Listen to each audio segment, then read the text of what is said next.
Think and Grow Rich teaching, for the first time, the famous Andrew Carnegie formula for money-making, based upon the 13 proven steps to riches.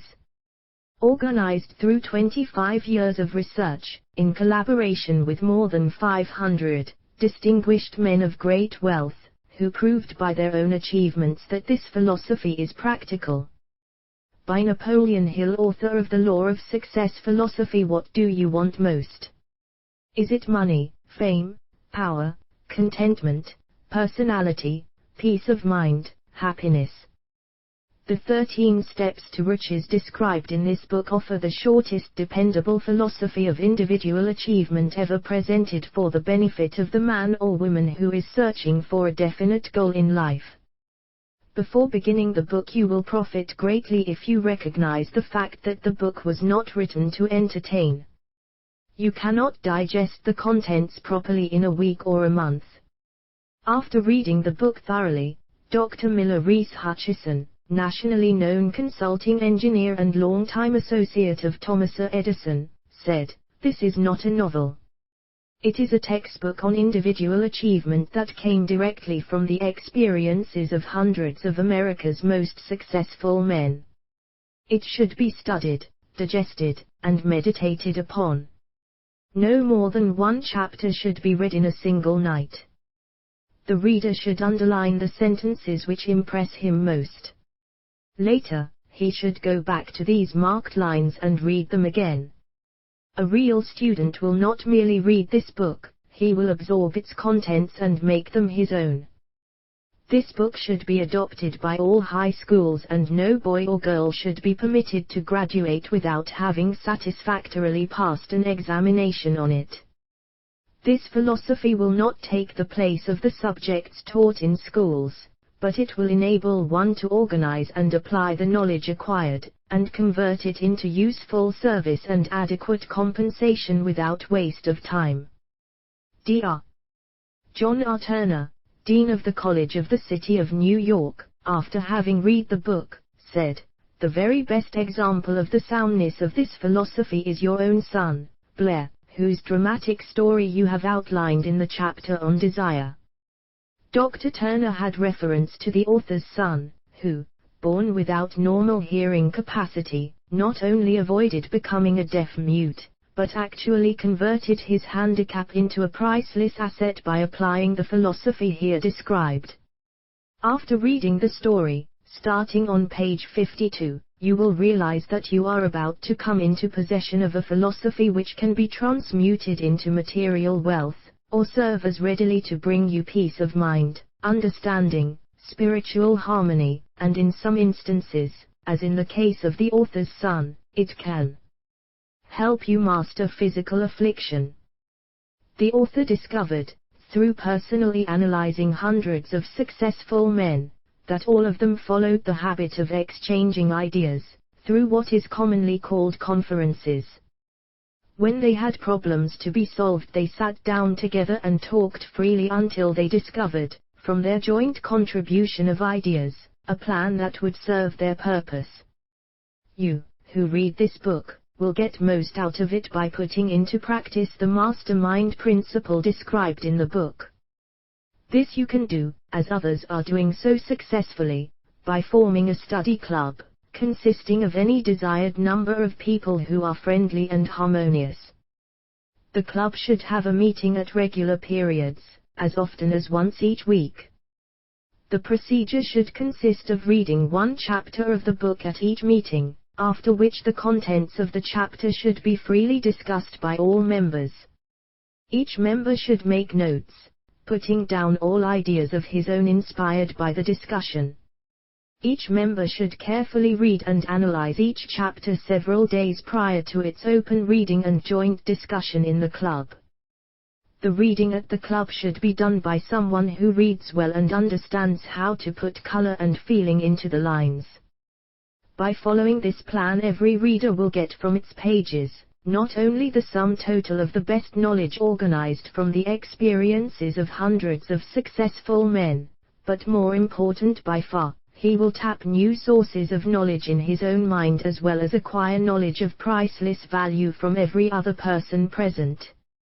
If you follow this plan persistently, you will be almost certain to uncover and appropriate the secret formula by which Andrew Carnegie acquired his huge fortune, as referred to in the author's introduction. Tributes to the author from Great American Leaders Think and Grow Rich was 25 years in the making. It is Napoleon Hill's newest book, based upon his famous Law of Success philosophy. His work and writings have been praised by great leaders in finance, education, politics, government. Supreme Court of the United States, Washington, D.C. Dear Mr. Hill, I have now had an opportunity to finish reading your Law of Success textbooks, and I wish to express my appreciation of the splendid work you have done in the organization of this philosophy. It would be helpful if every politician in the country would assimilate and apply the 17 principles upon which your lessons are based. It contains some very fine material which every leader in every walk of life should understand. I am happy to have had the privilege of rendering you some slight measure of help in the organization of this splendid course of common sense philosophy.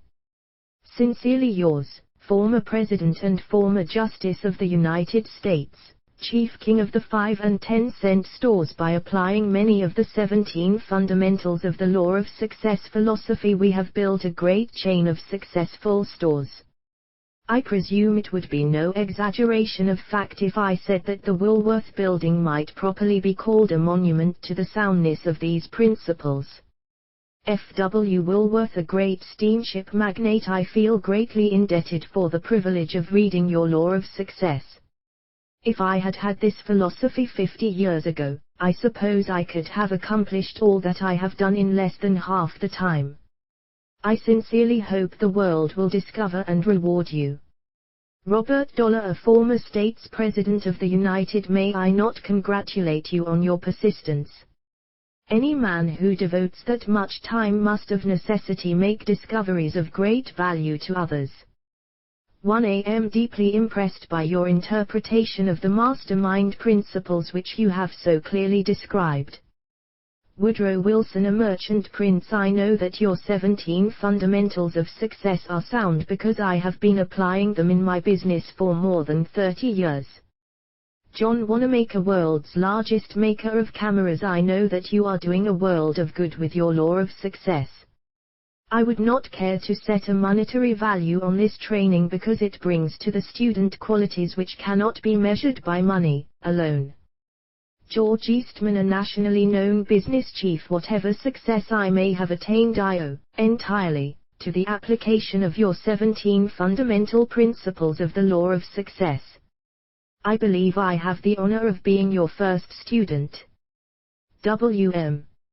Wrigley, Jr.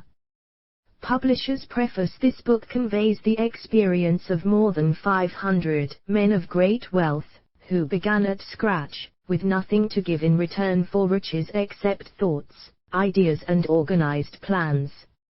Here you have the entire philosophy of money-making, just as it was organized from the actual achievements of the most successful men known to the American people during the past 50 years. It describes what to do, also, how to do it. It presents complete instructions on how to sell your personal services. It provides you with a perfect system of self-analysis that will readily disclose what has been standing between you and the big money in the past. It describes the famous Andrew Carnegie formula of personal achievement by which he accumulated hundreds of millions of dollars for himself and made no fewer than a score of millionaires of men to whom he taught his secret. Perhaps you do not need all that is to be found in the book. No one of the 500 men from whose experiences it was written did, but you may need one idea, plan or suggestion to start you toward your goal. Somewhere in the book you will find this needed stimulus.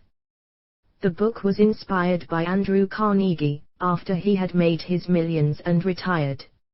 It was written by the man to whom Carnegie disclosed the astounding secret of his riches.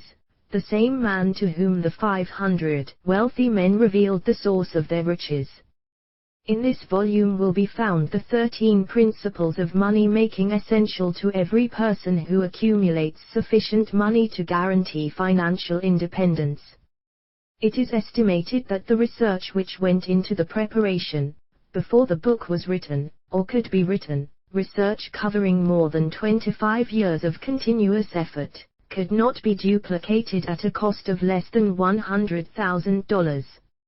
Moreover, the knowledge contained in the book never can be duplicated, at any cost, for the reason that more than half of the 500 men who supplied the information it brings have passed on. Riches cannot always be measured in money. Money and material things are essential for freedom of body and mind, but there are some who will feel that the greatest of all riches can be evaluated only in terms of lasting friendships, harmonious family relationships, sympathy and understanding between business associates, and introspective harmony which brings one peace of mind measurable only in spiritual values. All who read, understand and apply this philosophy will be better prepared to attract and enjoy these higher estates which always have been and always will be denied to all except those who are ready for them. Be prepared, therefore, when you expose yourself to the influence of this philosophy, to experience a changed life which may help you not only to negotiate your way through life with harmony and understanding, but also to prepare you for the accumulation of material riches in abundance. The Publisher. Author's preface. In every chapter of this book, mention has been made of the money-making secret which has made fortunes for more than 500 exceedingly wealthy men whom I have carefully analyzed over a long period of years. The secret was brought to my attention by Andrew Carnegie, more than a quarter of a century ago.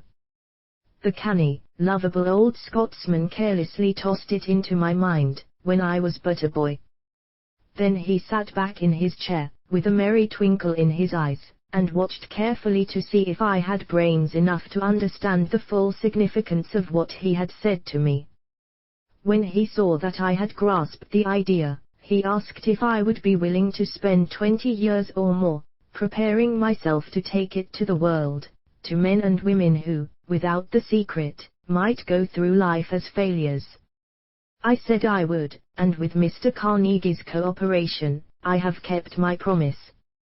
This book contains the secret, after having been put to a practical test by thousands of people, in almost every walk of life.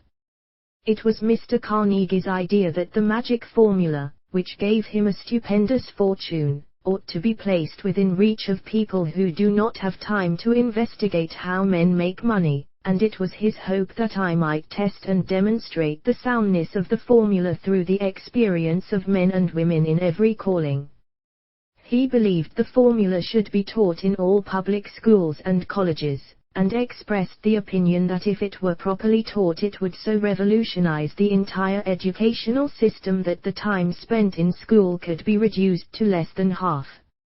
His experience with Charles M. Schwab, and other young men of Mr. Schwab's type, convinced Mr. Carnegie that much of that which is taught in the schools is of no value whatsoever in connection with the business of earning a living or accumulating riches. He had arrived at this decision, because he had taken into his business one young man after another, many of them with but little schooling, and by coaching them in the use of this formula, developed in them rare leadership. Moreover, his coaching made fortunes for every one of them who followed his instructions.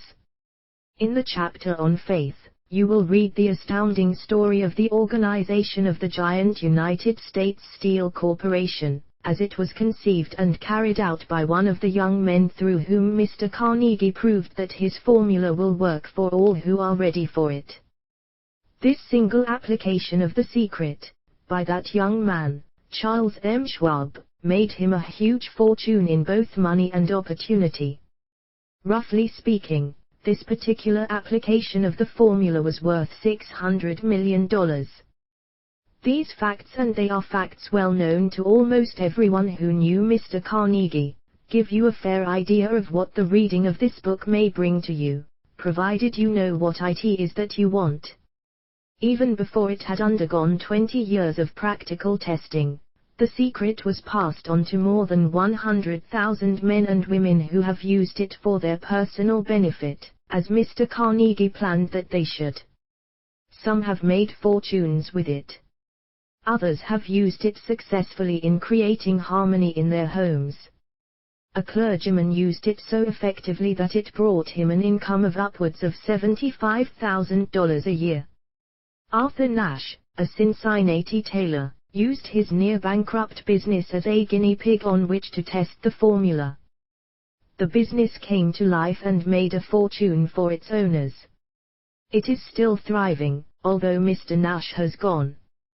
The experiment was so unique that newspapers and magazines gave it more than $1 million worth of laudatory publicity. The secret was passed on to Stuart Austin Weir, of Dallas, Texas. He was ready for it, so ready that he gave up his profession and studied law. Did he succeed? That story is told too. I gave the secret to Jennings Randolph, the day he graduated from college, and he has used it so successfully that he is now serving his third term as a member of Congress, with an excellent opportunity to keep on using it until it carries him to the White House. While serving as advertising manager of the La Salle Extension University, when it was little more than a name, I had the privilege of seeing J.G. Chaplin, president of the university, use the formula so effectively that he has since made the La Salle one of the great extension schools of the country. The secret to which I refer has been mentioned no fewer than 100 times throughout this book. It has not been directly named, for it seems to work more successfully when it is merely uncovered and left in sight, where those who are ready and searching for it may pick it up. That is why Mr. Carnegie tossed it to me so quietly, without giving me its specific name. If you are ready to put it to use, you will recognize this secret at least once in every chapter. I wish I might feel privileged to tell you how you will know if you are ready, but that would deprive you of much of the benefit you will receive when you make the discovery in your own way. While this book was being written, my own son, who was then finishing the last year of his college work, picked up the manuscript of Chapter 2, read it, and discovered the secret for himself. He used the information so effectively that he went directly into a responsible position at a beginning salary greater than the average man ever earns. His story has been briefly described in Chapter 2. When you read it, perhaps you will dismiss any feeling you may have had, at the beginning of the book, that it promised too much. And, too, if you have ever been discouraged, if you have had difficulties to surmount which took the very soul out of you, if you have tried and failed, if you were ever handicapped by illness or physical affliction, this story of my son's discovery and use of the Carnegie formula may prove to be the oasis in the desert of lost hope, for which you have been searching. This secret was extensively used by President Woodrow Wilson during the World War. It was passed on to every soldier who fought in the war, carefully wrapped in the training received before going to the front. President Wilson told me it was a strong factor in raising the funds needed for the war. More than 20 years ago, Honorable Manuel L. Quizon, then resident commissioner of the Philippine Islands, was inspired by the secret to gain freedom for his people. He has gained freedom for the Philippines, and is the first president of the Free State. A peculiar thing about this secret is that those who once acquire it and use it, find themselves literally swept on to success, with but little effort, and they never again submit to failure. If you doubt this, study the names of those who have used it, wherever they have been mentioned, check their records for yourself, and be convinced. There is no such thing as something for nothing. The secret to which I refer cannot be had without a price, although the price is far less than its value. It cannot be had at any price by those who are not intentionally searching for it. It cannot be given away, it cannot be purchased for money, for the reason that it comes in two parts. One part is already in possession of those who are ready for it. The secret serves equally well all who are ready for it. Education has nothing to do with it. Long before I was born, the secret had found its way into the possession of Thomas Edison, and he used it so intelligently that he became the world's leading inventor, although he had but 3 months of schooling. The secret was passed on to a business associate of Mr. Edison. He used it so effectively that, although he was then making only $12,000 a year, he accumulated a great fortune, and retired from active business while still a young man. You will find his story at the beginning of the first chapter. It should convince you that riches are not beyond your reach, that you can still be what you wish to be, that money, fame, recognition and happiness can be had by all who are ready and determined to have these blessings. How do I know these things? You should have the answer before you finish this book. You may find it in the very first chapter, or on the last page. While I was performing the 20-year task of research, which I had undertaken at Mr. Carnegie's request, I analyzed hundreds of well-known men, many of whom admitted that they had accumulated their vast fortunes through the aid of the Carnegie secret. Among these men were Henry Ford, William Wrigley Jr., John Wanamaker, James J. Hill, George S. Parker, E. M. Statler, Henry L. Doherty, Cyrus H. K. Curtis, George Eastman, Theodore Roosevelt, John W. Davis, L. Barrett Hubbard, Wilbur Wright, William Jennings, Brian D.R. Tide Star, Jordan J. Ogden Armour, Charles M. Schwab, Harris F. Williams, D.R. Frank Gonzales, Daniel Willard King, Gillette, Ralph A. Weeks, Judge Daniel T. Wright, John D. Rockefeller, Thomas Edison, Frank A. Vanderlip, F. W. Woolworth, Cole, Robert A. Dollar, Edward A. File, Edwin C. Bonds, Arthur Brisbane, Woodrow Wilson, W. M. Howard Taft, Luther Burbank, Edward W. Bock, Frank A. Muncie, Elbert H. Gary, D.R. Alexander Graham Bell, John H. Patterson, Julius Rosenwald, Stuart Austin Weir, D.R. Frank Crane, George M. Alexander, J. G. Chapelaine, Hun Jennings, Randolph, Arthur Nash, Clarence Darrow. These names represent but a small fraction of the hundreds of well-known Americans whose achievements, financially and otherwise, prove that those who understand and apply the Carnegie secret, reach high stations in life. I have never known anyone who was inspired to use the secret, who did not achieve noteworthy success in his chosen calling.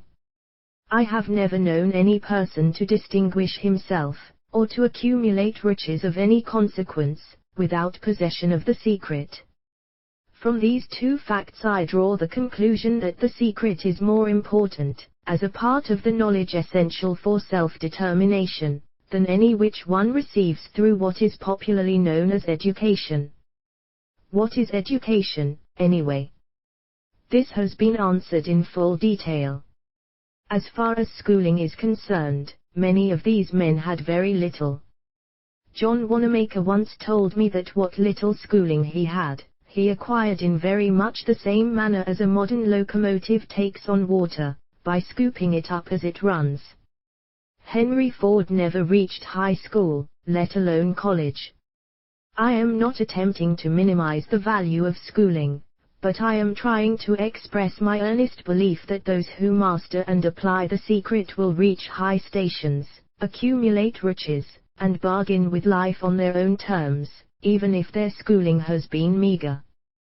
Somewhere, as you read, the secret to which I refer will jump from the page and stand boldly before you, if you are ready for it. When it appears, you will recognize it. Whether you receive the sign in the first or the last chapter, stop for a moment when it presents itself, and turn down a glass, for that occasion will mark the most important turning point of your life. We pass now to chapter 1, and to the story of my very dear friend, who has generously acknowledged having seen the mystic sign, and whose business achievements are evidence enough that he turned down a glass. As you read his story, and the others, remember that they deal with the important problems of life, such as all men experience. The problems arising from one's endeavor to earn a living, to find hope, courage, contentment and peace of mind, to accumulate riches and to enjoy freedom of body and spirit.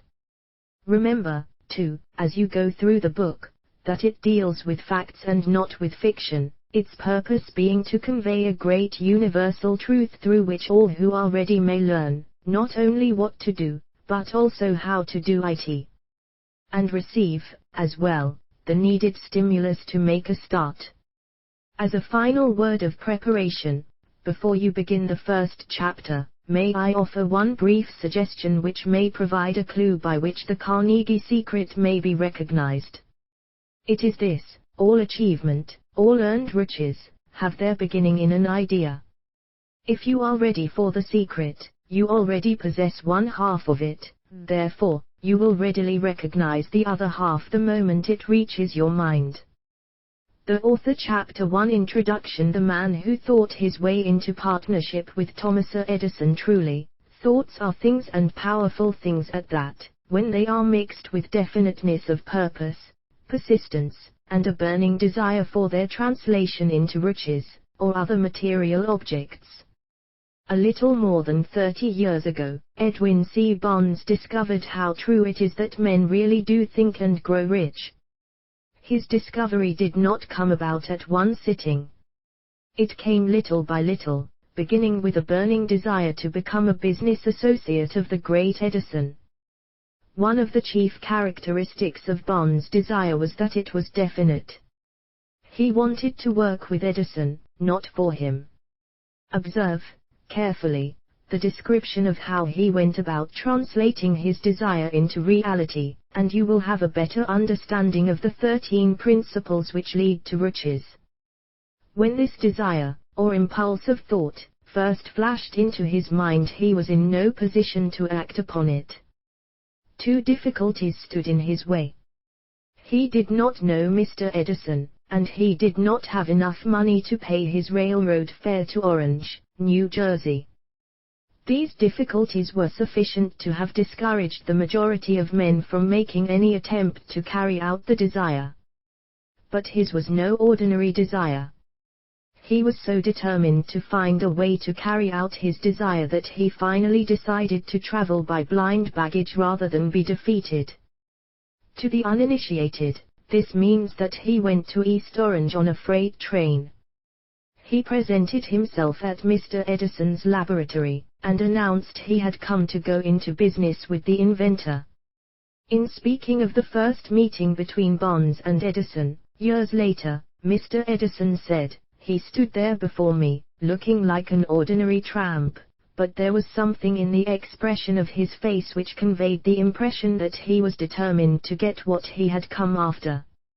I had learned, from years of experience with men, that when a man really desires a thing so deeply that he is willing to stake his entire future on a single turn of the wheel in order to get it, he is sure to win. I gave him the opportunity he asked for, because I saw he had made up his mind to stand by until he succeeded. Subsequent events proved that no mistake was made.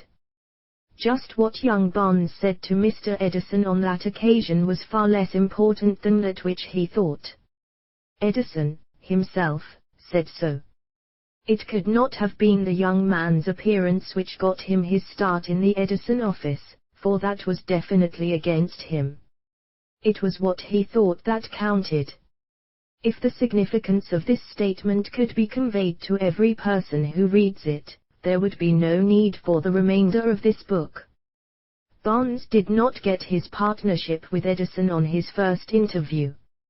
He did get a chance to work in the Edison offices, at a very nominal wage, doing work that was unimportant to Edison, but most important to Bonds, because it gave him an opportunity to display his merchandise where his intended partner could see it. Months went by. Apparently nothing happened to bring the coveted goal which Bonds had set up in his mind as his definite major purpose. But something important was happening in Bonds' mind. He was constantly intensifying his desire to become the business associate of Edison. Psychologists have correctly said that when one is truly ready for a thing, it puts in its appearance. Barnes was ready for a business association with Edison. Moreover, he was determined to remain ready until he got that which he was seeking. He did not say to himself, "Ah well, what's the use? I guess I'll change my mind and try for a salesman's job." But, he did say, "I came here to go into business with Edison, and I'll accomplish this end if it takes the remainder of my life." He meant it. What a different story men would have to tell if only they would adopt a definite purpose, and stand by that purpose until it had time to become an all-consuming obsession. Maybe young Barnes did not know it at the time, but his bulldog determination, his persistence in standing back of a single desire, was destined to mow down all opposition, and bring him the opportunity he was seeking. When the opportunity came, it appeared in a different form, and from a different direction than Barnes had expected. That is one of the tricks of opportunity. It has a sly habit of slipping in by the back door, and often it comes disguised in the form of misfortune, or temporary defeat. Perhaps this is why so many fail to recognize opportunity. Mr. Edison had just perfected a new office device, known at that time as the Edison dictating machine, now the Edophone. His salesmen were not enthusiastic over the machine. They did not believe it could be sold without great effort. Barnes saw his opportunity. It had crawled in quietly, hidden in a queer-looking machine which interested no one but Barnes and the inventor. Barnes knew he could sell the Edison dictating machine. He suggested this to Edison, and promptly got his chance. He did sell the machine. In fact, he sold it so successfully that Edison gave him a contract to distribute and market it all over the nation. Out of that business association grew the slogan, "Made by Edison and installed by Barnes." The business alliance has been in operation for more than 30 years. Out of it Barnes has made himself rich in money, but he has done something infinitely greater. He has proved that one really may think and grow rich. How much actual cash that original desire of Barnes has been worth to him, I have no way of knowing. Perhaps it has brought him $2 or $3 million, but the amount, whatever it is, becomes insignificant when compared with the greater asset he acquired in the form of definite knowledge that an intangible impulse of thought can be transmuted into its physical counterpart by the application of known principles. Barnes literally thought himself into a partnership with the great Edison. He thought himself into a fortune. He had nothing to start with, except the capacity to know what he wanted, and the determination to stand by that desire until he realized it. He had no money to begin with. He had but little education. He had no influence. But he did have initiative, faith, and the will to win. With these intangible forces he made himself #1 man with the greatest inventor who ever lived. Now, let us look at a different situation, and study a man who had plenty of tangible evidence of riches, but lost it, because he stopped 3 feet short of the goal he was seeking. 3 feet from gold. One of the most common causes of failure is the habit of quitting when one is overtaken by temporary defeat. Every person is guilty of this mistake at one time or another. An uncle of R.U. Darby was caught by the gold fever in the gold rush days, and went west to dig and grow rich. He had never heard that more gold has been mined from the brains of men than has ever been taken from the earth. He staked a claim and went to work with pick and shovel. The going was hard, but his lust for gold was definite. After weeks of labor, he was rewarded by the discovery of the shining ore. He needed machinery to bring the ore to the surface. Quietly, he covered up the mine, retraced his footsteps to his home in Williamsburg, Maryland, told his relatives and a few neighbors of the strike. They got together money for the needed machinery, had it shipped. The uncle and Darby went back to work the mine. The first car of ore was mined, and shipped to a smelter. The returns proved they had one of the richest mines in Colorado. A few more cars of that ore would clear the debts. Then would come the big killing in profits. Down went the drills. Up went the hopes of Darby and Uncle. Then something happened. The vein of gold ore disappeared. They had come to the end of the rainbow, and the pot of gold was no longer there. They drilled on, desperately trying to pick up the vein again, all to no avail. Finally, they decided to quit. They sold the machinery to a junk man for a few $100s, and took the train back home. Some junk men are dumb, but not this one. He called in a mining engineer to look at the mine and do a little calculating. The engineer advised that the project had failed, because the owners were not familiar with fault lines. His calculations showed that the vein would be found just 3 feet from where the Darbys had stopped drilling. That is exactly where it was found.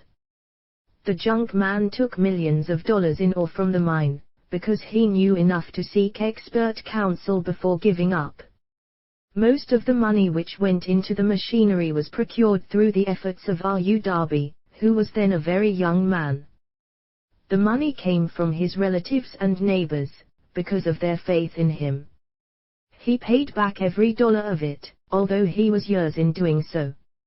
Long afterward, Mr. Darby recouped his loss many times over, when he made the discovery that desire can be transmuted into gold. The discovery came after he went into the business of selling life insurance. Remembering that he lost a huge fortune, because he stopped 3 feet from gold, Darby profited by the experience in his chosen work, by the simple method of saying to himself, I stopped 3 feet from gold, but I will never stop because men say no when I ask them to buy insurance.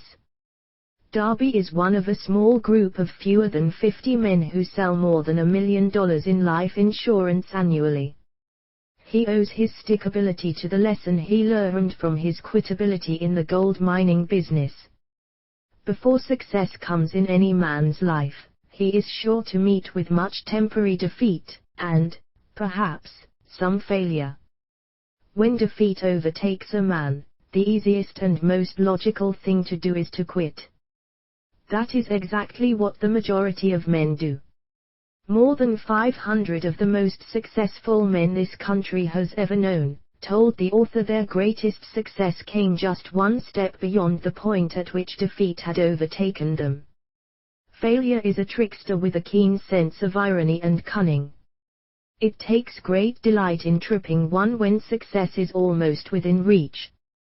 A 50-cent lesson in persistence. Shortly after Mr. Darby received his degree from the University of Hard Knocks and had decided to profit by his experience in the gold mining business, he had the good fortune to be present on an occasion that proved to him that no does not necessarily mean no. One afternoon he was helping his uncle grind wheat in an old-fashioned mill.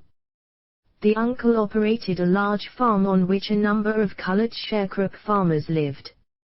Quietly, the door was opened, and a small colored child, the daughter of a tenant, walked in and took her place near the door. The uncle looked up, saw the child, and barked at her roughly, "What do you want?" Meekly, the child replied, "My mammy say send her 50 cents. "I'll not do it," the uncle retorted, "now you run on home." "Yes, sir," the child replied. But she did not move. The uncle went ahead with his work, so busily engaged that he did not pay enough attention to the child to observe that she did not leave.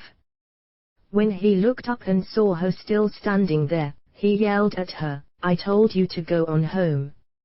Now go, or I'll take a switch to you." The little girl said yes sir, but she did not budge an inch. The uncle dropped a sack of grain he was about to pour into the mill hopper, picked up a barrel stave, and started toward the child with an expression on his face that indicated trouble. Darby held his breath. He was certain he was about to witness a murder. He knew his uncle had a fierce temper. He knew that colored children were not supposed to defy white people in that part of the country. When the uncle reached the spot where the child was standing, she quickly stepped forward one step, looked up into his eyes, and screamed at the top of her shrill voice, "My mammy's gotta have that 50 cents. The uncle stopped, looked at her for a minute, then slowly laid the barrel stave on the floor, put his hand in his pocket, took out $50, and gave it to her. The child took the money and slowly backed toward the door, never taking her eyes off the man whom she had just conquered. After she had gone, the uncle sat down on a box and looked out the window into space for more than 10 minutes. He was pondering, with awe, over the whipping he had just taken. Mr. Darby, too, was doing some thinking. That was the first time in all his experience that he had seen a colored child deliberately master an adult white person. How did she do it? What happened to his uncle that caused him to lose his fierceness and become as docile as a lamb?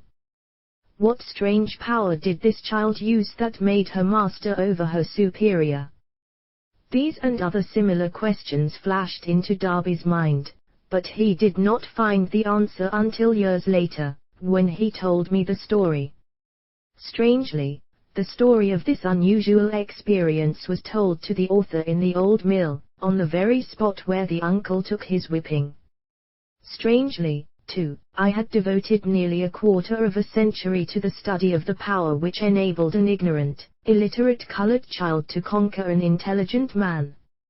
As we stood there in that musty old mill, Mr. Darby repeated the story of the unusual conquest, and finished by asking, "What can you make of it? What strange power did that child use, that so completely whipped my uncle?" The answer to his question will be found in the principles described in this book. The answer is full and complete. It contains details and instructions sufficient to enable anyone to understand and apply the same force which the little child accidentally stumbled upon. Keep your mind alert, and you will observe exactly what strange power came to the rescue of the child. You will catch a glimpse of this power in the next chapter. Somewhere in the book you will find an idea that will quicken your receptive powers, and place at your command, for your own benefit, this same irresistible power. The awareness of this power may come to you in the first chapter, or it may flash into your mind in some subsequent chapter. It may come in the form of a single idea. Or, it may come in the nature of a plan, or a purpose.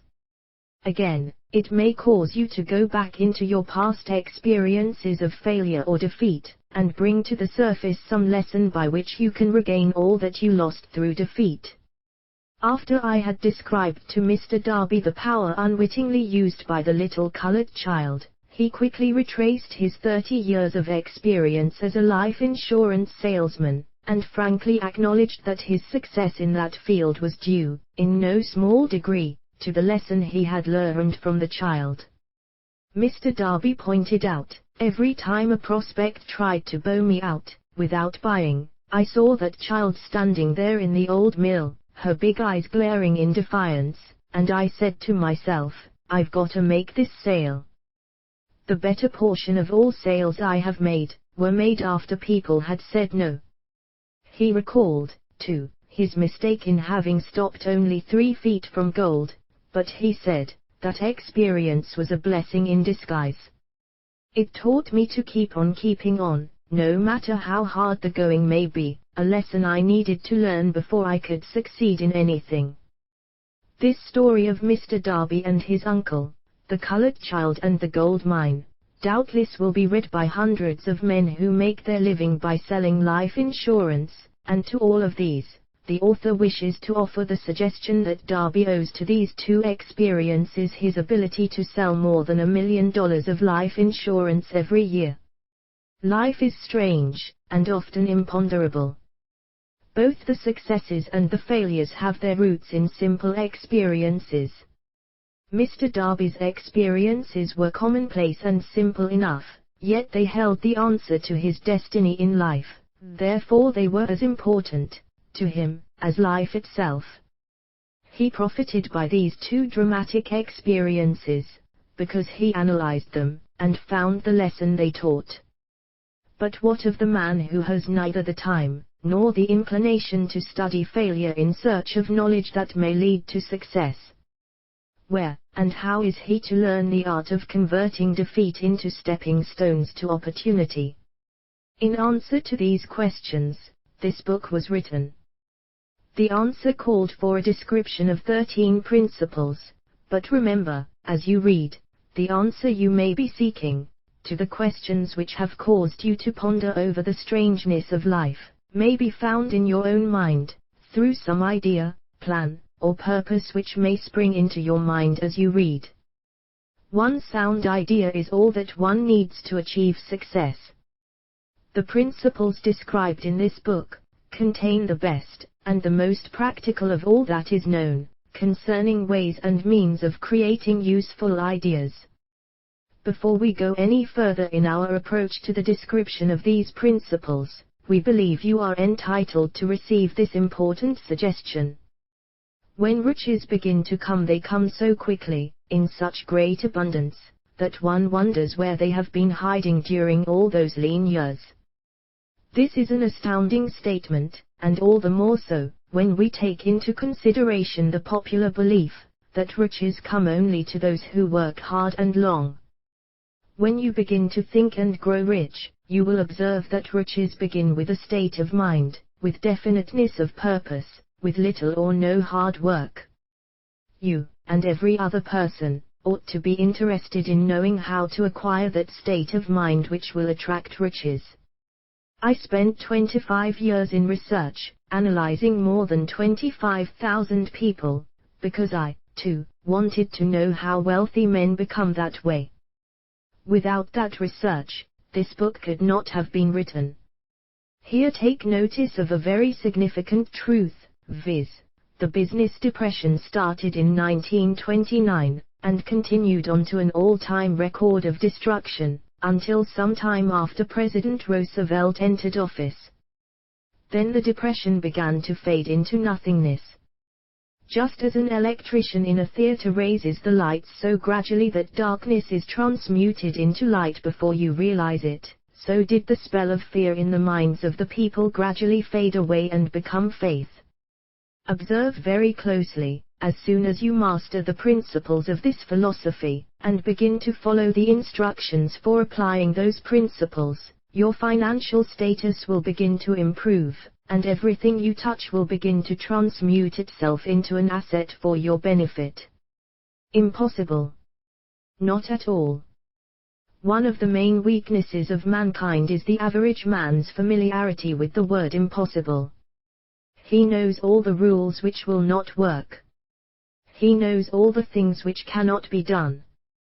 This book was written for those who seek the rules which have made others successful, and are willing to stake everything on those rules. A great many years ago I purchased a fine dictionary. The first thing I did with it was to turn to the word impossible and neatly clip it out of the book. That would not be an unwise thing for you to do. Success conscious comes to those who become success. Failure comes to those who indifferently themselves to become failure conscious. Allow the object of this book is to help all who seek it, to learn the art of changing their minds from failure consciousness to success consciousness. Another weakness found in altogether too many people, is the habit of measuring everything, and everyone, by their own impressions and beliefs. Some who will read this, will believe that no one can think and grow rich. They cannot think in terms of riches, because their thought habits have been steeped in poverty, want, misery, failure, and defeat. These unfortunate people remind me of a prominent Chinese, who came to America to be educated in American ways. He attended the University of Chicago. One day President Harper met this young Oriental on the campus, stopped to chat with him for a few minutes, and asked what had impressed him as being the most noticeable characteristic of the American people. Why, the Chinaman exclaimed, the queer slant of your eyes. Your eyes are off slant. What do we say about the Chinese? We refuse to believe that which we do not understand. We foolishly believe that our own limitations are the proper measure of limitations. Sure, the other fellow's eyes are off slant because they are not the same as our own. Millions of people look at the achievements of Henry Ford, after he has arrived, and envy him, because of his good fortune, or luck, or genius, or whatever it is that they credit for Ford's fortune. Perhaps one person in every 100,000 knows the secret of Ford's success, and those who do know are too modest, or too reluctant, to speak of it, because of its simplicity. A single transaction will illustrate the secret perfectly. A few years back, Ford decided to produce his now famous V8 motor. He chose to build an engine with the entire 8 cylinders cast in one block, and instructed his engineers to produce a design for the engine. The design was placed on paper, but the engineers agreed, to a man, that it was simply impossible to cast an 8-cylinder gas engine block in one piece. Ford said, "Produce it anyway." But they replied, "It's impossible."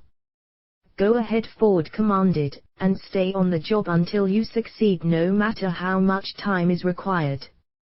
The engineers went ahead. There was nothing else for them to do, if they were to remain on the Ford staff. 6 months went by, nothing happened. Another 6 months passed, and still nothing happened. The engineers tried every conceivable plan to carry out the orders, but the thing seemed out of the question, impossible.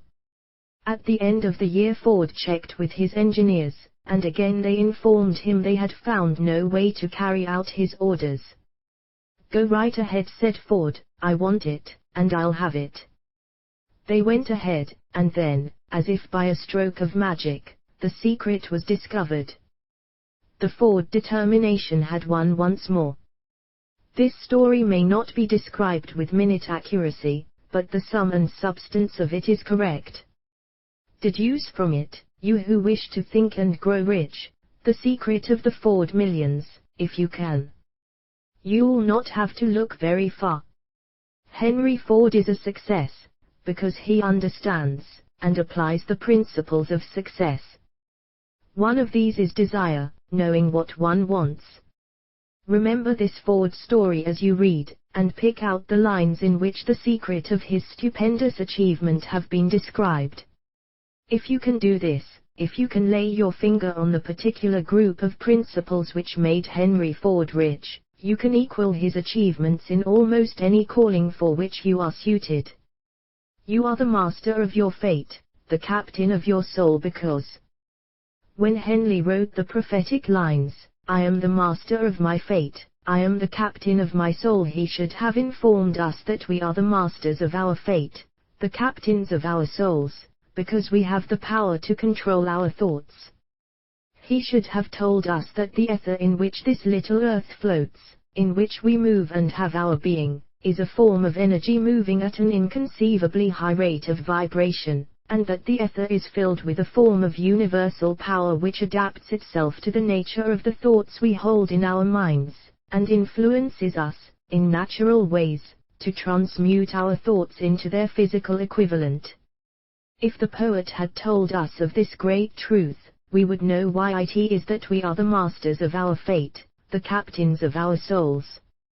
He should have told us, with great emphasis, that this power makes no attempt to discriminate between destructive thoughts and constructive thoughts, that it will urge us to translate into physical reality thoughts of poverty, just as quickly as it will influence us to act upon thoughts of riches. He should have told us, too, that our brains become magnetized with the dominating thoughts which we hold in our minds, and, by means with which no man is familiar, these magnets attract to us the forces, the people, the circumstances of life which harmonize with the nature of our dominating thoughts.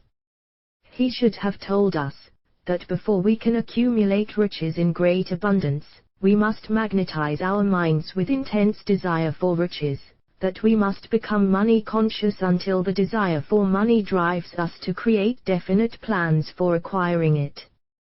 But, being a poet, and not a philosopher, Henley contented himself by stating a great truth in poetic form, leaving those who followed him to interpret the philosophical meaning of his lines. Little by little, the truth has unfolded itself, until it now appears certain that the principles described in this book hold the secret of mastery over our economic fate. We are now ready to examine the first of these principles. Maintain a spirit of open-mindedness, and remember as you read, they are the invention of no one man. The principles were gathered from the life experiences of more than 500 men who actually accumulated riches in huge amounts, men who began in poverty, with but little education, without influence. The principles worked for these men. You can put them to work for your own enduring benefit. You will find it easy, not hard, to do. Before you read the next chapter, I want you to know that it conveys factual information which might easily change your entire financial destiny, as it has so definitely brought changes of stupendous proportions to two people described. I want you to know, also, that the relationship between these two men and myself is such that I could have taken no liberties with the facts, even if I had wished to do so. One of them has been my closest personal friend for almost 25 years, the other is my own son. The unusual success of these two men, success which they generously accredit to the principle described in the next chapter, more than justifies this personal reference as a means of emphasizing the far-flung power of this principle. Almost 15 years ago, I delivered the commencement address at Salem College, Salem, West Virginia. I emphasized the principle described in the next chapter, with so much intensity that one of the members of the graduating class definitely appropriated it, and made it a part of his own philosophy. The young man is now a member of Congress, and an important factor in the present administration. Just before this book went to the publisher, he wrote me a letter in which he so clearly stated his opinion of the principle outlined in the next chapter, that I have chosen to publish his letter as an introduction to that chapter. It gives you an idea of the rewards to come. My dear Napoleon, my service as a member of Congress having given me an insight into the problems of men and women, I am writing to offer a suggestion which may become helpful to thousands of worthy people. With apologies, I must state that the suggestion, if acted upon, will mean several years of labor and responsibility for you, but I am enheartened to make the suggestion, because I know your great love for rendering useful service. In 1922, you delivered the commencement address at Salem College, when I was a member of the graduating class. In that address, you planted in my mind an idea which has been responsible for the opportunity I now have to serve the people of my state, and will be responsible, in a very large measure, for whatever success I may have in the future. The suggestion I have in mind is, that you put into a book the sum and substance of the address you delivered at Salem College, and in that way give the people of America an opportunity to profit by your many years of experience and association with the men who, by their greatness, have made America the richest nation on earth. I recall, as though it were yesterday, the marvelous description you gave of the method by which Henry Ford, with but little schooling, without $1, with no influential friends, rose to great heights. I made up my mind then, even before you had finished your speech, that I would make a place for myself, no matter how many difficulties I had to surmount. Thousands of young people will finish their schooling this year, and within the next few years. Every one of them will be seeking just such a message of practical encouragement as the one I received from you. They will want to know where to turn, what to do, to get started in life. You can tell them, because you have helped to solve the problems of so many, many people. If there is any possible way that you can afford to render so great a service, may I offer the suggestion that you include with every book one of your personal analysis charts, in order that the purchaser of the book may have the benefit of a complete self-inventory, indicating, as you indicated to me years ago, exactly what is standing in the way of success. Such a service as this, providing the readers of your book with a complete, unbiased picture of their faults and their virtues, would mean to them the difference between success and failure. The service would be priceless. Millions of people are now facing the problem of staging a comeback, because of the depression, and I speak from personal experience when I say, I know these earnest people would welcome the opportunity to tell you their problems, and to receive your suggestions for the solution. You know the problems of those who face the necessity of beginning all over again. There are thousands of people in America today who would like to know how they can convert ideas into money, people who must start at scratch, without finances, and recoup their losses. If anyone can help them, you can. If you publish the book, I would like to own the first copy that comes from the press, personally autographed by you. With best wishes, believe me, cordially yours, Jennings Randolph. Chapter 2 Desire, the starting point of all achievement. The first step toward riches. When Edwin C. Barnes climbed down from the freight train in Orange, NJ, more than 30 years ago, he may have resembled a tramp, but his thoughts were those of a king. As he made his way from the railroad tracks to Thomas Edison's office, his mind was at work. He saw himself standing in Edison's presence. He heard himself asking Mr. Edison for an opportunity to carry out the one consuming obsession of his life, a burning desire to become the business associate of the great inventor. Barnes' desire was not a hope. It was not a wish. It was a keen, pulsating desire, which transcended everything else. It was definite. The desire was not new when he approached Edison. It had been Barnes' dominating desire for a long time.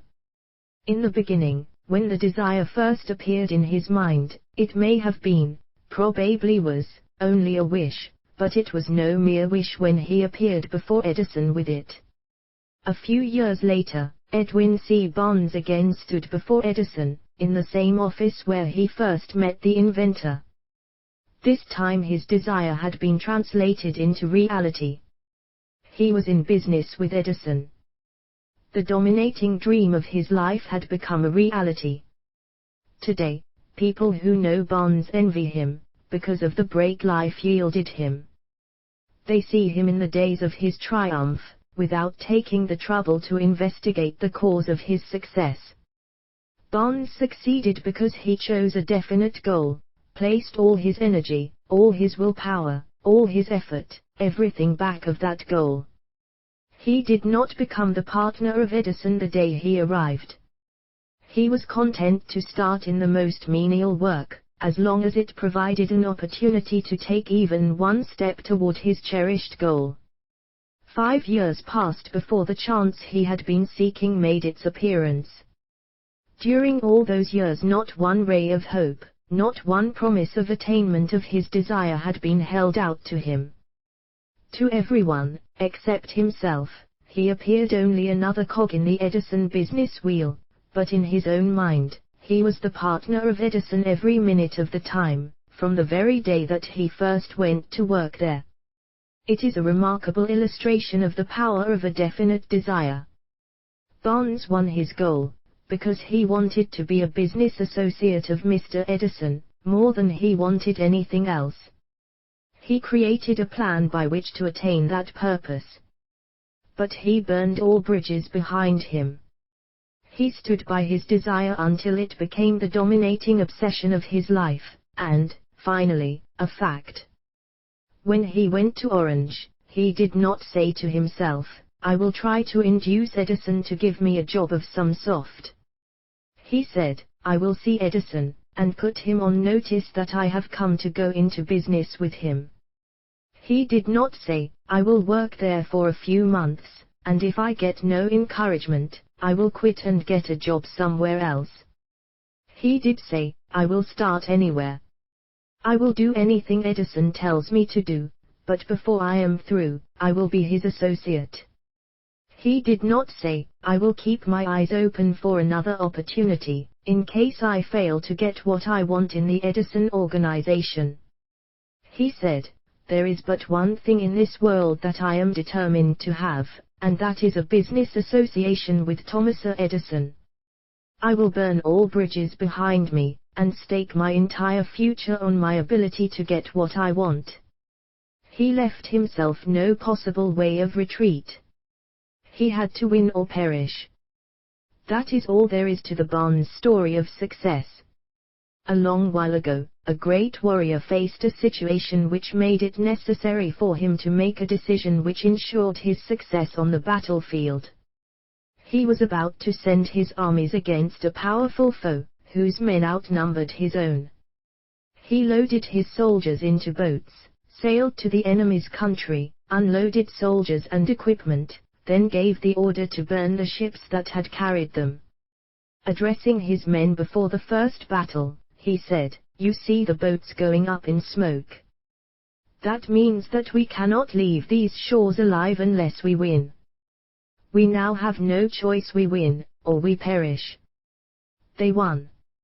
Every person who wins in any undertaking must be willing to burn his ships and cut all sources of retreat. Only by so doing can one be sure of maintaining that state of mind known as a burning desire to win, essential to success. The morning after the Great Chicago Fire, a group of merchants stood on State Street, looking at the smoking remains of what had been their stores.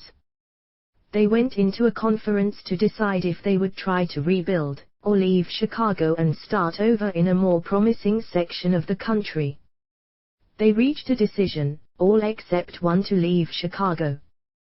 The merchant who decided to stay and rebuild pointed a finger at the remains of his store, and said, "Gentlemen, on that very spot I will build the world's greatest store, no matter how many times it may burn down."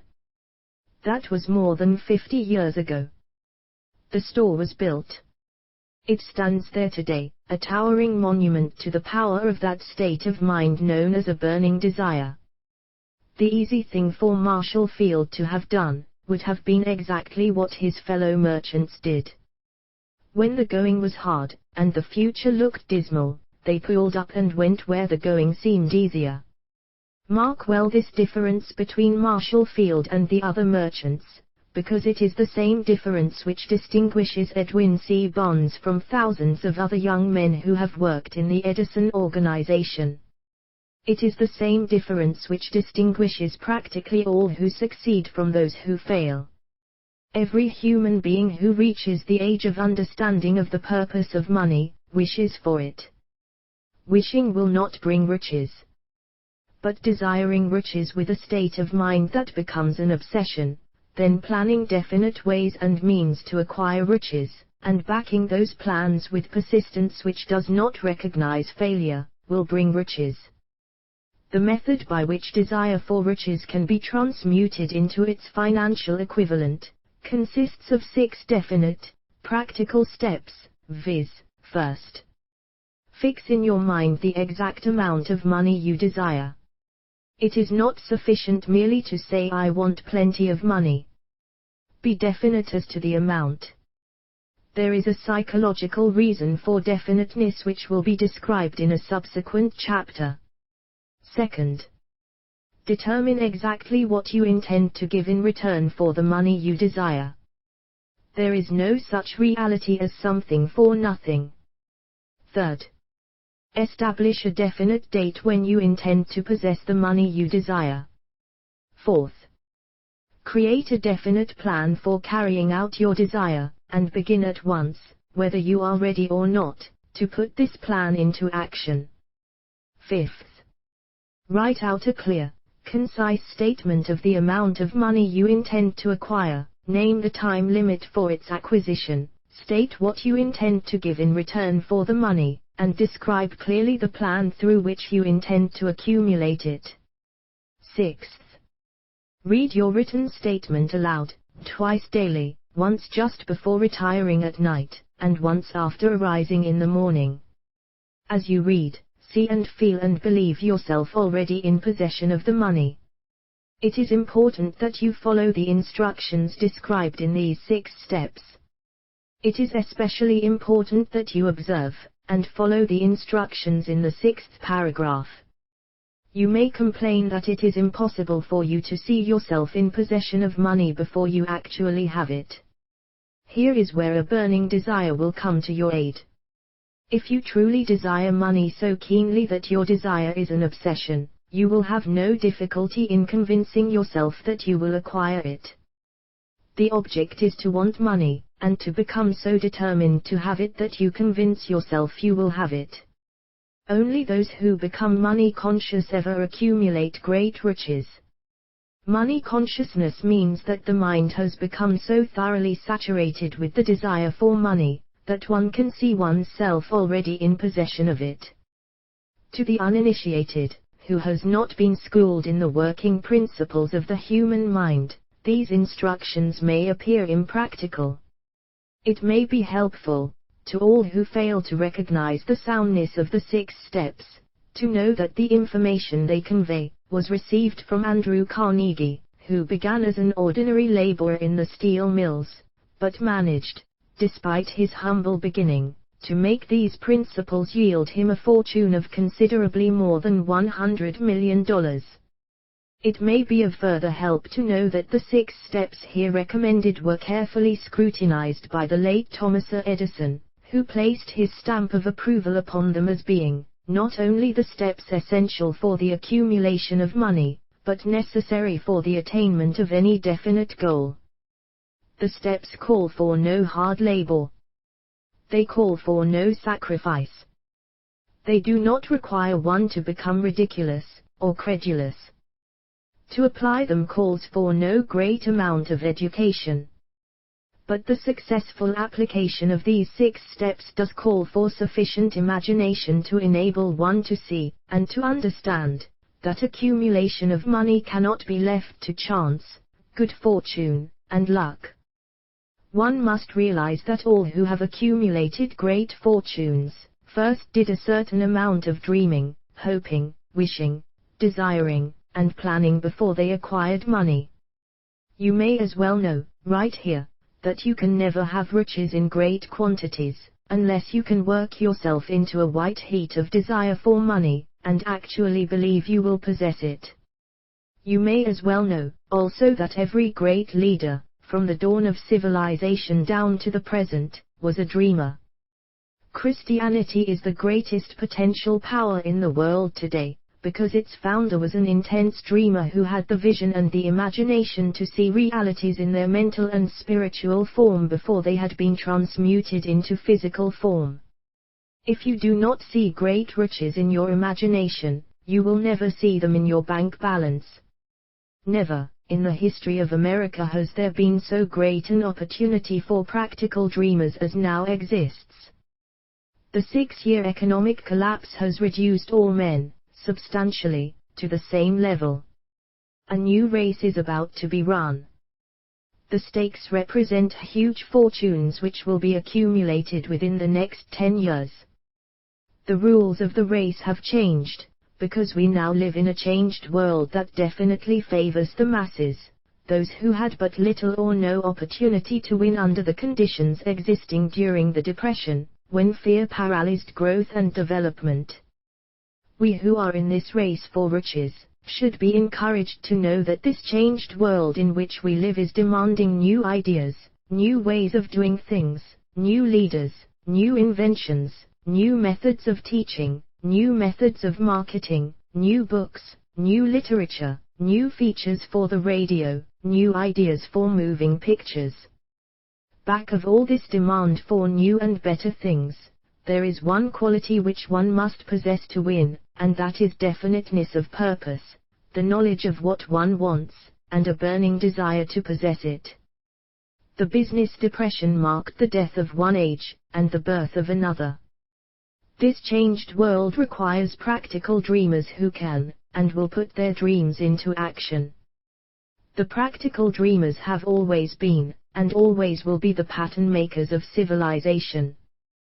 We who desire to accumulate riches, should remember the real leaders of the world always have been men who harnessed, and put into practical use, the intangible, unseen forces of unborn opportunity, and have converted those forces, or impulses of thought, into skyscrapers, cities, factories, airplanes, automobiles, and every form of convenience that makes life more pleasant.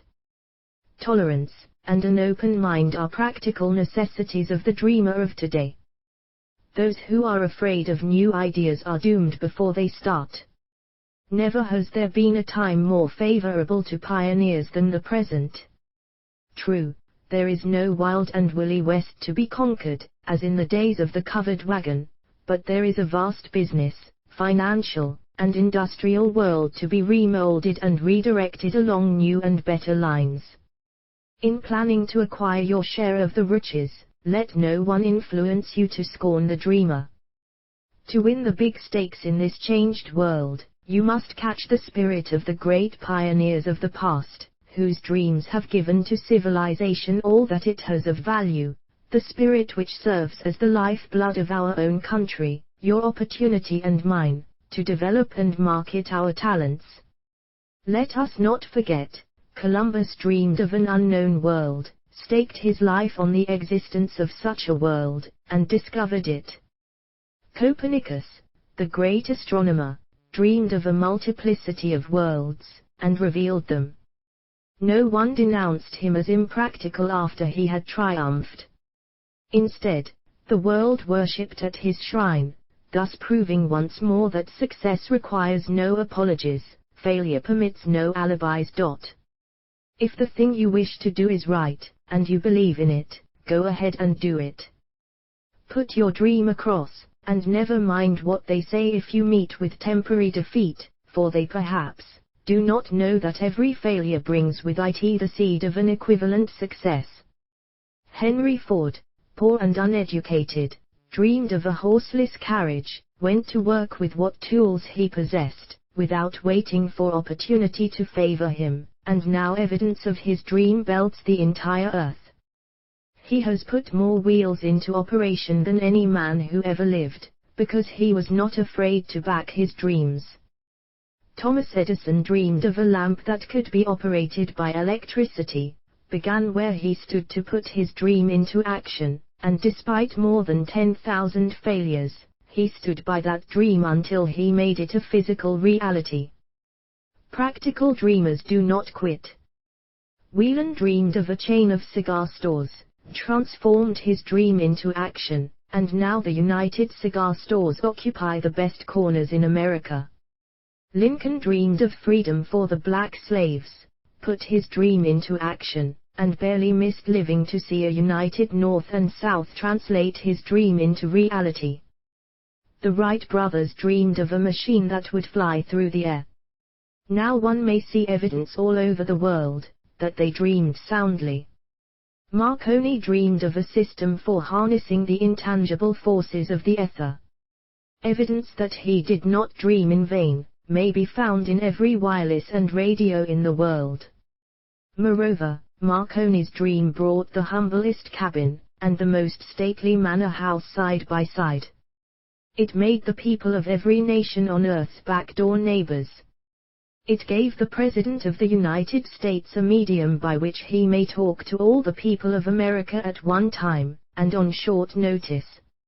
It may interest you to know that Marconi's friends had him taken into custody, and examined in a psychopathic hospital, when he announced he had discovered a principle through which he could send messages through the air, without the aid of wires, or other direct physical means of communication. The dreamers of today fare better. The world has become accustomed to new discoveries. Nay, it has shown a willingness to reward the dreamer who gives the world a new idea. The greatest achievement was, at first, and for a time, but a dream. The oak sleeps in the acorn. The bird waits in the egg, and in the highest vision of the soul, a waking angel stirs. Dreams are the seedlings of reality. Awake, arise, and assert yourself, you dreamers of the world. Your star is now in the ascendancy. The world depression brought the opportunity you have been waiting for. It taught people humility, tolerance, and open-mindedness. The world is filled with an abundance of opportunity which the dreamers of the past never knew. A burning desire to be, and to do is the starting point from which the dreamer must take off. Dreams are not born of indifference, laziness, or lack of ambition. The world no longer scoffs at the dreamer, nor calls him impractical. If you think it does, take a trip to Tennessee, and witness what a dreamer president has done in the way of harnessing, and using the great water power of America. A score of years ago, such a dream would have seemed like madness. You have been disappointed, you have undergone defeat during the Depression, you have felt the great heart within you crushed until it bled. Take courage, for these experiences have tempered the spiritual metal of which you are made. They are assets of incomparable value. Remember, too, that all who succeed in life get off to a bad start, and pass through many heartbreaking struggles before they arrive. The turning point in the lives of those who succeed usually comes at the moment of some crisis, through which they are introduced to their other selves. John Bunyan wrote The Pilgrim's Progress, which is among the finest of all English literature, after he had been confined in prison and sorely punished, because of his views on the subject of religion.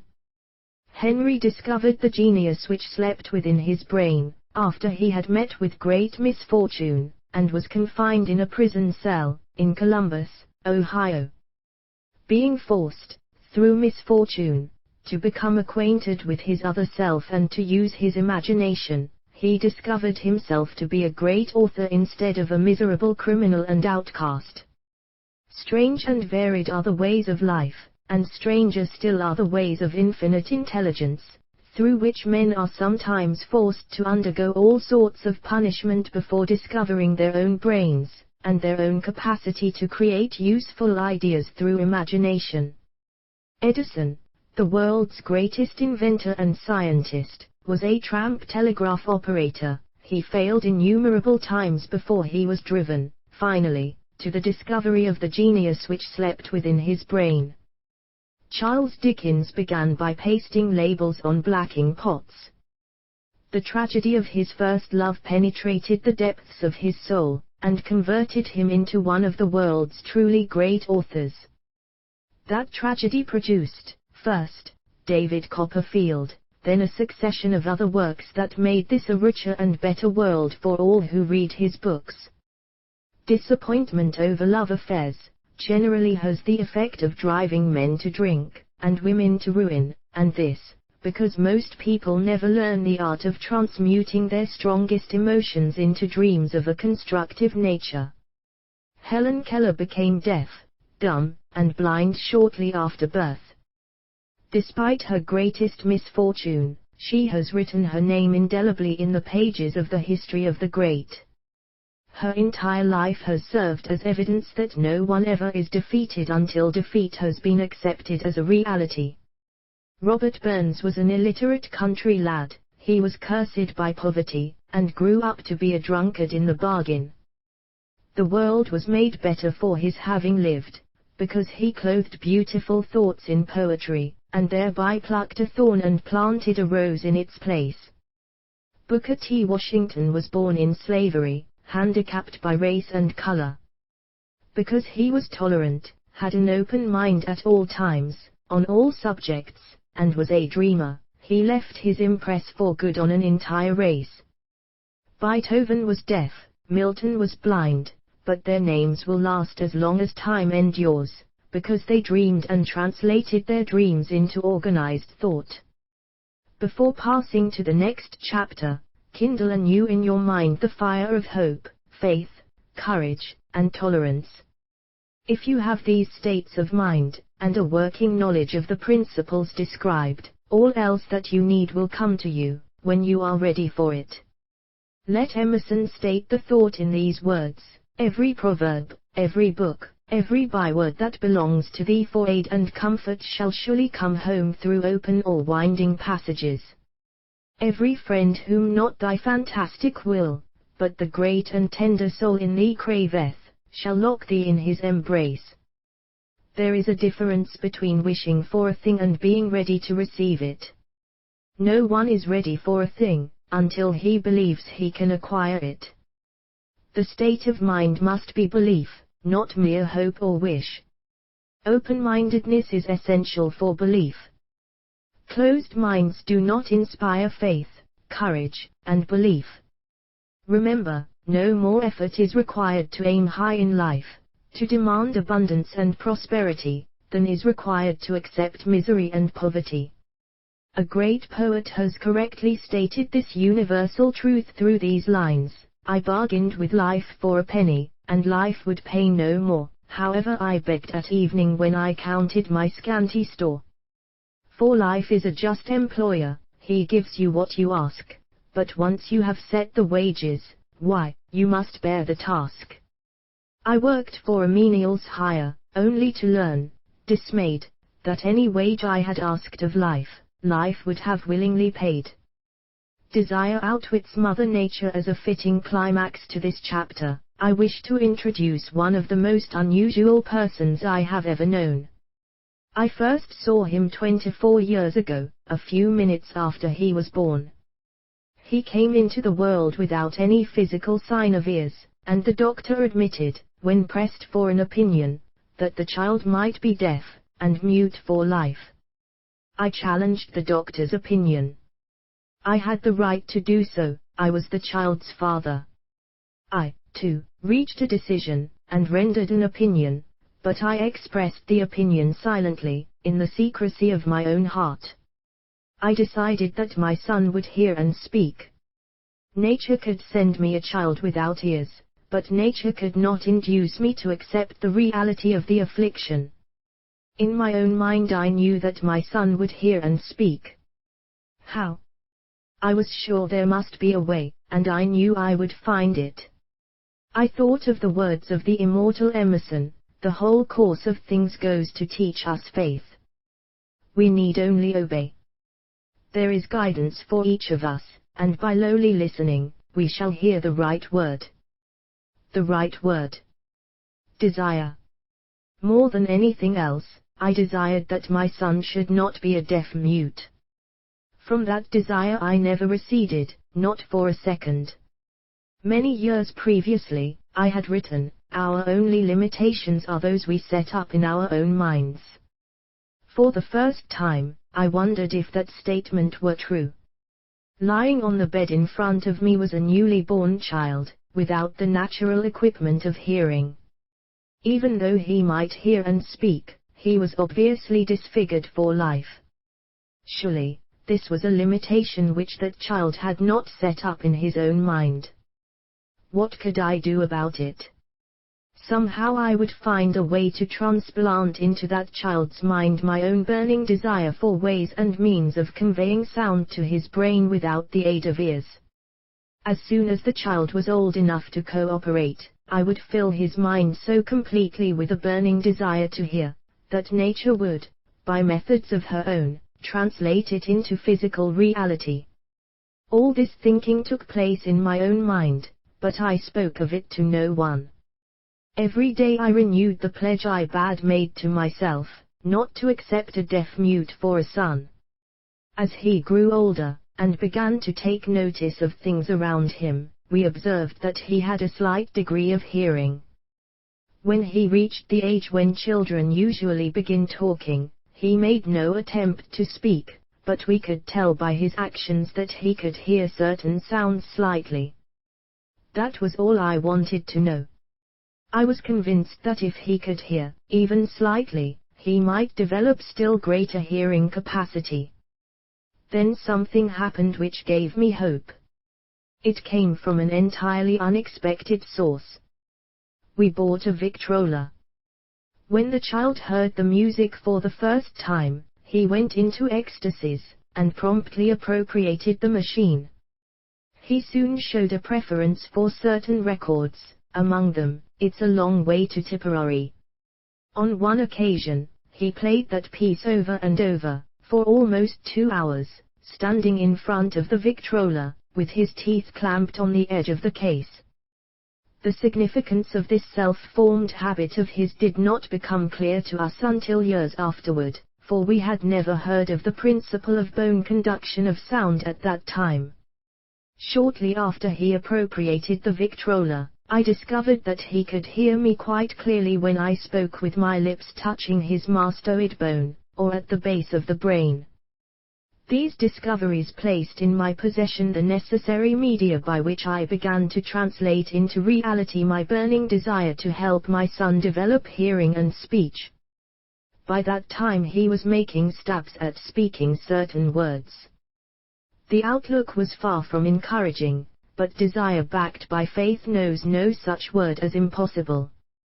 Having determined that he could hear the sound of my voice plainly, I began, immediately, to transfer to his mind the desire to hear and speak. I soon discovered that the child enjoyed bedtime stories, so I went to work, creating stories designed to develop in him self-reliance, imagination, and a keen desire to hear and to be normal. There was one story in particular, which I emphasized by giving it some new and dramatic coloring each time it was told. It was designed to plant in his mind the thought that his affliction was not a liability, but an asset of great value. Despite the fact that all the philosophy I had examined clearly indicated that every adversity brings with it the seed of an equivalent advantage, I must confess that I had not the slightest idea how this affliction could ever become an asset. However, I continued my practice of wrapping that philosophy in bedtime stories, hoping the time would come when he would find some plan by which his handicap could be made to serve some useful purpose. Reason told me plainly that there was no adequate compensation for the lack of ears and natural hearing equipment. Desire backed by faith pushed reason aside, and inspired me to carry on. As I analyze the experience in retrospect, I can see now that my son's faith in me had much to do with the astounding results. He did not question anything I told him. I sold him the idea that he had a distinct advantage over his older brother, and that this advantage would reflect itself in many ways. For example, the teachers in school would observe that he had no ears, and, because of this, they would show him special attention and treat him with extraordinary kindness. They always did. His mother saw to that, by visiting the teachers and arranging with them to give the child the extra attention necessary. I sold him the idea, too, that when he became old enough to sell newspapers, his older brother had already become a newspaper merchant, he would have a big advantage over his brother, for the reason that people would pay him extra money for his wares, because they could see that he was a bright, industrious boy, despite the fact he had no ears. We could notice that, gradually, the child's hearing was improving. Moreover, he had not the slightest tendency to be self-conscious, because of his affliction. When he was about 7, he showed the first evidence that our method of servicing his mind was bearing fruit. For several months he begged for the privilege of selling newspapers, but his mother would not give her consent. She was afraid that his deafness made it unsafe for him to go on the street alone. Finally, he took matters in his own hands. One afternoon, when he was left at home with the servants, he climbed through the kitchen window, shin it to the ground, and set out on his own. He borrowed 6 cents in capital from the neighborhood shoemaker, invested it in papers, sold out, reinvested, and kept repeating until late in the evening. After balancing his accounts, and paying back the 6 cents he had borrowed from his banker, he had a net profit of 42 cents. When we got home that night, we found him in bed asleep, with the money tightly clenched in his hand. His mother opened his hand, removed the coins, and cried, Of all things, crying over her son's first victory seemed so inappropriate. My reaction was the reverse. I laughed heartily, for I knew that my endeavor to plant in the child's mind an attitude of faith in himself had been successful. His mother saw, in his first business venture, a little deaf boy who had gone out in the streets and risked his life to earn money. I saw a brave, ambitious, self-reliant little businessman whose stock in himself had been increased 100%, because he had gone into business on his own initiative, and had won. The transaction pleased me, because I knew that he had given evidence of a trait of resourcefulness that would go with him all through life. Later events proved this to be true. When his older brother wanted something, he would lie down on the floor, kick his feet in the air, cry for it, and get it. When the little deaf boy wanted something, he would plan a way to earn the money, then buy it for himself. He still follows that plan. Truly, my own son has taught me that handicaps can be converted into stepping stones on which one may climb towards some worthy goal, unless they are accepted as obstacles, and used as alibis. The little deaf boy went through the grades, high school, and college without being able to hear his teachers, excepting when they shouted loudly, at close range. He did not go to a school for the deaf. We would not permit him to learn the sign language. We were determined that he should live a normal life, and associate with normal children, and we stood by that decision, although it cost us many heated debates with school officials. While he was in high school, he tried an electrical hearing aid, but it was of no value to him, due, we believed, to a condition that was disclosed when the child was 6, by Dr. J. Gordon Wilson, of Chicago, when he operated on one side of the boy's head, and discovered that there was no sign of natural hearing equipment. During his last week in college, 18 years after the operation, something happened which marked the most important turning point of his life. Through what seemed to be mere chance, he came into possession of another electrical hearing device, which was sent to him on trial. He was slow about testing it, due to his disappointment with a similar device. Finally he picked the instrument up, and more or less carelessly, placed it on his head, hooked up the battery, and lo! As if by a stroke of magic, his lifelong desire for normal hearing became a reality. For the first time in his life he heard practically as well as any person with normal hearing. God moves in mysterious ways, his wonders to perform. Overjoyed because of the changed world which had been brought to him through his hearing device, he rushed to the telephone, called his mother, and heard her voice perfectly. The next day he plainly heard the voices of his professors in class, for the first time in his life. Previously he could hear them only when they shouted, at short range. He heard the radio. He heard the talking pictures. For the first time in his life, he could converse freely with other people, without the necessity of their having to speak loudly. Truly, he had come into possession of a changed world. We had refused to accept nature's error, and, by persistent desire, we had induced nature to correct that error, through the only practical means available. Desire had commenced to pay dividends, but the victory was not yet complete. The boy still had to find a definite and practical way to convert his handicap into an equivalent asset. Hardly realizing the significance of what had already been accomplished, but intoxicated with the joy of his newly discovered world of sound, he wrote a letter to the manufacturer of the hearing aid, enthusiastically describing his experience. Something in his letter, something, perhaps which was not written on the lines, but back of them, caused the company to invite him to New York.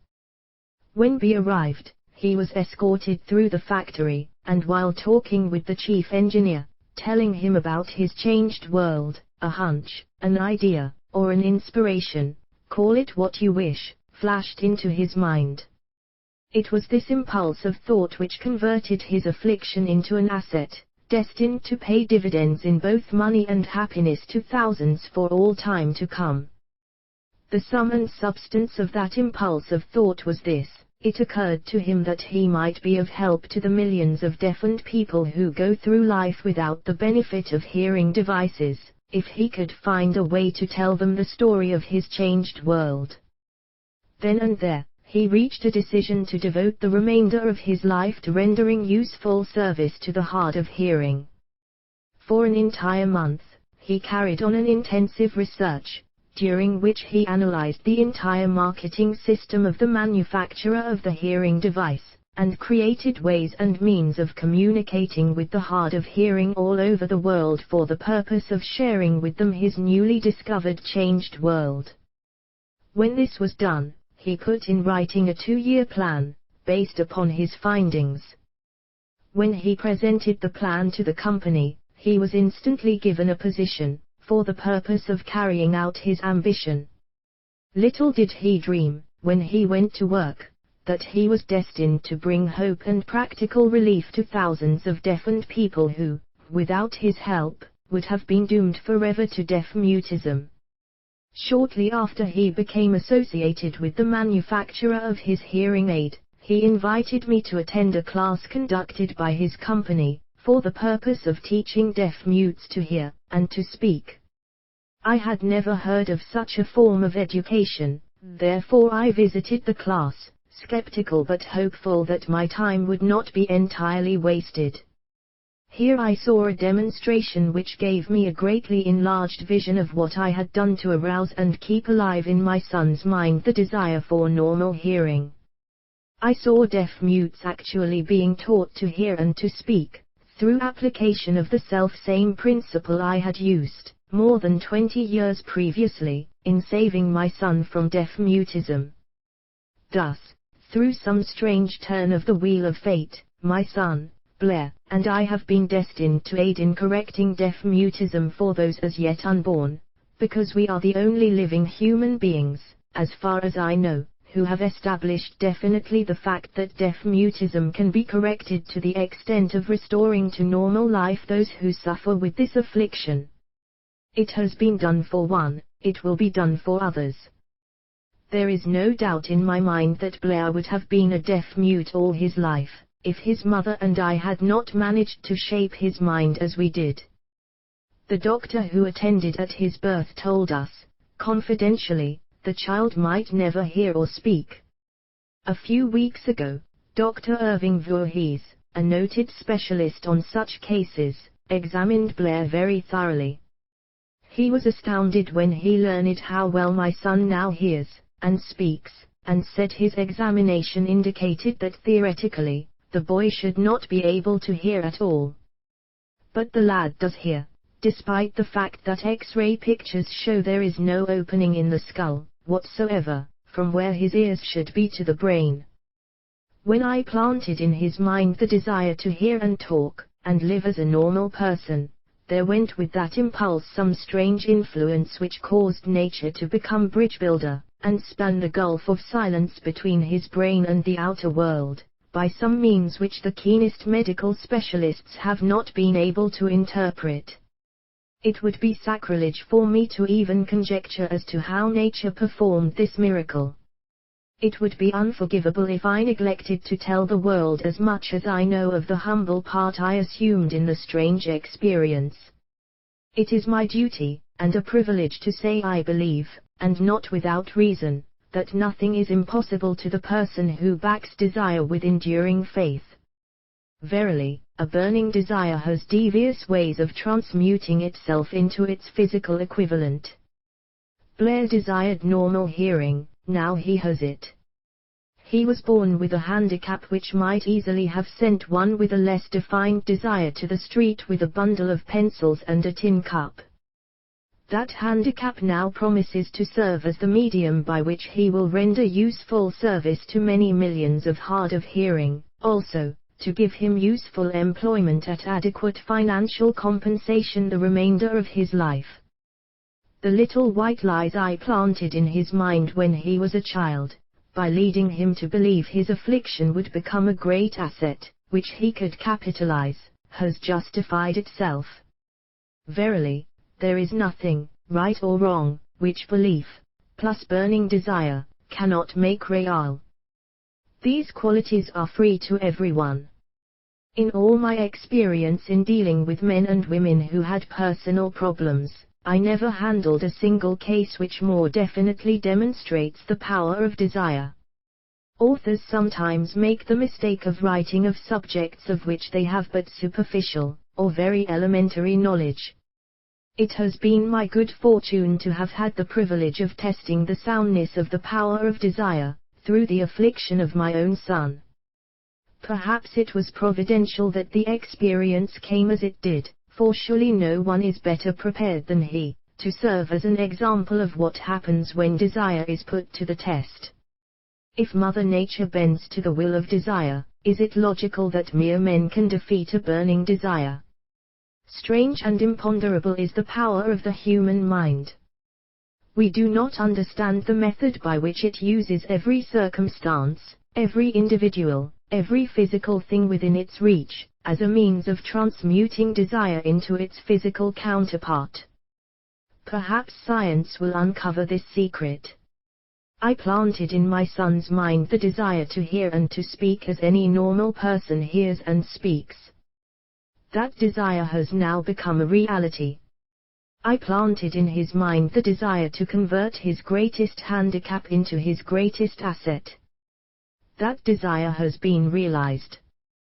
The modus operandi by which this astounding result was achieved is not hard to describe. It consisted of 3 very definite facts. First, I mixed faith with the desire for normal hearing, which I passed on to my son. Second, I communicated my desire to him in every conceivable way available, through persistent, continuous effort, over a period of years. Third, he believed me. As this chapter was being completed, news came of the death of Mme. Schoeman-Heinck. One short paragraph in the news dispatch gives the clue to this unusual woman's stupendous success as a singer.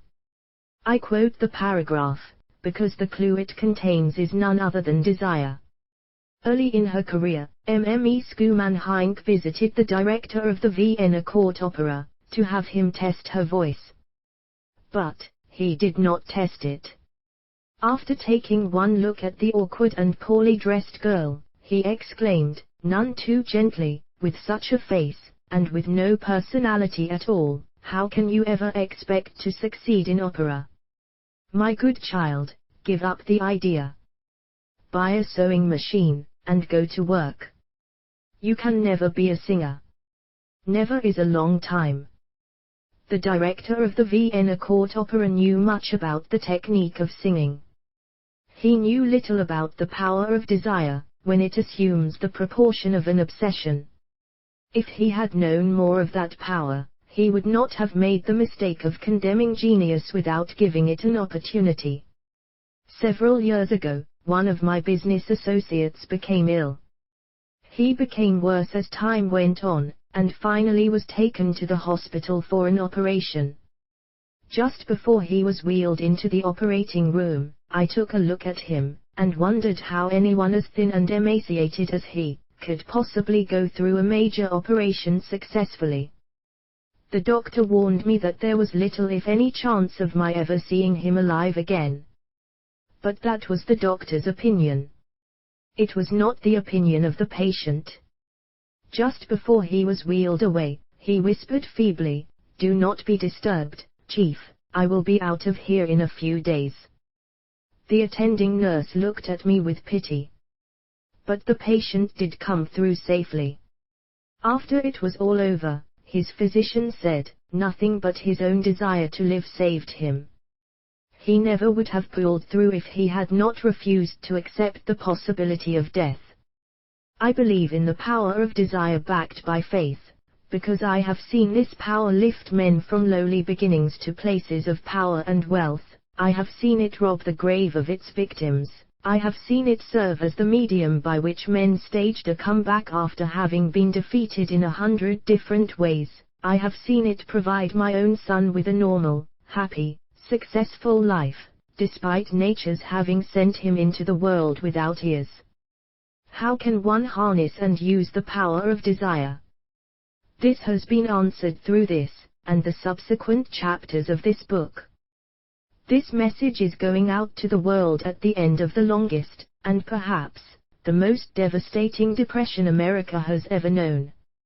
It is reasonable to presume that the message may come to the attention of many who have been wounded by the depression, those who have lost their fortunes, others who have lost their positions, and great numbers who must reorganize their plans and stage a comeback. To all these I wish to convey the thought that all achievement, no matter what may be its nature, or its purpose, must begin with an intense, burning desire for something definite. Through some strange and powerful principle of mental chemistry which she has never divulged, nature wraps up in the impulse of strong desire that something which recognizes no such word as impossible, and accepts no such reality as failure. Chapter 3 Faith Visualization of, and Belief in Attainment of Desire. The second step toward riches. Faith is the head chemist of the mind. When faith is blended with the vibration of thought, the subconscious mind instantly picks up the vibration, translates it into its spiritual equivalent, and transmits it to infinite intelligence, as in the case of prayer. The emotions of faith, love, and sex are the most powerful of all the major positive emotions. When the three are blended, they have the effect of coloring the vibration of thought in such a way that it instantly reaches the subconscious mind, where it is changed into its spiritual equivalent, the only form that induces a response from infinite intelligence. Love and faith are psychic, related to the spiritual side of man. Sex is purely biological, and related only to the physical. The mixing, or blending, of these three emotions has the effect of opening a direct line of communication between the finite, thinking mind of man, and infinite intelligence. How to develop faith? There comes, now, a statement which will give a better understanding of the importance the principle of autosuggestion assumes in the transmutation of desire into its physical, or monetary equivalent, namely, faith is a state of mind which may be induced, or created, by affirmation or repeated instructions to the subconscious mind, through the principle of autosuggestion. As an illustration, consider the purpose for which you are, presumably, reading this book. The object is, naturally, to acquire the ability to transmute the intangible thought impulse of desire into its physical counterpart, money. By following the instructions laid down in the chapters on autosuggestion, and the subconscious mind, as summarized in the chapter on autosuggestion, you may convince the subconscious mind that you believe you will receive that for which you ask, and it will act upon that belief, which your subconscious mind passes back to you in the form of faith, followed by definite plans for procuring that which you desire. The method by which one develops faith, where it does not already exist, is extremely difficult to describe, almost as difficult, in fact, as it would be to describe the color of red to a blind man who has never seen color, and has nothing with which to compare what you describe to him. Faith is a state of mind which you may develop at will, after you have mastered the 13 principles, because it is a state of mind which develops voluntarily, through application and use of these principles. Repetition of affirmation of orders to your subconscious mind. I5 The only known method of voluntary development of the emotion of faith. Perhaps the meaning may be made clearer through the following explanation as to the way men sometimes become criminals. Stated in the words of a famous criminologist, when men first come into contact with crime, they abhor it. If they remain in contact with crime for a time, they become accustomed to it, and endure it. If they remain in contact with it long enough, they finally embrace it, and become influenced by it. This is the equivalent of saying that any impulse of thought which is repeatedly passed on to the subconscious mind is, finally, accepted and acted upon by the subconscious mind, which proceeds to translate that impulse into its physical equivalent, by the most practical procedure available. In connection with this, consider again the statement, all thoughts which have been emotionalized, given feeling, and mixed with faith, begin immediately to translate themselves into their physical equivalent or counterpart. The emotions, or the feeling portion of thoughts, are the factors which give thoughts vitality, life, and action. The emotions of faith, love, and sex, when mixed with any thought impulse, give it greater action than any of these emotions can do singly. Not only thought impulses which have been mixed with faith, but those which have been mixed with any of the positive emotions, or any of the negative emotions, may reach and influence the subconscious mind. From this statement, you will understand that the subconscious mind will translate into its physical equivalent a thought impulse of a negative or destructive nature, just as readily as it will act upon thought impulses of a positive or constructive nature. This accounts for the strange phenomenon which so many millions of people experience, referred to as misfortune or bad luck. There are millions of people who believe themselves doomed to poverty and failure, because of some strange force over which they believe they have no control. They are the creators of their own misfortunes because of this negative belief, which is picked up by the subconscious mind, and translated into its physical equivalent.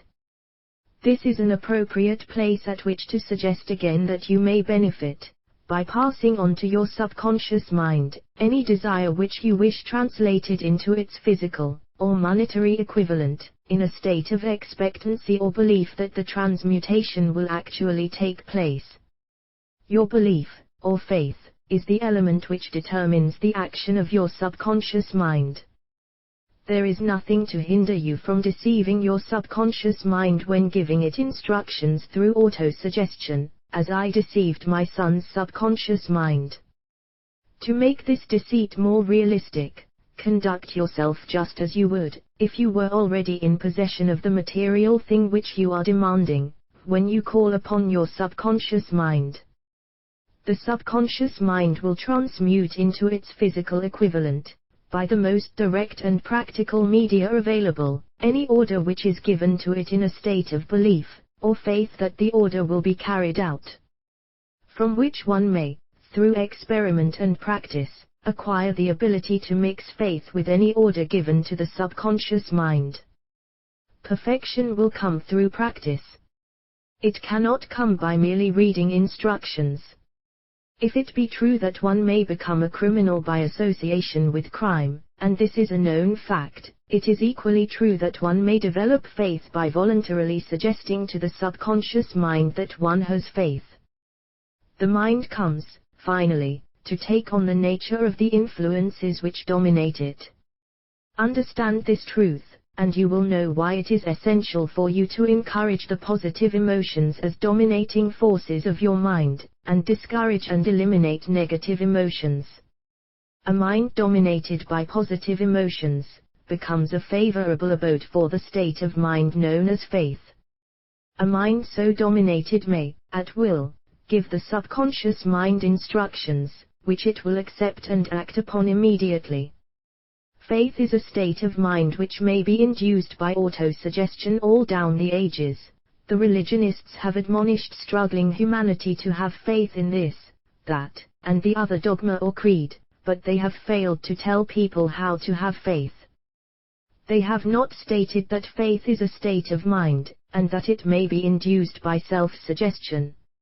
In language which any normal human being can understand, we will describe all that is known about the principle through which faith may be developed, where it does not already exist.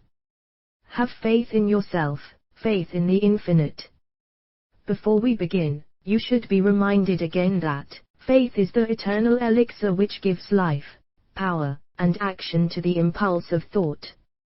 The foregoing sentence is worth reading a second time, and a third, and a fourth. It is worth reading aloud. Faith is the starting point of all accumulation of riches. Faith is the basis of all miracles and all mysteries which cannot be analyzed by the rules of science. Faith is the only known antidote for failure. Faith is the element, the chemical which, when mixed with prayer, gives one direct communication with infinite intelligence. Faith is the element which transforms the ordinary vibration of thought, created by the finite mind of man, into the spiritual equivalent. Faith is the only agency through which the cosmic force of infinite intelligence can be harnessed and used by man. Every one of the foregoing statements is capable of proof. The proof is simple and easily demonstrated. It is wrapped up in the principle of autosuggestion.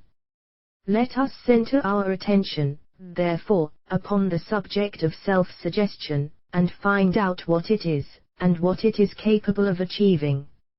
It is a well-known fact that one comes, finally, to believe whatever one repeats to oneself, whether the statement be true or false.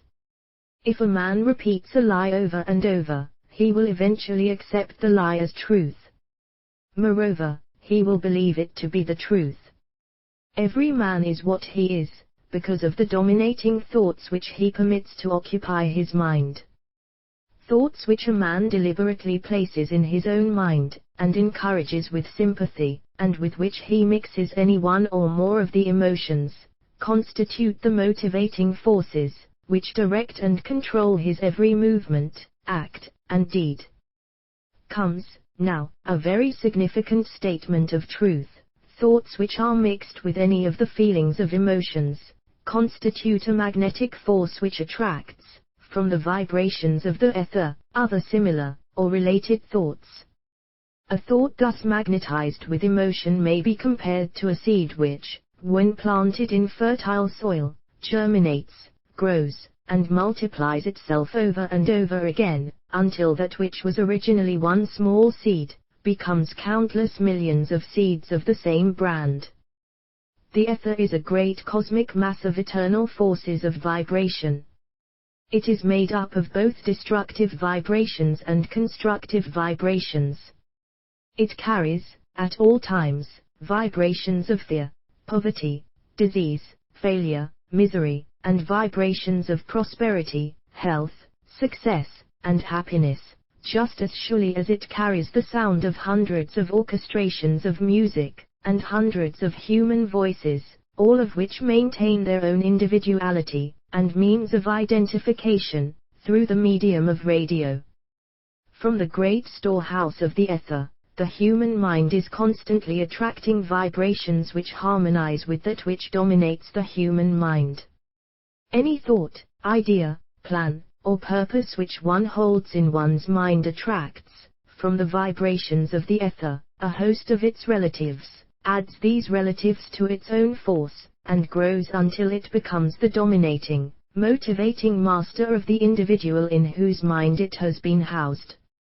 Now, let us go back to the starting point, and become informed as to how the original seed of an idea, plan, or purpose may be planted in the mind. The information is easily conveyed. Any idea, plan, or purpose may be placed in the mind through repetition of thought. This is why you are asked to write out a statement of your major purpose, or definite chief aim, commit it to memory, and repeat it, in audible words, day after day, until these vibrations of sound have reached your subconscious mind. We are what we are, because of the vibrations of thought which we pick up and register, through the stimuli of our daily environment. Resolve to throw off the influences of any unfortunate environment, and to build your own life to order. Taking inventory of mental assets and liabilities, you will discover that your greatest weakness is lack of self-confidence. This handicap can be surmounted, and timidity translated into courage, through the aid of the principle of autosuggestion. The application of this principle may be made through a simple arrangement of positive thought impulses stated in writing, memorized, and repeated, until they become a part of the working equipment of the subconscious faculty of your mind. Self-confidence formula first. I know that I have the ability to achieve the object of my definite purpose in life.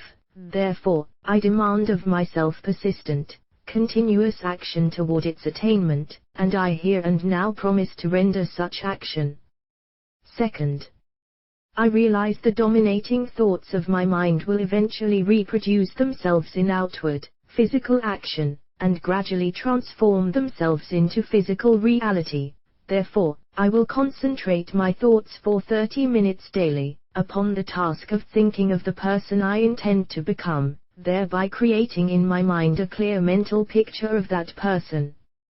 Third, I know through the principle of autosuggestion, any desire that I persistently hold in my mind will eventually seek expression through some practical means of attaining the object back of it. Therefore, I will devote 10 minutes daily to demanding of myself the development of self-confidence. Fourth, I have clearly written down a description of my definite chief aim in life, and I will never stop trying, until I shall have developed sufficient self-confidence for its attainment. Fifth, I fully realize that no wealth or position can long endure, unless built upon truth and justice. Therefore, I will engage in no transaction which does not benefit all whom it affects. I will succeed by attracting to myself the forces I wish to use, and the cooperation of other people. I will induce others to serve me, because of my willingness to serve others.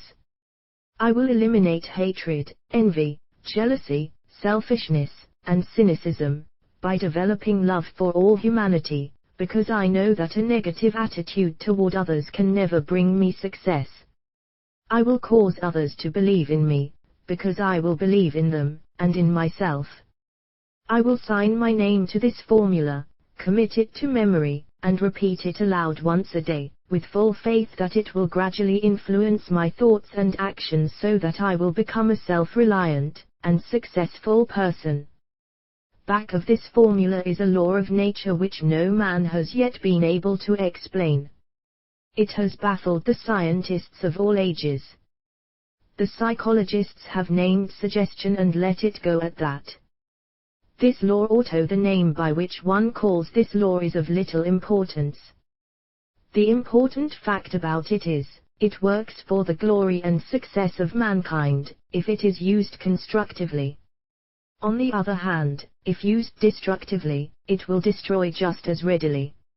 In this statement may be found a very significant truth, namely, that those who go down in defeat, and end their lives in poverty, misery, and distress, do so because of negative application of the principle of autosuggestion. The cause may be found in the fact that all impulses of thought have a tendency to clothe themselves in their physical equivalent. The subconscious mind, the chemical laboratory in which all thought impulses are combined, and made ready for translation into physical reality, makes no distinction between constructive and destructive thought impulses. It works with the material we feed it, through our thought impulses. The subconscious mind will translate into reality a thought driven by fear just as readily as it will translate into reality a thought driven by courage, or faith. The pages of medical history are rich with illustrations of cases of suggestive suicide. A man may commit suicide through negative suggestion, just as effectively as by any other means. In a Midwestern city, a man by the name of Joseph Grant, a bank official, borrowed a large sum of the bank's money, without the consent of the directors. He lost the money through gambling. One afternoon, the bank examiner came and began to check the accounts. Grant left the bank, took a room in a local hotel, and when they found him, 3 days later, he was lying in bed, wailing and moaning, repeating over and over these words, "My God, this will kill me. I cannot stand the disgrace." In a short time he was dead. The doctors pronounced the case one of mental suicide. Just as electricity will turn the wheels of industry, and render useful service if used constructively, or snuff out life if wrongly used, so will the law of autosuggestion lead you to peace and prosperity. or down into the valley of misery, failure, and death, according to your degree of understanding and application of it. If you fill your mind with fear, doubt and unbelief in your ability to connect with, and use the forces of infinite intelligence, the law of auto-suggestion will take this spirit of unbelief and use it as a pattern by which your subconscious mind will translate it into its physical equivalent. This statement is as true as the statement that 2 and 2 are 4. Like the wind which carries one ship east, and another west, the law of auto-suggestion will lift you up or pull you down, according to the way you set your sails of thought. The law of auto-suggestion, through which any person may rise to altitudes of achievement which stagger the imagination, is well described in the following verse: if you think you are beaten, you are; if you think you dare not, you don't. If you like to win, but you think you can't, it is almost certain you won't. If you think you'll lose, you're lost. For out of the world we find, success begins with a fellow's will. It's all in the state of mind. If you think you are outclassed, you are. You've got to think high to rise. You've got to be sure of yourself before you can ever win a prize. Life's battles don't always go to the stronger or faster man, but soon or late the man who wins is the man who thinks he can. Observe the words which have been emphasized, and you will catch the deep meaning which the poet had in mind.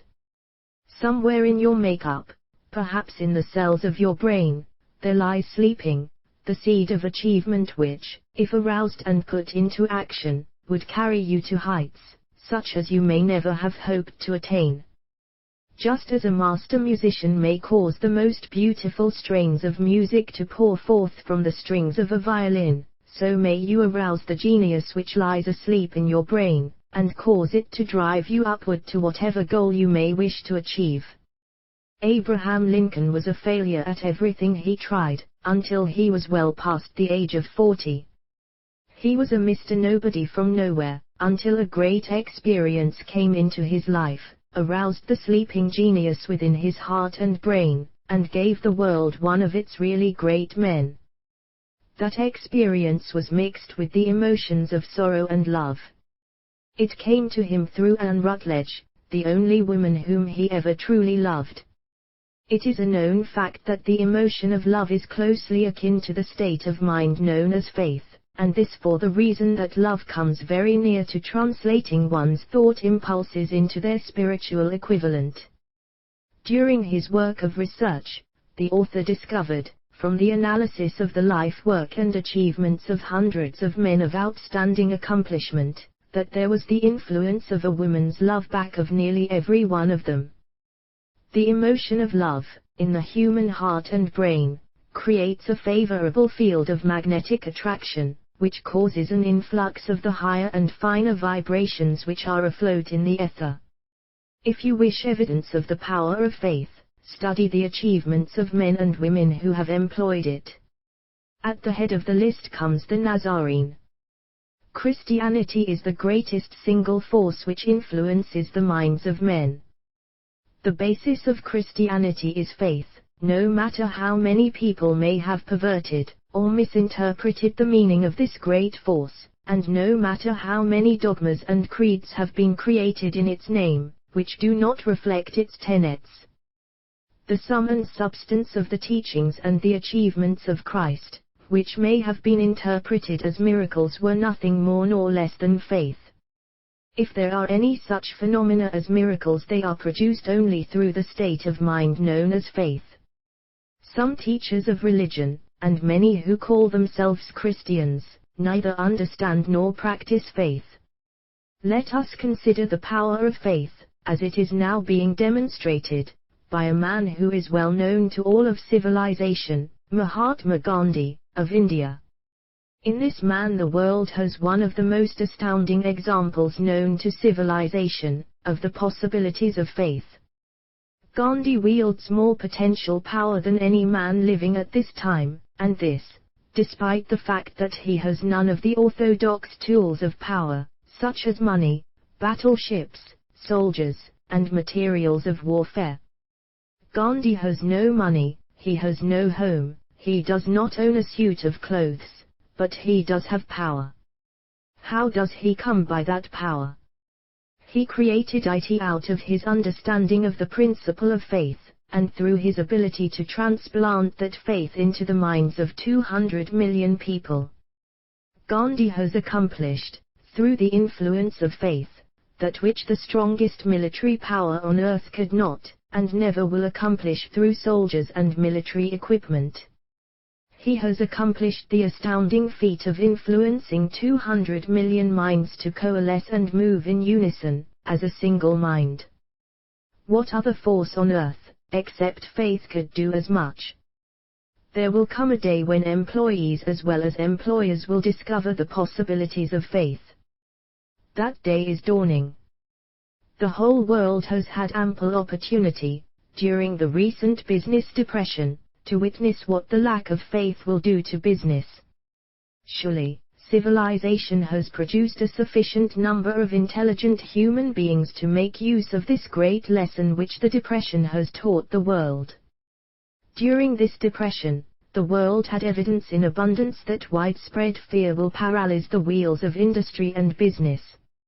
Out of this experience will arise leaders in business and industry who will profit by the example which Gandhi has set for the world, and they will apply to business the same tactics which he has used in building the greatest following known in the history of the world. These leaders will come from the rank and file of the unknown men, who now labor in the steel plants, the coal mines, the automobile factories, and in the small towns and cities of America. Business is due for a reform, make no mistake about this. The methods of the past, based upon economic combinations of force and fear, will be supplanted by the better principles of faith and cooperation. Men who labor will receive more than daily wages, they will receive dividends from the business, the same as those who supply the capital for business, but, first they must give more to their employers, and stop this bickering and bargaining by force, at the expense of the public. They must earn the right to dividends. Moreover, and this is the most important thing of all, they will be led by leaders who will understand and apply the principles employed by Mahatma Gandhi. Only in this way may leaders get from their followers the spirit of full cooperation which constitutes power in its highest and most enduring form.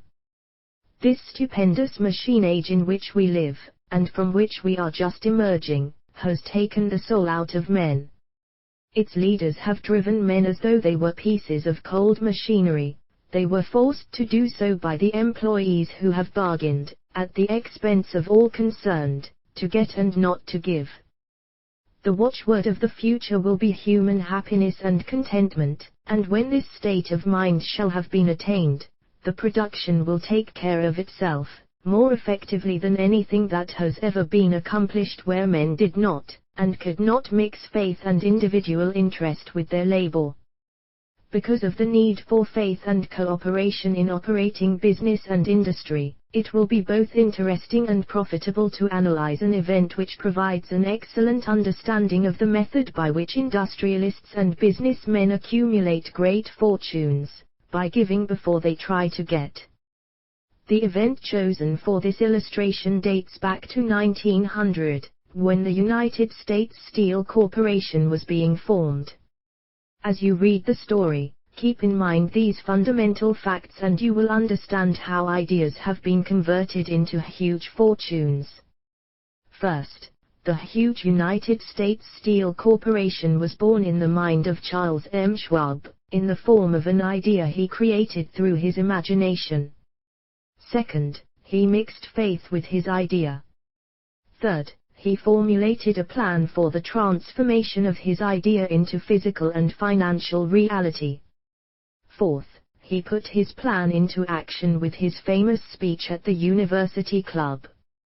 Fifth, he applied, and followed through on his plan with persistence, and backed it with firm decision until it had been fully carried out. Sixth, he prepared the way for success by a burning desire for success. If you are one of those who have often wondered how great fortunes are accumulated, this story of the creation of the United States Steel Corporation will be enlightening. If you have any doubt that men can think and grow rich, this story should dispel that doubt, because you can plainly see in the story of the United States Steel, the application of a major portion of the 13 principles described in this book. This astounding description of the power of an idea was dramatically told by John Lowell, in the New York World Telegram, with whose courtesy it is here reprinted. A pretty after-dinner speech for $1 billion when, on the evening of the 12th of December, 1900, some 80 of the nation's financial nobility gathered in the banquet hall of the University Club on Fifth Avenue to do honor to a young man from out of the West. Not half a dozen of the guests realized they were to witness the most significant episode in American industrial history. J. Edward Simmons and Charles Stuart Smith, their hearts full of gratitude for the lavish hospitality bestowed on them by Charles M. Schwab during a recent visit to Pittsburgh, had arranged the dinner to introduce the 38-year-old steel man to Eastern banking society. But they didn't expect him to stampede the convention. They warned him, in fact, that the bosoms within New York's stuffed shirts would not be responsive to oratory, and that, if he didn't want to bore the Stillmans and Harrimans and Vanderbilts, he had better limit himself to 15 or 20 minutes of polite vaporings and let it go at that. Even John Pierpont Morgan, sitting on the right hand of Schwab as became his imperial dignity, intended to grace the banquet table with his presence only briefly. And so far as the press and public were concerned, the whole affair was of so little moment that no mention of it found its way into print the next day. So the two hosts and their distinguished guests ate their way through the usual 7 or 8 courses. There was little conversation, and what there was of it was restrained. Few of the bankers and brokers had met Schwab, whose career had flowered along the banks of the Monongahela, and none knew him well. But before the evening was over, they, and with them Money Master Morgan, were to be swept off their feet, and $1 billion baby, the United States Steel Corporation, was to be conceived. It is perhaps unfortunate, for the sake of history, that no record of Charlie Schwab's speech at the dinner ever was made. He repeated some parts of it at a later date during a similar meeting of Chicago bankers. And still later, when the government brought suit to dissolve the Steel Trust, he gave his own version, from the witness stand, of the remarks that stimulated Morgan into a frenzy of financial activity. It is probable, however, that it was a homely speech, somewhat ungrammatical, for the niceties of language never bothered Schwab, full of epigram and threaded with wit. But aside from that, it had a galvanic force and effect upon the $5 billion of estimated capital that was represented by the diners. After it was over and the gathering was still under its spell, although Schwab had talked for 90 minutes, Morgan led the orator to a recessed window where, dangling their legs from the high, uncomfortable seat, they talked for an hour more. The magic of the Schwab personality had been turned on, full force, but what was more important and lasting was the full-fledged, clear-cut program he laid down for the aggrandizement of steel. Many other men had tried to interest Morgan in slapping together a steel trust after the pattern of the biscuit, wire and hoop, sugar, rubber, whiskey, oil or chewing gum combinations. John W. Gates, the gambler, had urged it, but Morgan distrusted him. The Moore boys, Bill and Jim, Chicago stock jobbers who had glued together a match trust and a cracker corporation, had urged it and failed. Albert H. Gary, the sanctimonious country lawyer, wanted to foster it, but he wasn't big enough to be impressive. Until Schwab's eloquence took J.P. Morgan to the heights from which he could visualize the solid results of the most daring financial undertaking ever conceived, the project was regarded as a delirious dream of easy money crackpots. The financial magnetism that began, a generation ago, to attract thousands of small and sometimes inefficiently managed companies into large and competition-crushing combinations, had become operative in the steel world through the devices of that jovial business pirate, John W. Gates. Gates already had formed the American Steel and Wire Company out of a chain of small concerns, and together with Morgan had created the Federal Steel Company. The National Tube and American Bridge Companies were two more Morgan concerns, and the Moore brothers had forsaken the match and cookie business to form the American Group, Tin Plate, Steel Hoop, Sheet Steel, and the National Steel Company. But by the side of Andrew Carnegie's gigantic vertical trust, a trust owned and operated by 53 partners, those other combinations were picayune. They might combine to their heart's content, but the whole lot of them couldn't make a dent in the Carnegie organization, and Morgan knew it. The eccentric old Scot knew it, too. From the magnificent heights of Skibo Castle he had viewed, first with amusement and then with resentment, the attempts of Morgan's smaller companies to cut into his business.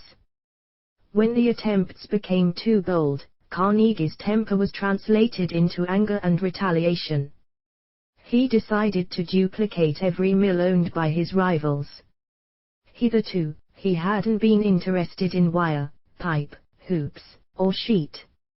Instead, he was content to sell such companies the raw steel and let them work it into whatever shape they wanted. Now, with Schwab as his chief and able lieutenant, he planned to drive his enemies to the wall. So it was that in the speech of Charles M. Schwab, Morgan saw the answer to his problem of combination. A trust without Carnegie, giant of them all, would be no trust at all, a plum pudding, as one writer said, without the plums. Schwab's speech on the night of the 12th of December, 1900, undoubtedly carried the inference, though not the pledge, that the vast Carnegie enterprise could be brought under the Morgan tent. He talked of the world future for steel, of reorganization for efficiency, of specialization, of the scrapping of unsuccessful mills and concentration of effort on the flourishing properties, of economies in the ore traffic, of economies in overhead and administrative departments, of capturing foreign markets. More than that, he told the buccaneers among them wherein lay the errors of their customary piracy. Their purposes, he inferred, bad been to create monopolies, raise prices, and pay themselves fat dividends out of privilege. Schwab condemned the system in his heartiest manner. The short-sightedness of such a policy, he told his hearers, lay in the fact that it restricted the market in an era when everything cried for expansion. By cheapening the cost of steel, he argued, an ever-expanding market would be created, more uses for steel would be devised, and a goodly portion of the world trade could be captured. Actually, though he did not know it, Schwab was an apostle of modern mass production. So the dinner at the University Club came to an end. Morgan went home, to think about Schwab's rosy predictions. Schwab went back to Pittsburgh to run the steel business for Andrew Carnegie, while Gary and the rest went back to their stock tickers, to fiddle around in anticipation of the next move. It was not long coming. It took Morgan about 1 week to digest the feast of reason Schwab had placed before him. When he had assured himself that no financial indigestion was to result, he sent for Schwab and found that young man rather coy. Mr. Carnegie, Schwab indicated, might not like it if he found his trusted company president had been flirting with the Emperor of Wall Street, the street upon which Carnegie was resolved never to tread. Then it was suggested by John W. Gates, the go-between, that if Schwab happened to be in the Bellevue Hotel in Philadelphia, J.P. Morgan might also happen to be there. When Schwab arrived, however, Morgan was inconveniently ill at his New York home, and so, on the elder man's pressing invitation, Schwab went to New York and presented himself at the door of the financier's library. Now certain economic historians have professed the belief that from the beginning to the end of the drama, the stage was set by Andrew Carnegie, that the dinner to Schwab, the famous speech, the Sunday night conference between Schwab and the Money King, were events arranged by the canny Scot. The truth is exactly the opposite. When Schwab was called in to consummate the deal, he didn't even know whether the little boss, as Andrew was called, would so much as listen to an offer to sell, particularly to a group of men whom Andrew regarded as being endowed with something less than holiness. But Schwab did take into the conference with him, in his own handwriting, 6 sheets of copperplate figures, representing to his mind the physical worth and the potential earning capacity of every steel company he regarded as an essential star in the new metal firmament. 4 men pondered over these figures all night. The chief, of course, was Morgan, steadfast in his belief in the divine right of money. With him was his aristocratic partner, Robert Bacon, a scholar and a gentleman. The third was John W. Gates, whom Morgan scorned as a gambler and used as a tool. The fourth was Schwab, who knew more about the processes of making and selling steel than any whole group of men then living. Throughout that conference, the Pittsburghers' figures were never questioned. If he said a company was worth so much, then it was worth that much and no more. He was insistent, too, upon including in the combination only those concerns he nominated. He had conceived a corporation in which there would be no duplication, not even to satisfy the greed of friends who wanted to unload their companies upon the broad Morgan shoulders. Thus he left out, by design, a number of the larger concerns upon which the walruses and carpenters of Wall Street had cast hungry eyes. When dawn came, Morgan rose and straightened his back. Only one question remained. "Do you think you can persuade Andrew Carnegie to sell?" he asked. "I can try," said Schwab. "If you can get him to sell, I will undertake the matter," said Morgan. So far so good. But would Carnegie sell? How much would he demand? Schwab thought about $320 million. What would he take payment in? Common or preferred stocks? Bonds? Cash? Nobody could raise $350 million in cash. There was a golf game in January on the frost-cracking heath of the St. Andrew's Links in Westchester, with Andrew bundled up in sweaters against the cold, and Charlie talking volubly, as usual, to keep his spirits up. But no word of business was mentioned until the pair sat down in the cozy warmth of the Carnegie cottage hard by. Then, with the same persuasiveness that had hypnotized 80 millionaires at the University Club, Schwab poured out the glittering promises of retirement in comfort, of untold millions to satisfy the old man's social caprices. Carnegie capitulated, wrote a figure on a slip of paper, handed it to Schwab and said, "All right, that's what we'll sell for."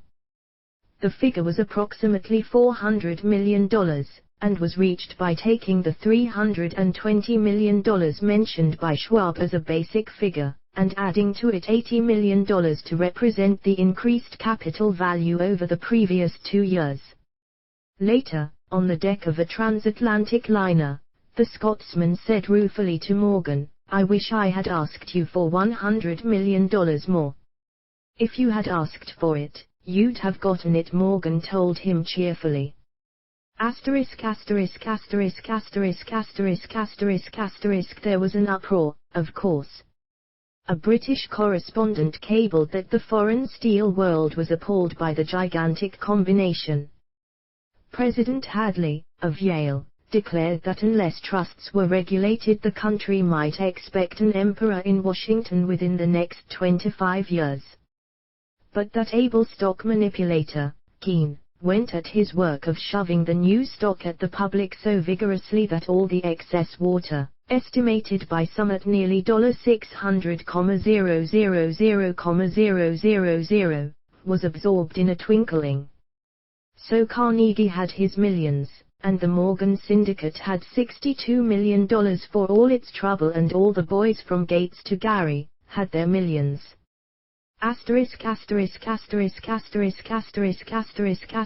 The 38-year-old Schwab had his reward. He was made president of the new corporation and remained in control until 1930. The dramatic story of big business, which you have just finished, was included in this book, because it is a perfect illustration of the method by which desire can be transmuted into its physical equivalent. I imagine some readers will question the statement that a mere, intangible desire can be converted into its physical equivalent. Doubtless some will say, you cannot convert nothing into something. The answer is in the story of United States Steel. That giant organization was created in the mind of one man. The plan by which the organization was provided with the steel mills that gave it financial stability was created in the mind of the same man. His faith, his desire, his imagination, his persistence were the real ingredients that went into United States Steel. The steel mills and mechanical equipment acquired by the corporation, after it had been brought into legal existence, were incidental, but careful analysis will disclose the fact that the appraised value of the properties acquired by the corporation increased in value by an estimated $600 million, by the mere transaction which consolidated them under one management.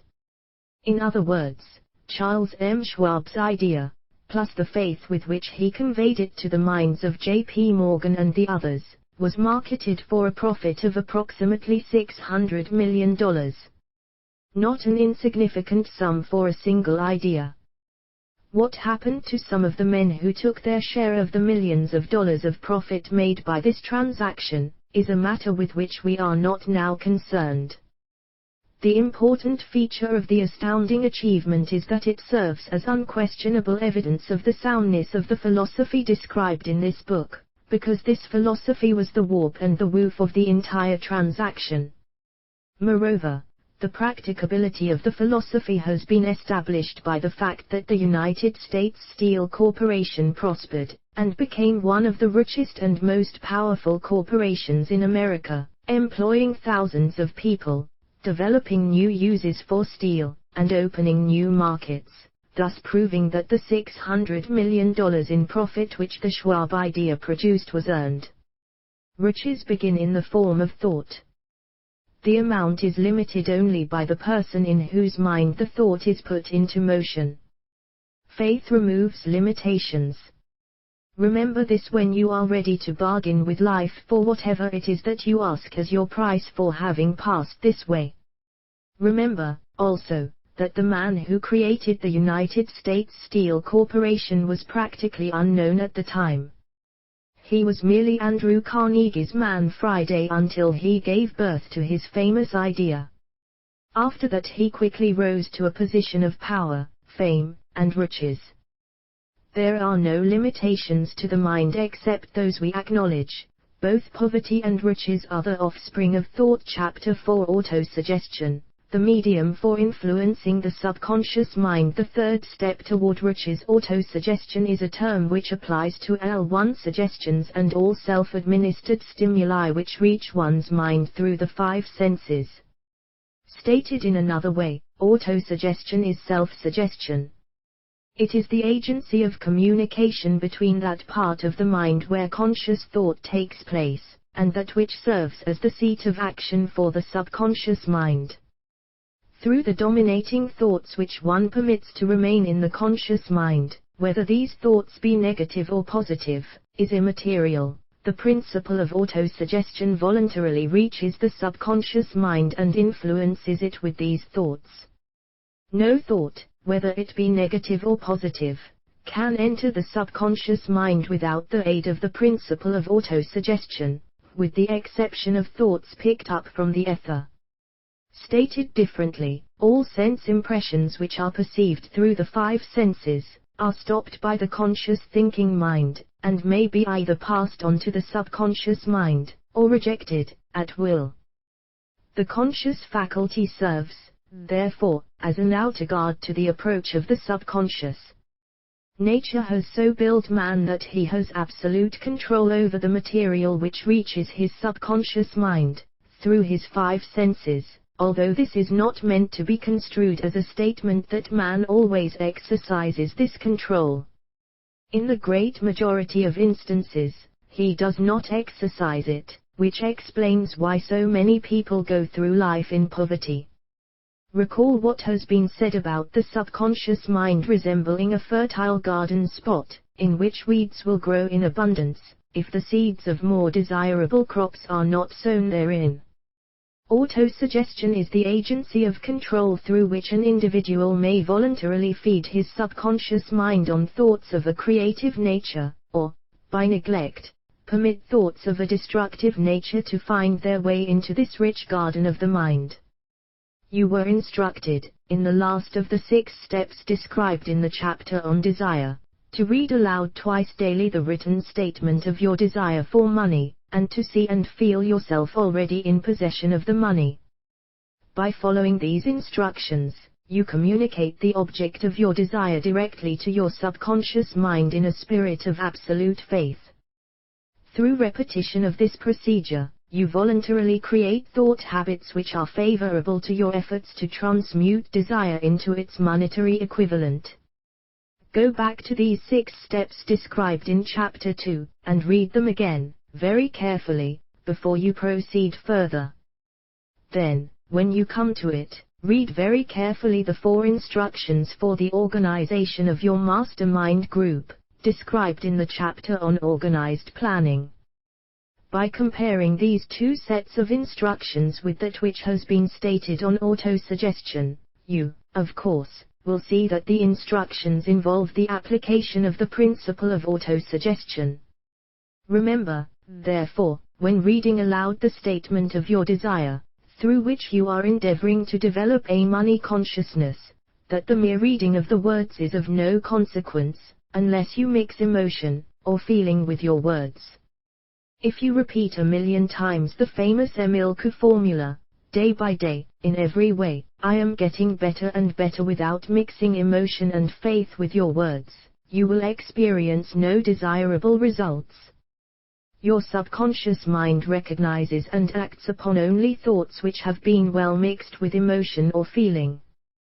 This is a fact of such importance as to warrant repetition in practically every chapter, because the lack of understanding of this is the main reason the majority of people who try to apply the principle of autosuggestion get no desirable results. Plain, unemotional words do not influence the subconscious mind. You will get no appreciable results until you learn to reach your subconscious mind with thoughts, or spoken words which have been well emotionalized with belief. Do not become discouraged if you cannot control and direct your emotions the first time you try to do so. Remember, there is no such possibility as something for nothing. Ability to reach and influence your subconscious mind has its price, and you must pay that price. You cannot cheat, even if you desire to do so. The price of ability to influence your subconscious mind is everlasting persistence in applying the principles described here. You cannot develop the desired ability for a lower price. You, and you alone, must decide whether or not the reward for which you are striving, the money consciousness, is worth the price you must pay for it in effort. Wisdom and cleverness alone will not attract and retain money except in a few very rare instances, where the law of averages favors the attraction of money through these sources. The method of attracting money described here does not depend upon the law of averages. Moreover, the method plays no favorites. It will work for one person as effectively as it will for another. Where failure is experienced, it is the individual, not the method, which has failed. If you try and fail, make another effort, and still another, until you succeed. Your ability to use the principle of autosuggestion will depend, very largely, upon your capacity to concentrate upon a given desire until that desire becomes a burning obsession. When you begin to carry out the instructions in connection with the 6 steps described in the second chapter, it will be necessary for you to make use of the principle of concentration. Let us here offer suggestions for the effective use of concentration. When you begin to carry out the first of the 6 steps, which instructs you to fix in your own mind the exact amount of money you desire, hold your thoughts on that amount of money by concentration, or fixation of attention, with your eyes closed, until you can actually see the physical appearance of the money. Do this at least once each day. As you go through these exercises, follow the instructions given in the chapter on faith, and see yourself actually in possession of the money. Here is a most significant fact: the subconscious mind takes any orders given it in a spirit of absolute faith, and acts upon those orders, although the orders often have to be presented over and over again, through repetition, before they are interpreted by the subconscious mind.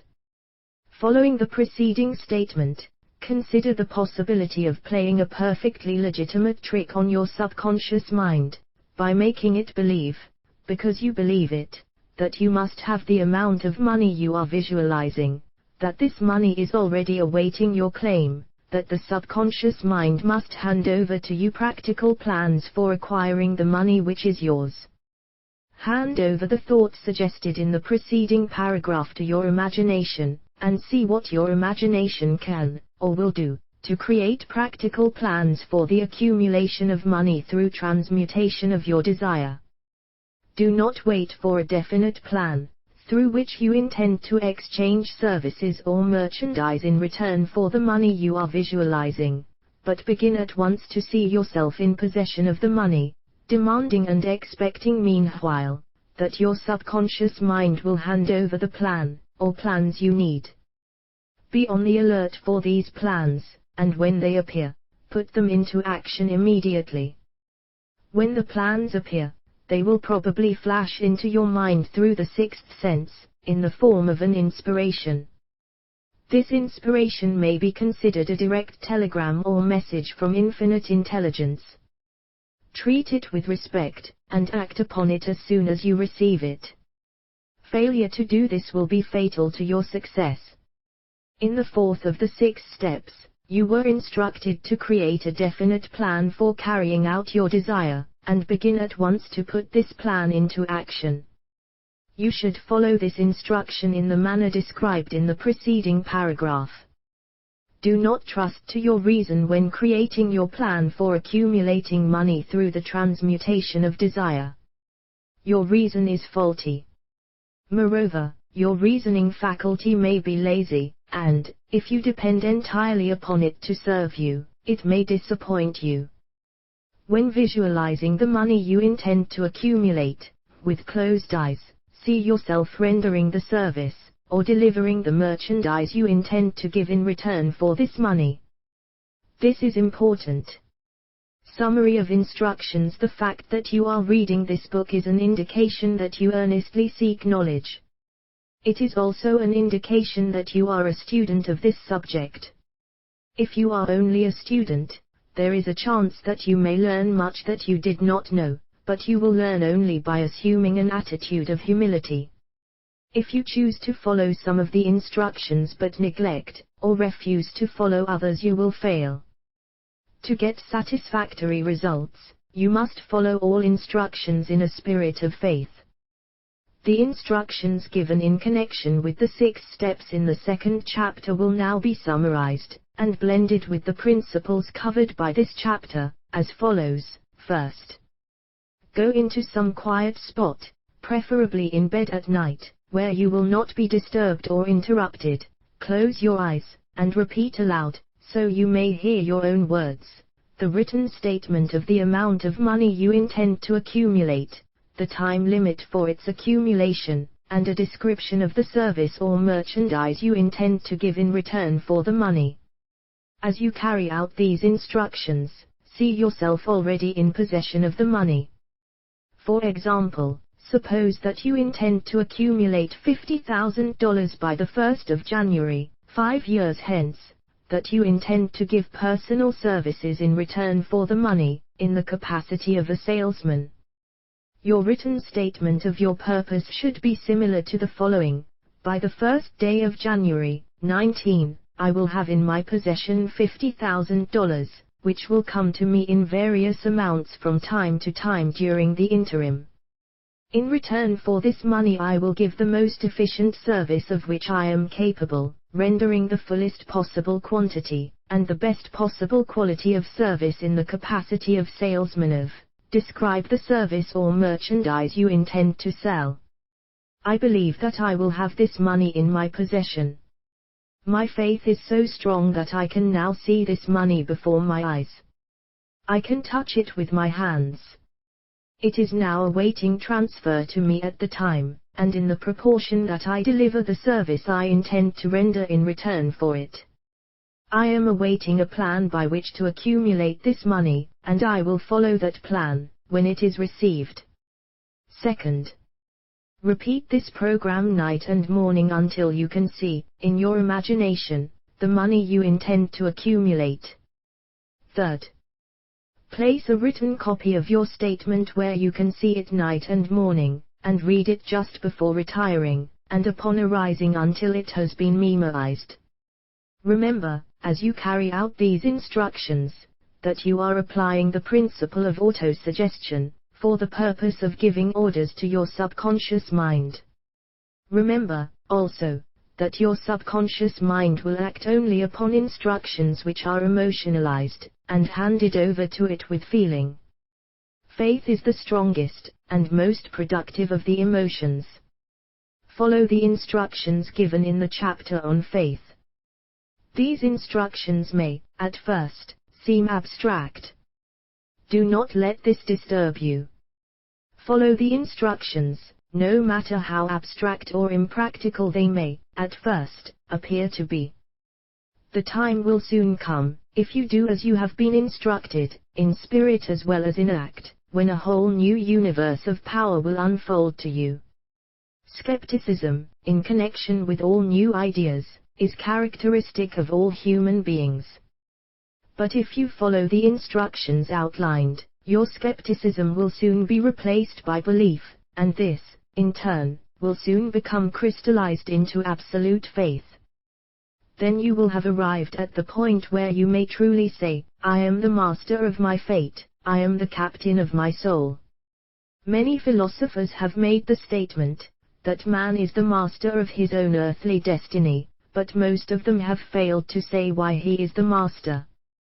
The reason that man may be the master of his own earthly status, and especially his financial status, is thoroughly explained in this chapter.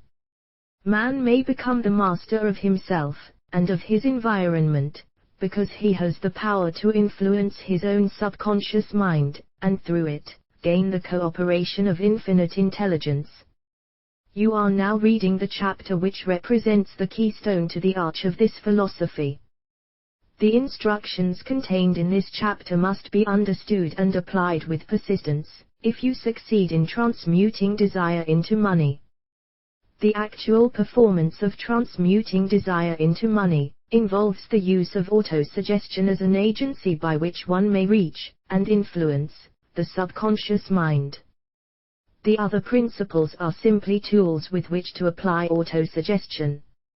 Keep this thought in mind, and you will, at all times, be conscious of the important part the principle of autosuggestion is to play in your efforts to accumulate money through the methods described in this book. Carry out these instructions as though you were a small child. Inject into your efforts something of the faith of a child. The author has been most careful to see that no impractical instructions were included, because of his sincere desire to be helpful. After you have read the entire book, come back to this chapter, and follow in spirit, and in action, this instruction. Read the entire chapter aloud once every night, until you become thoroughly convinced that the principle of autosuggestion is sound, that it will accomplish for you all that has been claimed for it.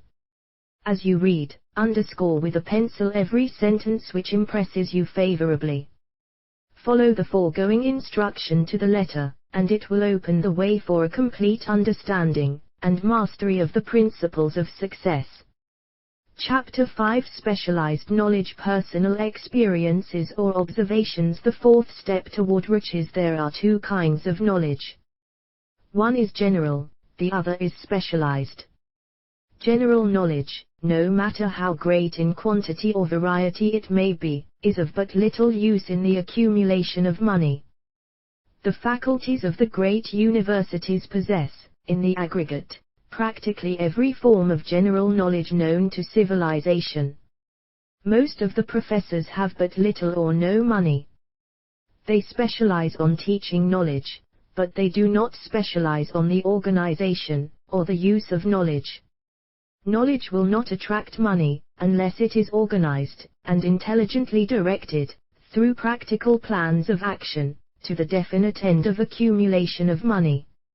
Lack of understanding of this fact has been the source of confusion to millions of people who falsely believe that knowledge is power. It is nothing of the sort. Knowledge is only potential power. It becomes power only when, and if, it is organized into definite plans of action, and directed to a definite end. This missing link in all systems of education known to civilization today, may be found in the failure of educational institutions to teach their students how to organize and use knowledge after they acquire it. Many people make the mistake of assuming that, because Henry Ford had but little schooling, he is not a man of education. Those who make this mistake do not know Henry Ford, nor do they understand the real meaning of the word educate. That word is derived from the Latin word educo, meaning to educe, to draw out, to develop from within. An educated man is not, necessarily, one who has an abundance of general or specialized knowledge. An educated man is one who has so developed the faculties of his mind that he may acquire anything he wants, or its equivalent, without violating the rights of others. Henry Ford comes well within the meaning of this definition.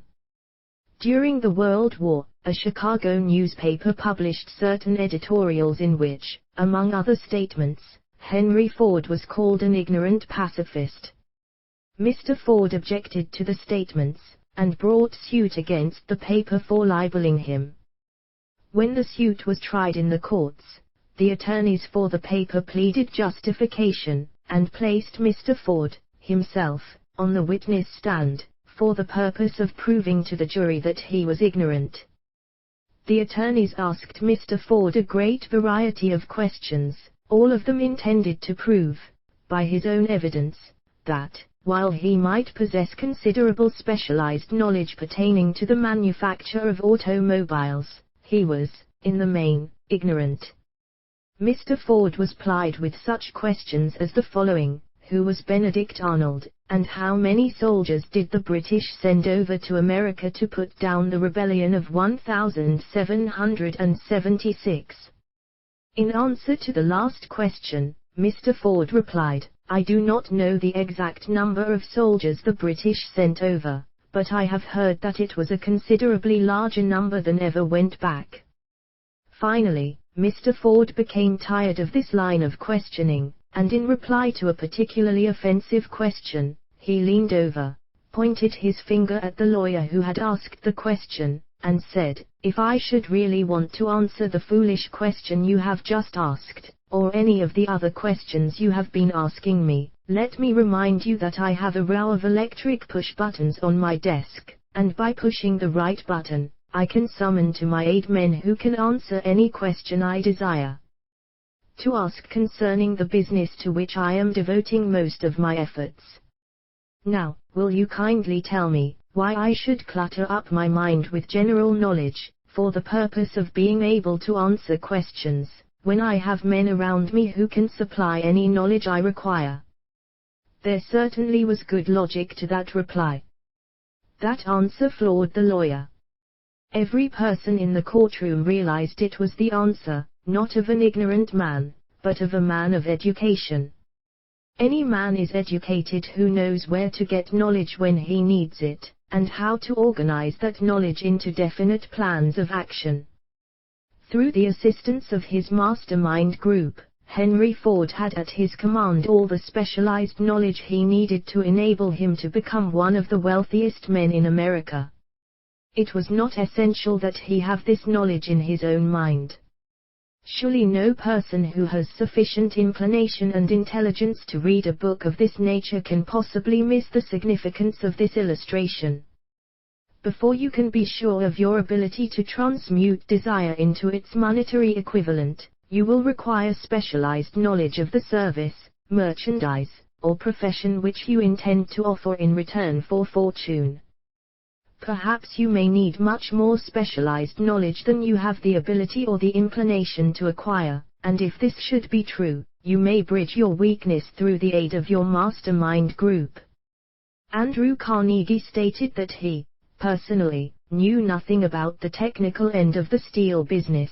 Moreover, he did not particularly care to know anything about it. The specialized knowledge which he required for the manufacture and marketing of steel, he found available through the individual units of his mastermind group. The accumulation of great fortunes calls for power, and power is acquired through highly organized and intelligently directed specialized knowledge, but that knowledge does not, necessarily, have to be in the possession of the man who accumulates the fortune. The preceding paragraph should give hope and encouragement to the man with ambition to accumulate a fortune, who has not possessed himself of the necessary education to supply such specialized knowledge as he may require. Men sometimes go through life suffering from inferiority complexes because they are not men of education. The man who can organize and direct a mastermind group of men who possess knowledge useful in the accumulation of money, is just as much a man of education as any man in the group. Remember this if you suffer from a feeling of inferiority, because your schooling has been limited. Thomas Edison had only 3 months of schooling during his entire life. He did not lack education, neither did he die poor. Henry Ford had less than a 6th grade schooling, but he has managed to do pretty well by himself, financially. Specialized knowledge is among the most plentiful, and the cheapest forms of service which may be had. If you doubt this, consult the payroll of any university. It pays to know how to purchase knowledge first of all, decide the sort of specialized knowledge you require, and the purpose for which it is needed. To a large extent your major purpose in life, the goal toward which you are working, will help determine what knowledge you need. With this question settled, your next move requires that you have accurate information concerning dependable sources of knowledge. The more important of these are, a. One's own experience and education, b. Experience and education available through cooperation of others, mastermind alliance, c. Colleges and universities, d. Public libraries, through books and periodicals in which may be found all the knowledge organized by civilization, e. Special training courses, through night schools and home study schools in particular. As knowledge is acquired it must be organized and put into use, for a definite purpose, through practical plans. Knowledge has no value except that which can be gained from its application towards some worthy end. This is one reason why college degrees are not valued more highly. They represent nothing but miscellaneous knowledge. If you contemplate taking additional schooling, first determine the purpose for which you want the knowledge you are seeking, then learn where this particular sort of knowledge can be obtained, from reliable sources. Successful men, in all callings, never stop acquiring specialized knowledge related to their major purpose, business, or profession. Those who are not successful usually make the mistake of believing that the knowledge acquiring period ends when one finishes school. The truth is that schooling does but little more than to put one in the way of learning how to acquire more practical knowledge. With this changed world which began at the end of the economic collapse, came also astounding changes in educational requirements. The order of the day is specialization. This truth was emphasized by Robert P. Moore, Secretary of Appointments of Columbia University.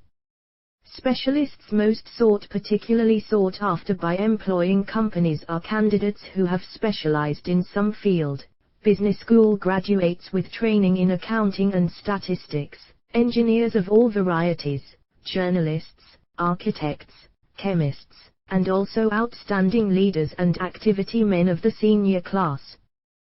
The man who has been active on the campus, whose personality is such that he gets along with all kinds of people and who has done an adequate job with his studies has a most decided edge over the strictly academic student. Some of these, because of their all-around qualifications, have received several offers of positions, a few of them as many as 6. In departing from the conception that the straighter student was invariably the one to get the choice of the better jobs, Mr. Moore said that most companies look not only to academic records but to activity records and personalities of the students. One of the largest industrial companies, the leader in its field, in writing to Mr. Moore concerning prospective seniors at the college, said, "We are interested primarily in finding men who can make exceptional progress in management work. For this reason we emphasize qualities of character, intelligence and personality far more than specific educational background." Apprenticeship proposing a system of apprenticing students in offices, stores and industrial occupations during the summer vacation. Mr. Moore asserts that after the first 2 or 3 years of college, every student should be asked to choose a definite future course and to call a halt if he has been merely pleasantly drifting without purpose through an unspecialized academic curriculum. Colleges and universities must face the practical consideration that all professions and occupations now demand specialists, he said, urging that educational institutions accept more direct responsibility for vocational guidance. One of the most reliable and practical sources of knowledge available to those who need specialized schooling is the night schools operated in most large cities. The correspondence schools give specialized training anywhere the U.S. males go, on all subjects that can be taught by the extension method. One advantage of home study training is the flexibility of the study program, which permits one to study during spare time. Another stupendous advantage of home study training, if the school is carefully chosen, is the fact that most courses offered by home study schools carry with them generous privileges of consultation which can be of priceless value to those needing specialized knowledge. No matter where you live, you can share the benefits. Anything acquired without effort, and without cost is generally unappreciated, often discredited. Perhaps this is why we get so little from our marvelous opportunity in public schools. The self-discipline one receives from a definite program of specialized study makes up to some extent for the wasted opportunity when knowledge was available without cost. Correspondence schools are highly organized business institutions. Their tuition fees are so low that they are forced to insist upon prompt payments. Being asked to pay, whether the student makes good grades or poor, has the effect of causing one to follow through with the course when he would otherwise drop it. The correspondence schools have not stressed this point sufficiently, for the truth is that their collection departments constitute the very finest sort of training on decision, promptness, action and the habit of finishing that which one begins. I learned this from experience, more than 25 years ago. I enrolled for a home study course in advertising. After completing 8 or 10 lessons I stopped studying, but the school did not stop sending me bills. Moreover, it insisted upon payment, whether I kept up my studies or not. I decided that if I had to pay for the course, which I had legally obligated myself to do, I should complete the lessons and get my money's worth. I felt, at the time, that the collection system of the school was somewhat too well organized, but I learned later in life that it was a valuable part of my training for which no charge had been made. Being forced to pay, I went ahead and completed the course. Later in life I discovered that the efficient collection system of that school had been worth much in the form of money earned, because of the training in advertising I had so reluctantly taken. We have in this country what is said to be the greatest public school system in the world.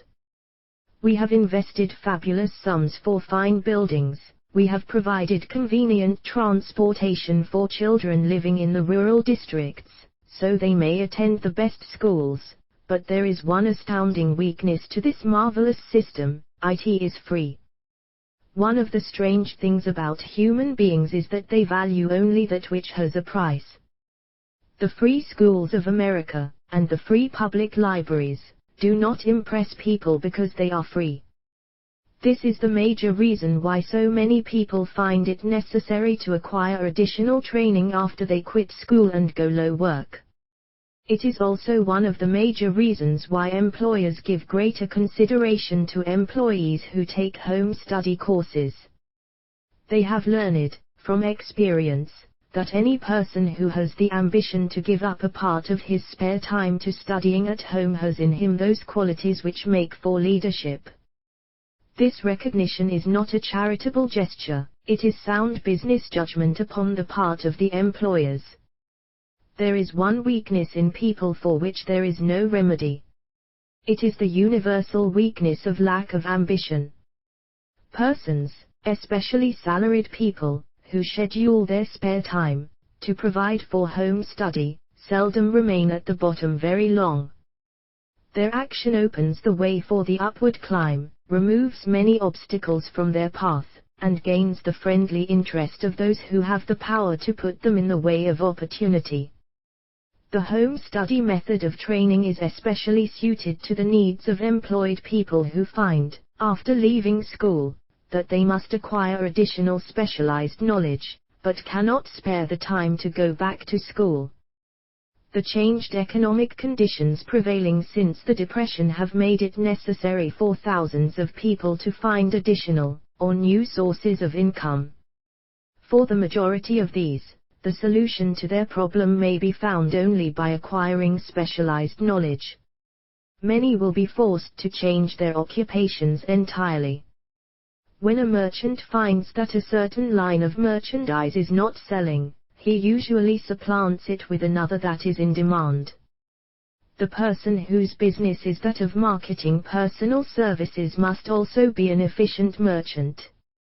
If his services do not bring adequate returns in one occupation, he must change to another, where broader opportunities are available. Stuart Austin Weir prepared himself as a construction engineer and followed this line of work until the Depression limited his market to where it did not give him the income he required. He took inventory of himself, decided to change his profession to law, went back to school and took special courses by which he prepared himself as a corporation lawyer. Despite the fact the Depression had not ended, he completed his training, passed the bar examination, and quickly built a lucrative law practice in Dallas, Texas. In fact, he is turning away clients just to keep the record straight, and to anticipate the alibis of those who will say, "I couldn't go to school because I have a family to support," or "I'm too old." I will add the information that Mr. Weir was past 40, and married when he went back to school. Moreover, by carefully selecting highly specialized courses, in colleges best prepared to teach the subjects chosen, Mr. Weir completed in 2 years the work for which the majority of law students require 4 years. It pays to know how to purchase knowledge. The person who stops studying merely because he has finished school is forever hopelessly doomed to mediocrity, no matter what may be his calling. The way of success is the way of continuous pursuit of knowledge. Let us consider a specific instance. During the Depression, a salesman in a grocery store found himself without a position. Having had some bookkeeping experience, he took a special course in accounting, familiarized himself with all the latest bookkeeping and office equipment, and went into business for himself. Starting with the grocer for whom he had formerly worked, he made contracts with more than 100 small merchants to keep their books, at a very nominal monthly fee. His idea was so practical that he soon found it necessary to set up a portable office in a light delivery truck, which he equipped with modern bookkeeping machinery. He now has a fleet of these bookkeeping offices on wheels and employs a large staff of assistants, thus providing small merchants with accounting service equal to the best that money can buy, at very nominal cost. Specialized knowledge, plus imagination, were the ingredients that went into this unique and successful business. Last year the owner of that business paid an income tax of almost 10 times as much as was paid by the merchant for whom he worked when the Depression forced upon him a temporary adversity which proved to be a blessing in disguise. The beginning of this successful business was an idea. Inasmuch as I had the privilege of supplying the unemployed salesman with that idea, I now assume the further privilege of suggesting another idea which has within it the possibility of even greater income. Also the possibility of rendering useful service to thousands of people who badly need that service. The idea was suggested by the salesman who gave up selling and went into the business of keeping books on a wholesale basis. When the plan was suggested as a solution of his unemployment problem, he quickly exclaimed, "I like the idea, but I would not know how to turn it into cash." In other words, he complained he would not know how to market his bookkeeping knowledge after he acquired it. So, that brought up another problem which had to be solved. With the aid of a young woman typist, clever at hand lettering, and who could put the story together, a very attractive book was prepared, describing the advantages of the new system of bookkeeping. The pages were neatly typed and pasted in an ordinary scrapbook, which was used as a silent salesman with which the story of this new business was so effectively told that its owner soon had more accounts than he could handle. There are thousands of people, all over the country, who need the services of a merchandising specialist capable of preparing an attractive brief for use in marketing personal services. The aggregate annual income from such a service might easily exceed that received by the largest employment agency, and the benefits of the service might be made far greater to the purchaser than any to be obtained from an employment agency. The idea here described was born of necessity, to bridge an emergency which had to be covered, but it did not stop by merely serving one person. The woman who created the idea has a keen imagination. She saw in her newly born brainchild the making of a new profession, one that is destined to render valuable service to thousands of people who need practical guidance in marketing personal services. Spurred to action by the instantaneous success of her first prepared plan to market personal services, this energetic woman turned next to the solution of a similar problem for her son who had just finished college, but had been totally unable to find a market for his services. The plan she originated for his use was the finest specimen of merchandising of personal services I have ever seen. When the plan book had been completed, it contained nearly 50 pages of beautifully typed, properly organized information, telling the story of her son's native ability, schooling, personal experiences, and a great variety of other information too extensive for description. The plan book also contained a complete description of the position her son desired, together with a marvelous word picture of the exact plan he would use in filling the position. The preparation of the plan book required several weeks' labor, during which time its creator sent her son to the public library almost daily, to procure data needed in selling his services to best advantage. She sent him, also, to all the competitors of his prospective employer, and gathered from them vital information concerning their business methods which was of great value in the formation of the plan he intended to use in filling the position he sought. When the plan had been finished, it contained more than half a dozen very fine suggestions for the use and benefit of the prospective employer. The suggestions were put into use by the company. One may be inclined to ask, why go to all this trouble to secure a job? The answer is straight to the point. Also it is dramatic, because it deals with a subject which assumes the proportion of a tragedy with millions of men and women whose sole source of income is personal services. The answer is, doing a thing well never is trouble. The plan prepared by this woman for the benefit of her son, helped him get the job for which he applied, at the first interview, at a salary fixed by himself. Moreover, and this, too, is important, the position did not require the young man to start at the bottom. He began as a junior executive, at an executive salary. Why go to all this trouble, do you ask? Well, for one thing, the planned presentation of this young man's application for a position clipped off no less than 10 years of time he would have required to get to where he began, had he started at the bottom and worked his way up. This idea of starting at the bottom and working one's way up may appear to be sound, but the major objection to it is this: too many of those who begin at the bottom never manage to lift their heads high enough to be seen by opportunity, so they remain at the bottom.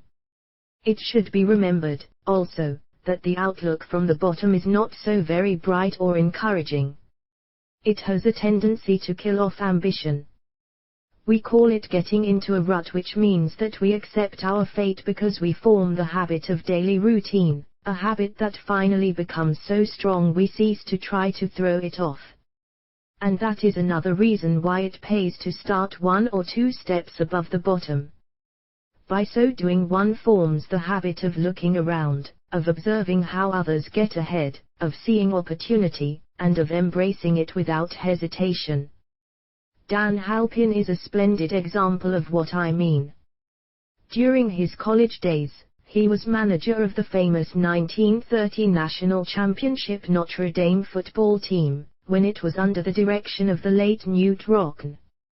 Perhaps he was inspired by the great football coach to aim high, and not mistake temporary defeat for failure, just as Andrew Carnegie, the great industrial leader, inspired his young business lieutenants to set high goals for themselves. At any rate, young Halpin finished college at a mighty unfavorable time, when the Depression had made jobs scarce, so, after a fling at investment banking and motion pictures, he took the first opening with a potential future he could find, selling electrical hearing aids on a commission basis. Anyone could start in that sort of job, and Halpin knew it, but it was enough to open the door of opportunity to him. For almost 2 years, he continued in a job not to his liking, and he would never have risen above that job if he had not done something about his dissatisfaction. He aimed, first, at the job of assistant sales manager of his company, and got the job.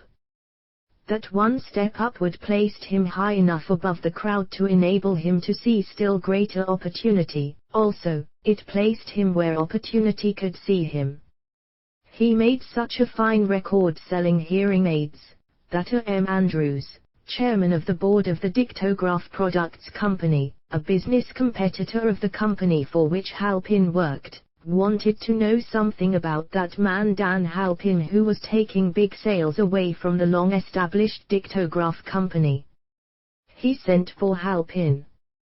When the interview was over, Halpin was the new sales manager, in charge of the Acousticon division. Then, to test young Halpin's mettle, Mr. Andrews went away to Florida for 3 months, leaving him to sink or swim in his new job. He did not sink. Knute Rockne's spirit of all the world loves a winner, and has no time for a loser inspired him to put so much into his job that he was recently elected vice president of the company, and general manager of the Acousticon and Silent Radio division, a job which most men would be proud to earn through 10 years of loyal effort. Halpin turned the trick in little more than 6 months. It is difficult to say whether Mr. Andrews or Mr. Halpin is more deserving of eulogy, for the reason that both showed evidence of having an abundance of that very rare quality known as imagination. Mr. Andrews deserves credit for seeing, in young Halpin, a go-getter of the highest order. Halpin deserves credit for refusing to compromise with life by accepting and keeping a job he did not want, and that is one of the major points I am trying to emphasize through this entire philosophy, that we rise to high positions or remain at the bottom because of conditions we can control if we desire to control them. I am also trying to emphasize another point, namely, that both success and failure are largely the results of habit. I have not the slightest doubt that Dan Halpin's close association with the greatest football coach America ever knew, planted in his mind the same brand of desire to excel which made the Notre Dame football team world famous. Truly, there is something to the idea that hero worship is helpful, provided one worships a winner. Halpin tells me that Rocken was one of the world's greatest leaders of men in all history. My belief in the theory that business associations are vital factors, both in failure and in success, was recently demonstrated, when my son Blair was negotiating with Dan Halpin for a position. Mr. Halpin offered him a beginning salary of about one-half what he could have gotten from a rival company. I brought parental pressure to bear, and induced him to accept the place with Mr. Halpin, because I believe that close association with one who refuses to compromise with circumstances he does not like, is an asset that can never be measured in terms of money. The bottom is a monotonous, dreary, unprofitable place for any person. That is why I have taken the time to describe how lowly beginnings may be circumvented by proper planning. Also, that is why so much space has been devoted to a description of this new profession, created by a woman who was inspired to do a fine job of planning because she wanted her son to have a favorable break. With the changed conditions ushered in by the world economic collapse, came also the need for newer and better ways of marketing personal services. It is hard to determine why someone had not previously discovered this stupendous need, in view of the fact that more money changes hands in return for personal services than for any other purpose. The sum paid out monthly, to people who work for wages and salaries, is so huge that it runs into hundreds of millions, and the annual distribution amounts to billions. Perhaps some will find, in the idea here briefly described, the nucleus of the riches they desire. Ideas with much less merit have been the seedlings from which great fortunes have grown. Woolworth's 5 and 10 cent store idea, for example, had far less merit, but it piled up a fortune for its creator. Those seeing opportunity lurking in this suggestion will find valuable aid in the chapter on organized planning. Incidentally, an efficient merchandiser of personal services would find a growing demand for his services wherever there are men and women who seek better markets for their services. By applying the mastermind principle, a few people with suitable talent could form an alliance and have a paying business very quickly. One would need to be a fair writer, with a flair for advertising and selling, one handy at typing and hand lettering, and one should be a first-class business getter who would let the world know about the service. If one person possessed all these abilities, he might carry on the business alone, until it outgrew him. The woman who prepared the personal service sales plan for her son now receives requests from all parts of the country for her cooperation in preparing similar plans for others who desire to market their personal services for more money. She has a staff of expert typists, artists, and writers who have the ability to dramatize the case history so effectively that one's personal services can be marketed for much more money than the prevailing wages for similar services. She is so confident of her ability that she accepts, as the major portion of her fee, a percentage of the increased pay she helps her clients to earn. It must not be supposed that her plan merely consists of clever salesmanship by which she helps men and women to demand and receive more money for the same services they formerly sold for less pay. She looks after the interests of the purchaser as well as the seller of personal services, and so prepares her plans that the employer receives full value for the additional money he pays. The method by which she accomplishes this astonishing result is a professional secret which she discloses to no one excepting her own clients. If you have the imagination, and seek a more profitable outlet for your personal services, this suggestion may be the stimulus for which you have been searching. The idea is capable of yielding an income far greater than that of the average doctor, lawyer, or engineer whose education required several years in college. The idea is saleable to those seeking new positions, in practically all positions calling for managerial or executive ability, and those desiring rearrangement of incomes in their present positions. There is no fixed price for sound ideas. Back of all ideas is specialized knowledge. Unfortunately, for those who do not find riches in abundance, specialized knowledge is more abundant and more easily acquired than ideas. Because of this very truth, there is a universal demand and an ever-increasing opportunity for the person capable of helping men and women to sell their personal services advantageously. Capability means imagination, the one quality needed to combine specialized knowledge with ideas, in the form of organized plans designed to yield riches. If you have imagination, this chapter may present you with an idea sufficient to serve as the beginning of the riches you desire. Remember, the idea is the main thing. Specialized knowledge may be found just around the corner, any corner. Chapter 6 Imagination, the workshop of the mind. The fifth step toward riches. The imagination is literally the workshop wherein are fashioned all plans created by man. The impulse, the desire, is given shape, form, and action through the aid of the imaginative faculty of the mind. It has been said that man can create anything which he can imagine.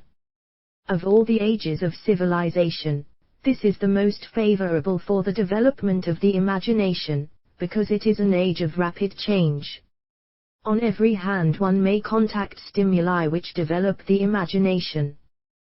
Through the aid of his imaginative faculty, man has discovered, and harnessed, more of nature's forces during the past 50 years than during the entire history of the human race, previous to that time. He has conquered the air so completely, that the birds are a poor match for him in flying. He has harnessed the ether, and made it serve as a means of instantaneous communication with any part of the world. He has analyzed, and weighed the sun at a distance of millions of miles, and has determined, through the aid of imagination, the elements of which it consists. He has discovered that his own brain is both a broadcasting, and a receiving station for the vibration of thought, and he is beginning now to learn how to make practical use of this discovery. He has increased the speed of locomotion, until he may now travel at a speed of more than 300 miles an hour. The time will soon come when a man may breakfast in New York, and lunch in San Francisco.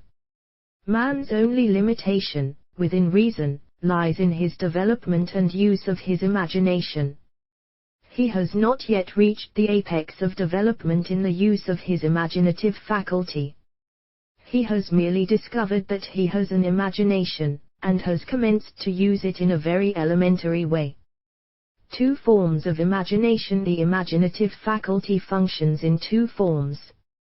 One is known as synthetic imagination and the other as creative imagination. Synthetic imagination.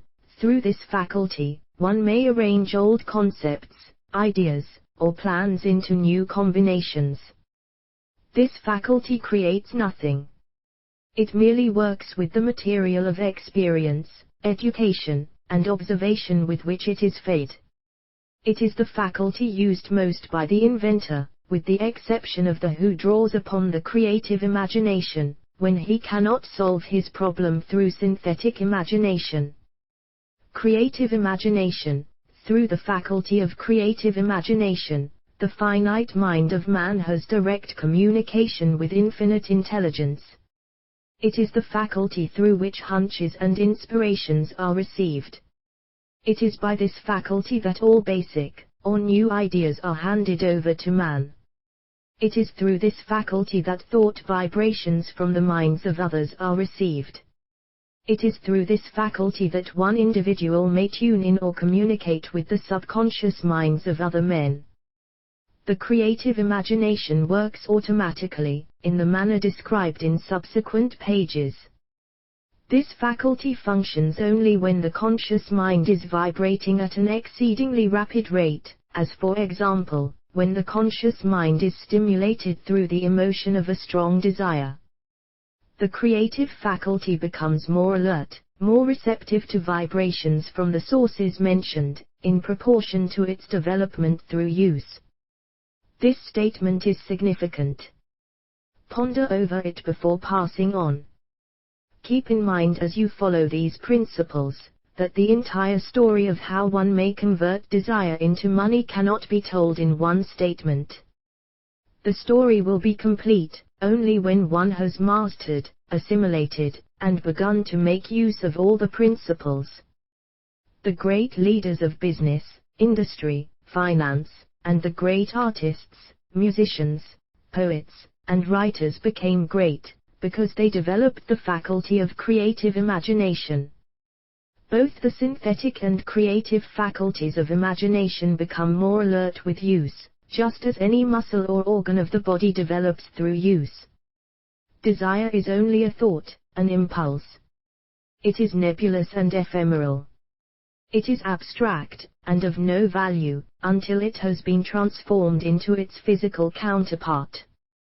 While the synthetic imagination is the one which will be used most frequently, in the process of transforming the impulse of desire into money, you must keep in mind the fact that you may face circumstances and situations which demand use of the creative imagination as well. Your imaginative faculty may have become weak through inaction. It can be revived and made alert through use. This faculty does not die, though it may become quiescent through lack of use. Center your attention, for the time being, on the development of the synthetic imagination, because this is the faculty which you will use more often in the process of converting desire into money.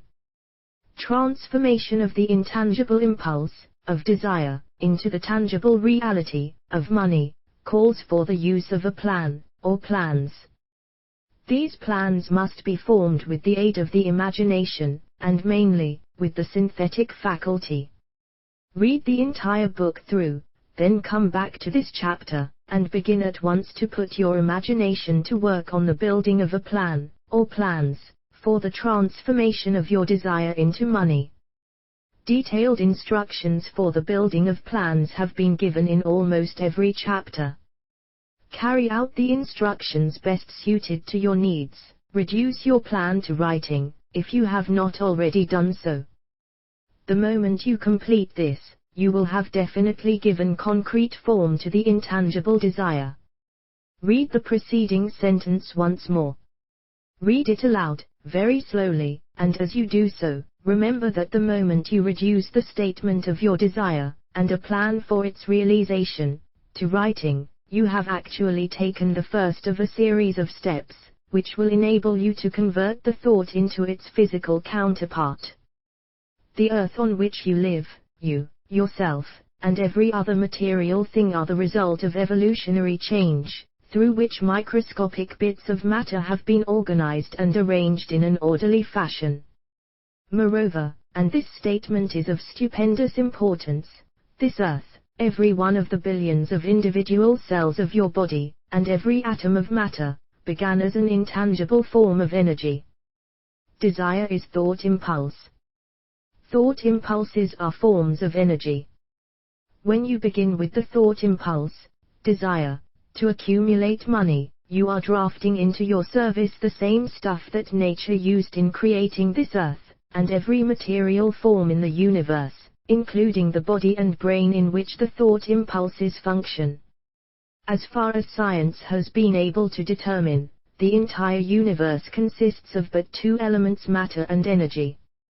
Through the combination of energy and matter, has been created everything perceptible to man, from the largest star which floats in the heavens, down to, and including man, himself. You are now engaged in the task of trying to profit by nature's method. You are, sincerely and earnestly, we hope, trying to adapt yourself to nature's laws, by endeavoring to convert desire into its physical or monetary equivalent. You can do it. It has been done before. You can build a fortune through the aid of laws which are immutable.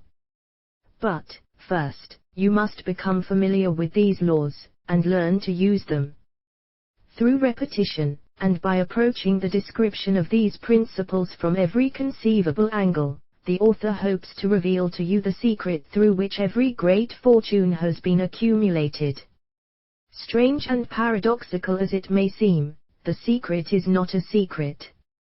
Nature, herself, advertises it in the earth on which we live, the stars, the planets suspended within our view, in the elements above and around us, in every blade of grass, and every form of life within our vision. Nature advertises this secret in the terms of biology, in the conversion of a tiny cell, so small that it may be lost on the point of a pin, into the human being now reading this line. The conversion of desire into its physical equivalent is, certainly, no more miraculous. Do not become discouraged if you do not fully comprehend all that has been stated. Unless you have long been a student of the mind, it is not to be expected that you will assimilate all that is in this chapter upon a first reading.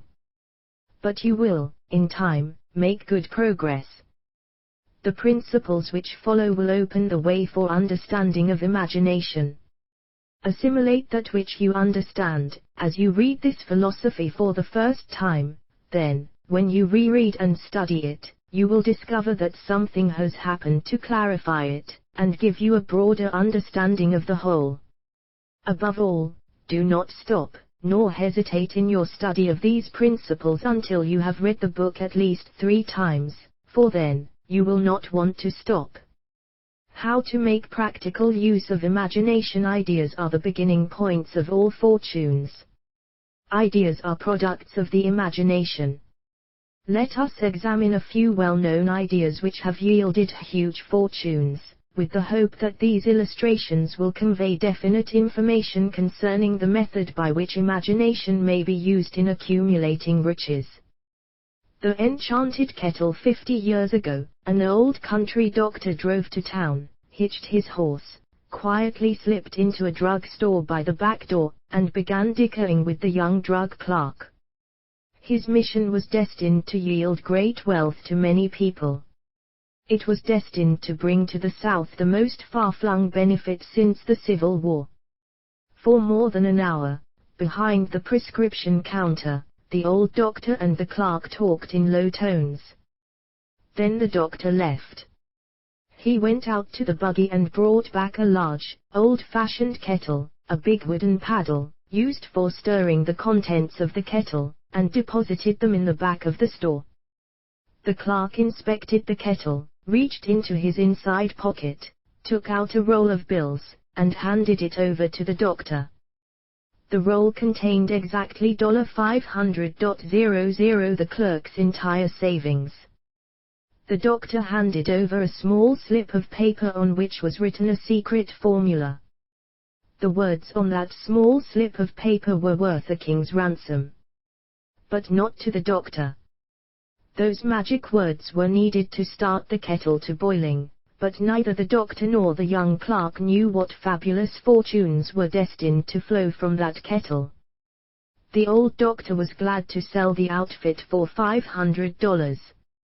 The money would pay off his debts, and give him freedom of mind. The clerk was taking a big chance by staking his entire life savings on a mere scrap of paper and an old kettle. he never dreamed his investment would start a kettle to overflowing with gold that would surpass the miraculous performance of Aladdin's lamp. What the clerk really purchased was an idea. The old kettle and the wooden paddle, and the secret message on a slip of paper were incidental. The strange performance of that kettle began to take place after the new owner mixed with the secret instructions an ingredient of which the doctor knew nothing. Read this story carefully, give your imagination a test. See if you can discover what it was that the young man added to the secret message, which caused the kettle to overflow with gold. Remember, as you read, that this is not a story from Arabian Nights. Here you have a story of facts, stranger than fiction, facts which began in the form of an idea. Let us take a look at the vast fortunes of gold this idea has produced. It has paid, and still pays huge fortunes to men and women all over the world, who distribute the contents of the kettle to millions of people. The old kettle is now one of the world's largest consumers of sugar, thus providing jobs of a permanent nature to thousands of men and women engaged in growing sugar cane, and in refining and marketing sugar. The old kettle consumes, annually, millions of glass bottles, providing jobs to huge numbers of glass workers. The old kettle gives employment to an army of clerks, stenographers, copywriters, and advertising experts throughout the nation.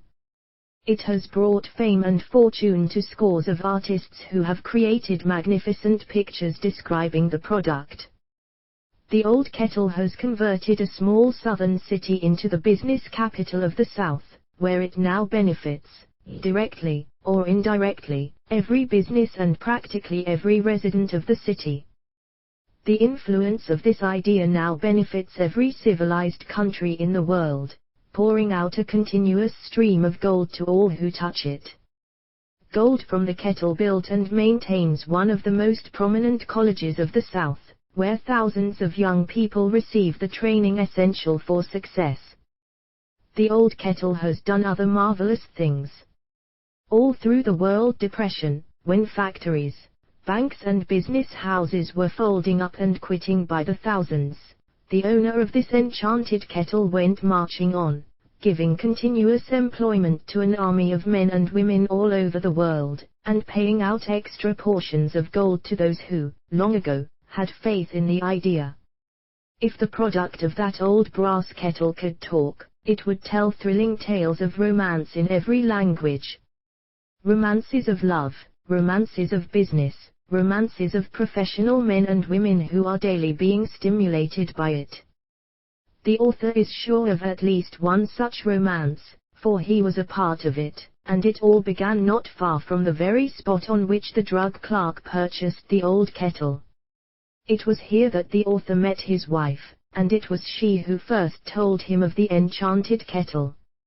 It was the product of that kettle they were drinking when he asked her to accept him for better or worse.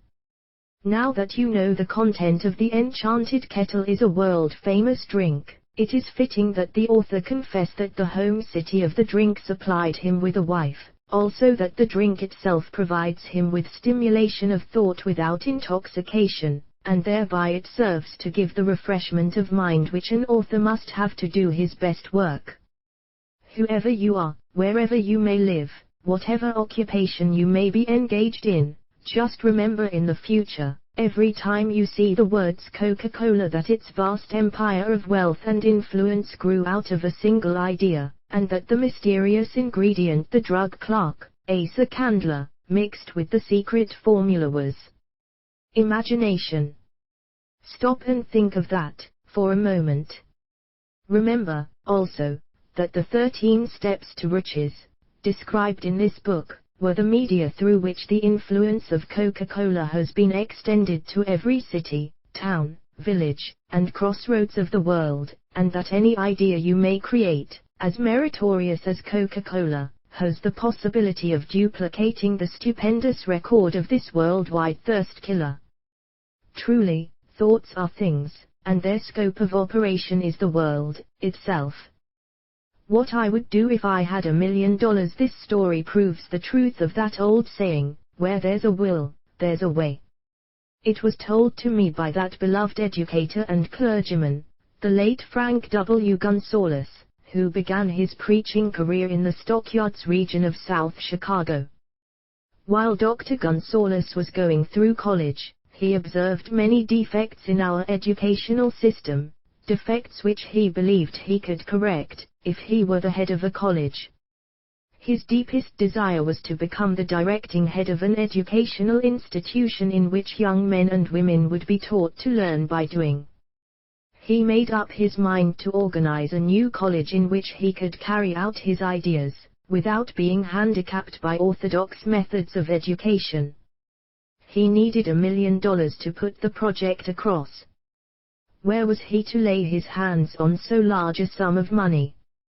That was the question that absorbed most of this ambitious young preacher's thought.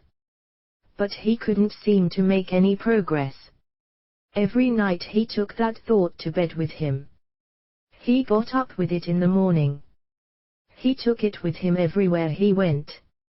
He turned it over and over in his mind until it became a consuming obsession with him. $1 million is a lot of money. He recognized that fact, but he also recognized the truth that the only limitation is that which one sets up in one's own mind. Being a philosopher as well as a preacher, Dr. Gonzales recognized, as do all who succeed in life, that definiteness of purpose is the starting point from which one must begin. He recognized, too, that definiteness of purpose takes on animation, life, and power when backed by a burning desire to translate that purpose into its material equivalent. He knew all these great truths, yet he did not know where, or how to lay his hands on $1 million. The natural procedure would have been to give up and quit, by saying, well, my idea is a good one, but I cannot do anything with it, because I never can procure the necessary $1 million. That is exactly what the majority of people would have said, but it is not what Dr. Gonzales said. What he said, and what he did are so important that I now introduce him, and let him speak for himself. One Saturday afternoon I sat in my room thinking of ways and means of raising the money to carry out my plans. For nearly 2 years, I had been thinking, but I had done nothing but think. The time had come for action. I made up my mind, then and there, that I would get the necessary $1 million within a week. How? I was not concerned about that. The main thing of importance was the decision to get the money within a specified time, and I want to tell you that the moment I reached a definite decision to get the money within a specified time, a strange feeling of assurance came over me, such as I had never before experienced. Something inside me seemed to say, why didn't you reach that decision a long time ago? The money was waiting for you all the time. Things began to happen in a hurry. I called the newspapers and announced I would preach a sermon the following morning, entitled, What I Would Do If I Had $1 Million. I went to work on the sermon immediately, but I must tell you, frankly, the task was not difficult, because I had been preparing that sermon for almost 2 years. The spirit back of it was a part of me. Long before midnight I had finished writing the sermon. I went to bed and slept with a feeling of confidence, for I could see myself already in possession of the $1 million. Next morning I arose early, went into the bathroom, read the sermon, then knelt on my knees and asked that my sermon might come to the attention of someone who would supply the needed money. While I was praying I again had that feeling of assurance that the money would be forthcoming. In my excitement, I walked out without my sermon, and did not discover the oversight until I was in my pulpit and about ready to begin delivering it. It was too late to go back for my notes, and what a blessing that I couldn't go back. Instead, my own subconscious mind yielded the material I needed. When I arose to begin my sermon, I closed my eyes, and spoke with all my heart and soul of my dreams. I not only talked to my audience, but I fancy I talked also to God. I told what I would do with $1 million if that amount were placed in my hands. I described the plan I had in mind for organizing a great educational institution, where young people would learn to do practical things, and at the same time develop their minds. When I had finished and sat down, a man slowly arose from his seat, about 3 rows from the rear, and made his way toward the pulpit. I wondered what he was going to do. He came into the pulpit, extended his hand, and said, "Reverend, I liked your sermon. I believe you can do everything you said you would, if you had $1 million. To prove that I believe in you and your sermon, if you will come to my office tomorrow morning, I will give you the $1 million. My name is Philip D. Armour." Young Gonzales went to Mr. Armour's office and the $1 million was presented to him. With the money, he founded the Armour Institute of Technology. That is more money than the majority of preachers ever see in an entire lifetime, yet the thought impulse back of the money was created in the young preacher's mind in a fraction of a minute. The necessary $1 million came as a result of an idea. Back of the idea was a desire which young Gonzales had been nursing in his mind for almost 2 years. Observe this important fact.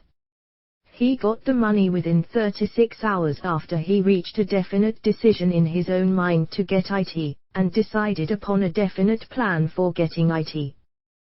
There was nothing new or unique about young Gonzales' vague thinking about $1 million, and weakly hoping for it. Others before him, and many since his time, have had similar thoughts. But there was something very unique and different about the decision he reached on that memorable Saturday, when he put vagueness into the background, and definitely said, "I will get that money within a week." God seems to throw himself on the side of the man who knows exactly what he wants, if he is determined to get just that. Moreover, the principle through which Dr. Gonzales got his $1 million is still alive. It is available to you. This universal law is as workable today as it was when the young preacher made use of it so successfully. This book describes, step by step, the 13 elements of this great law, and suggests how they may be put to use. Observe that Asa Candler and Dr. Frank Gonzales had one characteristic in common. Both knew the astounding truth that ideas can be transmuted into cash through the power of definite purpose, plus definite plans. If you are one of those who believe that hard work and honesty, alone, will bring riches, perish the thought. It is not true. Riches, when they come in huge quantities, are never the result of hard work.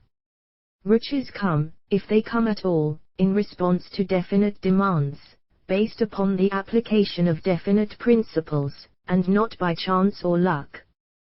Generally speaking, an idea is an impulse of thought that impels action, by an appeal to the imagination. All master salesmen know that ideas can be sold where merchandise cannot. Ordinary salesmen do not know this, that is why they are ordinary. A publisher of books, which sell for a nickel, made a discovery that should be worth much to publishers generally. He learned that many people buy titles, and not contents of books. By merely changing the name of one book that was not moving, his sales on that book jumped upward more than 1 million copies. The inside of the book was not changed in any way. He merely ripped off the cover bearing the title that did not sell, and put on a new cover with a title that had box office value. That, as simple as it may seem, was an idea. It was imagination. There is no standard price on ideas. The creator of ideas makes his own price, and, if he is smart, gets it. The moving picture industry created a whole flock of millionaires. Most of them were men who couldn't create ideas, but they had the imagination to recognize ideas when they saw them.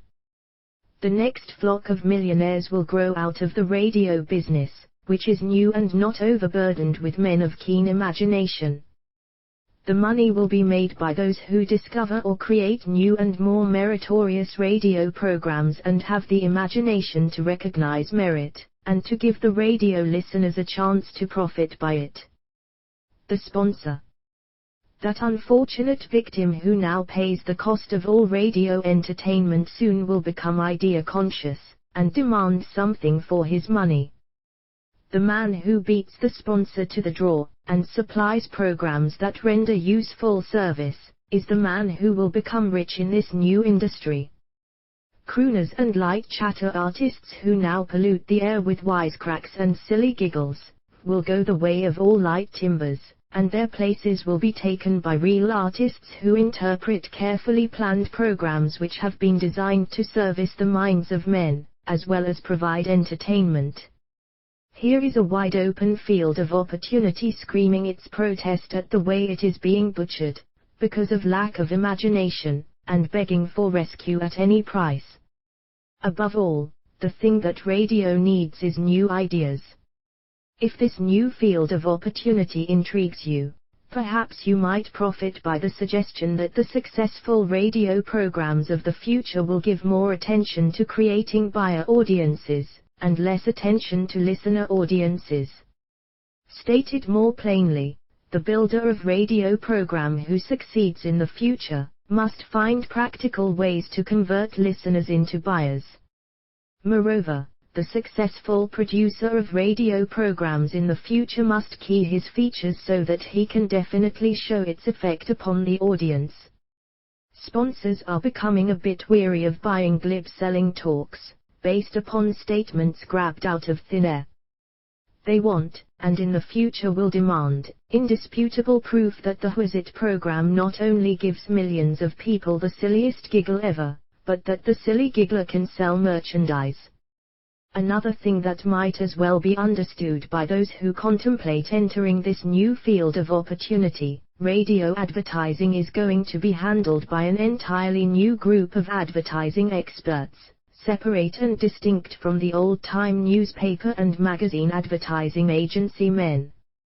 The old-timers in the advertising game cannot read the modern radio scripts, because they have been schooled to see ideas. The new radio technique demands men who can interpret ideas from a written manuscript in terms of sound. It cost the author a year of hard labor, and many thousands of dollars to learn this. Radio, right now, is about where the moving pictures were, when Mary Pickford and her curls first appeared on the screen. There is plenty of room in radio for those who can produce or recognize ideas. If the foregoing comment on the opportunities of radio has not started your idea factory to work, you had better forget it. Your opportunity is in some other field.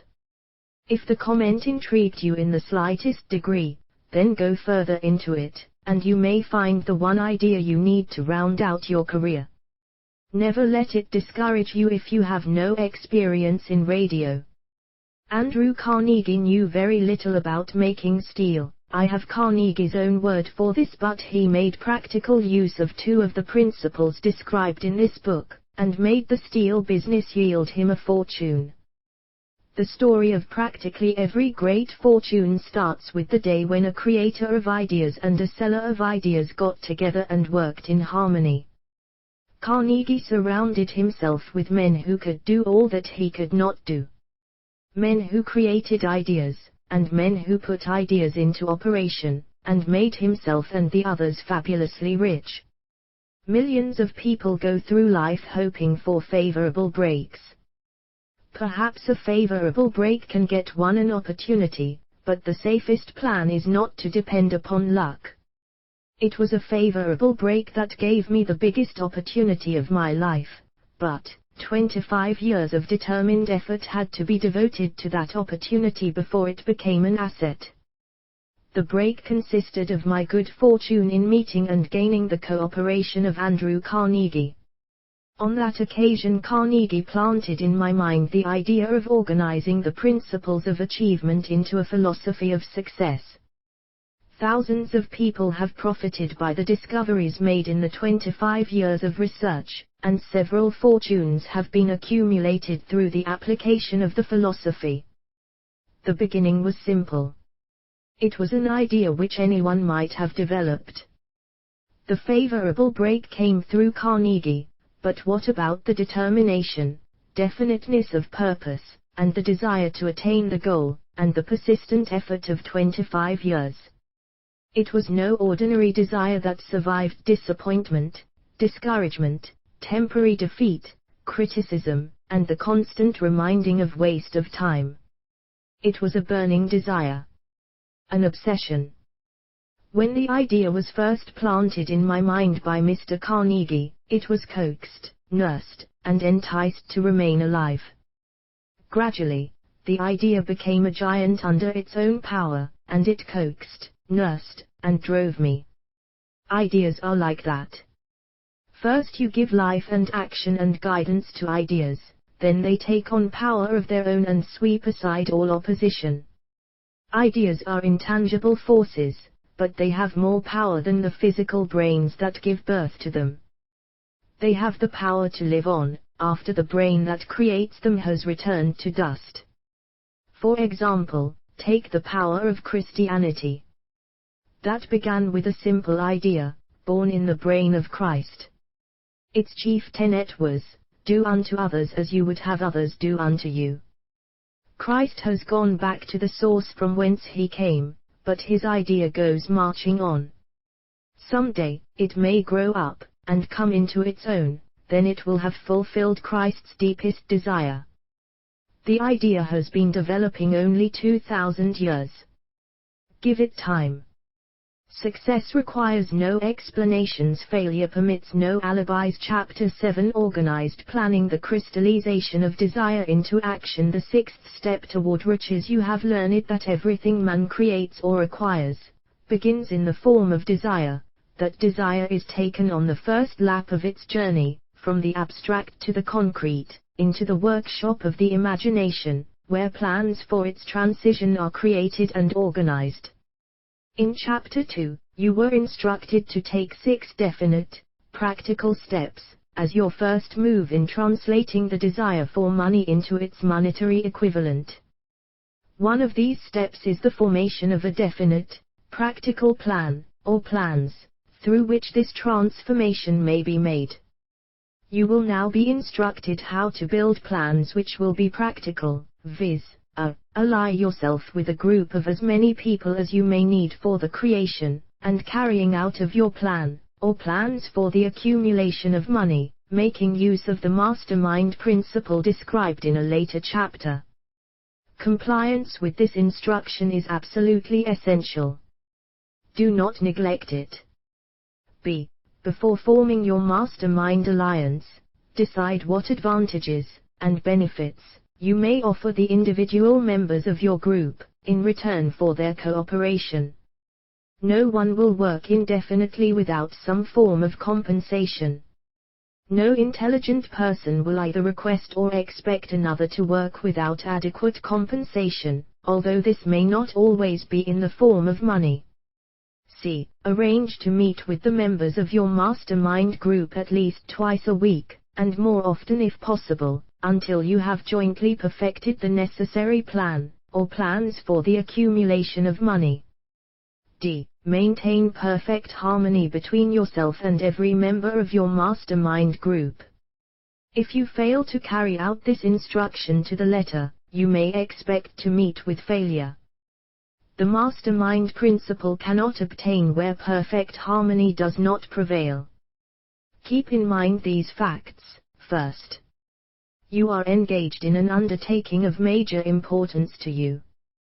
To be sure of success, you must have plans which are faultless. Second, you must have the advantage of the experience, education, native ability and imagination of other minds. This is in harmony with the methods followed by every person who has accumulated a great fortune. No individual has sufficient experience, education, native ability, and knowledge to ensure the accumulation of a great fortune, without the cooperation of other people. Every plan you adopt, in your endeavor to accumulate wealth, should be the joint creation of yourself and every other member of your mastermind group.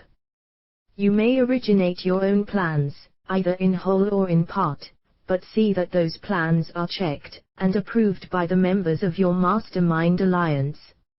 If the first plan which you adopt does not work successfully, replace it with a new plan. If this new plan fails to work, replace it, in turn, with still another, and so on, until you find a plan which does work. Right here is the point at which the majority of men meet with failure, because of their lack of persistence in creating new plans to take the place of those which fail. The most intelligent man living cannot succeed in accumulating money, nor in any other undertaking, without plans which are practical and workable. Just keep this fact in mind, and remember when your plans fail, that temporary defeat is not permanent failure. It may only mean that your plans have not been sound. Build other plans. Start all over again. Thomas Edison failed 10,000 times before he perfected the incandescent electric light bulb. That is, he met with temporary defeat 10,000 times, before his efforts were crowned with success. Temporary defeat should mean only one thing, the certain knowledge that there is something wrong with your plan. Millions of men go through life in misery and poverty, because they lack a sound plan through which to accumulate a fortune. Henry Ford accumulated a fortune, not because of his superior mind, but because he adopted and followed a plan which proved to be sound. 1,000 men could be pointed out, each with a better education than Ford's, yet each of whom lives in poverty, because he does not possess the right plan for the accumulation of money. Your achievement can be no greater than your plans are sound. That may seem to be an axiomatic statement, but it is true. Samuel Insull lost his fortune of over $100 million. The Insull fortune was built on plans which were sound. The business depression forced Mr. Insull to change his plans, and the change brought temporary defeat because his new plans were not sound. Mr. Insull is now an old man. He may, consequently, accept failure instead of temporary defeat, but if his experience turns out to be failure, it will be for the reason that he lacks the fire of persistence to rebuild his plans. No man is ever whipped, until he quits, in his own mind. This fact will be repeated many times, because it is so easy to take the count at the first sign of defeat. James J. Hill met with temporary defeat when he first endeavored to raise the necessary capital to build a railroad from the east to the west, but he, too, turned defeat into victory through new plans. Henry Ford met with temporary defeat, not only at the beginning of his automobile career, but after he had gone far toward the top. He created new plans, and went marching on to financial victory.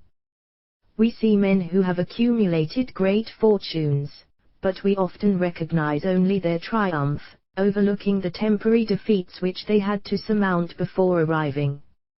No follower of this philosophy can reasonably expect to accumulate a fortune without experiencing temporary defeat. When defeat comes, accept it as a signal that your plans are not sound, rebuild those plans, and set sail once more toward your coveted goal. If you give up before your goal has been reached, you are a quitter. A quitter never wins and a winner never quits. Lift this sentence out, write it on a piece of paper in letters an inch high, and place it where you will see it every night before you go to sleep, and every morning before you go to work. When you begin to select members for your mastermind group, endeavor to select those who do not take defeat seriously. Some people foolishly believe that only money can make money. This is not true. Desire, transmuted into its monetary equivalent, through the principles laid down here, is the agency through which money is made. Money, of itself, is nothing but inert matter. It cannot move, think, or talk, but it can hear when a man who desires it calls it to come. Planning the sale of services. The remainder of this chapter has been given over to a description of ways and means of marketing personal services. The information here conveyed will be of practical help to any person having any form of personal services to market, but it will be of priceless benefit to those who aspire to leadership in their chosen occupations. Intelligent planning is essential for success in any undertaking designed to accumulate riches. Here will be found detailed instructions to those who must begin the accumulation of riches by selling personal services. It should be encouraging to know that practically all the great fortunes began in the form of compensation for personal services, or from the sale of ideas. What else, except ideas and personal services, would one not possessed of property have to give in return for riches? Broadly speaking, there are two types of people in the world. One type is known as leaders, and the other as followers. Decide at the outset whether you intend to become a leader in your chosen calling, or remain a follower. The difference in compensation is vast. The follower cannot reasonably expect the compensation to which a leader is entitled, although many followers make the mistake of expecting such pay. It is no disgrace to be a follower. On the other hand, it is no credit to remain a follower. Most great leaders began in the capacity of followers. They became great leaders because they were intelligent followers. With few exceptions, the man who cannot follow a leader intelligently cannot become an efficient leader. The man who can follow a leader most efficiently is usually the man who develops into leadership most rapidly. An intelligent follower has many advantages, among them the opportunity to acquire knowledge from his leader. The major attributes of leadership. The following leadership are important factors of 1. Unwavering courage based upon knowledge of self, and of one's occupation. No follower wishes to be dominated by a leader who lacks self-confidence and courage.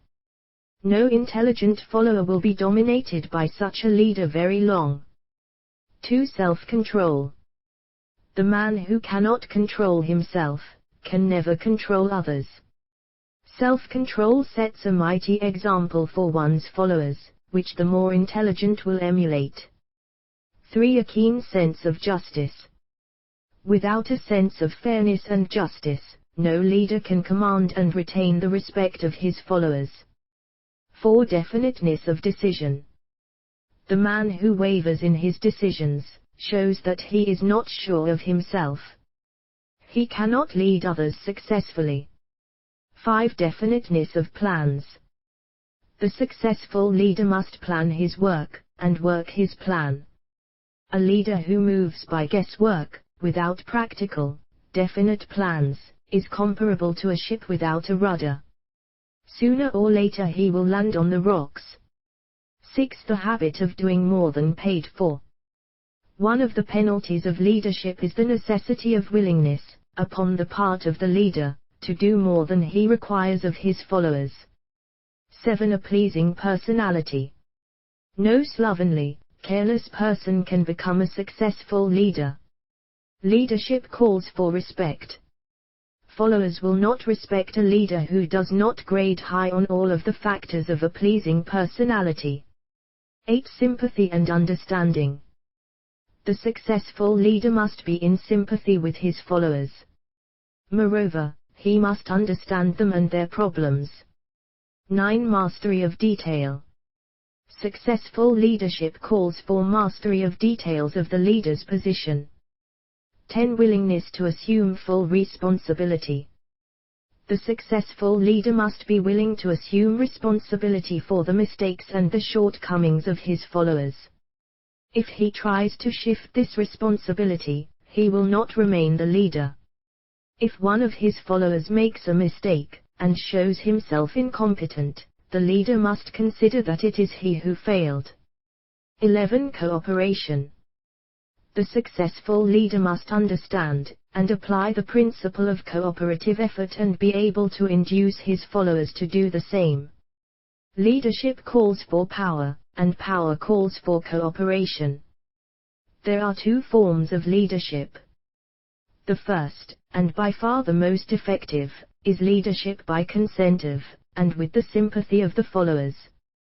The second is leadership by force, without the consent and sympathy of the followers. History is filled with evidences that leadership by force cannot endure. The downfall and disappearance of dictators and kings is significant. It means that people will not follow forced leadership indefinitely. The world has just entered a new era of relationship between leaders and followers, which very clearly calls for new leaders, and a new brand of leadership in business and industry.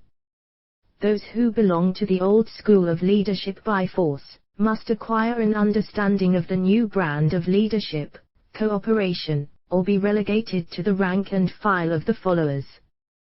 There is no other way out for them. The relationship of employer and employee, or of leader and follower, in the future, will be one of mutual cooperation, based upon an equitable division of the profits of business. In the future, the relationship of employer and employee will be more like a partnership than it has been in the past. Napoleon, Kaiser Wilhelm of Germany, the Tsar of Russia, and the King of Spain were examples of leadership by force. Their leadership passed. Without much difficulty, one might point to the prototypes of these ex-leaders, among the business, financial, and labor leaders of America who have been dethroned or slated to go. Leadership by consent of the followers is the only brand which can endure. Men may follow the forced leadership temporarily, but they will not do so willingly. The new brand of leadership will embrace the 11 factors of leadership, described in this chapter, as well as some other factors. The man who makes these the basis of his leadership, will find abundant opportunity to lead in any walk of life. The Depression was prolonged, largely, because the world lacked leadership of the new brand. At the end of the Depression, the demand for leaders who are competent to apply the new methods of leadership has greatly exceeded the supply. Some of the old type of leaders will reform and adapt themselves to the new brand of leadership, but generally speaking, the world will have to look for new timber for its leadership. This necessity may be your opportunity. The 10 major causes of failure in leadership. We come now to the major faults of leaders who fail, because it is just as essential to know what not to do as it is to know what to do. 1. Inability to organize details. Efficient leadership calls for ability to organize and to master details. No genuine leader is ever too busy to do anything which may be required of him in his capacity as leader. When a man, whether he is a leader or follower, admits that he is too busy to change his plans, or to give attention to any emergency, he admits his inefficiency. The successful leader must be the master of all details connected with his position. That means, of course, that he must acquire the habit of relegating details to capable lieutenants. 2. Unwillingness to render humble service. Truly great leaders are willing, when occasion demands, to perform any sort of labor which they would ask another to perform. The greatest among ye shall be the servant of all is a truth which all able leaders observe and respect. 3. Expectation of pay for what they know instead of what they do with that which they know. The world does not pay men for that which they know. It pays them for what they do, or induce others to do. 4. Fear of competition from followers. The leader who fears that one of his followers may take his position is practically sure to realize that fear sooner or later. The able leader trains understudies to whom he may delegate, at will, any of the details of his position. Only in this way may a leader multiply himself and prepare himself to be at many places, and give attention to many things at one time. It is an eternal truth that men receive more pay for their ability to get others to perform, than they could possibly earn by their own efforts. An efficient leader may, through his knowledge of his job and the magnetism of his personality, greatly increase the efficiency of others, and induce them to render more service and better service than they could render without his aid. 5. Lack of imagination. Without imagination, the leader is incapable of meeting emergencies, and of creating plans by which to guide his followers efficiently. 6. Selfishness. The leader who claims all the honor for the work of his followers, is sure to be met by resentment. The really great leader claims none of the honors. He is contented to see the honors, when there are any, go to his followers, because he knows that most men will work harder for commendation and recognition than they will for money alone. 7. Intemperance. Followers do not respect an intemperate leader.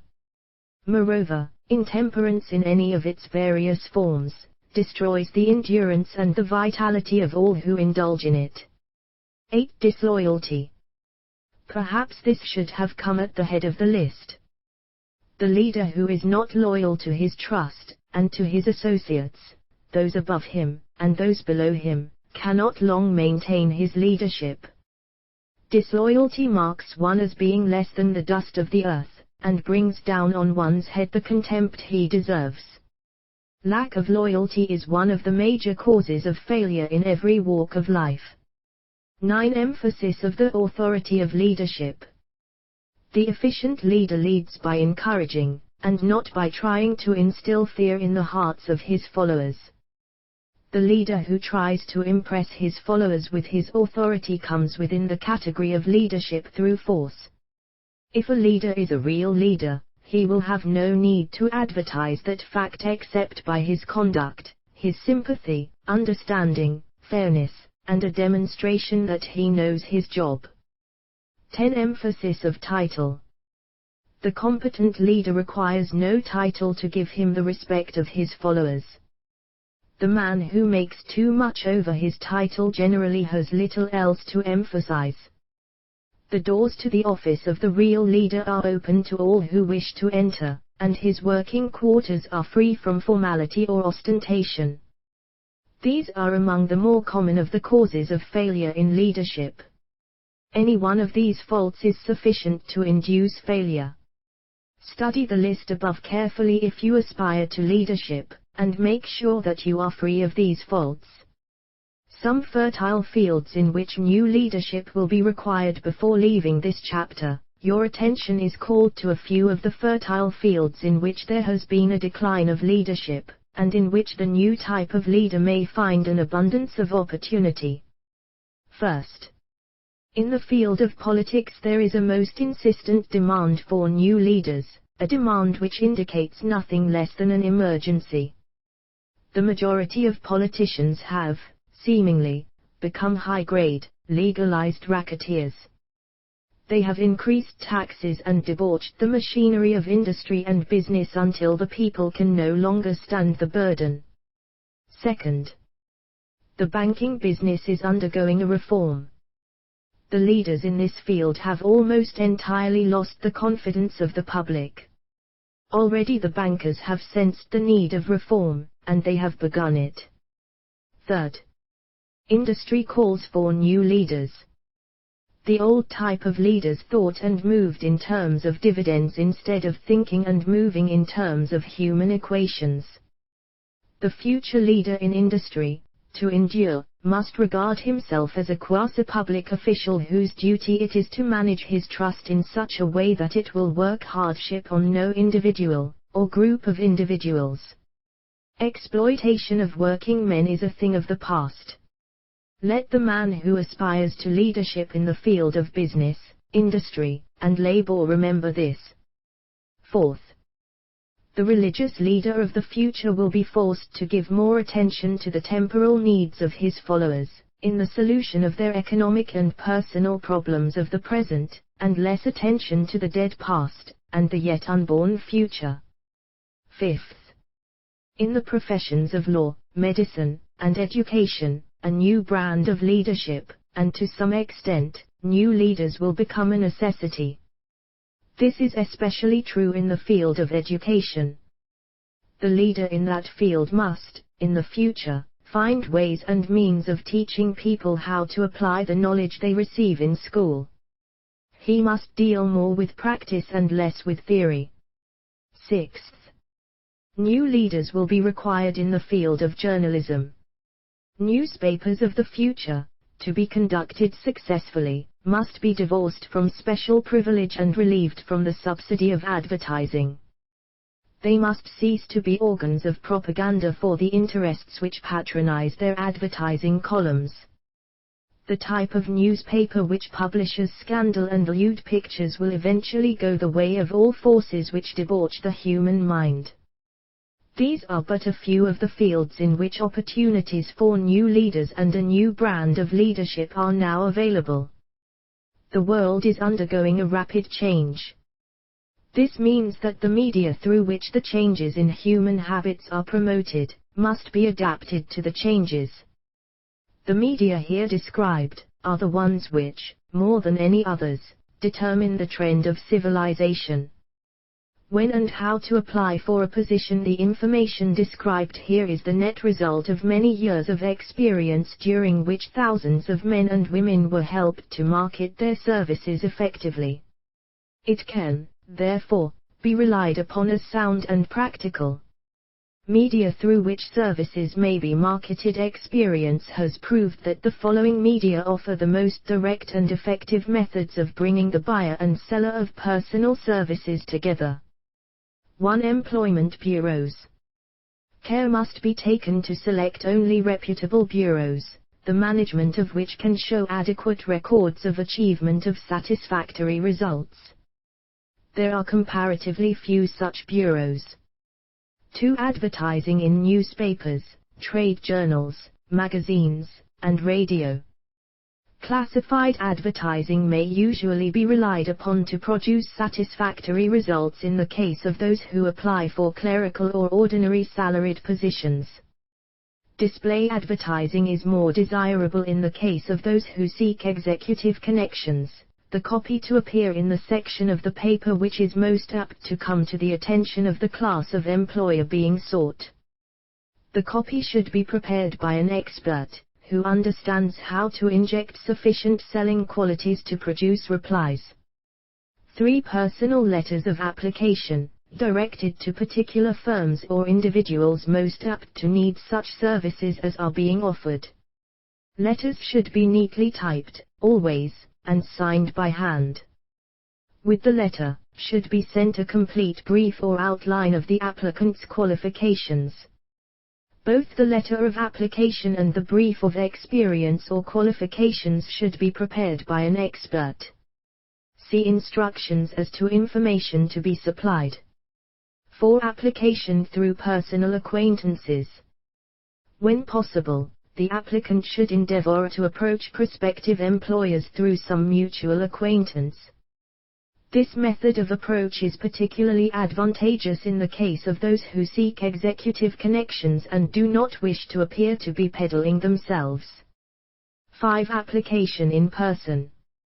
In some instances, it may be more effective if the applicant offers personally his services to prospective employers, in which event a complete written statement of qualifications for the position should be presented, for the reason that prospective employers often wish to discuss with associates one's record. Information to be supplied in a written brief. This brief should be prepared as carefully as a lawyer would prepare the brief of a case to be tried in court. Unless the applicant is experienced in the preparation of such briefs, an expert should be consulted, and his services enlisted for this purpose. Successful merchants employ men and women who understand the art and the psychology of advertising to present the merits of their merchandise. One who has personal services for sale should do the same. The following information should appear in the brief. 1. Education. State briefly, but definitely, what schooling you have had, and in what subjects you specialized in school, giving the reasons for that specialization. 2. Experience. If you have had experience in connection with positions similar to the one you seek, describe it fully, state names and addresses of former employers. Be sure to bring out clearly any special experience you may have had which would equip you to fill the position you seek. 3 references. Practically every business firm desires to know all about the previous records, antecedents, etc., of prospective employees who seek positions of responsibility. Attach to your brief photostatic copies of letters from A. Former employers, B. Teachers under whom you studied, C. Prominent people whose judgment may be relied upon. 4. Photograph of self. Attach to your brief a recent, unmounted photograph of yourself. 5. Apply for a specific position. Avoid application for a position without describing exactly what particular position you seek. Never apply for just a position. That indicates you lack specialized qualifications. 6. State your qualifications for the particular position for which you apply. Give full details as to the reason you believe you are qualified for the particular position you seek. This is the application. It will determine, more than anything else, what consideration you receive. 7. Offer to go to work on probation. In the majority of instances, if you are determined to have the position for which you apply, it will be most effective if you offer to work for a week, or a month, or for a sufficient length of time to enable your prospective employer to judge your value without pay. This may appear to be a radical suggestion, but experience has proved that it seldom fails to win at least a trial. If you are sure of your qualifications, a trial is all you need. Incidentally, such an offer indicates that you have confidence in your ability to fill the position you seek. It is most convincing. If your offer is accepted, and you make good, more than likely you will be paid for your probation period. Make clear the fact that your offer is based upon A. Your confidence in your ability to fill the position. B. Your confidence in your prospective employer's decision to employ you after trial. C. Your determination to have the position you seek. 8. Knowledge of your prospective employer's business. Before applying for a position, do sufficient research in connection with the business to familiarize yourself thoroughly with that business, and indicate in your brief the knowledge you have acquired in this field. This will be impressive, as it will indicate that you have imagination, and a real interest in the position you seek. Remember that it is not the lawyer who knows the most law, but the one who best prepares his case, who wins. If your case is properly prepared and presented, your victory will have been more than half won at the outset. Do not be afraid of making your brief too long. Employers are just as much interested in purchasing the services of well-qualified applicants as you are in securing employment. In fact, the success of most successful employers is due, in the main, to their ability to select well-qualified lieutenants. They want all the information available. Remember another thing, neatness in the preparation of your brief will indicate that you are a painstaking person.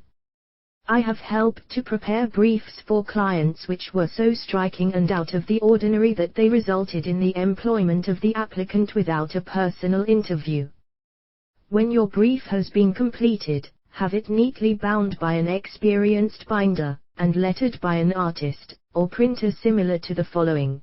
Brief of the qualifications of Robert K. Smith applying for the position of private secretary to the president of the blank company, Incorporated. Change names each time brief is shown. This personal touch is sure to command attention. Have your brief neatly typed or mimeographed on the finest paper you can obtain, and bound with a heavy paper of the book cover variety, the binder to be changed, and the proper firm name to be inserted if it is to be shown to more than one company. Your photograph should be pasted on one of the pages of your brief. Follow these instructions to the letter, improving upon them wherever your imagination suggests. Successful salesmen groom themselves with care. They understand that first impressions are lasting. Your brief is your salesman.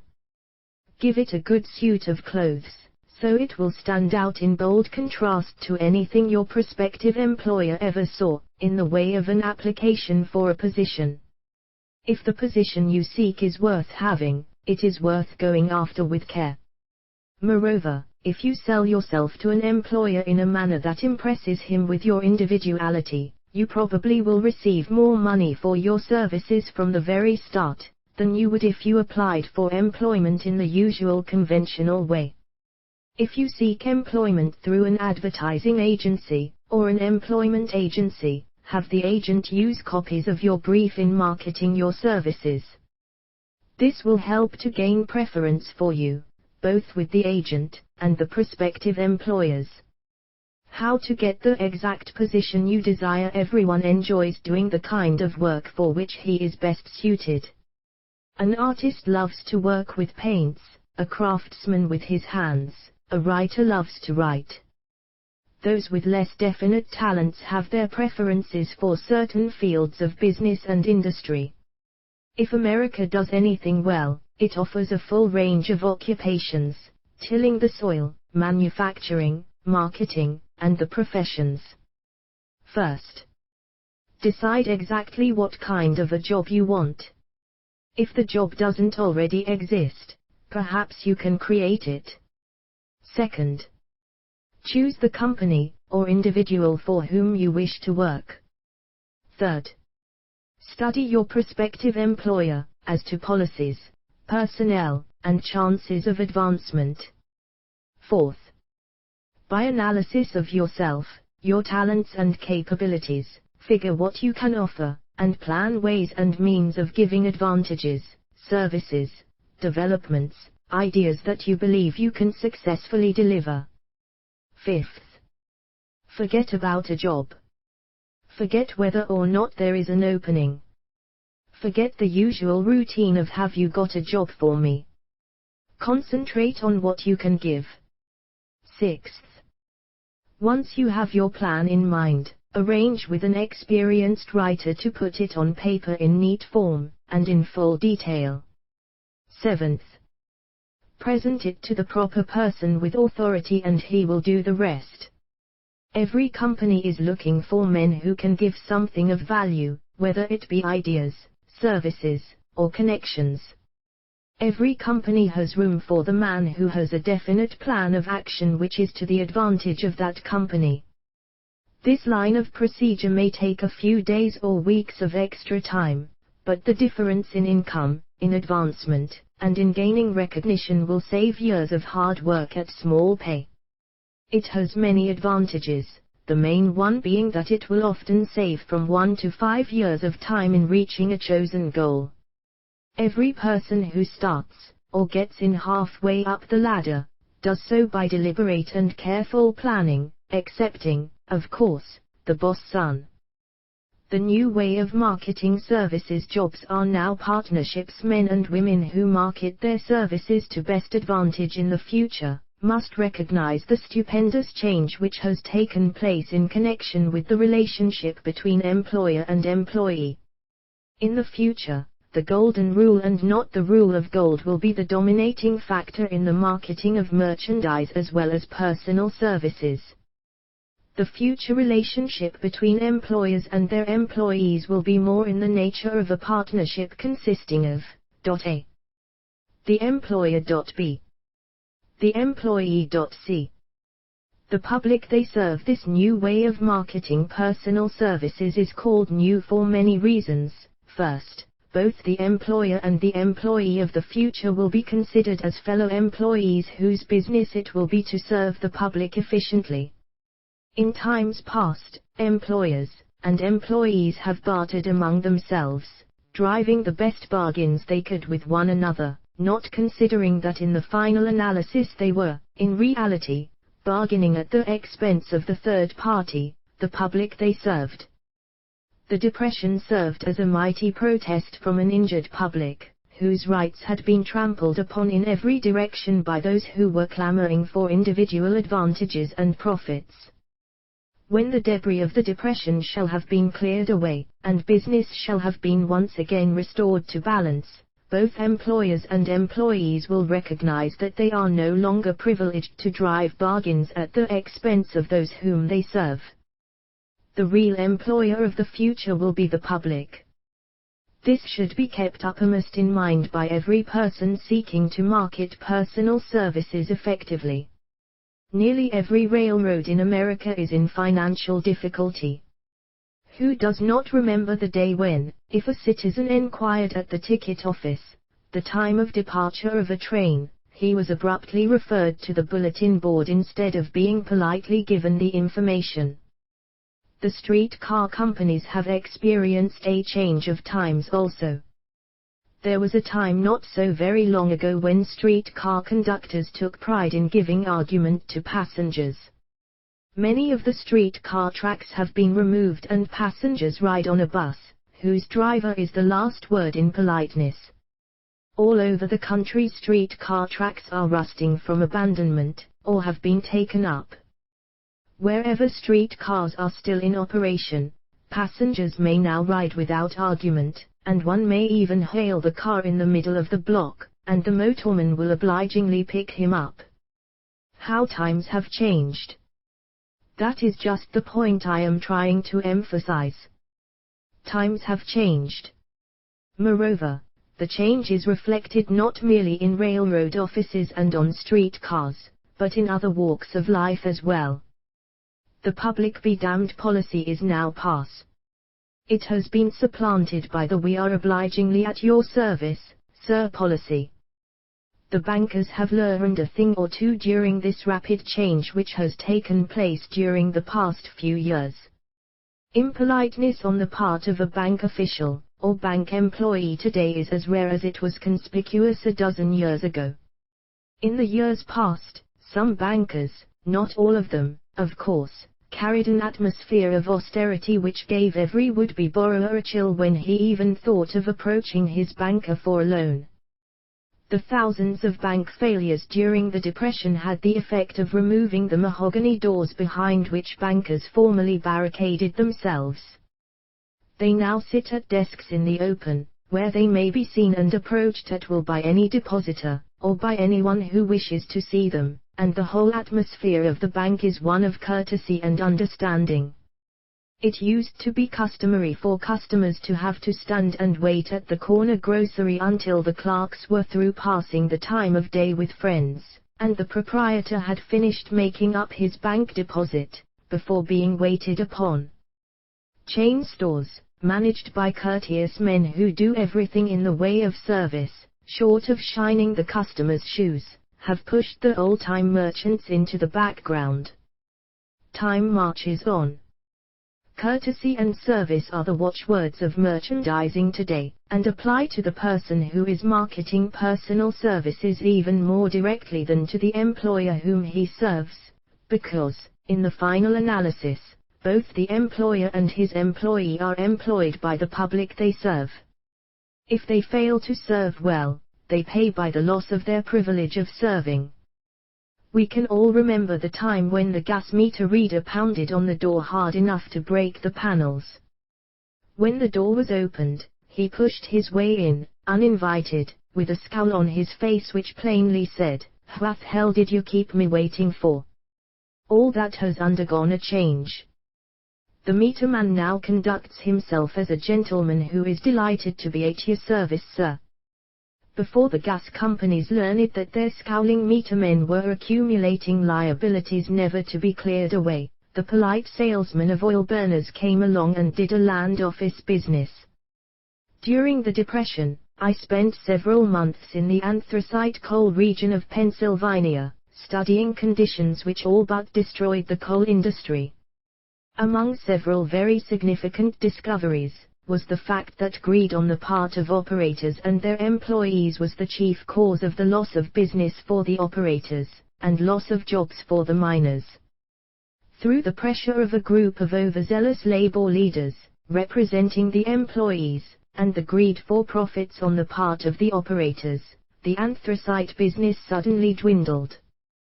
The coal operators and their employees drove sharp bargains with one another, adding the cost of the bargaining to the price of the coal, until, finally, they discovered they had built up a wonderful business for the manufacturers of oil-burning outfits and the producers of crude oil.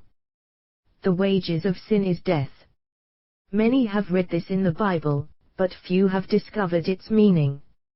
Now, and for several years, the entire world has been listening by force to a sermon which might well be called "Whatsoever a man soweth, that shall he also reap." Nothing as widespread and effective as the Depression could possibly be just a coincidence. Behind the Depression was a cause.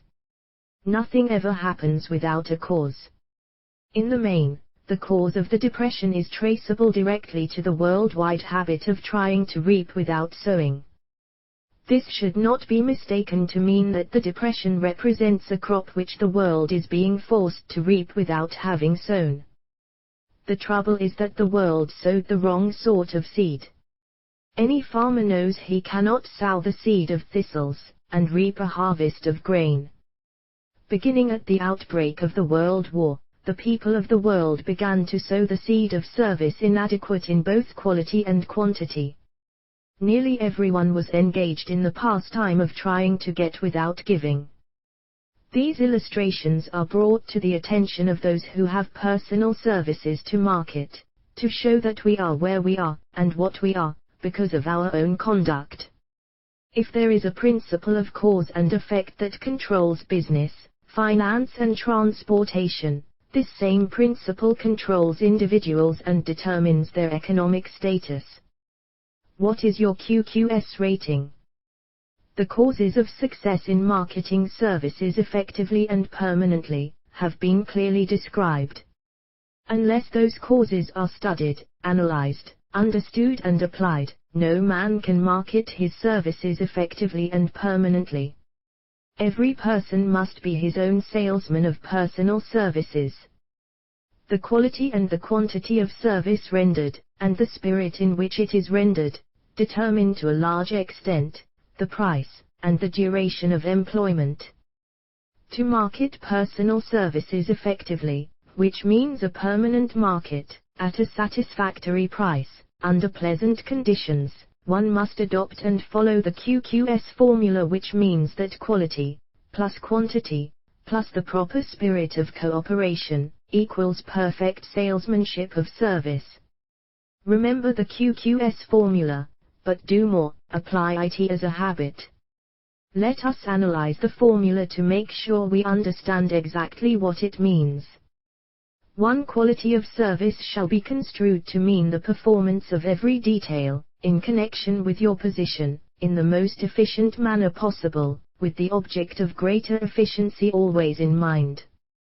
2. Quantity of service shall be understood to mean the habit of rendering all the service of which you are capable, at all times, with the purpose of increasing the amount of service rendered as greater skill is developed through practice and experience. Emphasis is again placed on the word habit.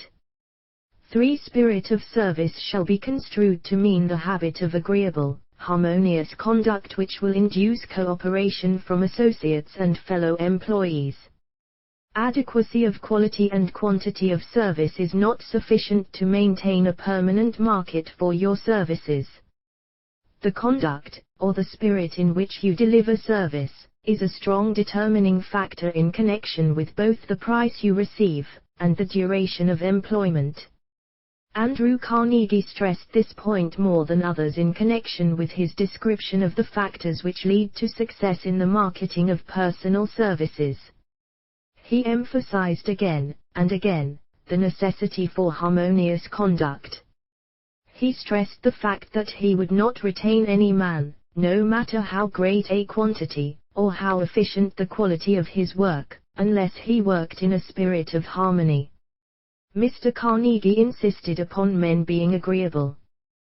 To prove that he placed a high value upon this quality, he permitted many men who conformed to his standards to become very wealthy. Those who did not conform, had to make room for others. The importance of a pleasing personality has been stressed, because it is a factor which enables one to render service in the proper spirit. If one has a personality which pleases, and renders service in a spirit of harmony, these assets often make up for deficiencies in both the quality and the quantity of service one renders. Nothing, however, can be successfully substituted for pleasing conduct. The capital value of your service is the person whose income is derived entirely from the sale of personal services is no less a merchant than the man who sells commodities, and it might well be added, such a person is subject to exactly the same rules of conduct as the merchant who sells merchandise. This has been emphasized, because the majority of people who live by the sale of personal services make the mistake of considering themselves free from the rules of conduct, and the responsibilities attached to those who are engaged in marketing commodities. The new way of marketing services has practically forced both employer and employee into partnership alliances, through which both take into consideration the rights of the third party, the public they serve. The day of the go-getter has passed. He has been supplanted by the go-giver. High-pressure methods in business finally blew the lid off. There will never be the need to put the lid back on, because, in the future, business will be conducted by methods that will require no pressure. The actual capital value of your brains may be determined by the amount of income you can produce, by marketing your services. A fair estimate of the capital value of your services may be made by multiplying your annual income by 16 2/3, as it is reasonable to estimate that your annual income represents 6% of your capital value. Money rents for 6% per annum. Money is worth no more than brains. It is often worth much less. Competent brains, if effectively marketed, represent a much more desirable form of capital than that which is required to conduct a business dealing in commodities, because brains are a form of capital which cannot be permanently depreciated through depressions, nor can this form of capital be stolen or spent. Moreover, the money which is essential for the conduct of business is as worthless as a sand dune, until it has been mixed with efficient brains. The 30 major causes of failure. How many of these are holding you back? Life's greatest tragedy consists of men and women who earnestly try, and fail. The tragedy lies in the overwhelmingly large majority of people who fail, as compared to the few who succeed. I have had the privilege of analyzing several thousand men and women, 98% of whom were classed as failures. There is something radically wrong with a civilization, and a system of education, which permit 98% of the people to go through life as failures. But I did not write this book for the purpose of moralizing on the rights and wrongs of the world. That would require a book 100 times the size of this one. My analysis work proved that there are 30 major reasons for failure, and 13 major principles through which people accumulate fortunes. In this chapter, a description of the 30 major causes of failure will be given. As you go over the list, check yourself by it, point by point, for the purpose of discovering how many of these causes of failure stand between you and success. 1. Unfavorable hereditary background. There is but little, if anything, which can be done for people who are born with a deficiency in brain power. This philosophy offers but one method of bridging this weakness, through the aid of the mastermind. Observe with profit, however, that this is the only one of the 30 causes of failure which may not be easily corrected by any individual. 2. Lack of a well-defined purpose in life. There is no hope of success for the person who does not have a central purpose, or definite goal at which to aim. 98 out of every 100 of those whom I have analyzed, had no such aim. Perhaps this was the 3. Lack of ambition to aim above mediocrity. We offer no hope for the person who is so indifferent as not to want to get ahead in life, and who is not willing to pay the price for insufficient education. This is a handicap which may be overcome with comparative ease. Experience has proven that the best educated people are often those who are known as self-made or self-educated. It takes more than a college degree to make one a person of education.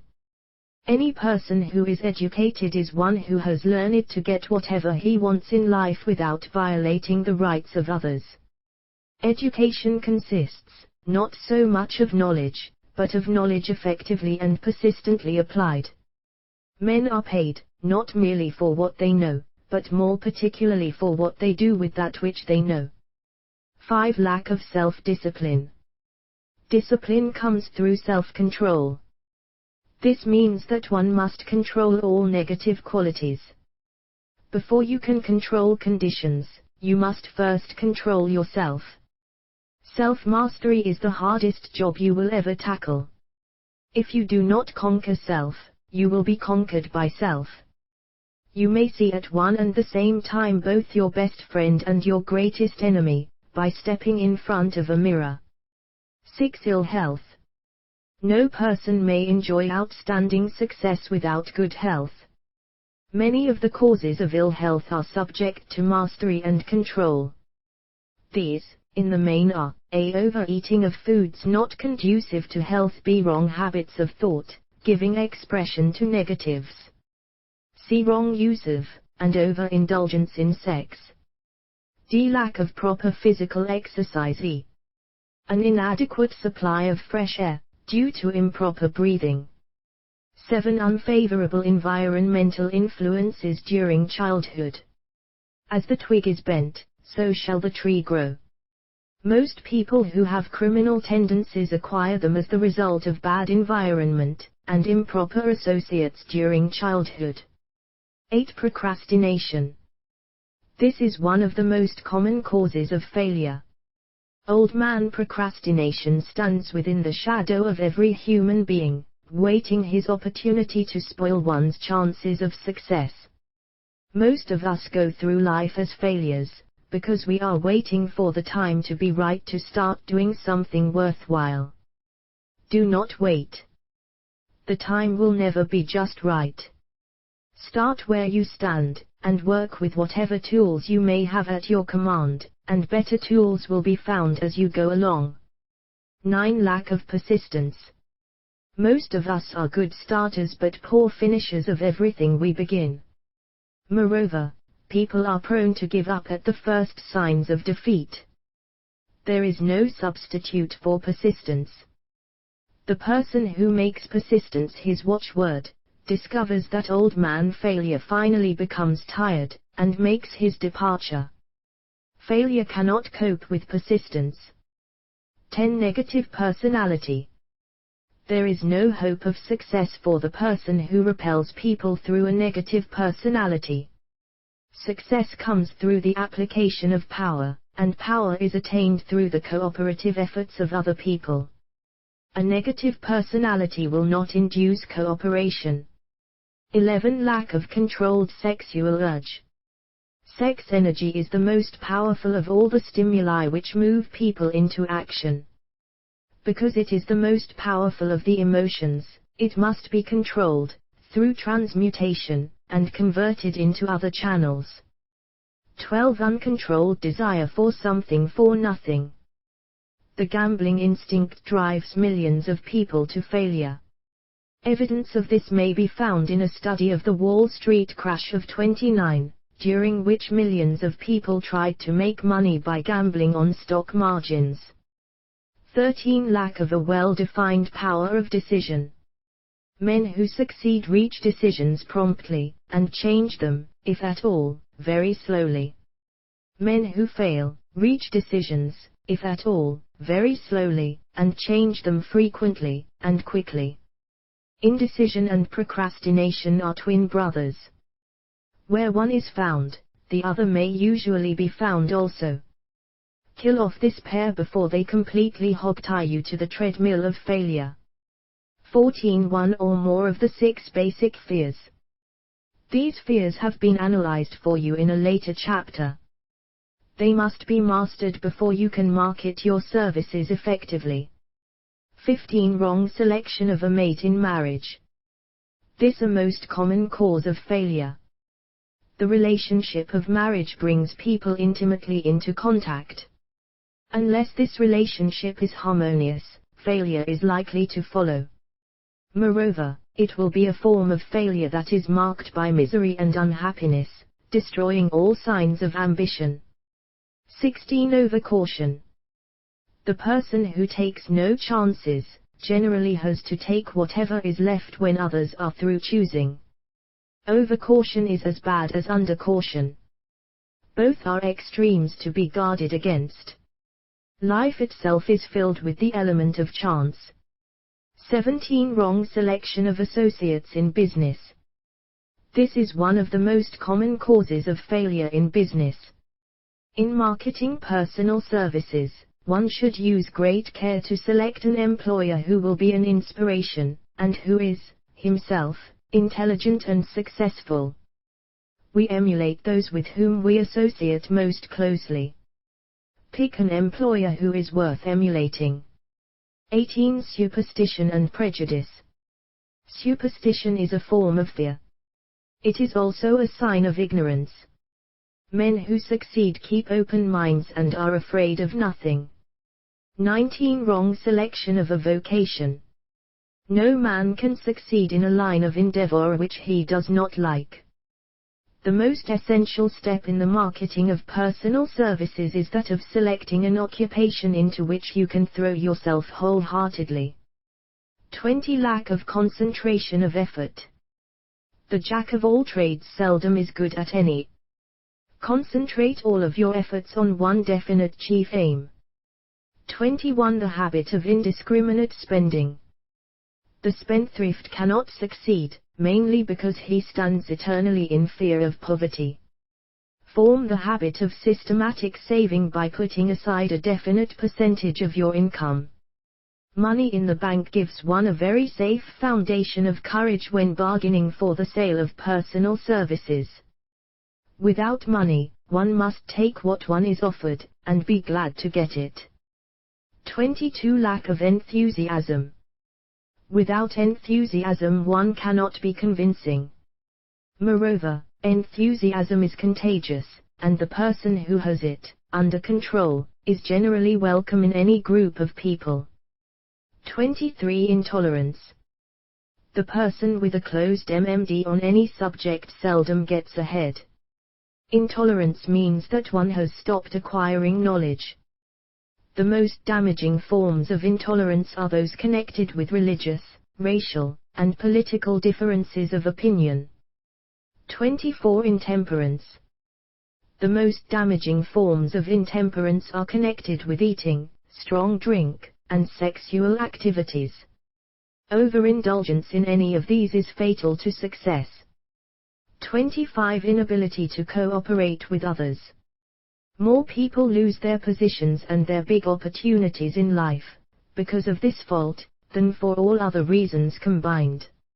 It is a fault which no well-informed businessman, or leader will tolerate. 26. Possession of power that was not acquired through self-effort. Sons and daughters of wealthy men, and others who inherit money which they did not earn.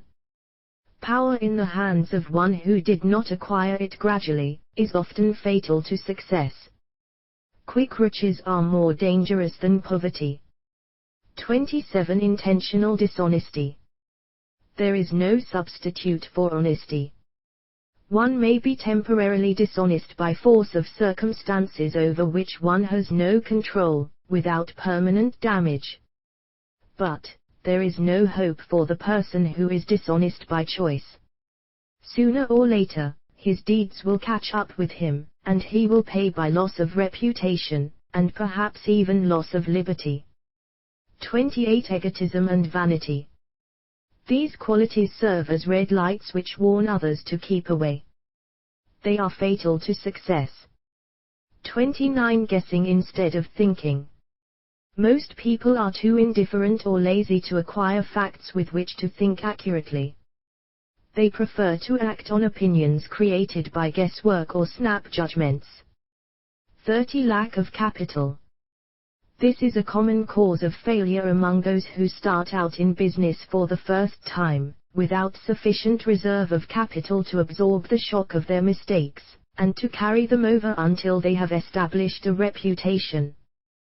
31. Under this, name any particular cause of failure from which you have suffered that has not been included in the foregoing list. In these 30 major causes of failure is found a description of the tragedy of life, which obtains for practically every person who tries and fails. It will be helpful if you can induce someone who knows you well to go over this list with you, and help to analyze you by the 30 causes of failure. It may be beneficial if you try this alone. Most people cannot see themselves as others see them. You may be one who cannot. The oldest of admonitions is man, know thyself. If you market merchandise successfully, you must know the merchandise. The same is true in marketing personal services. You should know all of your weaknesses in order that you may either bridge them or eliminate them entirely. You should know your strength in order that you may call attention to it when selling your services. You can know yourself only through accurate analysis. The folly of ignorance in connection with self was displayed by a young man who applied to the manager of a well-known business for a position. He made a very good impression until the manager asked him what salary he expected. He replied that he had no fixed sum in mind, lack of a definite aim. The manager then said, "We will pay you all you are worth, till we try you out for a week." "I will not accept it," the applicant replied, "because I am getting more than that where I am now employed." Before you even start to negotiate for a readjustment of your salary in your present position, or to seek employment elsewhere, be sure that you are worth more than you now receive. It is one thing to want money, everyone wants more, but it is something entirely different to be worth more. Many people mistake their wants for their just dues. Your financial requirements or wants have nothing whatever to do with your worth. Your value is established entirely by your ability to render useful service or your capacity to induce others to render such service. Take inventory of yourself. 28 questions you should answer. Annual self-analysis is an essential in the effective marketing of personal services, as is annual inventory in merchandising. Moreover, the yearly analysis should disclose a decrease in faults, and an increase in virtues. One goes ahead, stands still, or goes backward in life.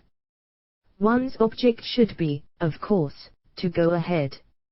Annual self-analysis will disclose whether advancement has been made, and if so, how much.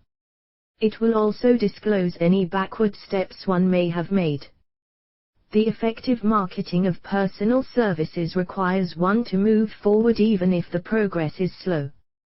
Your annual self-analysis should be made at the end of each year, so you can include in your New Year's resolutions any improvements which the analysis indicates should be made. Take this inventory by asking yourself the following questions, and by checking your answers with the aid of someone who will not permit you to deceive yourself as to their accuracy. Self-analysis questionnaire for personal inventory. 1. Have I attained the goal which I established as my objective for this year? You should work with a definite yearly objective to be attained as a part of your major life objective. 2. Have I delivered service of the best possible quality of which I was capable, or could I have improved any part of this service? 3. Have I delivered service in the greatest possible quantity of which I was capable? 4. Has the spirit of my conduct been harmonious and cooperative at all times? 5. Have I permitted the habit of procrastination to decrease my efficiency, and if so, to what extent?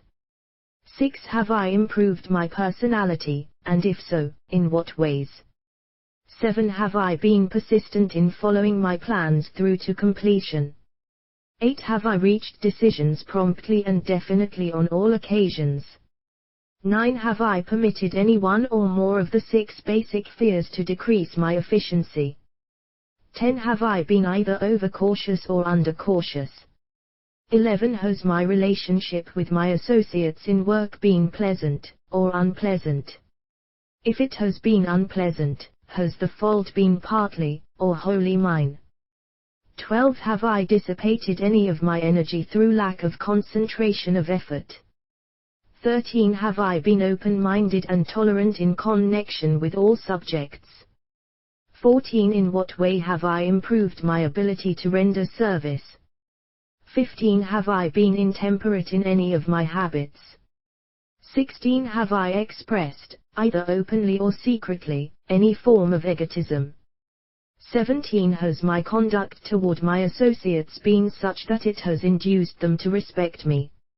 18. Have my opinions and decisions been based upon guesswork, or accuracy of analysis and thought? 19. Have I followed the habit of budgeting my time, my expenses, and my income, and have I been conservative in these budgets? 20. How much time have I devoted to unprofitable effort which I might have used to better advantage? 21. How may I rebudget my time, and change my habits so I will be more efficient during the coming year? 22. Have I been guilty of any conduct which was not approved by my conscience? 23. In what ways have I rendered more service and better service than I was paid to render? 24. Have I been unfair to anyone, and if so, in what way? 25. If I had been the purchaser of my own services for the year, would I be satisfied with my purchase? 26. Am I in the right vocation, and if not, why not? 27. Has the purchaser of my services been satisfied with the service I have rendered, and if not, why not? 28. What is my present rating on the fundamental principles of success? Make this rating fairly, and frankly, and have it checked by someone who is courageous enough to do it accurately. Having read and assimilated the information conveyed through this chapter, you are now ready to create a practical plan for marketing your personal services. In this chapter will be found an adequate description of every principle essential in planning the sale of personal services, including the major attributes of leadership, the most common causes of failure in leadership, a description of the fields of opportunity for leadership, the main causes of failure in all walks of life, and the important questions which should be used in self-analysis. This extensive and detailed presentation of accurate information has been included, because it will be needed by all who must begin the accumulation of riches by marketing personal services. Those who have lost their fortunes, and those who are just beginning to earn money, have nothing but personal services to offer in return for riches. Therefore it is essential that they have available the practical information needed to market services to best advantage. The information contained in this chapter will be of great value to all who aspire to attain leadership in any calling. It will be particularly helpful to those aiming to market their services as business or industrial executives. Complete assimilation and understanding of the information here conveyed will be helpful in marketing one's own services, and it will also help one to become more analytical and capable of judging people. The information will be priceless to personnel directors, employment managers, and other executives charged with the selection of employees, and the maintenance of efficient organizations. If you doubt this statement, test its soundness by answering in writing the 28 self-analysis questions. That might be both interesting and profitable, even though you do not doubt the soundness of the statement. Where and how one may find opportunities to accumulate riches. Now that we have analyzed the principles by which riches may be accumulated, we naturally ask, where may one find favorable opportunities to apply these principles? Very well, let us take inventory and see what the United States of America offer the person seeking riches, great or small.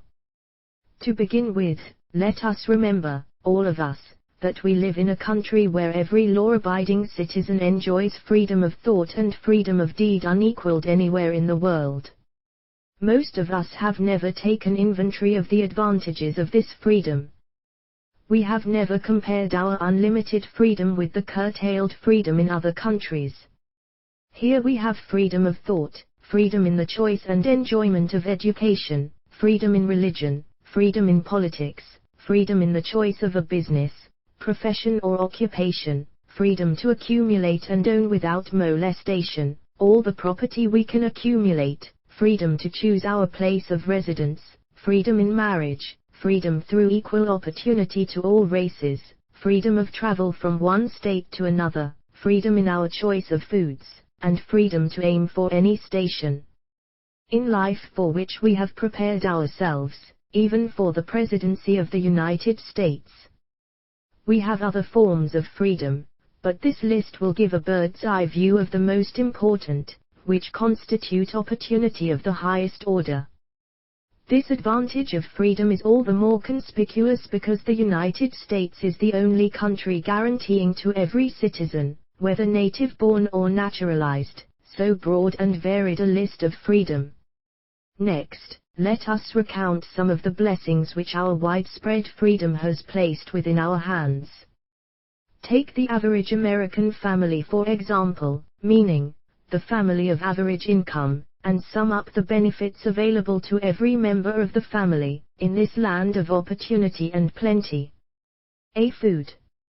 Next to freedom of thought and deed comes food, clothing, and shelter, the three basic necessities of life. Because of our universal freedom the average American family has available, at its very door, the choicest selection of food to be found anywhere in the world, and at prices within its financial range.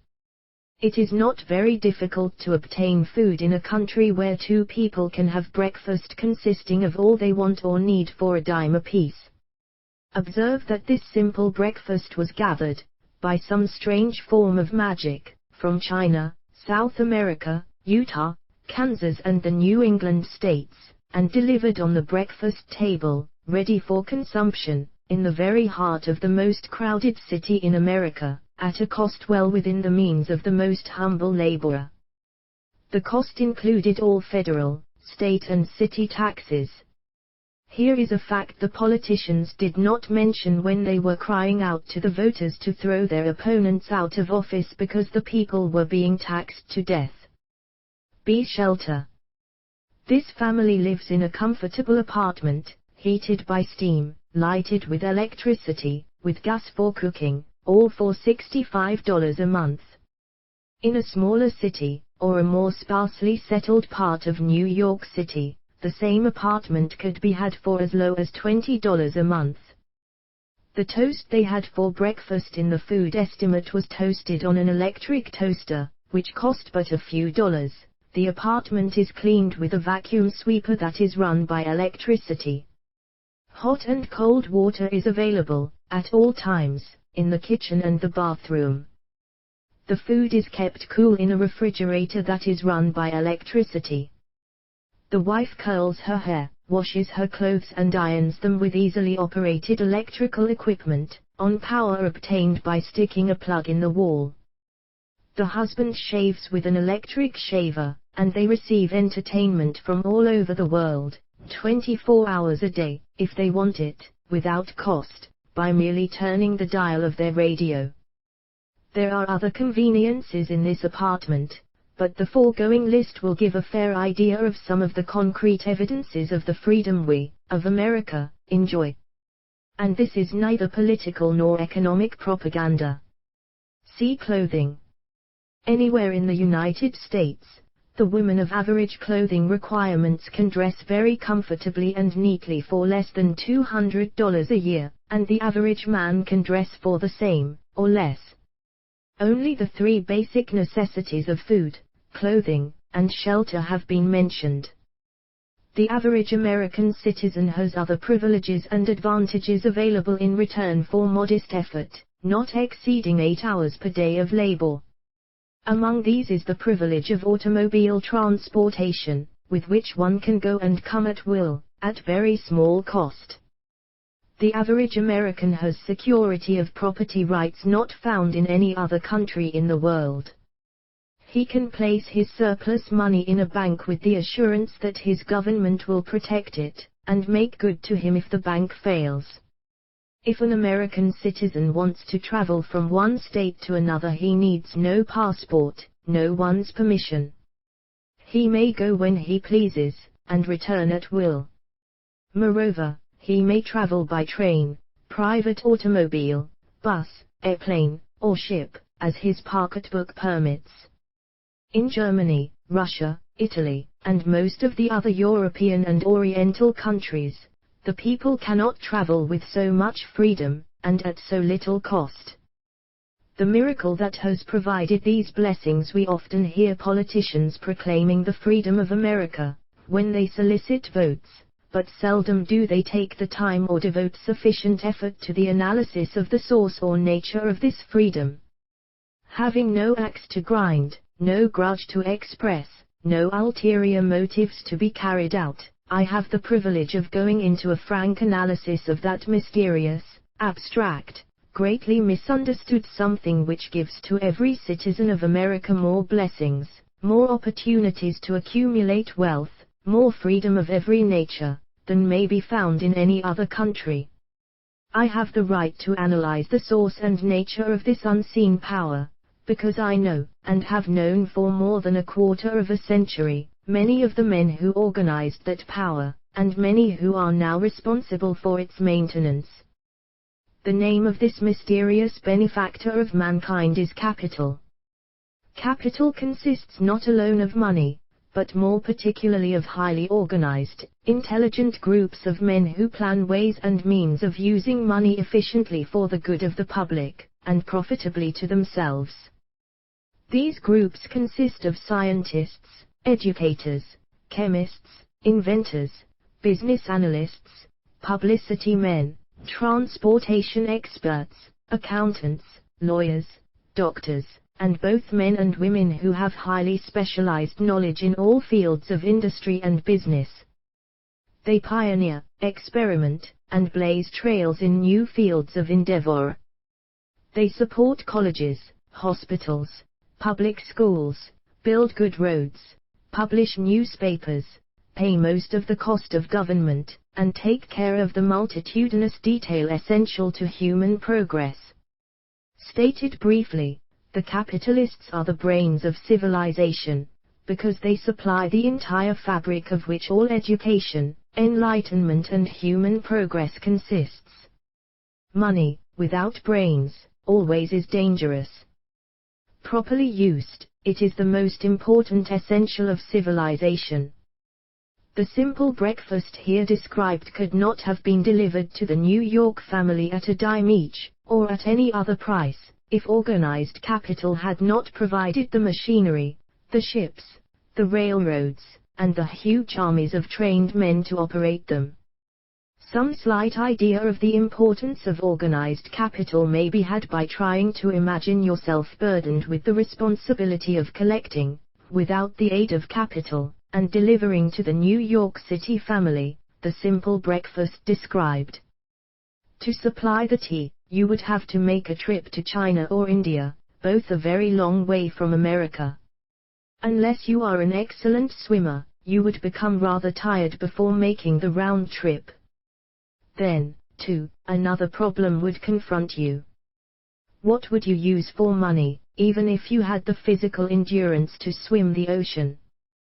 To supply the sugar, you would have to take another long swim to Cuba, or a long walk to the sugar beet section of Utah.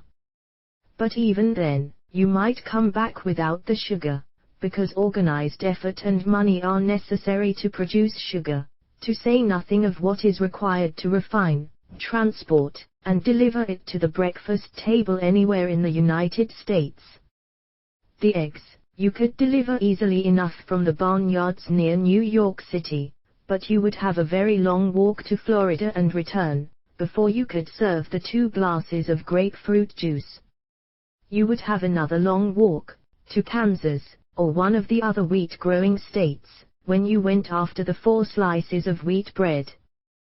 The rippled wheat biscuits would have to be omitted from the menu, because they would not be available except through the labor of a trained organization of men and suitable machinery, all of which call for capital.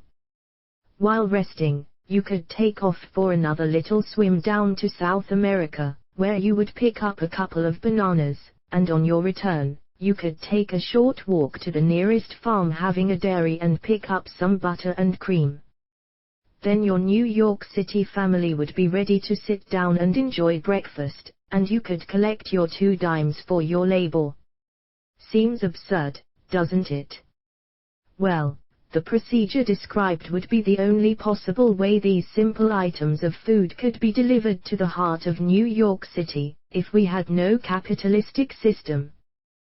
The sum of money required for the building and maintenance of the railroads and steamships used in the delivery of that simple breakfast is so huge that it staggers one's imagination. It runs into hundreds of millions of dollars, not to mention the armies of trained employees required to man the ships and trains. But transportation is only a part of the requirements of modern civilization in capitalistic America. Before there can be anything to haul, something must be grown from the ground, or manufactured and prepared for market. This calls for more millions of dollars for equipment, machinery, boxing, marketing, and for the wages of millions of men and women. Steamships and railroads do not spring up from the earth and function automatically. They come in response to the call of civilization, through the labor and ingenuity and organizing ability of men who have imagination, faith, enthusiasm, decision, persistence. These men are known as capitalists. They are motivated by the desire to build, construct, achieve, render useful service, earn profits and accumulate riches. And, because they render service without which there would be no civilization, they put themselves in the way of great riches. Just to keep the record simple and understandable, I will add that these capitalists are the self-same men of whom most of us have heard soapbox orators speak. They are the same men to whom radicals, racketeers, dishonest politicians and grafting labor leaders refer as the predatory interests or Wall Street. I am not attempting to present a brief for or against any group of men or any system of economics. I am not attempting to condemn collective bargaining when I refer to grafting labor leaders, nor do I aim to give a clean bill of health to all individuals known as capitalists. The purpose of this book, a purpose to which I have faithfully devoted over a quarter of a century, is to present to all who want the knowledge, the most dependable philosophy through which individuals may accumulate riches in whatever amounts they desire. I have here analyzed the economic advantages of the capitalistic system for the twofold purpose of showing, 1, that all who seek riches must recognize and adapt themselves to the system that controls all approaches to fortunes, large or small, and to present the side of the picture opposite to that being shown by politicians and demagogues who deliberately becloud the issues they bring up, by referring to organized capital as if it were something poisonous. This is a capitalistic country, it was developed through the use of capital, and we who claim the right to partake of the blessings of freedom and opportunity, we who seek to accumulate riches here, may as well know that neither riches nor opportunity would be available to us if organized capital had not provided these benefits. For more than 20 years it has been a somewhat popular and growing pastime for radicals, self-seeking politicians, racketeers, crooked labor leaders, and on occasion religious leaders, to take pot shots at Wall Street, the money changers, and big business. The practice became so general that we witnessed during the business depression, the unbelievable sight of high government officials lining up with the cheap politicians and labor leaders, with the openly avowed purpose of throttling the system which has made industrial America the richest country on earth. The lineup was so general and so well organized that it prolonged the worst depression America has ever known. It cost millions of men their jobs, because those jobs were inseparably a part of the industrial and capitalistic system which form the very backbone of the nation. During this unusual alliance of government officials and self-seeking individuals who were endeavoring to profit by declaring open season on the American system of industry, a certain type of labor leader joined forces with the politicians and offered to deliver voters in return for legislation designed to permit men to take riches away from industry by organized force of numbers, instead of the better method of giving a fair day's work for a fair day's pay. Millions of men and women throughout the nation are still engaged in this popular pastime of trying to get without giving. Some of them are lined up with labor unions, where they demand shorter hours and more pay. Others do not take the trouble to work at all. They demand government relief and are getting it. Their idea of their rights of freedom was demonstrated in New York City, where violent complaint was registered with the postmaster, by a group of relief beneficiaries because the postman awakened them at 7:30 a.m. to deliver government relief checks. They demanded that the time of delivery be set up to 10 o'clock. If you are one of those who believe that riches can be accumulated by the mere act of men who organize themselves into groups and demand more pay for less service, if you are one of those who demand government relief without early morning disturbance when the money is delivered to you, if you are one of those who believe in trading their votes to politicians in return for the passing of laws which permit the raiding of the public treasury, you may rest securely on your belief, with certain knowledge that no one will disturb you, because this is a free country where every man may think as he pleases, where nearly everybody can live with but little effort, where many may live well without doing any work whatsoever. However, you should know the full truth concerning this freedom of which so many people boast, and so few understand. As great as it is, as far as it reaches, as many privileges as it provides, it does not, and cannot bring riches without effort. There is but one dependable method of accumulating, and legally holding riches, and that is by rendering useful service. No system has ever been created by which men can legally acquire riches through mere force of numbers, or without giving in return an equivalent value of one form or another. There is a principle known as the law of economics. This is more than a theory. It is a law no man can beat. Mark well the name of the principle, and remember it, because it is far more powerful than all the politicians and political machines. It is above and beyond the control of all the labor unions. It cannot be swayed, nor influenced nor bribed by racketeers or self-appointed leaders in any calling. Moreover, it has an all-seeing eye, and a perfect system of bookkeeping, in which it keeps an accurate account of the transactions of every human being engaged in the business of trying to get without giving. Sooner or later its auditors come around, look over the records of individuals both great and small, and demand an accounting.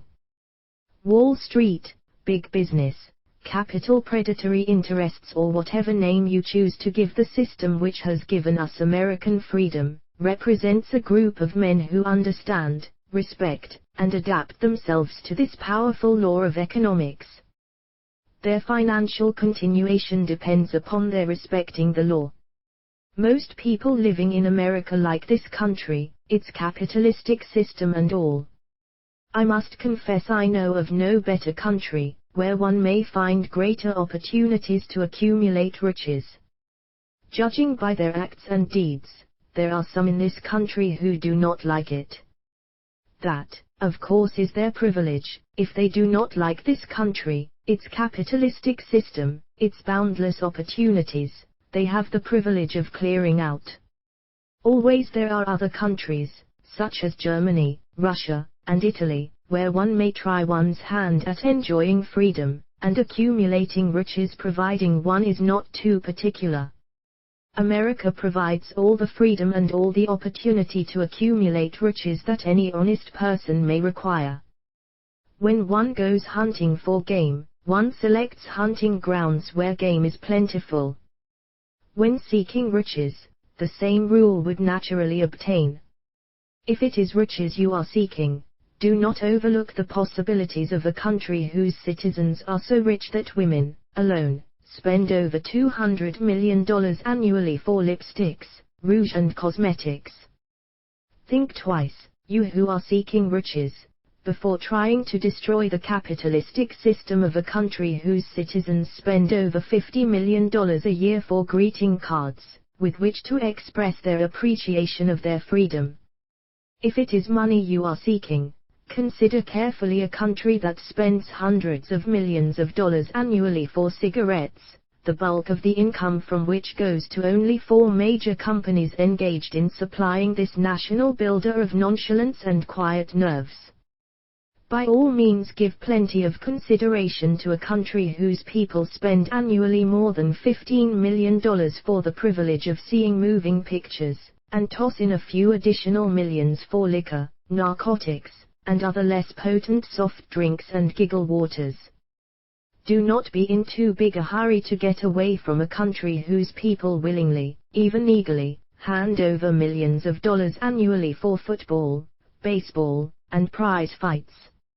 And, by all means, stick by a country whose inhabitants give up more than $1 million a year for chewing gum, and another $1 million for safety razor blades. Remember, also, that this is but the beginning of the available sources for the accumulation of wealth. Only a few of the luxuries and non-essentials have been mentioned.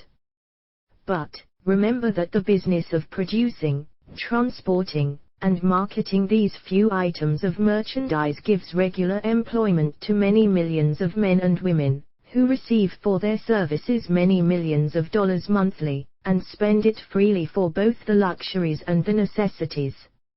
Especially remember, that back of all this exchange of merchandise and personal services may be found an abundance of opportunity to accumulate riches. Here our American freedom comes to one's aid. There is nothing to stop you, or anyone from engaging in any portion of the effort necessary to carry on these businesses. If one has superior talent, training, experience, one may accumulate riches in large amounts. Those not so fortunate may accumulate smaller amounts. Anyone may earn a living in return for a very nominal amount of labor. So, there you are. Opportunity has spread its wares before you. Step up to the front, select what you want, create your plan, put the plan into action, and follow through with persistence. Capitalistic America will do the rest. You can depend upon this much. Capitalistic America ensures every person the opportunity to render useful service, and to collect riches in proportion to the value of the service. The system denies no one this right, but it does not, and cannot promise something for nothing, because the system, itself, is irrevocably controlled by the law of economics, which neither recognizes nor tolerates for long, getting without giving. The law of economics was passed by nature. There is no Supreme Court to which violators of this law may appeal.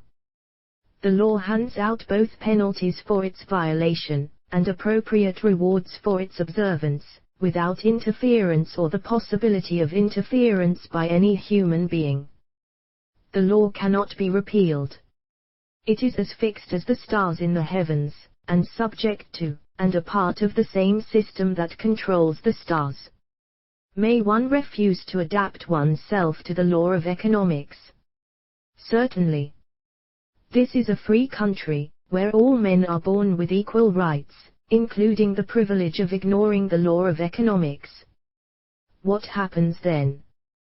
Well, nothing happens until large numbers of men join forces for the avowed purpose of ignoring the law, and taking what they want by force. Then comes the dictator, with well-organized firing squads and machine guns. We have not yet reached that stage in America. but we have heard all we want to know about how the system works. Perhaps we will be fortunate enough not to demand personal knowledge of so gruesome a reality. Doubtless we shall prefer to continue with our freedom of speech, freedom of deed, and freedom to render useful service in return for riches.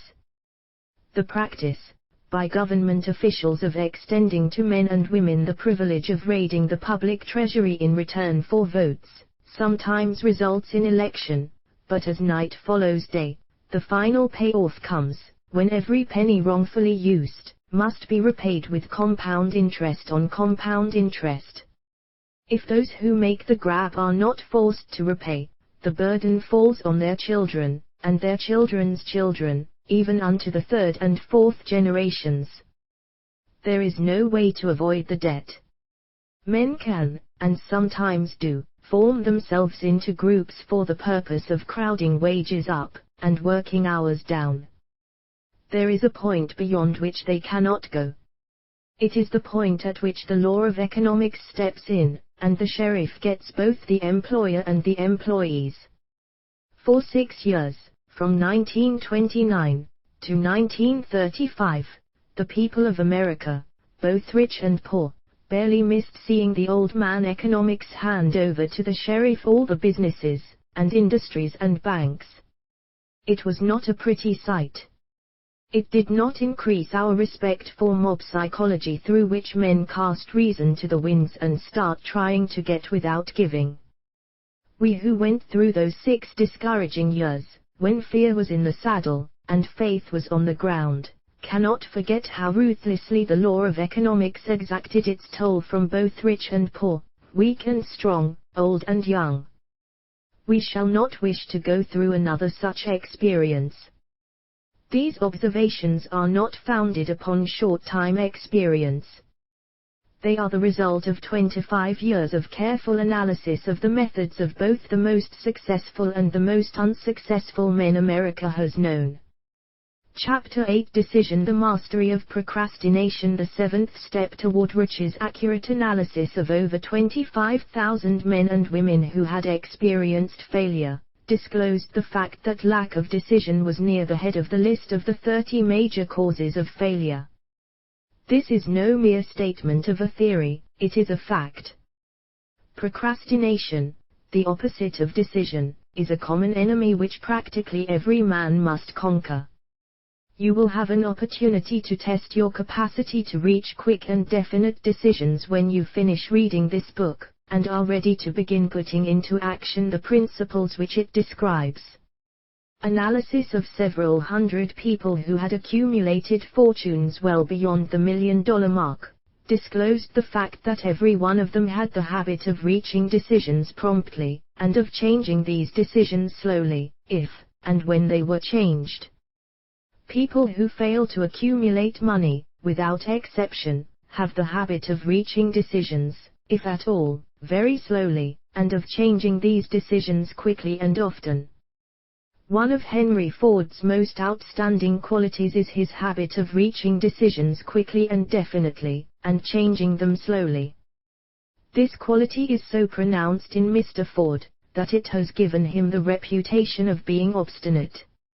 It was this quality which prompted Mr. Ford to continue to manufacture his famous Model T, the world's ugliest car, when all of his advisors, and many of the purchasers of the car, were urging him to change it. Perhaps, Mr. Ford delayed too long in making the change, but the other side of the story is, that Mr. Ford's firmness of decision yielded a huge fortune, before the change in model became necessary. There is but little doubt that Mr. Ford's habit of definiteness of decision assumes the proportion of obstinacy, but this quality is preferable to slowness in reaching decisions and quickness in changing them. The majority of people who fail to accumulate money sufficient for their needs are, generally, easily influenced by the opinions of others. They permit the newspapers and the gossiping neighbors to do their thinking for them. Opinions are the cheapest commodities on earth. Everyone has a flock of opinions ready to be wished upon anyone who will accept them. If you are influenced by opinions when you reach decisions, you will not succeed in any undertaking, much less in that of transmuting your own desire into money. If you are influenced by the opinions of others, you will have no desire of your own. Keep your own counsel, when you begin to put into practice the principles described here, by reaching your own decisions and following them. Take no one into your confidence, except the members of your mastermind group, and be very sure in your selection of this group, that you choose only those who will be in complete sympathy and harmony with your purpose. Close friends and relatives, while not meaning to do so, often handicap one through opinions and sometimes through ridicule, which is meant to be humorous. Thousands of men and women carry inferiority complexes with them all through life, because some well-meaning, but ignorant person destroyed their confidence through opinions or ridicule. You have a brain and mind of your own. Use it, and reach your own decisions. If you need facts or information from other people, to enable you to reach decisions, as you probably will in many instances, acquire these facts or secure the information you need quietly, without disclosing your purpose. It is characteristic of people who have but a smattering or a veneer of knowledge to try to give the impression that they have much knowledge. Such people generally do too much talking, and too little listening. Keep your eyes and ears wide open, and your mouth closed, if you wish to acquire the habit of prompt decision. Those who talk too much do little else. If you talk more than you listen, you not only deprive yourself of many opportunities to accumulate useful knowledge, but you also disclose your plans and purposes to people who will take great delight in defeating you, because they envy you. Remember, also, that every time you open your mouth in the presence of a person who has an abundance of knowledge, you display to that person your exact stock of knowledge, or your lack of it. Genuine wisdom is usually conspicuous through modesty and silence. Keep in mind the fact that every person with whom you associate is, like yourself, seeking the opportunity to accumulate money. If you talk about your plans too freely, you may be surprised when you learn that some other person has beaten you to your goal by putting into action ahead of you the plans of which you talked unwisely. Let one of your first decisions be to keep a closed mouth and open ears and eyes. As a reminder to yourself to follow this advice, it will be helpful if you copy the following epigram in large letters and place it where you will see it daily. Tell the world what you intend to do, but first show it. This is the equivalent of saying that deeds, and not words, are what count most. Freedom or death on a decision. The value of decisions depends upon the courage required to render them. The great decisions, which served as the foundation of civilization, were reached by assuming great risks, which often meant the possibility of death. Lincoln's decision to issue his famous Proclamation of Emancipation, which gave freedom to the colored people of America, was rendered with full understanding that his act would turn thousands of friends and political supporters against him. He knew, too, that the carrying out of that proclamation would mean death to thousands of men on the battlefield. In the end, it cost Lincoln his life. That required courage. Socrates' decision to drink the cup of poison, rather than compromise in his personal belief, was a decision of courage. It turned time ahead 1,000 years, and gave to people then unborn, the right to freedom of thought and of speech. The decision of General Robert E. Lee, when he came to the parting of the way with the Union, and took up the cause of the South, was a decision of courage, for he well knew that it might cost him his own life, that it would surely cost the lives of others. But, the greatest decision of all time, as far as any American citizen is concerned, was reached in Philadelphia, the 4th of July, 1776, when 56 men signed their names to a document, which they well knew would bring freedom to all Americans, or leave every one of the 56 hanging from a gallows. You have heard of this famous document, but you may not have drawn from it the great lesson in personal achievement it so plainly taught. We all remember the date of this momentous decision, but few of us realize what courage that decision required. We remember our history, as it was taught, we remember dates, and the names of the men who fought, we remember Valley Forge, and Yorktown, we remember George Washington, and Lord Cornwallis. But we know little of the real forces back of these names, dates, and places. We know still less of that intangible power, which ensured us freedom long before Washington's armies reached Yorktown. We read the history of the Revolution, and falsely imagine that George Washington was the father of our country, that it was he who won our freedom, while the truth is, Washington was only an accessory after the fact, because victory for his armies had been ensured long before Lord Cornwallis surrendered. This is not intended to rob Washington of any of the glory he so richly merited. Its purpose, rather, is to give greater attention to the astounding power that was the real cause of his victory. It is nothing short of tragedy that the writers of history have missed, entirely, even the slightest reference to the irresistible power, which gave birth and freedom to the nation destined to set up new standards of independence for all the peoples of the earth. I say it is a tragedy, because it is the self-same power which must be used by every individual who surmounts the difficulties of life, and forces life to pay the price asked. Let us briefly review the events which gave birth to this power. The story begins with an incident in Boston, the 5th of March, 1770. British soldiers were patrolling the streets, by their presence, openly threatening the citizens. The colonists resented armed men marching in their midst. They began to express their resentment openly, hurling stones as well as epithets at the marching soldiers, until the commanding officer gave orders, "Fix bayonets. Charge." The battle was on. It resulted in the death and injury of many. The incident aroused such resentment that the Provincial Assembly, made up of prominent colonists, called a meeting for the purpose of taking definite action. Two of the members of that assembly were John Hancock and Samuel Adams. Long live their names. They spoke up courageously, and declared that a move must be made to eject all British soldiers from Boston.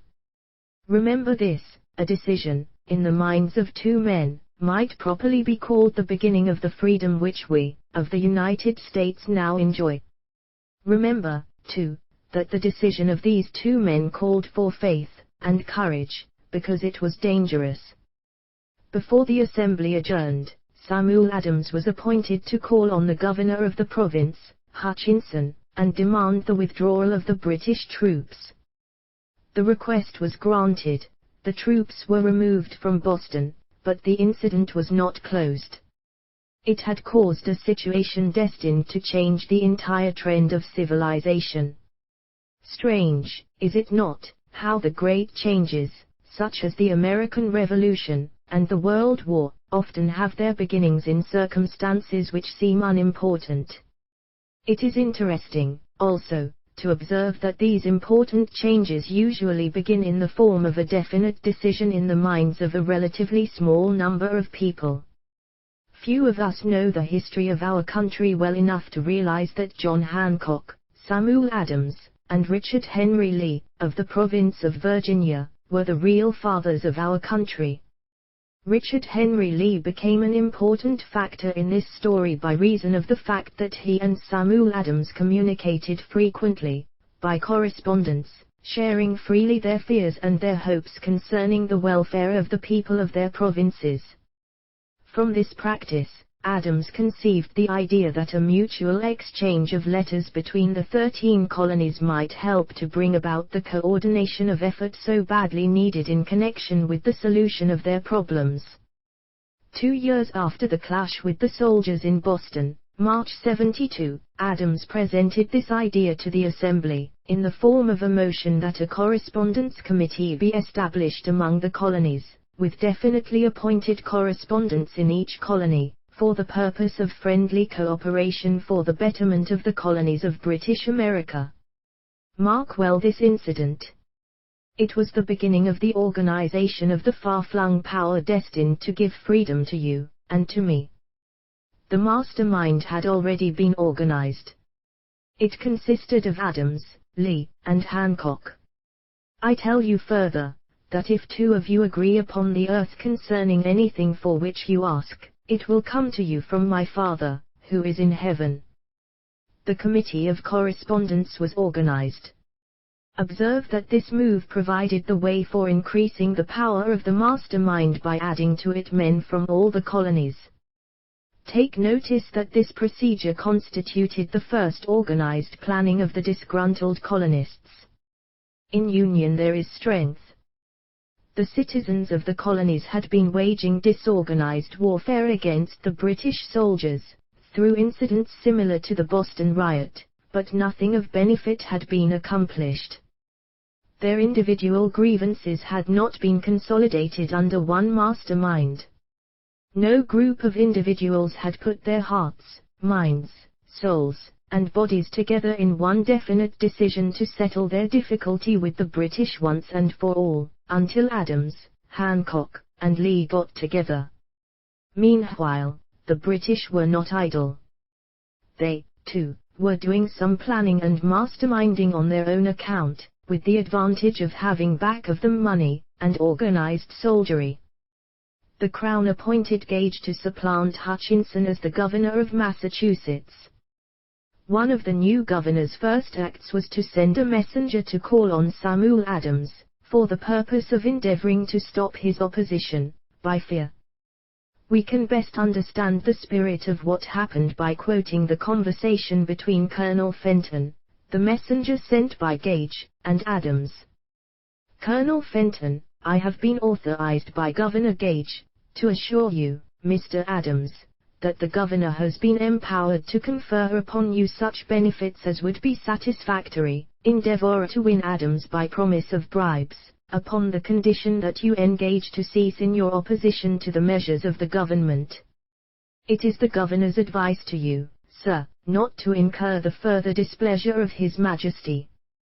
Your conduct has been such as makes you liable to penalties of an amount of Henry VIII, by which persons can be sent to England for trial for treason, or misprision of treason, at the discretion of a governor of a province.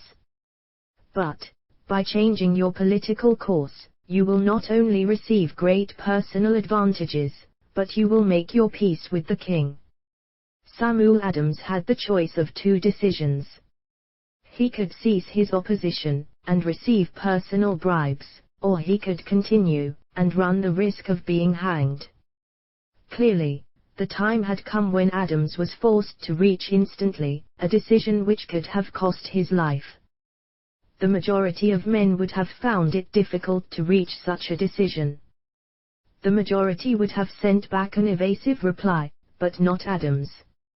He insisted upon Colonel Fenton's word of honor, that the colonel would deliver to the governor the answer exactly as Adams would give it to him. Adams' answer: then you may tell Governor Gage that I trust I have long since made my peace with the King of Kings. No personal consideration shall induce me to abandon the righteous cause of my country. And, tell Governor Gage it is the advice of Samuel Adams to him, no longer to insult the feelings of an exasperated people. Comment as to the character of this man seems unnecessary. It must be obvious to all who read this astounding message that its sender possessed loyalty of the highest order. This is important. Racketeers and dishonest politicians have prostituted the honor for which such men as Adams died. When Governor Gage received Adams' caustic reply, he flew into a rage, and issued a proclamation which read, I do, hereby, in His Majesty's name, offer and promise His most gracious pardon to all persons who shall forthwith lay down their arms, and return to the duties of peaceable subjects, excepting only from the benefit of such pardon, Samuel Adams and John Hancock, whose offences are of too flagitious a nature to admit of any other consideration but that of condign punishment. As one might say, in modern slang, Adams and Hancock were on the spot. The threat of the irate governor forced the two men to reach another decision, equally as dangerous. They hurriedly called a secret meeting of their staunchest followers. Here the mastermind began to take on momentum. After the meeting had been called to order, Adams locked the door, placed the key in his pocket, and informed all present that it was imperative that a Congress of the colonists be organized, and that no man should leave the room until the decision for such a Congress had been reached. Great excitement followed. Some weighed the possible consequences of such radicalism. Old man fear. Some expressed grave doubt as to the wisdom of so definite a decision in defiance of the Crown. Locked in that room were two men immune to fear, blind to the possibility of failure. Hancock and Adams. Through the influence of their minds, the others were induced to agree that, through the Correspondence Committee, arrangements should be made for a meeting of the First Continental Congress, to be held in Philadelphia, the 5th of September, 1774. Remember this date. It is more important than the 4th of July, 1776. If there had been no decision to hold a Continental Congress, there could have been no signing of the Declaration of Independence.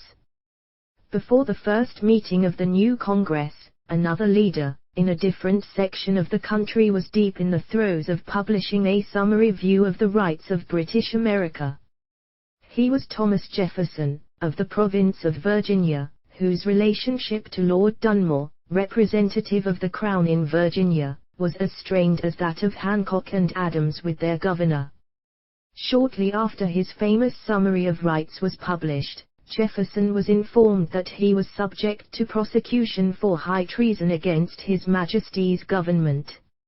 Inspired by the threat, one of Jefferson's colleagues, Patrick Henry, boldly spoke his mind, concluding his remarks with a sentence which shall remain forever a classic: "If this be treason, then make the most of it." It was such men as these who, without power, without authority, without military strength, without money, sat in solemn consideration of the destiny of the colonies, beginning at the opening of the First Continental Congress, and continuing at intervals for 2 years, until on the 7th of June, 1776, Richard Henry Lee arose, addressed the chair, and to the startled assembly made this motion: "Gentlemen, I make the motion that these united colonies are, and of right ought to be free and independent.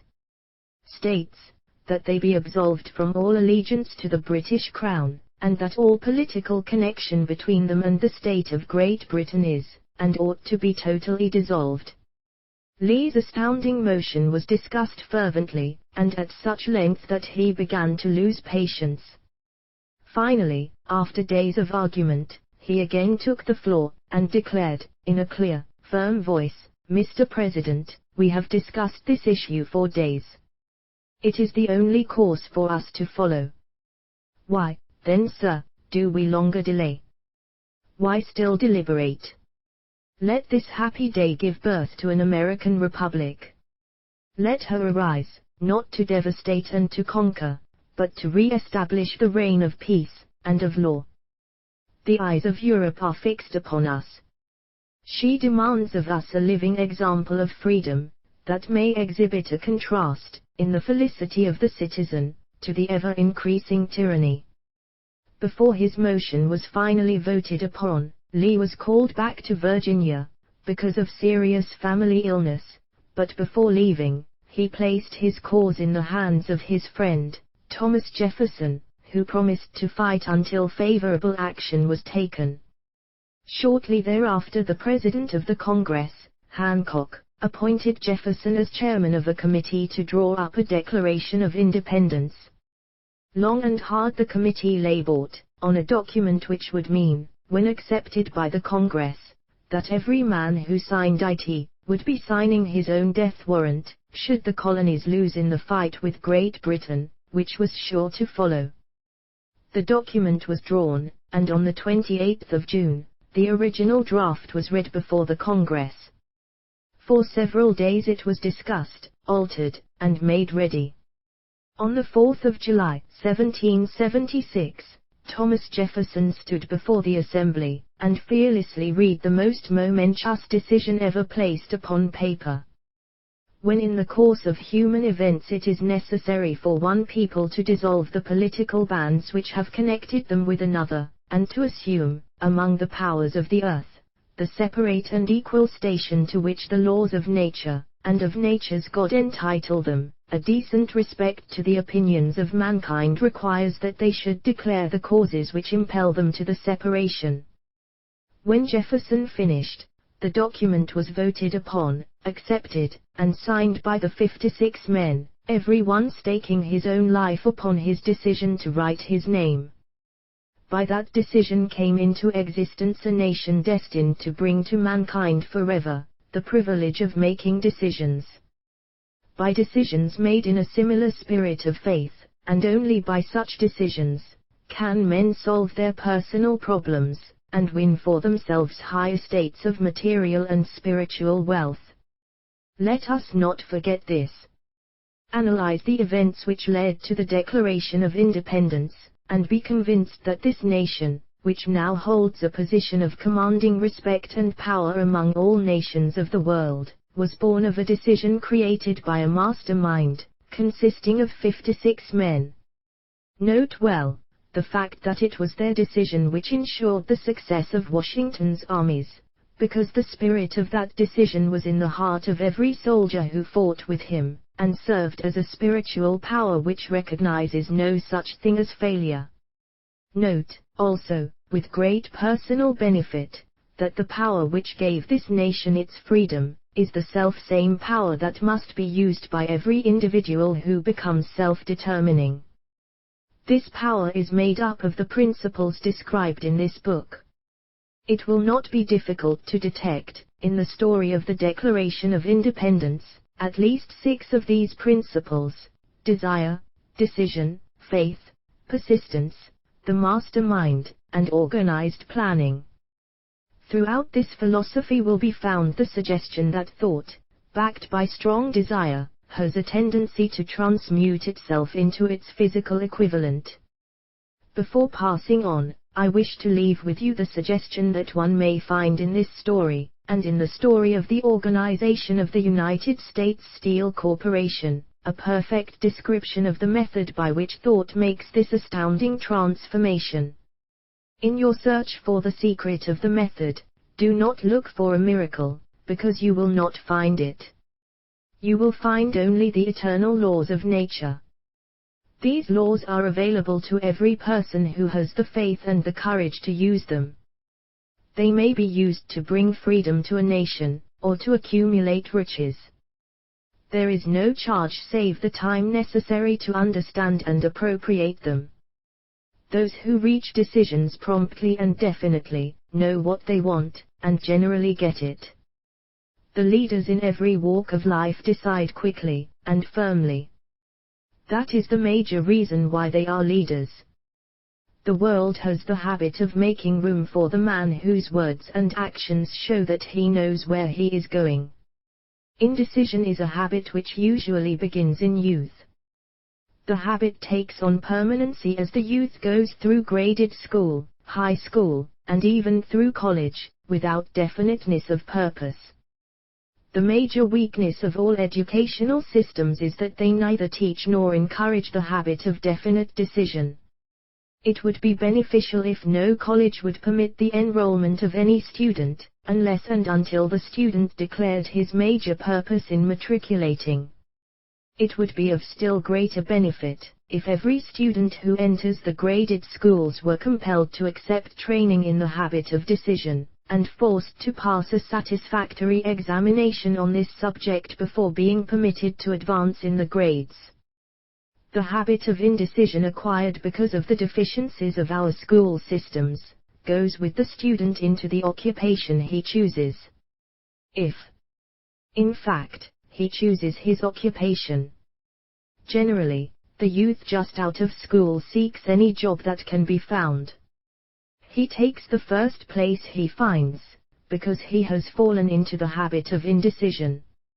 98 out of every 100 people working for wages today are in the positions they hold, because they lacked the definiteness of decision to plan a definite position, and the knowledge of how to choose an employer. Definiteness of decision always requires courage, sometimes very great courage. The 56 men who signed the Declaration of Independence staked their lives on the decision to affix their signatures to that document. The person who reaches a definite decision to procure the particular job, and make life pay the price he asks, does not stake his life on that decision, he stakes his economic freedom. Financial independence, riches, desirable business and professional positions are not within reach of the person who neglects or refuses to expect, plan, and demand these things. The person who desires riches in the same spirit that Samuel Adams desired freedom for the colonies, is sure to accumulate wealth. In the chapter on organized planning, you will find complete instructions for marketing every type of personal services. You will find also detailed information on how to choose the employer you prefer, and the particular job you desire. These instructions will be of no value to you unless you definitely decide to organize them into a plan of action. Chapter 9 Persistence, the sustained effort necessary to induce faith. The eighth step toward riches. Persistence is an essential factor in the procedure of transmuting desire into its monetary equivalent. The basis of persistence is the power of will. Willpower and desire, when properly combined, make an irresistible pair. Men who accumulate great fortunes are generally known as cold-blooded, and sometimes ruthless. Often they are misunderstood. What they have is willpower, which they mix with persistence, and place back of their desires to ensure the attainment of their objectives. Henry Ford has been generally misunderstood to be ruthless and cold-blooded. This misconception grew out of Ford's habit of following through in all of his plans with persistence. The majority of people are ready to throw their aims and purposes overboard, and give up at the first sign of opposition or misfortune. A few carry on despite all opposition, until they attain their goal. These few are the Fords, Carnegies, Rockefellers, and Edisons. There may be no heroic connotation to the word persistence, but the quality is to the character of man what carbon is to steel. The building of a fortune, generally, involves the application of the entire 13 factors of this philosophy. These principles must be understood, they must be applied with persistence by all who accumulate money. If you are following this book with the intention of applying the knowledge it conveys, your first test as to your persistence will come when you begin to follow the 6 steps described in the second chapter. Unless you are one of the 2 out of every 100 who already have a definite goal at which you are aiming, and a definite plan for its attainment, you may read the instructions, and then pass on with your daily routine, and never comply with those instructions. The author is checking you up at this point, because lack of persistence is one of the major causes of failure. Moreover, experience with thousands of people has proved that lack of persistence is a weakness common to the majority of men. It is a weakness which may be overcome by effort. The ease with which lack of persistence may be conquered will depend entirely upon the intensity of one's desire. The starting point of all achievement is desire. Keep this constantly in mind. Weak desires bring weak results, just as a small amount of fire makes a small amount of heat. If you find yourself lacking in persistence, this weakness may be remedied by building a stronger fire under your desires. Continue to read through to the end, then go back to chapter 2, and start immediately to carry out the instructions given in connection with the 6 steps. The eagerness with which you follow these instructions will indicate clearly how much, or how little you really desire to accumulate money. If you find that you are indifferent, you may be sure that you have not yet acquired the money consciousness which you must possess, before you can be sure of accumulating a fortune. Fortunes gravitate to men whose minds have been prepared to attract them, just as surely as water gravitates to the ocean. In this book may be found all the stimuli necessary to attune any normal mind to the vibrations which will attract the object of one's desires. If you find you are weak in persistence, center your attention upon the instructions contained in the chapter on power, surround yourself with a mastermind group, and through the cooperative efforts of the members of this group, you can develop persistence. You will find additional instructions for the development of persistence in the chapters on autosuggestion and the subconscious mind. Follow the instructions outlined in these chapters until your habit nature hands over to your subconscious mind a clear picture of the object of your desire.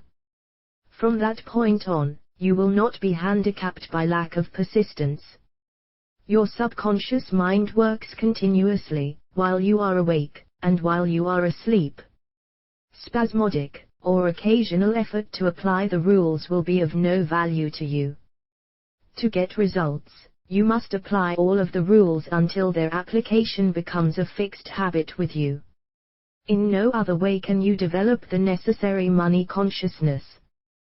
Poverty is attracted to the one whose mind is favorable to it, as money is attracted to him whose mind has been deliberately prepared to attract it, and through the same laws. Poverty consciousness will voluntarily seize the mind which is not occupied with the money consciousness.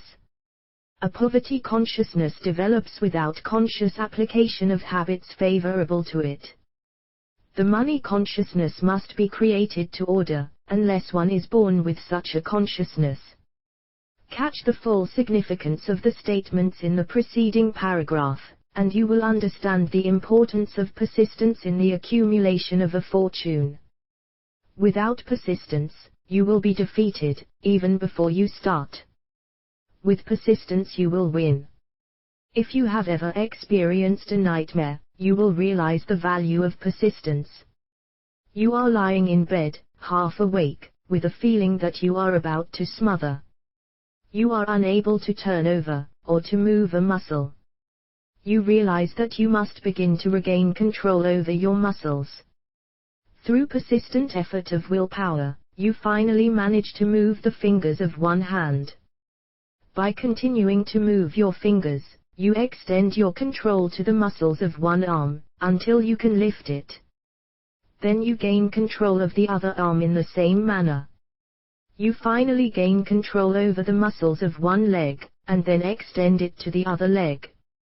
Then, with one supreme effort of will, you regain complete control over your muscular system, and snap out of your nightmare. The trick has been turned step by step. You may find it necessary to snap out of your mental inertia, through a similar procedure, moving slowly at first, then increasing your speed, until you gain complete control over your will.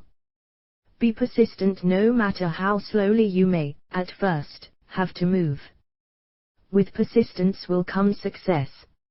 If you select your mastermind group with care, you will have in it at least one person who will aid you in the development of persistence. Some men who have accumulated great fortunes did so because of necessity. They developed the habit of persistence because they were so closely driven by circumstances that they had to become persistent. There is no substitute for persistence. It cannot be supplanted by any other quality. Remember this, and it will hearten you, in the beginning, when the going may seem difficult and slow. Those who have cultivated the habit of persistence seem to enjoy insurance against failure. No matter how many times they are defeated, they finally arrive up toward the top of the ladder. Sometimes it appears that there is a hidden guide whose duty is to test men through all sorts of discouraging experiences. Those who pick themselves up after defeat and keep on trying, arrive, and the world cries, "Bravo! I knew you could do it." The hidden guide lets no one enjoy great achievement without passing the persistence test. Those who can't take it, simply do not make the grade. Those who can take it are bountifully rewarded for their persistence. They receive, as their compensation, whatever goal they are pursuing. That is not all. They receive something infinitely more important than material compensation, the knowledge that every failure brings with it the seed of an equivalent advantage. There are exceptions to this rule. A few people know from experience the soundness of persistence. They are the ones who have not accepted defeat as being anything more than temporary. They are the ones whose desires are so persistently applied that defeat is finally changed into victory. We who stand on the sidelines of life see the overwhelmingly large number who go down in defeat, never to rise again. We see the few who take the punishment of defeat as an urge to greater effort. These, fortunately, never learn to accept life's reverse gear. But what we do not see, what most of us never suspect of existing, is the silent but irresistible power which comes to the rescue of those who fight on in the face of discouragement. If we speak of this power at all, we call it persistence, and let it go at that. One thing we all know, if one does not possess persistence, one does not achieve noteworthy success in any calling. As these lines are being written, I look up from my work, and see before me, less than a block away, the great mysterious Broadway, the graveyard of dead hopes and the front porch of opportunity. From all over the world people have come to Broadway, seeking fame, fortune, power, love, or whatever it is that human beings call success. Once in a great while someone steps out from the long procession of seekers, and the world hears that another person has mastered Broadway. But Broadway is not easily nor quickly conquered. She acknowledges talent, recognizes genius, pays off in money, only after one has refused to quit. Then we know he has discovered the secret of how to conquer Broadway. The secret is always inseparably attached to one word: persistence. The secret is told in the struggle of Fannie Hurst, whose persistence conquered the Great White Way. She came to New York in 1915, to convert writing into riches. The conversion did not come quickly, but it came. For 4 years Miss Hurst learned about the sidewalks of New York from first-hand experience. She spent her days laboring, and her nights hoping. When hope grew dim, she did not say, "All right Broadway, you win." She said, "Very well, Broadway, you may whip some, but not me. I'm going to force you to give up." One publisher, the Saturday Evening Post, sent her 36 rejection slips, before she broke the ice and got a story across. The average writer, like the average in other walks of life, would have given up the job when the first rejection slip came. She pounded the pavements for 4 years to the tune of the publisher's no, because she was determined to win. Then came the payoff. The spell had been broken, the unseen guide had tested Fannie Hurst, and she could take it. From that time on publishers made a beaten path to her door. Money came so fast she hardly had time to count it. Then the moving picture men discovered her, and money came not in small change, but in floods. The moving picture rights to her latest novel, Great Laughter, brought $100,000, said to be the highest price ever paid for a story before publication. Her royalties from the sale of the book probably will run much more. Briefly, you have a description of what persistence is capable of achieving. Fannie Hurst is no exception. Wherever men and women accumulate great riches, you may be sure they first acquired persistence. Broadway will give any beggar a cup of coffee and a sandwich, but it demands persistence of those who go after the big stakes. Kate Smith will say amen when she reads this. For years she sang, without money, and without price, before any microphone she could reach. Broadway said to her, "Come and get it, if you can take it." She did take it until one happy day Broadway got tired and said, "Oh, what's the use? You don't know when you're whipped, so name your price, and go to work in earnest." Miss Smith named her price. It was plenty. Away up in figures so high that 1 week's salary is far more than most people make in a whole year. Verily it pays to be persistent. And here is an encouraging statement which carries with it a suggestion of great significance. Thousands of singers who excel Kate Smith are walking up and down Broadway looking for a break, without success. Countless others have come and gone, many of them sang well enough, but they failed to make the grade because they lacked the courage to keep on keeping on, until Broadway became tired of turning them away. Persistence is a state of mind, therefore it can be cultivated. Like all states of mind, persistence is based upon definite causes, among them these, a definiteness of purpose. Knowing what one wants is the first and, perhaps, the most important step toward the development of persistence. A strong motive forces one to surmount many difficulties. B. Desire. It is comparatively easy to acquire and to maintain persistence in pursuing the object of intense desire. C. Self-reliance. Belief in one's ability to carry out a plan encourages one to follow the plan through with persistence. Self-reliance can be developed through the principle described in the chapter on autosuggestion. D. Definiteness of plans. Organized plans, even though they may be weak and entirely impractical, encourage persistence. E. Accurate knowledge. Knowing that one's plans are sound, based upon experience or observation, encourages persistence. Guessing instead of knowing destroys persistence. F. Cooperation. Sympathy, understanding, and harmonious cooperation with others tend to develop persistence. G. Willpower. The habit of concentrating one's thoughts upon the building of plans for the attainment of a definite purpose, leads to persistence. H. Habit. Persistence is the direct result of habit. The mind absorbs and becomes a part of the daily experiences upon which it feeds.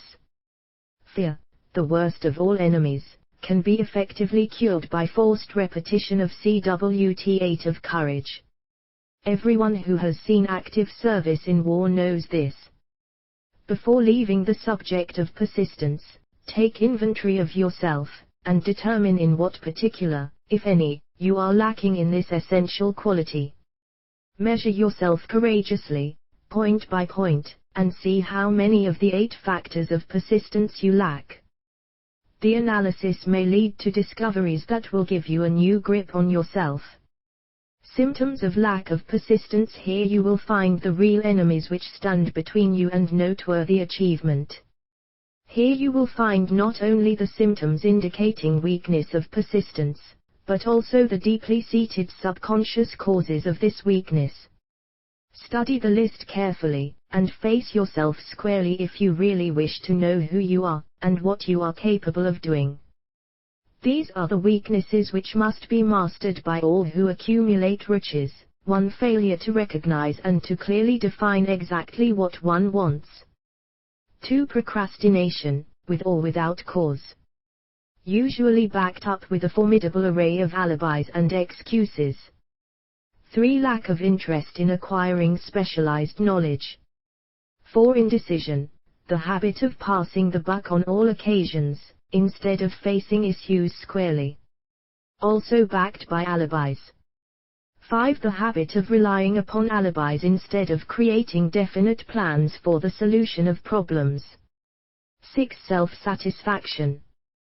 There is but little remedy for this affliction, and no hope for those who suffer from it. 7. Indifference, usually reflected in one's readiness to compromise on all occasions, rather than meet opposition and fight it. 8. The habit of blaming others for one's mistakes, and accepting unfavorable circumstances as being unavoidable. 9. Weakness of desire, due to neglect in the choice of motives that impel action. 10. Willingness, even eagerness, to quit at the first sign of defeat. Based upon one or more of the 6 basic fears. 11. Lack of organized plans, placed in writing where they may be analyzed. 12. The habit of neglecting to move on ideas, or to grasp opportunity when it presents itself. 13. Wishing instead of willing. 14. The habit of compromising with poverty instead of aiming at riches. General absence of ambition to be, to do, and to own. 15. Searching for all the shortcuts to riches, trying to get without giving a fair equivalent, usually reflected in the habit of gambling, endeavoring to drive sharp bargains. 16. Fear of criticism, failure to create plans and to put them into action, because of what other people will think, do, or say. This enemy belongs at the head of the list, because it generally exists in one's subconscious mind, where its presence is not recognized. See the 6 basic fears in a later chapter. Let us examine some of the symptoms of the fear of criticism. The majority of people permit relatives, friends, and the public at large to so influence them that they cannot live their own lives, because they fear criticism. Huge numbers of people make mistakes in marriage, stand by the bargain, and go through life miserable and unhappy, because they fear criticism which may follow if they correct the mistake. Anyone who has submitted to this form of fear knows the irreparable damage it does, by destroying ambition, self-reliance, and the desire to achieve. Millions of people neglect to acquire belated educations, after having left school, because they fear criticism. Countless numbers of men and women, both young and old, permit relatives to wreck their lives in the name of duty, because they fear criticism. Duty does not require any person to submit to the destruction of his personal ambitions and the right to live his own life in his own way. People refuse to take chances in business, because they fear the criticism which may follow if they fail. The fear of criticism, in such cases, is stronger than the desire for success. Too many people refuse to set high goals for themselves, or even neglect selecting a career, because they fear the criticism of relatives and friends who may say, "Don't aim so high, people will think you are crazy." When Andrew Carnegie suggested that I devote 20 years to the organization of a philosophy of individual achievement, my first impulse of thought was fear of what people might say. The suggestion set up a goal for me, far out of proportion to any I had ever conceived. As quick as a flash, my mind began to create alibis and excuses, all of them traceable to the inherent fear of criticism. Something inside of me said, "You can't do it, the job is too big, and requires too much time. What will your relatives think of you? How will you earn a living? No one has ever organized a philosophy of success. What right have you to believe you can do it? Who are you, anyway, to aim so high? Remember your humble birth. What do you know about philosophy? People will think you are crazy," and they did. Why hasn't some other person done this before now? These, and many other questions flashed into my mind, and demanded attention. It seemed as if the whole world had suddenly turned its attention to me with the purpose of ridiculing me into giving up all desire to carry out Mr. Carnegie's suggestion. I had a fine opportunity, then and there, to kill off ambition before it gained control of me. Later in life, after having analyzed thousands of people, I discovered that most ideas are stillborn, and need the breath of life injected into them through definite plans of immediate action. The time to nurse an idea is at the time of its birth. Every minute it lives, gives it a better chance of surviving. The fear of criticism is at the bottom of the destruction of most ideas which never reach the planning and action stage. Many people believe that material success is the result of favorable breaks. There is an element of ground for the belief, but those depending entirely upon luck are nearly always disappointed, because they overlook another important factor which must be present before one can be sure of success. It is the knowledge with which favorable breaks can be made to order. During the Depression, W.C. Fields, the comedian, lost all his money, and found himself without income, without a job, and his means of earning a living, vaudeville, no longer existed. Moreover, he was past 60, when many men consider themselves old. He was so eager to stage a comeback that he offered to work without pay, in a new field, movies. In addition to his other troubles, he fell and injured his neck. To many that would have been the place to give up and quit. But Fields was persistent. He knew that if he carried on he would get the breaks sooner or later, and he did get them, but not by chance. Marie Dressler found herself down and out, with her money gone, with no job, when she was about 60. She, too, went after the breaks and got them. Her persistence brought an astounding triumph late in life, long beyond the age when most men and women are done with ambition to achieve. Eddie Cantor lost his money in the 1929 stock crash, but he still had his persistence and his courage. With these, plus 2 prominent eyes, he exploited himself back into an income of $10,000 a week. Verily, if one has persistence, one can get along very well without many other qualities. The only break anyone can afford to rely upon is a self-made break. These come through the application of persistence. The starting point is definiteness of purpose. Examine the first 100 people you meet, ask them what they want most in life, and 98 of them will not be able to tell you. If you press them for an answer, some will say, security, many will say, money, a few will say, happiness, others will say, fame and power, and still others will say, social recognition, ease in living, ability to sing, dance, or write, but none of them will be able to define these terms, or give the slightest indication of a plan by which they hope to attain these vaguely expressed wishes. Riches do not respond to wishes. They respond only to definite plans, backed by definite desires, through constant persistence. How to develop persistence? There are 4 simple steps which lead to the habit of persistence.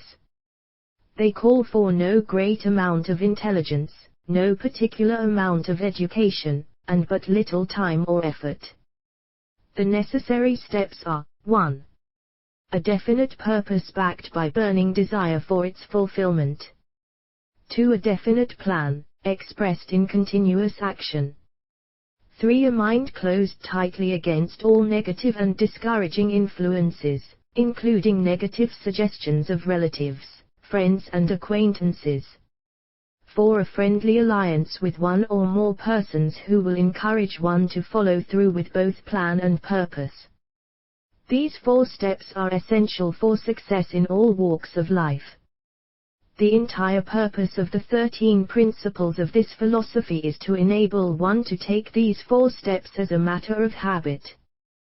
These are the steps by which one may control one's economic destiny. They are the steps that lead to freedom and independence of thought. They are the steps that lead to riches, in small or great quantities.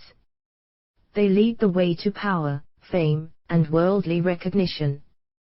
They are the 4 steps which guarantee favorable breaks. They are the steps that convert dreams into physical realities. They lead, also, to the mastery of fear, discouragement, indifference.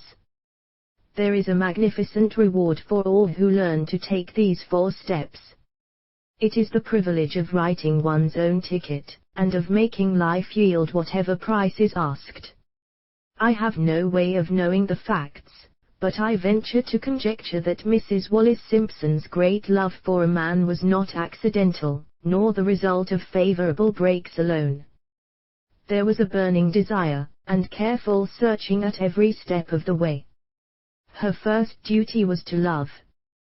What is the greatest thing on earth? The master called it love, not man-made rules, criticism, bitterness, slander, or political marriages, but love. She knew what she wanted, not after she met the Prince of Wales, but long before that. Twice when she had failed to find it, she had the courage to continue her search. To thine own self be true, and it must follow, as the night the day, thou canst not then be false to any man. Her rise from obscurity was of the slow, progressive, persistent order, but it was sure. She triumphed over unbelievably long odds, and, no matter who you are, or what you may think of Wallis Simpson, or the king who gave up his crown for her love, she is an astounding example of applied persistence, an instructor on the rules of self-determination, from whom the entire world might profitably take lessons. When you think of Wallis Simpson, think of one who knew what she wanted, and shook the greatest empire on earth to get it. Women who complain that this is a man's world, that women do not have an equal chance to win, owe it to themselves to study carefully the life of this unusual woman, who, at an age which most women consider old, captured the affections of the most desirable bachelor in the entire world. And what of King Edward? What lesson may we learn from his part in the world's greatest drama of recent times? Did he pay too high a price for the affections of the woman of his choice? Surely no one but he can give the correct answer. The rest of us can only conjecture. This much we know: the king came into the world without his own consent. He was born to great riches, without requesting them. He was persistently sought in marriage. Politicians and statesmen throughout Europe tossed dowagers and princesses at his feet. Because he was the firstborn of his parents, he inherited a crown, which he did not seek, and perhaps did not desire. For more than 40 years he was not a free agent, could not live his life in his own way, had but little privacy, and finally assumed duties inflicted upon him when he ascended the throne. Some will say, with all these blessings, King Edward should have found peace of mind, contentment, and joy of living. The truth is that back of all the privileges of a crown, all the money, the fame, and the power inherited by King Edward, there was an emptiness which could be filled only by love. His greatest desire was for love. Long before he met Wallis Simpson, he doubtless felt this great universal emotion tugging at the strings of his heart, beating upon the door of his soul, and crying out for expression. And when he met a kindred spirit, crying out for this same holy privilege of expression, he recognized it, and without fear or apology, opened his heart and bade it enter. All the scandalmongers in the world cannot destroy the beauty of this international drama, through which two people found love, and had the courage to face open criticism, renounce all else to give it holy expression. King Edward's decision to give up the crown of the world's most powerful empire, for the privilege of going the remainder of the way through life with the woman of his choice, was a decision that required courage. The decision also had a price, but who has the right to say the price was too great? Surely not he who said, "He among you who is without sin, let him cast the first stone." As a suggestion to any evil-minded person who chooses to find fault with the Duke of Windsor, because his desire was for love, and for openly declaring his love for Wallis Simpson, and giving up his throne for her, let it be remembered that the open declaration was not essential. He could have followed the custom of clandestine liaison which has prevailed in Europe for centuries, without giving up either his throne, or the woman of his choice, and there would have been no complaint from either church or laity. But this unusual man was built of sterner stuff. His love was clean. It was deep and sincere. It represented the one thing which, above all else, he truly desired. Therefore, he took what he wanted, and paid the price demanded. If Europe had been blessed with more rulers with the human heart and the traits of honesty of ex-King Edward, for the past century, that unfortunate hemisphere now seething with greed, hate, lust, political connivance, and threats of war, would have a different and a better story to tell. A story in which love and not hate would rule. In the words of Stuart Austin Weir, we raise our cup and drink this toast to ex-King Edward and Wallis Simpson. Blessed is the man who has come to know that our muted thoughts are our sweetest thoughts. Blessed is the man who, from the blackest depths, can see the luminous figure of love, and seeing, sing, and singing, say, sweeter far than uttered lays are the thoughts I have of you. In these words would we pay tribute to the two people who, more than all others of modern times, have been the victims of criticism and the recipients of abuse, because they found life's greatest treasure, and claimed it. Mrs. Simpson read and approved this analysis. Most of the world will applaud the Duke of Windsor and Wallis Simpson, because of their persistence in searching until they found life's greatest reward. All of us can profit by following their example in our own search for that which we demand of life. What mystical power gives to men of persistence the capacity to master difficulties? Does the quality of persistence set up in one's mind some form of spiritual, mental or chemical activity which gives one access to supernatural forces? Does infinite intelligence throw itself on the side of the person who still fights on, after the battle has been lost, with the whole world on the opposing side? These and many other similar questions have arisen in my mind as I have observed men like Henry Ford, who started at scratch, and built an industrial empire of huge proportions, with little else in the way of a beginning but persistence. Or, Thomas Edison, who, with less than 3 months of schooling, became the world's leading inventor and converted persistence into the talking machine, the moving picture machine, and the incandescent light, to say nothing of 100 other useful inventions. I had the happy privilege of analyzing both Mr. Edison and Mr. Ford, year by year, over a long period of years, and therefore, the opportunity to study them at close range, so I speak from actual knowledge when I say that I found no quality save persistence, in either of them, that even remotely suggested the major source of their stupendous achievements.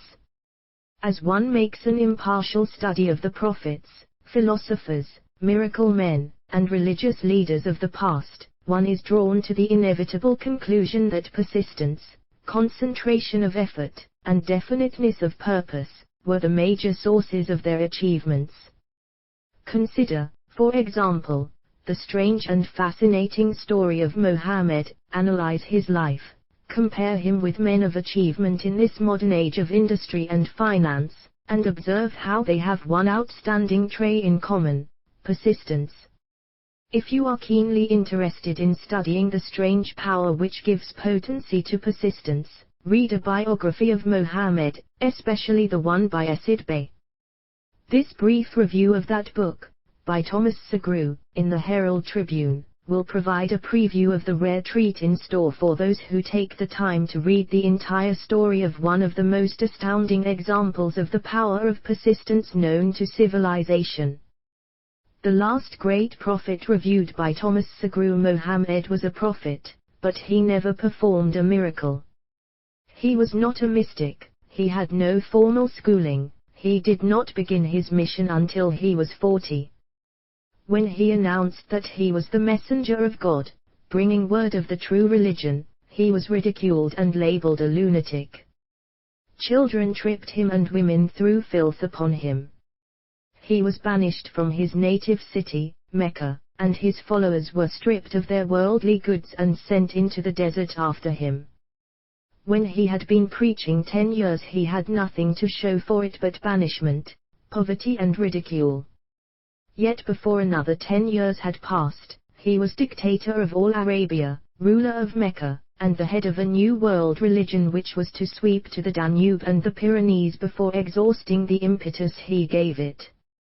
That impetus was threefold: the power of words, the efficacy of prayer, and man's kinship with God. His career never made sense. Mohammed was born to impoverished members of a leading family of Mecca. Because Mecca, the crossroads of the world, home of the magic stone called the Kaaba, great city of trade and the center of trade routes, was unsanitary. Its children were sent to be raised in the desert by Bedouins. Mohammed was thus nurtured, drawing strength and health from the milk of nomad, vicarious mothers. He tended sheep and soon hired out to a rich widow as leader of her caravans. He traveled to all parts of the Eastern world, talked with many men of diverse beliefs and observed the decline of Christianity into warring sects. When he was 28, Khadija, the widow, looked upon him with favor, and married him. Her father would have objected to such a marriage, so she got him drunk and held him up while he gave the paternal blessing. For the next 12 years Mohammed lived as a rich and respected and very shrewd trader. Then he took to wandering in the desert, and one day he returned with the first verse of the Quran and told Khadija that the archangel Gabriel had appeared to him and said that he was to be the messenger of God. The Quran, the revealed word of God, was the closest thing to a miracle in Mohammed's life. He had not been a poet, he had no gift of words. Yet the verses of the Quran, as he received them and recited them to the faithful, were better than any verses which the professional poets of the tribes could produce. This, to the Arabs, was a miracle. To them the gift of words was the greatest gift, the poet was all-powerful.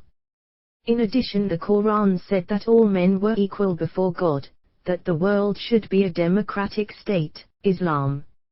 It was this political heresy, plus Mohammed's desire to destroy all the 360 idols in the courtyard of the Kaaba, which brought about his banishment.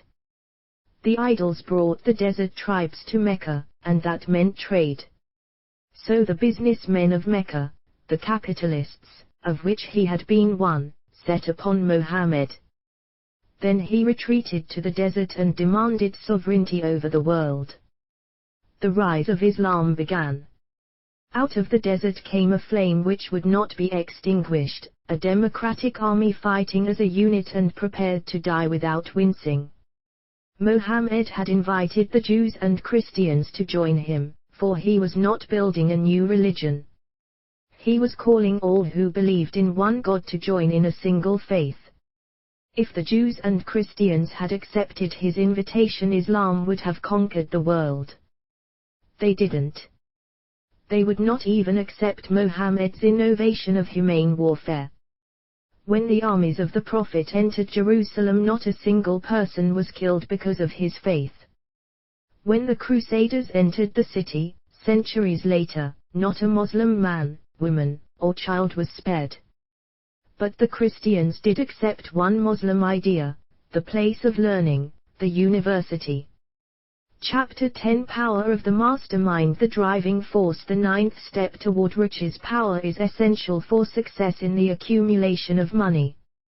Plans are inert and useless, without sufficient power to translate them into action. This chapter will describe the method by which an individual may attain and apply power. Power may be defined as organized and intelligently directed knowledge. Power, as the term is here used, refers to organized effort, sufficient to enable an individual to transmute desire into its monetary equivalent. Organized effort is produced through the coordination of effort of two or more people, who work toward a definite end, in a spirit of harmony. Power is required for the accumulation of money. Power is necessary for the retention of money after it has been accumulated. Let us ascertain how power may be acquired. If power is organized knowledge, let us examine the sources of knowledge. A. Infinite intelligence. This source of knowledge may be contacted through the procedure described in another chapter, with the aid of creative imagination. B. Accumulated experience. The accumulated experience of man, or that portion of it which has been organized and recorded, may be found in any well-equipped public library. An important part of this accumulated experience is taught in public schools and colleges, where it has been classified and organized. C. Experiment and research. In the field of science, and in practically every other walk of life, men are gathering, classifying, and organizing new facts daily. This is the source to which one must turn when knowledge is not available through accumulated experience. Here, too, the creative imagination must often be used. Knowledge may be acquired from any of the foregoing sources. It may be converted into power by organizing it into definite plans and by expressing those plans in terms of action. Examination of the three major sources of knowledge will readily disclose the difficulty an individual would have, if he depended upon his efforts alone, in assembling knowledge and expressing it through definite plans in terms of action. If his plans are comprehensive, and if they contemplate large proportions, he must, generally, induce others to cooperate with him, before he can inject into them the necessary element of power. Gaining power through the mastermind. The mastermind may be defined as coordination of knowledge and effort, in a spirit of harmony, between two or more people, for the attainment of a definite purpose. No individual may have great power without availing himself of the mastermind. In a preceding chapter, instructions were given for the creation of plans for the purpose of translating desire into its monetary equivalent. If you carry out these instructions with persistence and intelligence, and use discrimination in the selection of your mastermind group, your objective will have been halfway reached, even before you begin to recognize it. So you may better understand the intangible potentialities of power available to you, through a properly chosen mastermind group, we will here explain the two characteristics of the mastermind principle, one of which is economic in nature, and the other psychic. The economic feature is obvious. Economic advantages may be created by any person who surrounds himself with the advice, counsel, and personal cooperation of a group of men who are willing to lend him wholehearted aid, in a spirit of perfect harmony. This form of cooperative alliance has been the basis of nearly every great fortune. Your understanding of this great truth may definitely determine your financial status. The psychic phase of the mastermind principle is much more abstract, much more difficult to comprehend, because it has reference to the spiritual forces with which the human race, as a whole, is not well acquainted. You may catch a significant suggestion from this statement: no two minds ever come together without, thereby, creating a third, invisible, intangible force which may be likened to a third mind. Keep in mind the fact that there are only two known elements in the whole universe, energy and matter. It is a well-known fact that matter may be broken down into units of molecules, atoms, and electrons. There are units of matter which may be isolated, separated, and analyzed. Likewise, there are units of energy. The human mind is a form of energy, a part of it being spiritual in nature. When the minds of two people are coordinated in a spirit of harmony, the spiritual units of energy of each mind form an affinity, which constitutes the psychic phase of the mastermind. The mastermind principle, or rather the economic feature of it, was first called to my attention by Andrew Carnegie, over 25 years ago. Discovery of this principle was responsible for the choice of my life's work. Mr. Carnegie's mastermind group consisted of a staff of approximately 50 men, with whom he surrounded himself, for the definite purpose of manufacturing and marketing steel. He attributed his entire fortune to the power he accumulated through this mastermind. Analyze the record of any man who has accumulated a great fortune, and many of those who have accumulated modest fortunes, and you will find that they have either consciously, or unconsciously employed the mastermind principle. Great power can be accumulated through no other principle. Energy is nature's universal set of building blocks, out of which she constructs every material thing in the universe, including man, and every form of animal and vegetable life. Through a process which only nature completely understands, she translates energy into matter. Nature's building blocks are available to man, in the energy involved in thinking. Man's brain may be compared to an electric battery. It absorbs energy from the ether, which permeates every atom of matter, and fills the entire universe. It is a well-known fact that a group of electric batteries will provide more energy than a single battery. It is also a well-known fact that an individual battery will provide energy in proportion to the number and capacity of the cells it contains. The brain functions in a similar fashion. This accounts for the fact that some brains are more efficient than others, and leads to this significant statement: a group of brains coordinated, or connected, in a spirit of harmony, will provide more thought energy than a single brain, just as a group of electric batteries will provide more energy than a single battery.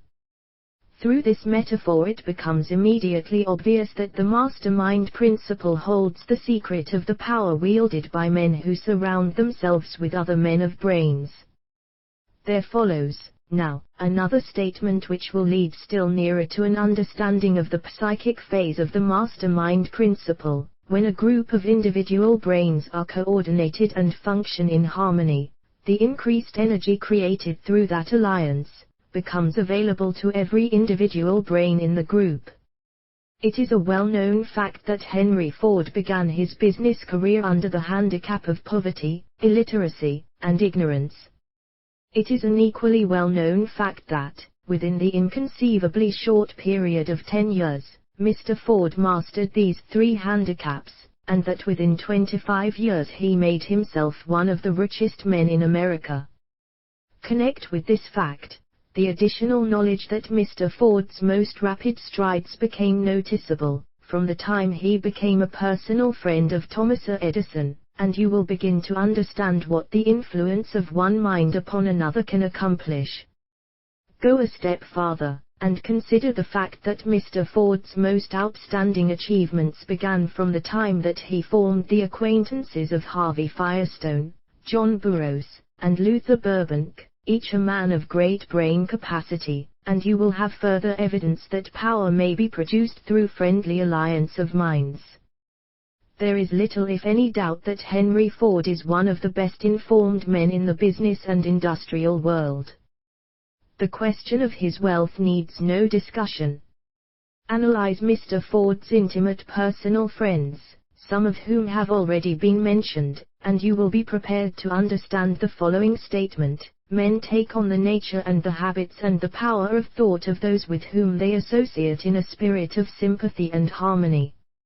Henry Ford whipped poverty, illiteracy, and ignorance by allying himself with great minds, whose vibrations of thought he absorbed into his own mind.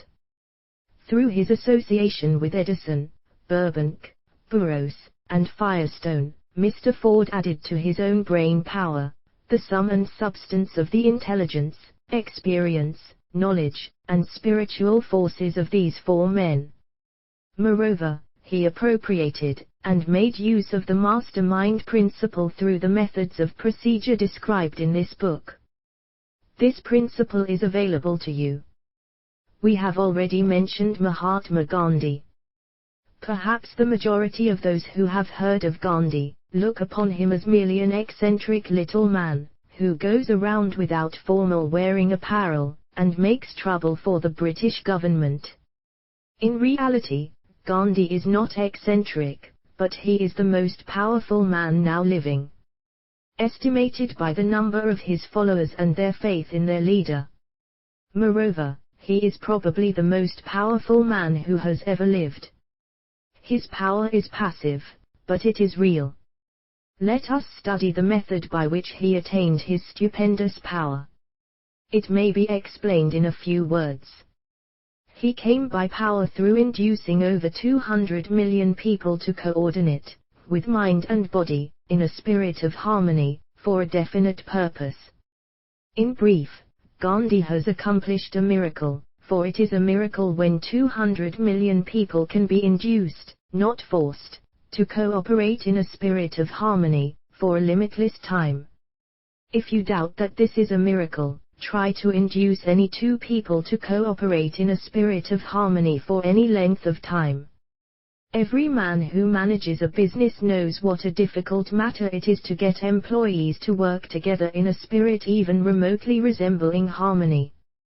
The list of the chief sources from which power may be attained is, as you have seen, headed by infinite intelligence.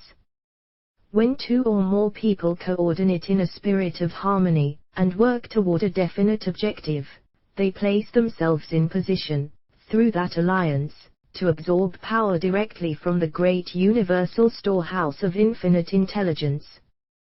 This is the greatest of all sources of power. It is the source to which the genius turns. It is the source to which every great leader turns, whether he may be conscious of the fact or not. The other two major sources from which the knowledge, necessary for the accumulation of power, may be obtained are no more reliable than the five senses of man. The senses are not always reliable. Infinite intelligence does not err. In subsequent chapters, the methods by which infinite intelligence may be most readily contacted will be adequately described. This is not a course on religion. No fundamental principle described in this book should be interpreted as being intended to interfere either directly, or indirectly, with any man's religious habits. This book has been confined, exclusively, to instructing the reader how to transmute the definite purpose of desire for money, into its monetary equivalent. Read, think, and meditate as you read. Soon, the entire subject will unfold, and you will see it in perspective. You are now seeing the detail of the individual chapters. Money is as shy and elusive as the old-time maiden. It must be wooed and won by methods not unlike those used by a determined lover, in pursuit of the girl of his choice. And, coincidental as it is, the power used in the wooing of money is not greatly different from that used in wooing a maiden. That power, when successfully used in the pursuit of money, must be mixed with faith. It must be mixed with desire. It must be mixed with persistence. It must be applied through a plan, and that plan must be set into action. When money comes in quantities known as the big money, it flows to the one who accumulates it, as easily as water flows downhill. There exists a great unseen stream of power, which may be compared to a river, except that one side flows in one direction, carrying all who get into that side of the stream, onward and upward to wealth, and the other side flows in the opposite direction, carrying all who are unfortunate enough to get into it, and not able to extricate themselves from it, downward to misery and poverty. Every man who has accumulated a great fortune, has recognized the existence of this stream of life. It consists of one's thinking process. The positive emotions of thought form the side of the stream which carries one to fortune. The negative emotions form the side which carries one down to poverty. This carries a thought of stupendous importance to the person who is following this book with the object of accumulating a fortune. If you are in the side of the stream of power which leads to poverty, this may serve as an oar, by which you may propel yourself over into the other side of the stream. It can serve you only through application and use. Merely reading, and passing judgment on it, either one way or another, will in no way benefit you. Some people undergo the experience of alternating between the positive and negative sides of the stream, being at times on the positive side, and at times on the negative side. The Wall Street crash of '29 swept millions of people from the positive to the negative side of the stream. These millions are struggling, some of them in desperation and fear, to get back to the positive side of the stream. This book was written especially for those millions. Poverty and riches often change places. The crash taught the world this truth, although the world will not long remember the lesson. Poverty may, and generally does, voluntarily take the place of riches. When riches take the place of poverty, the change is usually brought about through well-conceived and carefully executed plans. Poverty needs no plan. It needs no one to aid it, because it is bold and ruthless. Riches are shy and timid. They have to be attracted. Anybody can wish for riches, and most people do, but only a few know that a definite plan, plus a burning desire for wealth, are the only dependable means of accumulating wealth. Chapter 11 The Mystery of Sex Transmutation. The 10th step toward riches. The meaning of the word transmute is, in simple language, the changing, or transferring of one element, or form of energy, into another. The emotion of sex brings into being a state of mind. Because of ignorance on the subject, this state of mind is generally associated with the physical, and because of improper influences, to which most people have been subjected, in acquiring knowledge of sex, things essentially physical have highly biased the mind. The emotion of sex has back of it the possibility of 3 constructive potentialities. They are, 1. The perpetuation of mankind. 2. The maintenance of health. As a therapeutic agency, it has no equal. 3. The transformation of mediocrity into genius through transmutation. Sex transmutation is simple and easily explained. It means the switching of the mind from thoughts of physical expression, to thoughts of some other nature. Sex desire is the most powerful of human desires. When driven by this desire, men develop keenness of imagination, courage, willpower, persistence, and creative ability unknown to them at other times. So strong and impelling is the desire for sexual contact that men freely run the risk of life and reputation to indulge it. When harnessed, and redirected along other lines, this motivating force maintains all of its attributes of keenness of imagination, courage, etc., which may be used as powerful creative forces in literature, art, or in any other profession or calling, including, of course, the accumulation of riches. The transmutation of sex energy calls for the exercise of willpower, to be sure, but the reward is worth the effort. The desire for sexual expression is inborn and natural. The desire cannot, and should not be submerged or eliminated. But it should be given an outlet through forms of expression which enrich the body, mind, and spirit of man. If not given this form of outlet, through transmutation, it will seek outlets through purely physical channels. A river may be dammed, and its water controlled for a time, but eventually, it will force an outlet. The same is true of the emotion of sex. It may be submerged and controlled for a time, but its very nature causes it to be ever seeking means of expression. If it is not transmuted into some creative effort, it will find a less worthy outlet. Fortunate, indeed, is the person who has discovered how to give sex emotion an outlet through some form of creative effort, for he has, by that discovery, lifted himself to the status of a genius. Scientific research has disclosed these significant facts. 1. The men of greatest achievement are men with highly developed sex natures, men who have learned the art of sex transmutation. 2. The men who have accumulated great fortunes and achieved outstanding recognition in literature, art, industry, architecture, and the professions, were motivated by the influence of a woman. The research from which these astounding discoveries were made, went back through the pages of biography and history for more than 2,000 years. Wherever there was evidence available in connection with the lives of men and women of great achievement, it indicated most convincingly that they possessed highly developed sex natures.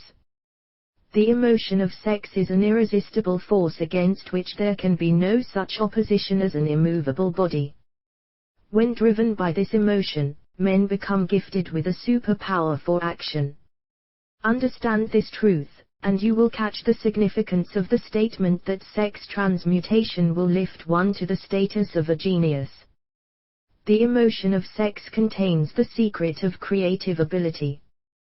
Destroy the sex glands, whether in man or beast, and you have removed the major source of action. For proof of this, observe what happens to any animal after it has been castrated. A bull becomes as docile as a cow after it has been altered sexually.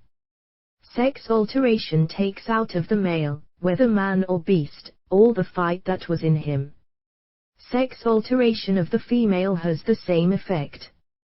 The 10 mind stimuli. The human mind responds to stimuli, through which it may be keyed up to high rates of vibration, known as enthusiasm, creative imagination, intense desire, etc. The stimuli to which the mind responds most freely are: 1. The desire for sex expression. 2. Love. 3. A burning desire for fame, power, or financial gain, money. 4. Music. 5. Friendship between either those of the same sex, or those of the opposite sex. 6. A mastermind alliance based upon the harmony of 2 or more people who ally themselves for spiritual or temporal advancement. 7. Mutual suffering, such as that experienced by people who are persecuted. 8. Autosuggestion. 9. Fear. 10. Narcotics and alcohol. The desire for sex expression comes at the head of the list of stimuli, which most effectively step up the vibrations of the mind and start the wheels of physical action. 8 of these stimuli are natural and constructive. 2 are destructive. The list is here presented for the purpose of enabling you to make a comparative study of the major sources of mind stimulation. From this study, it will be readily seen that the emotion of sex is, by great odds, the most intense and powerful of all mind stimuli. This comparison is necessary as a foundation for proof of the statement that transmutation of sex energy may lift one to the status of a genius.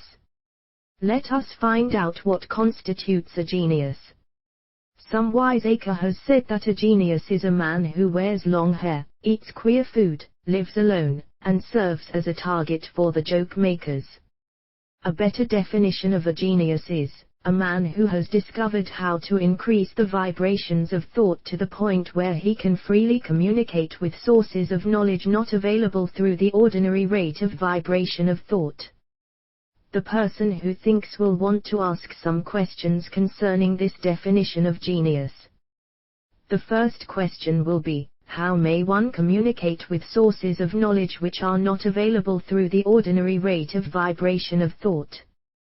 The next question will be, are there known sources of knowledge which are available only to genii, and if so, what are these sources, and exactly how may they be reached?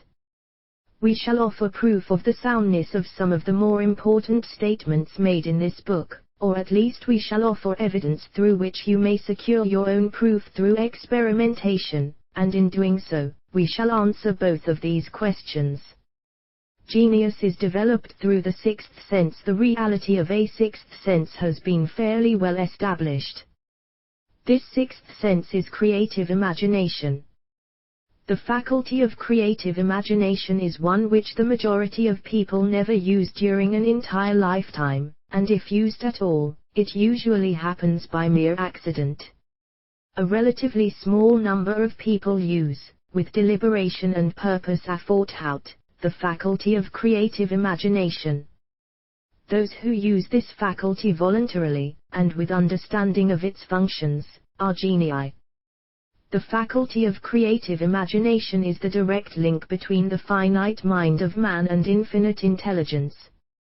Also called revelations, referred to in the realm of religion, and all discoveries of basic or new principles in the field of invention, take place through the faculty of creative imagination. When ideas or concepts flash into one's mind, through what is popularly called a hunch, they come from one or more of the following sources. 1. Infinite intelligence. 2. One's subconscious mind, wherein is stored every sense impression and thought impulse which ever reached the brain through any of the 5 senses. 3. from the mind of some other person who has just released the thought, or picture of the idea or concept, through conscious thought, or from the other person's subconscious storehouse. There are no other known sources from inspired ideas or hunches may be received. Which the creative imagination functions best when the mind is vibrating, due to some form of mind stimulation, at an exceedingly high rate.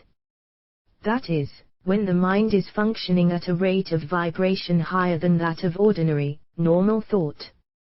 When brain action has been stimulated, through one or more of the 10 mind stimulants, it has the effect of lifting the individual far above the horizon of ordinary thought, and permits him to envision distance, scope, and quality of thoughts not available on the lower plane, such as that occupied while one is engaged in the solution of the problems of business and professional routine.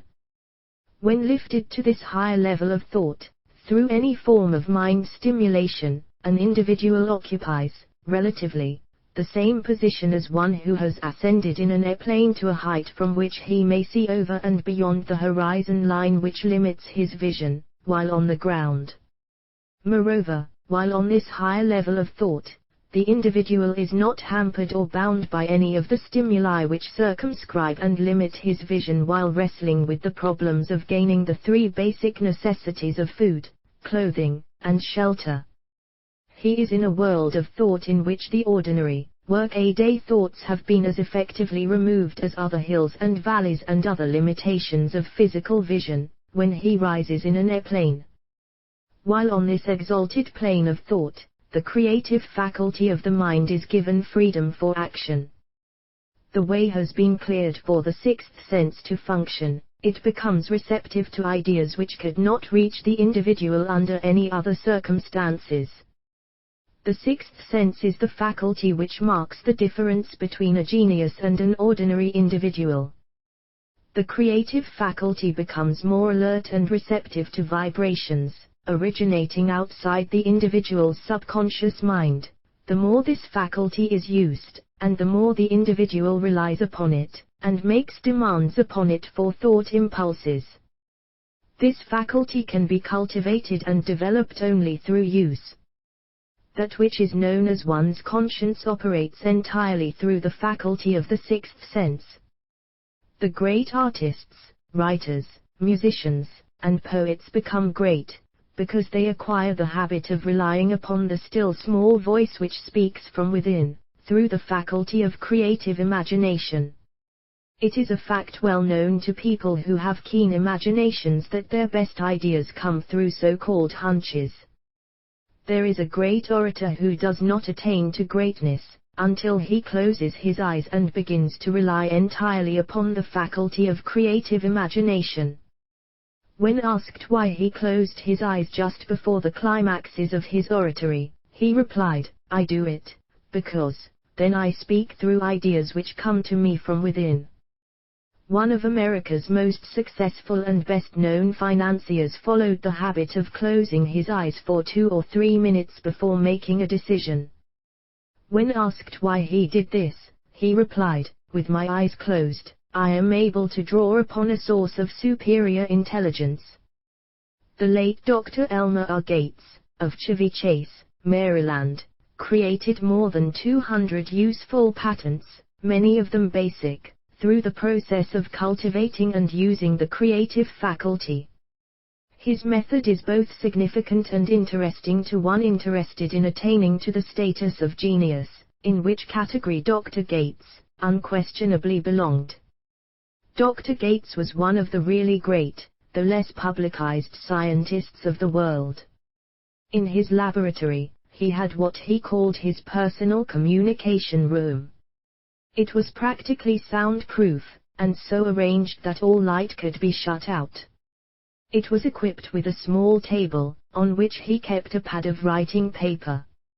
In front of the table, on the wall, was an electric push button, which controlled the lights. When Dr. Gates desired to draw upon the forces available to him through his creative imagination, he would go into this room, seat himself at the table, shut off the lights, and concentrate upon the known factors of the invention on which he was working, remaining in that position until ideas began to flash into his mind in connection with the unknown factors of the invention. On one occasion, ideas came through so fast that he was forced to write for almost 3 hours. When the thoughts stopped flowing, and he examined his notes, he found they contained a minute description of principles which had not a parallel among the known data of the scientific world. Moreover, the answer to his problem was intelligently presented in those notes. In this manner Dr. Gates completed over 200 patents, which had been begun, but not completed, by half-baked brains. Evidence of the truth of this statement is in the United States Patent Office. Dr. Gates earned his living by sitting for ideas for individuals and corporations. Some of the largest corporations in America paid him substantial fees, by the hour, for sitting for ideas. The reasoning faculty is often faulty, because it is largely guided by one's accumulated experience. Not all knowledge, which one accumulates through experience, is accurate. Ideas received through the creative faculty are much more reliable, for the reason that they come from sources more reliable than any which are available to the reasoning faculty of the mind.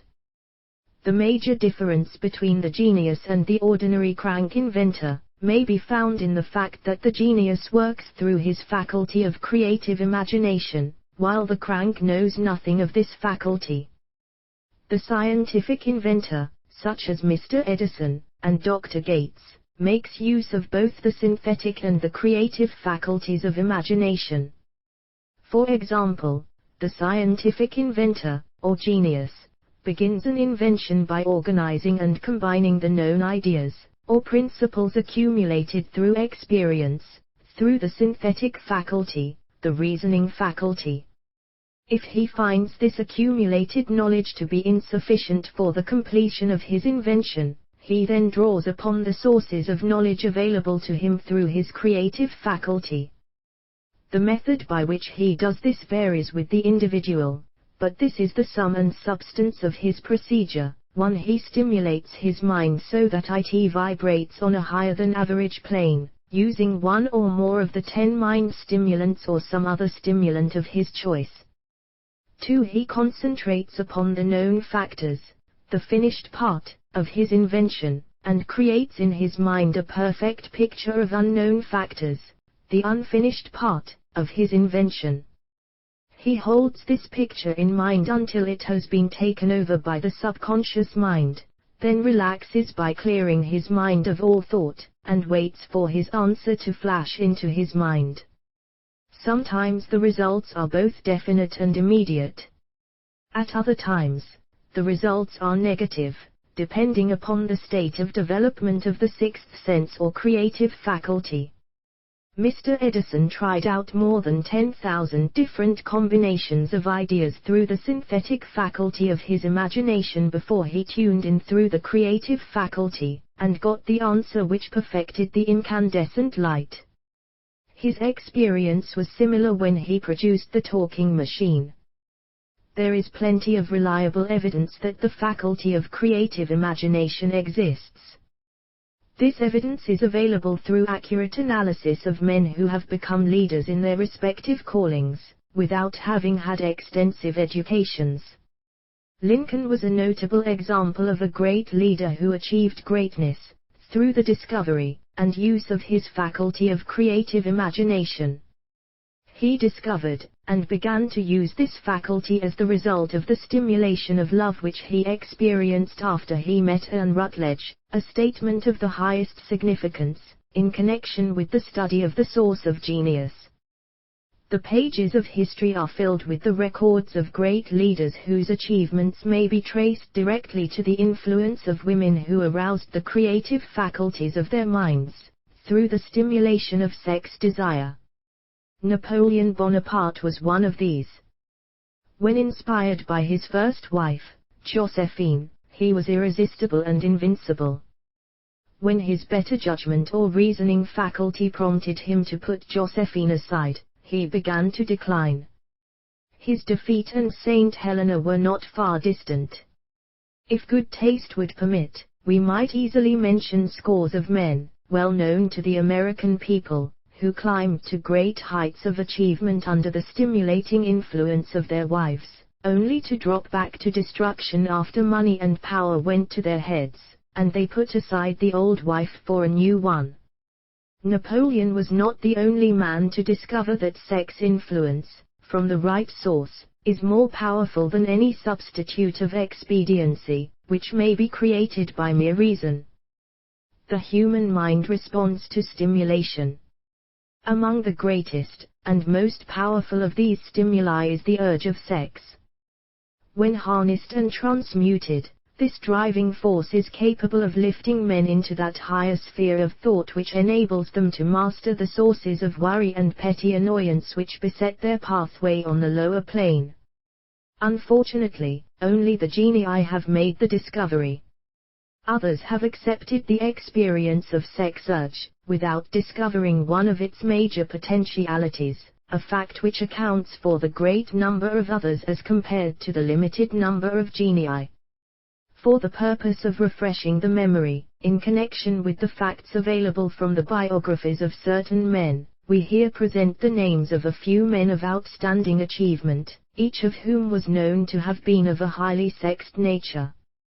The genius which was theirs, undoubtedly found its source of power in transmuted sex energy. George Washington, Napoleon Bonaparte, William Shakespeare, Abraham Lincoln, Ralph Waldo Emerson, Robert Burns, Thomas Jefferson, Elbert Hubbard, Elbert H. Gary, Oscar Wilde, Woodrow Wilson, John H. Patterson, Andrew Jackson, Enrico Caruso. Your own knowledge of biography will enable you to add to this list. Find, if you can, a single man, in all history of civilization, who achieved outstanding success in any calling, who was not driven by a well-developed sex nature. If you do not wish to rely upon biographies of men not now living, take inventory of those whom you know to be men of great achievement, and see if you can find one among them who is not highly sexed. Sex energy is the creative energy of all genii.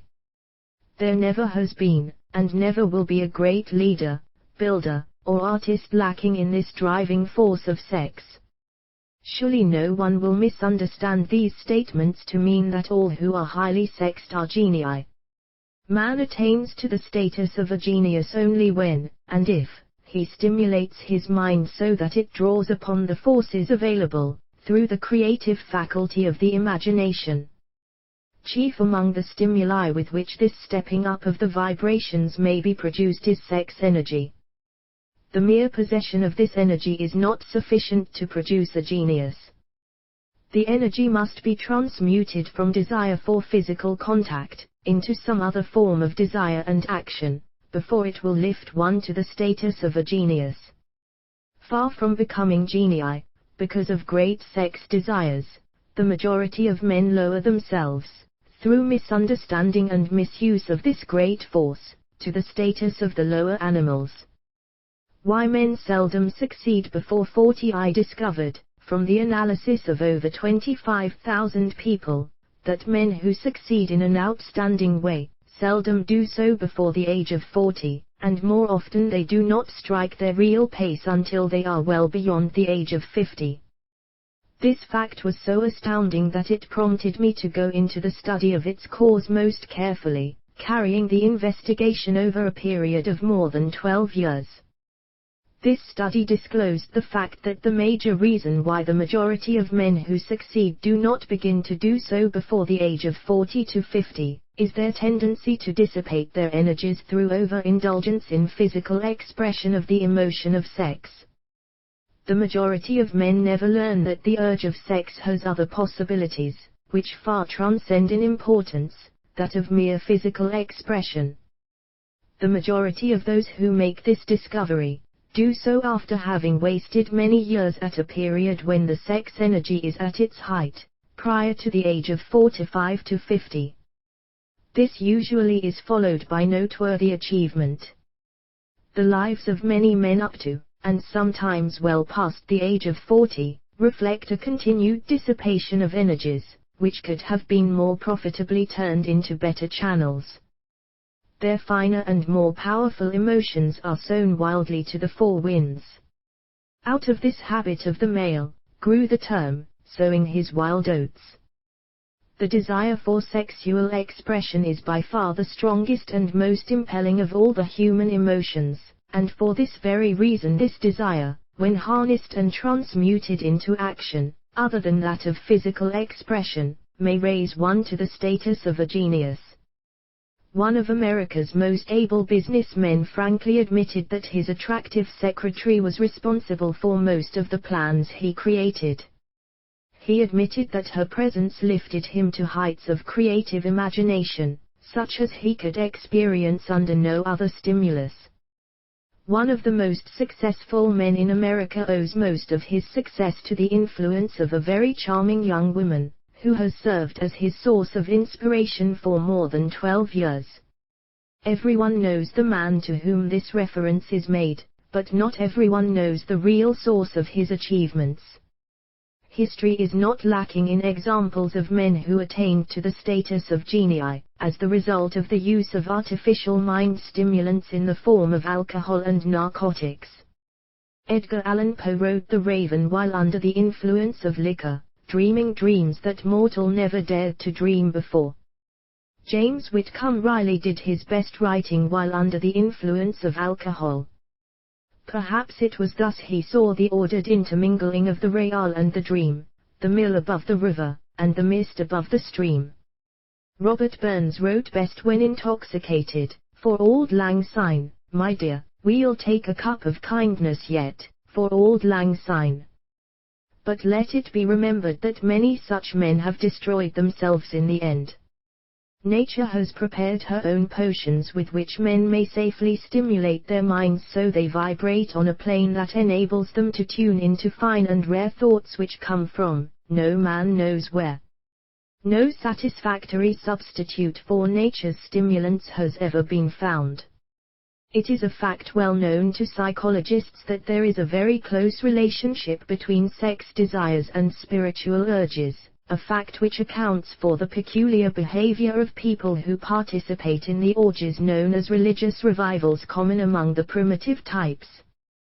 The world is ruled, and the destiny of civilization is established, by the human emotions. People are influenced in their actions, not by reason so much as by feelings. The creative faculty of the mind is set into action entirely by emotions, and not by cold reason. The most powerful of all human emotions is that of sex.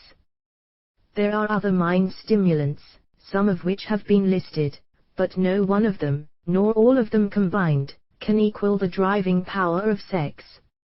A mind stimulant is any influence which will either temporarily, or permanently, increase the vibrations of thought. The 10 major stimulants, described, are those most commonly resorted to.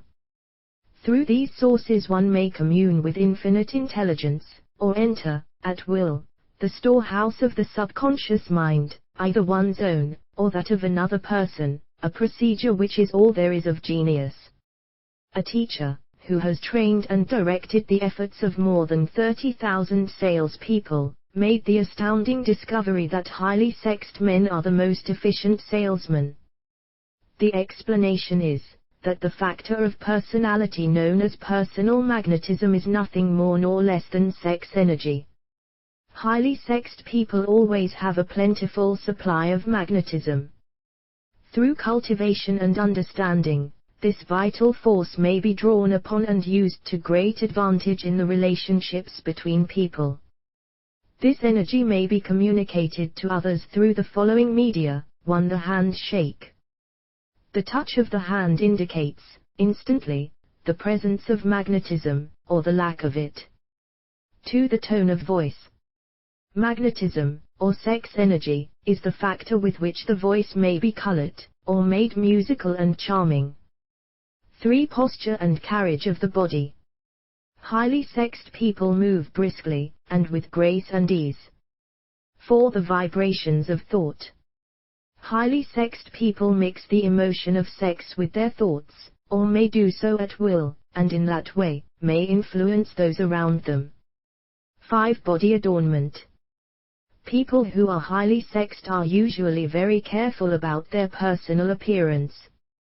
They usually select clothing of a style becoming to their personality, physique, complexion, etc. When employing salesmen, the more capable sales manager looks for the quality of personal magnetism as the first requirement of a salesman. People who lack sex energy will never become enthusiastic nor inspire others with enthusiasm, and enthusiasm is one of the most important requisites in salesmanship, no matter what one is selling. The public speaker, orator, preacher, lawyer, or salesman who is lacking in sex energy is a flop as far as being able to influence others is concerned. Couple with this the fact that most people can be influenced only through an appeal to their emotions, and you will understand the importance of sex energy as a part of the salesman's native ability. Master salesmen attain the status of mastery in selling, because they, either consciously or unconsciously, transmute the energy of sex into sales enthusiasm. In this statement may be found a very practical suggestion as to the actual meaning of sex transmutation. The salesman who knows how to take his mind off the subject of sex, and direct it in sales effort with as much enthusiasm and determination as he would apply to its original purpose, has acquired the art of sex transmutation, whether he knows it or not. The majority of salesmen who transmute their sex energy do so without being in the least aware of what they are doing, or how they are doing it. Transmutation of sex energy calls for more willpower than the average person cares to use for this purpose. Those who find it difficult to summon willpower sufficient for transmutation, may gradually acquire this ability. Though this requires willpower, the reward for the practice is more than worth the effort. The entire subject of sex is one with which the majority of people appear to be unpardonably ignorant. The urge of sex has been grossly misunderstood, slandered, and burlesqued by the ignorant and the evil-minded, for so long that the very word sex is seldom used in polite society. Men and women who are known to be blessed, yes, blessed, with highly sexed natures, are usually looked upon as being people who will bear watching. Instead of being called blessed, they are usually called cursed. Millions of people, even in this age of enlightenment, have inferiority complexes which they developed because of this false belief that a highly sexed nature is a curse. These statements, of the virtue of sex energy, should not be construed as justification for the libertine. The emotion of sex is a virtue only when used intelligently, and with discrimination. It may be misused, and often is, to such an extent that it debases, instead of enriches, both body and mind. The better use of this power is the burden of this chapter. It seemed quite significant to the author, when he made the discovery that practically every great leader, whom he had the privilege of analyzing, was a man whose achievements were largely inspired by a woman. In many instances, the woman in the case was a modest, self-denying wife, of whom the public had heard but little or nothing. In a few instances, the source of inspiration has been traced to the other woman. Perhaps such cases may not be entirely unknown to you. Intemperance in sex habits is just as detrimental as intemperance in habits of drinking and eating. In this age in which we live, an age which began with the World War, intemperance in habits of sex is common. This orgy of indulgence may account for the shortage of great leaders. No man can avail himself of the forces of his creative imagination, while dissipating them. Man is the only creature on earth which violates nature's purpose in this connection. Every other animal indulges its sex nature in moderation, and with purpose which harmonizes with the laws of nature. Every other animal responds to the call of sex only in season. Man's inclination is to declare open season. Every intelligent person knows that stimulation in excess, through alcoholic drink and narcotics, is a form of intemperance which destroys the vital organs of the body, including the brain. Not every person knows, however, that overindulgence in sex expression may become a habit as destructive and as detrimental to creative effort as narcotics or liquor. A sex-mad man is not essentially different than a dope-mad man. Both have lost control over their faculties of reason and willpower. Sexual overindulgence may not only destroy reason and willpower, but it may also lead to either temporary or permanent insanity. Many cases of hypochondria, imaginary illness, grow out of habits developed in ignorance of the true function of sex. From these brief references to the subject, it may be readily seen that ignorance on the subject of sex transmutation forces stupendous penalties upon the ignorant on the one hand, and withholds from them equally stupendous benefits, on the other. Widespread ignorance on the subject of sex is due to the fact that the subject has been surrounded with mystery and beclouded by dark silence. The conspiracy of mystery and silence has had the same effect upon the minds of young people that the psychology of prohibition had. The result has been increased curiosity, and desire to acquire more knowledge on this verboten subject, and to the shame of all lawmakers, and most physicians. By training best qualified to educate youth on that subject, information has not been easily available. Seldom does an individual enter upon highly creative effort in any field of endeavor before the age of 40. The average man reaches the period of his greatest capacity to create between 40 and 60. These statements are based upon analysis of thousands of men and women who have been carefully observed. They should be encouraging to those who fail to arrive before the age of 40, and to those who become frightened at the approach of old age around the 40-year mark. The years between 40 and 50 are, as a rule, the most fruitful. Man should approach this age, not with fear and trembling, but with hope and eager anticipation. If you want evidence that most men do not begin to do their best work before the age of 40, study the records of the most successful men known to the American people, and you will find it. Henry Ford had not hit his pace of achievement until he had passed the age of 40. Andrew Carnegie was well past 40 before he began to reap the reward of his efforts. James J. Hill was still running a telegraph key at the age of 40. His stupendous achievements took place after that age. Biographies of American industrialists and financiers are filled with evidence that the period from 40 to 60 is the most productive age of man.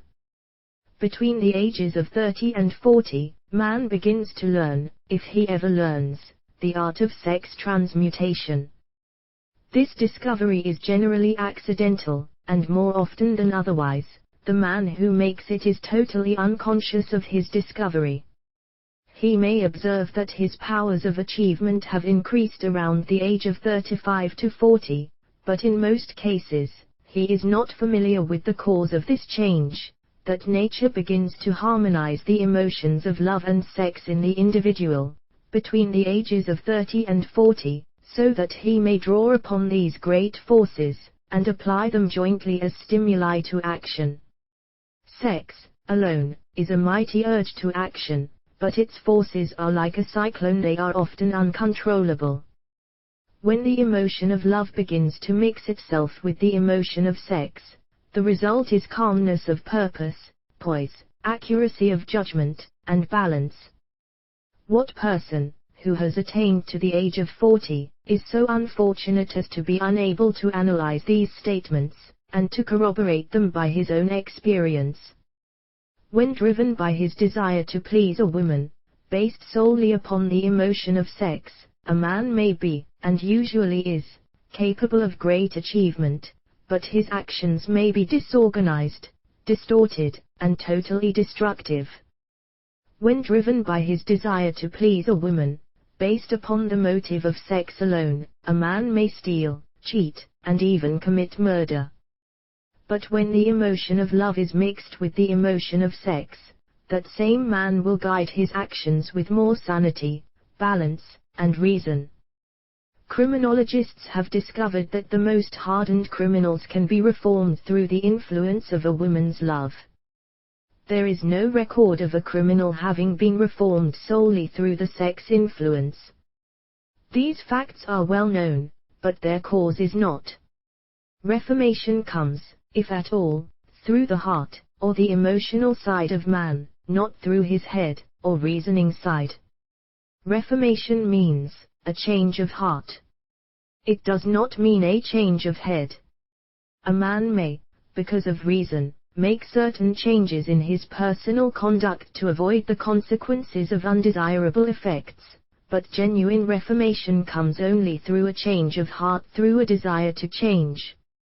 Love, romance, and sex are all emotions capable of driving men to heights of superachievement. Love is the emotion which serves as a safety valve, and ensures balance, poise, and constructive effort. When combined, these three emotions may lift one to an altitude of a genius. There are genii, however, who know but little of the emotion of love. Most of them may be found engaged in some form of action which is destructive, or at least, not based upon justice and fairness toward others. If good taste would permit, a dozen genii could be named in the field of industry and finance, who ride ruthlessly over the rights of their fellow men. They seem totally lacking in conscience. The reader can easily supply his own list of such men. The emotions are states of mind. Nature has provided man with a chemistry of the mind which operates in a manner similar to the principles of chemistry of matter.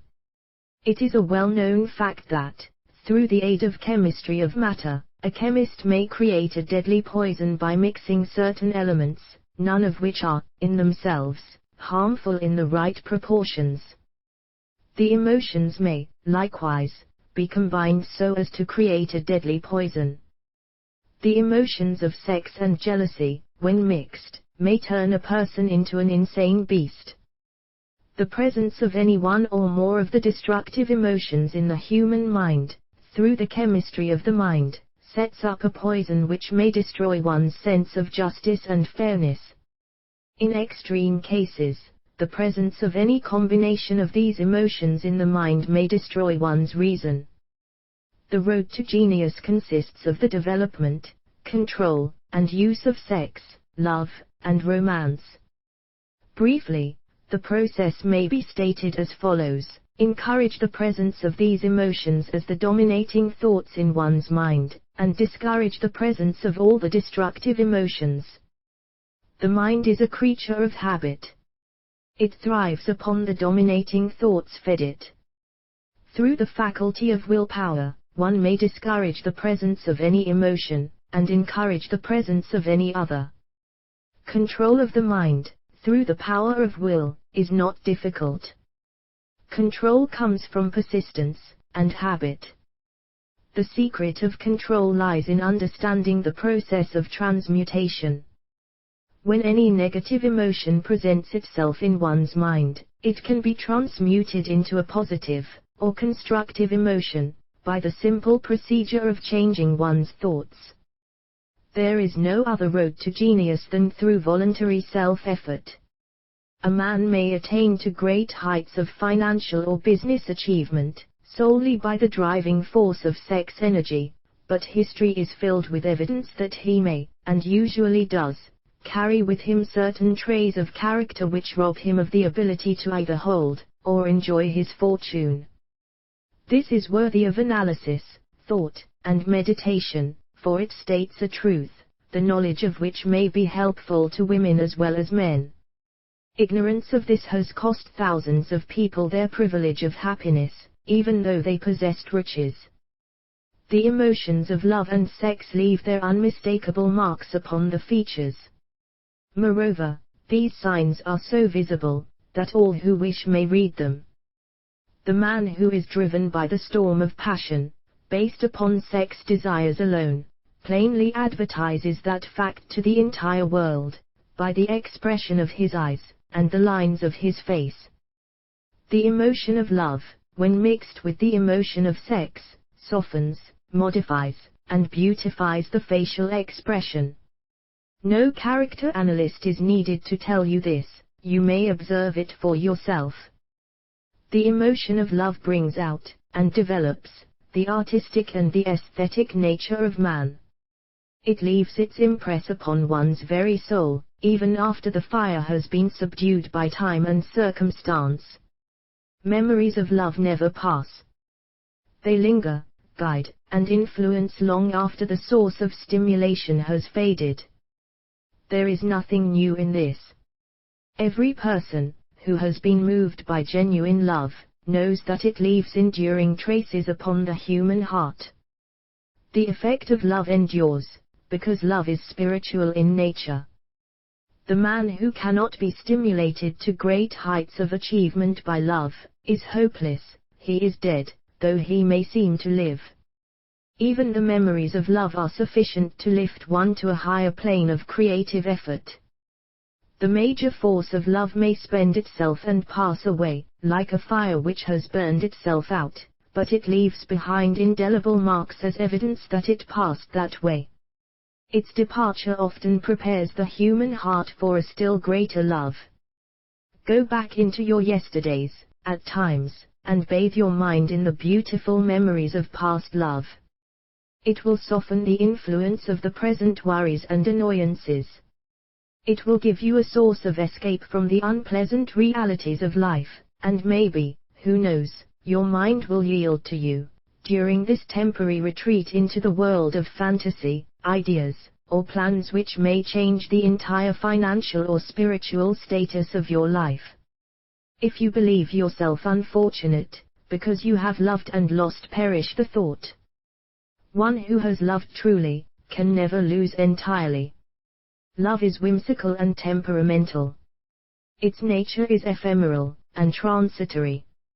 It comes when it pleases, and goes away without warning. Accept and enjoy it while it remains, but spend no time worrying about its departure. Worry will never bring it back. Dismiss, also, the thought that love never comes but once. Love may come and go, times without number, but there are no two love experiences which affect one in just the same way. There may be, and there usually is, one love experience which leaves a deeper imprint on the heart than all the others, but all love experiences are beneficial, except to the person who becomes resentful and cynical when love makes its departure.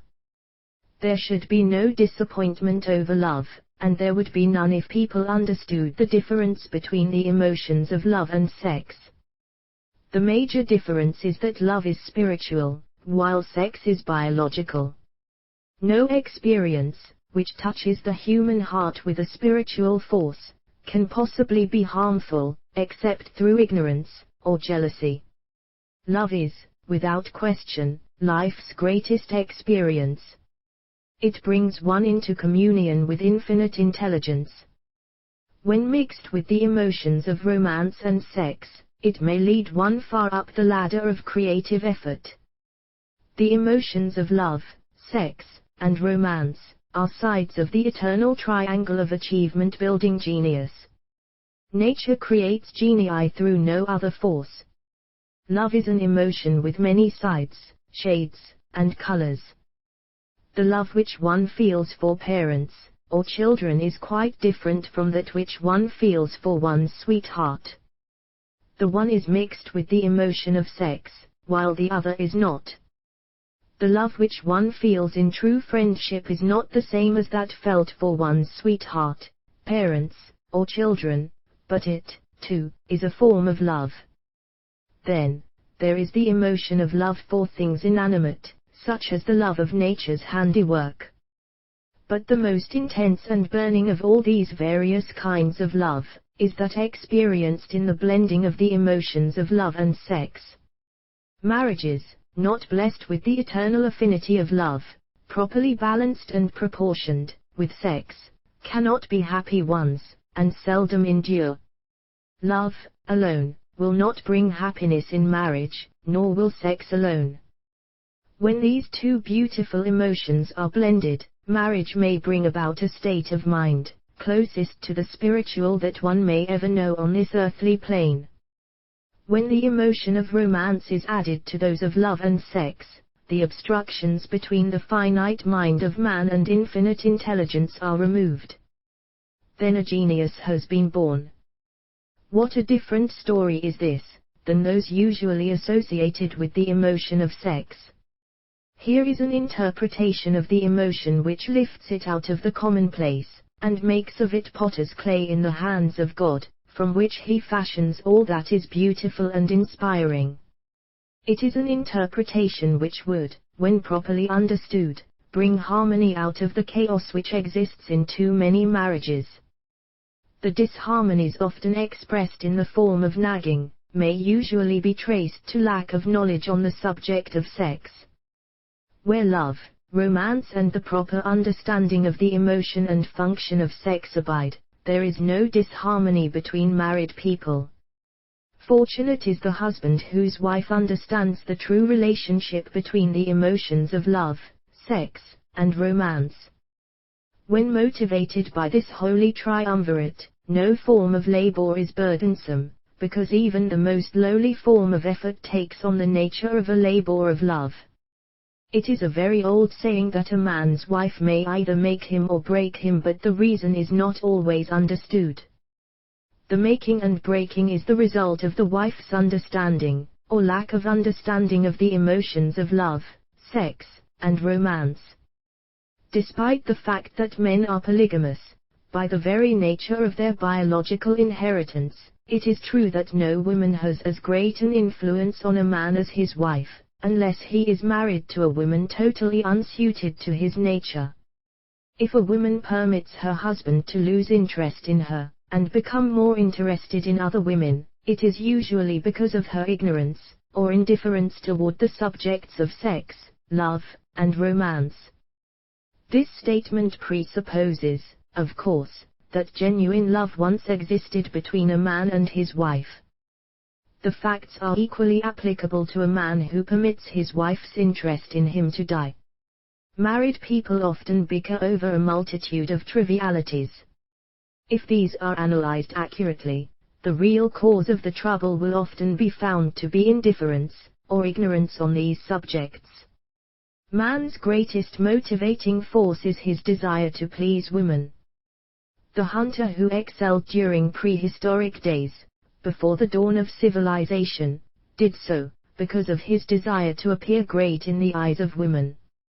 Man's nature has not changed in this respect.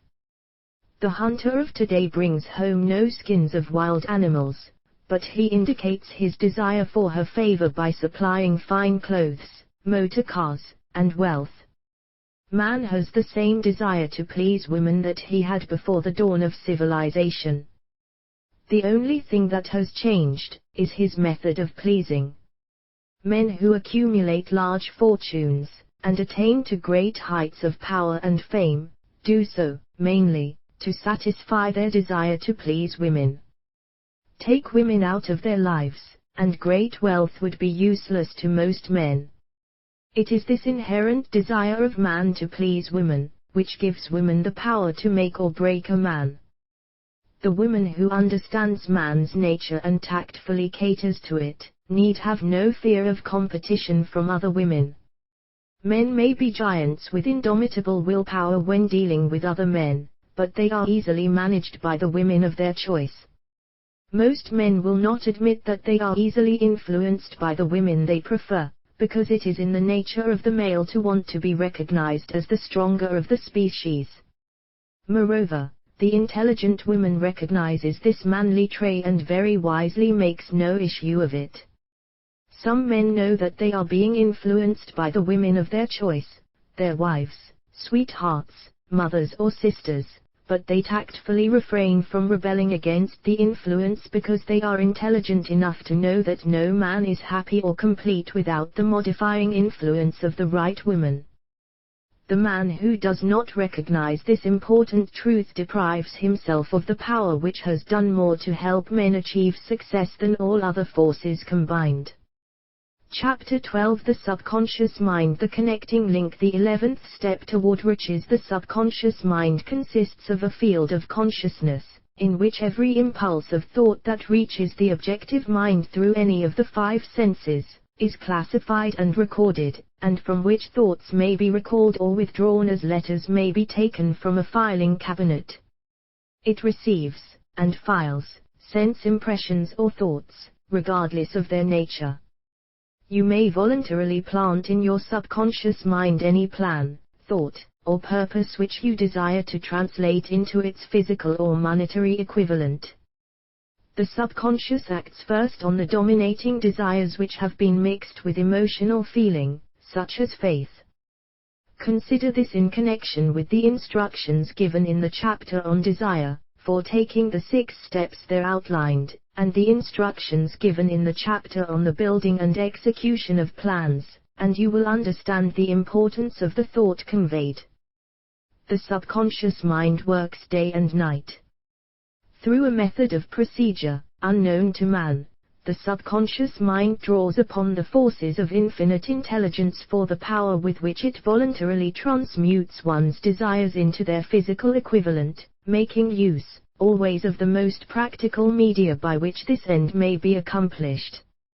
You cannot entirely control your subconscious mind, but you can voluntarily hand over to it any plan, desire, or purpose which you wish transformed into concrete form.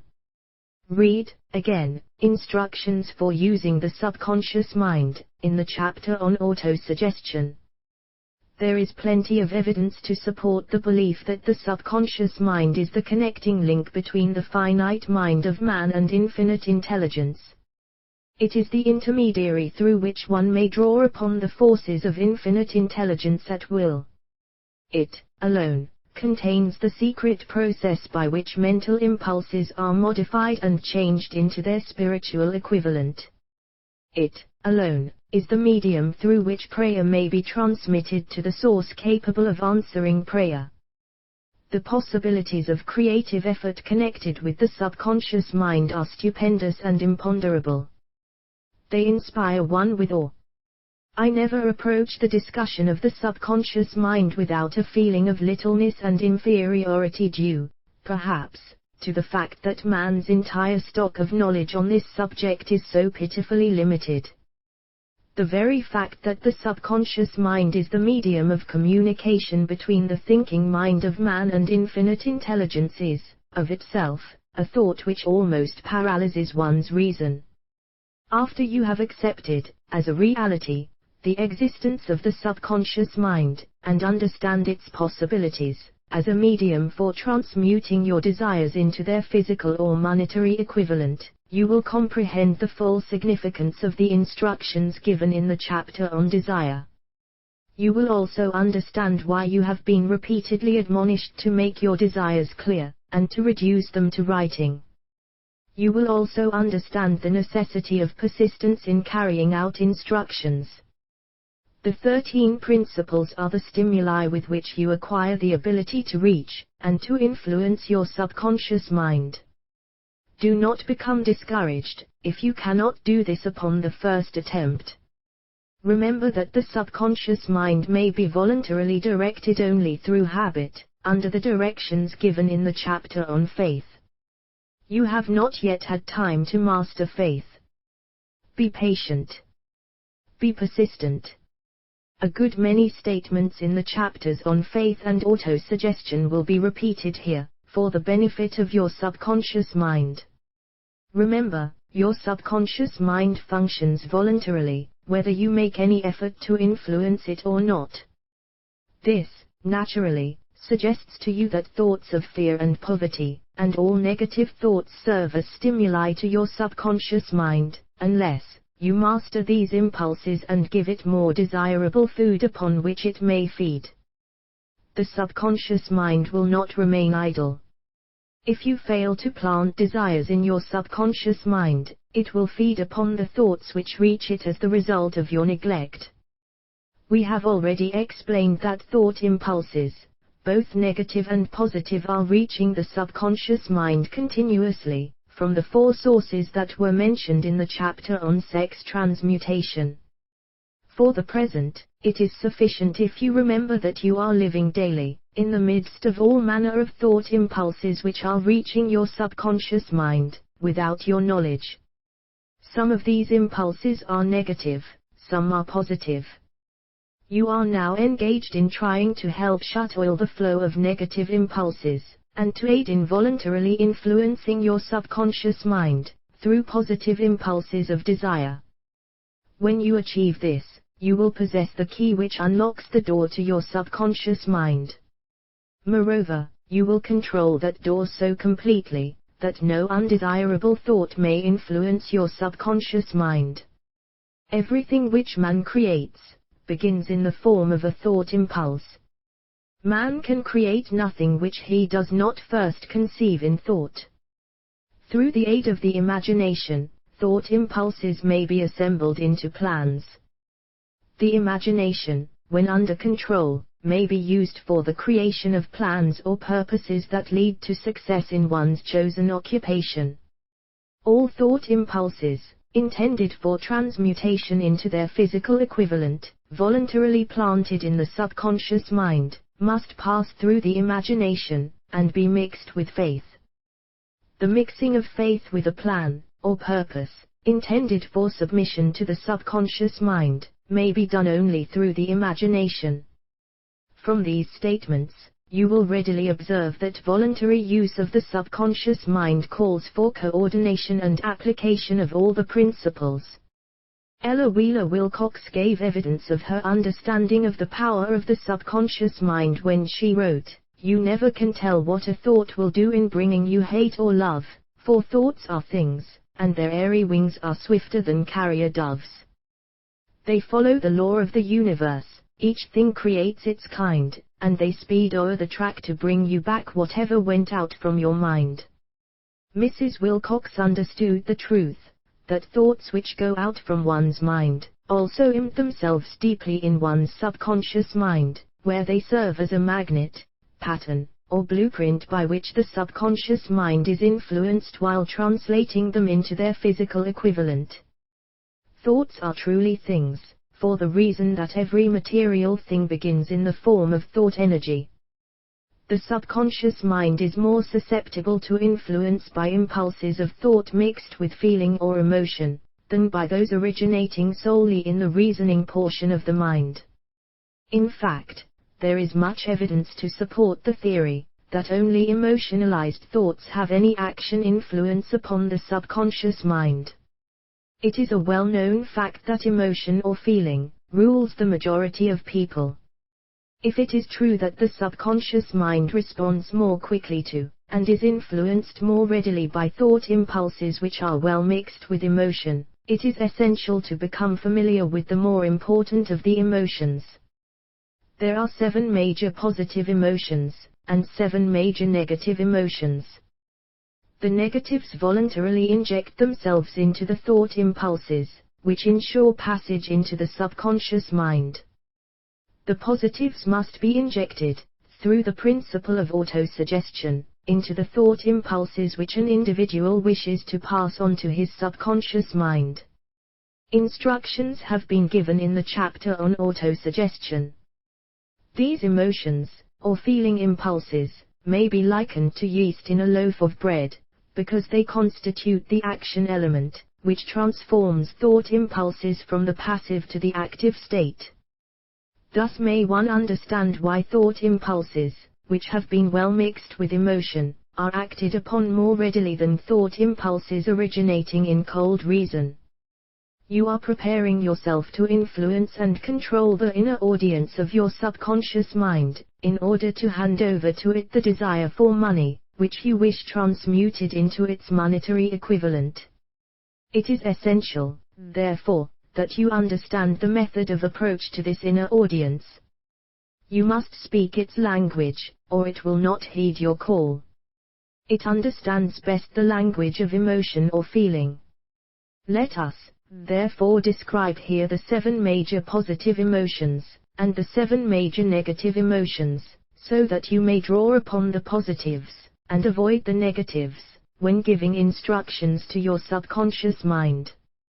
The 7 major positive emotions: the emotion of desire, the emotion of faith, the emotion of love, the emotion of sex, the emotion of enthusiasm, the emotion of romance, the emotion of hope. There are other positive emotions, but these are the 7 most powerful, and the ones most commonly used in creative effort. Master these 7 emotions. They can be mastered only by use, and the other positive emotions will be at your command when you need them. Remember, in this connection, that you are studying a book which is intended to help you develop a money consciousness by filling your mind with positive emotions. One does not become money conscious by filling one's mind with negative emotions. The 7 major negative emotions, to be avoided: the emotion of fear, the emotion of jealousy, the emotion of hatred, the emotion of revenge, the emotion of greed, the emotion of superstition, the emotion of anger. Positive and negative emotions cannot occupy the mind at the same time. One or the other must dominate. It is your responsibility to make sure that positive emotions constitute the dominating influence of your mind. Here the law of habit will come to your aid. Form the habit of applying and using the positive emotions. Eventually, they will dominate your mind so completely that the negatives cannot enter it. Only by following these instructions literally and continuously can you gain control over your subconscious mind. The presence of a single negative in your conscious mind is sufficient to destroy all chances of constructive aid from your subconscious mind. If you are an observing person, you must have noticed that most people resort to prayer only after everything else has failed. Or else they pray by a ritual of meaningless words. And, because it is a fact that most people who pray, do so only after everything else has failed, they go to prayer with their minds filled with fear and doubt, which are the emotions the subconscious mind acts upon, and passes on to infinite intelligence. Likewise, that is the emotion which infinite intelligence receives, and acts upon. If you pray for a thing, but have fear as you pray, that you may not receive it, or that your prayer will not be acted upon by infinite intelligence, your prayer will have been in vain. Prayer does, sometimes, result in the realization of that for which one prays. If you have ever had the experience of receiving that for which you prayed, go back in your memory, and recall your actual state of mind, while you were praying, and you will know, for sure, that the theory here described is more than a theory. The time will come when the schools and educational institutions of the country will teach the science of prayer. Moreover, then prayer may be, and will be reduced to a science. When that time comes, it will come as soon as mankind is ready for it, and demands it. No one will approach the universal mind in a state of fear, for the very good reason that there will be no such emotion as fear. Ignorance, superstition, and false teaching will have disappeared, and man will have attained his true status as a child of infinite intelligence.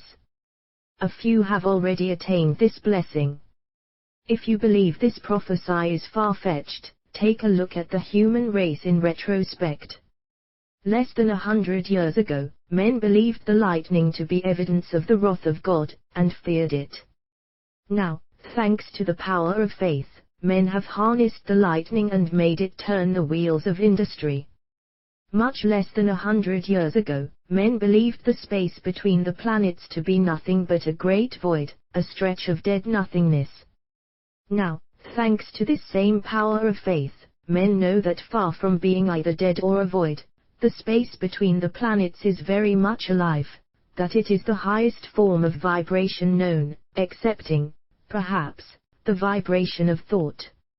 Moreover, men know that this living, pulsating, vibratory energy which permeates every atom of matter, and fills every niche of space, connects every human brain with every other human brain.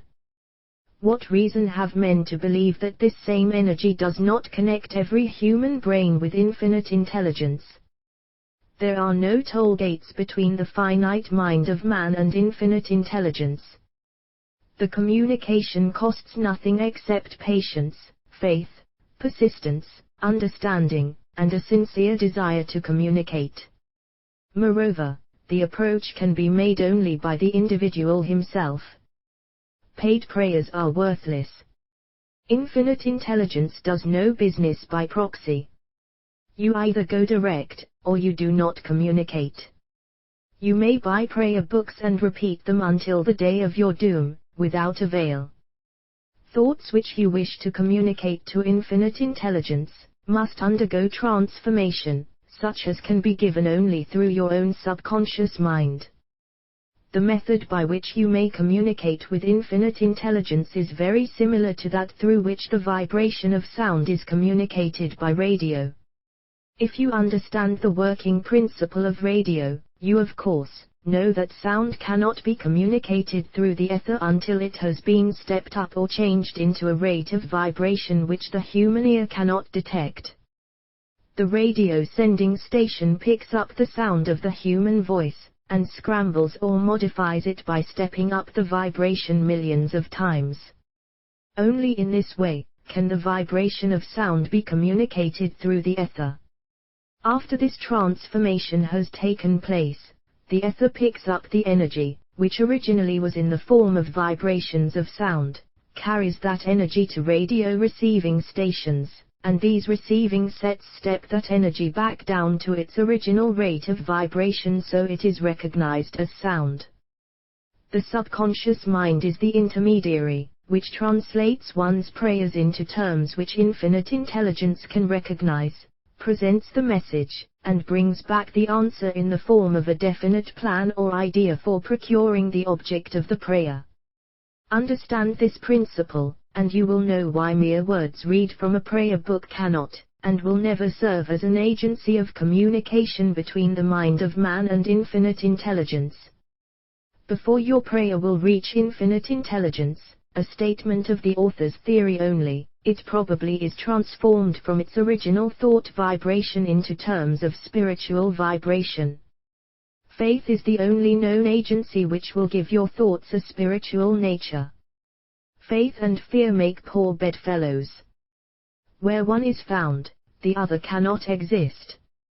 Chapter 13 The Brain, a broadcasting and receiving station for thought. The 12th step toward riches. More than 20 years ago, the author, working in conjunction with the late Dr. Alexander Graham Bell and Dr. Elmer R. Gates, observed that every human brain is both a broadcasting and receiving station for the vibration of thought. Through the medium of the ether, in a fashion similar to that employed by the radio broadcasting principle, every human brain is capable of picking up vibrations of thought which are being released by other brains. In connection with the statement in the preceding paragraph, compare and consider the description of the creative imagination, as outlined in the chapter on imagination. The creative imagination is the receiving set of the brain, which receives thoughts, released by the brains of others. It is the agency of communication between one's conscious, or reasoning mind, and the four sources from which one may receive thought stimuli. When stimulated, or stepped up to a high rate of vibration, the mind becomes more receptive to the vibration of thought which reaches it through the ether from outside sources. This stepping up process takes place through the positive emotions, or the negative emotions. Through the emotions, the vibrations of thought may be increased. Vibrations of an exceedingly high rate are the only vibrations picked up and carried, by the ether, from one brain to another. Thought is energy traveling at an exceedingly high rate of vibration. Thought, which has been modified or stepped up by any of the major emotions, vibrates at a much higher rate than ordinary thought, and it is this type of thought which passes from one brain to another, through the broadcasting machinery of the human brain. The emotion of sex stands at the head of the list of human emotions, as far as intensity and driving force are concerned. The brain, which has been stimulated by the emotion of sex, vibrates at a much more rapid rate than it does when that emotion is quiescent or absent.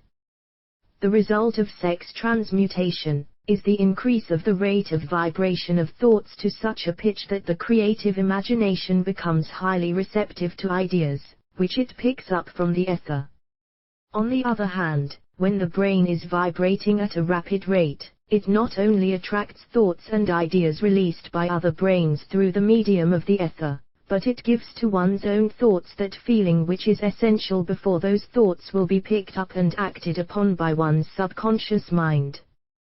Thus, you will see that the broadcasting principle is the factor through which you mix feeling, or emotion with your thoughts and pass them on to your subconscious mind.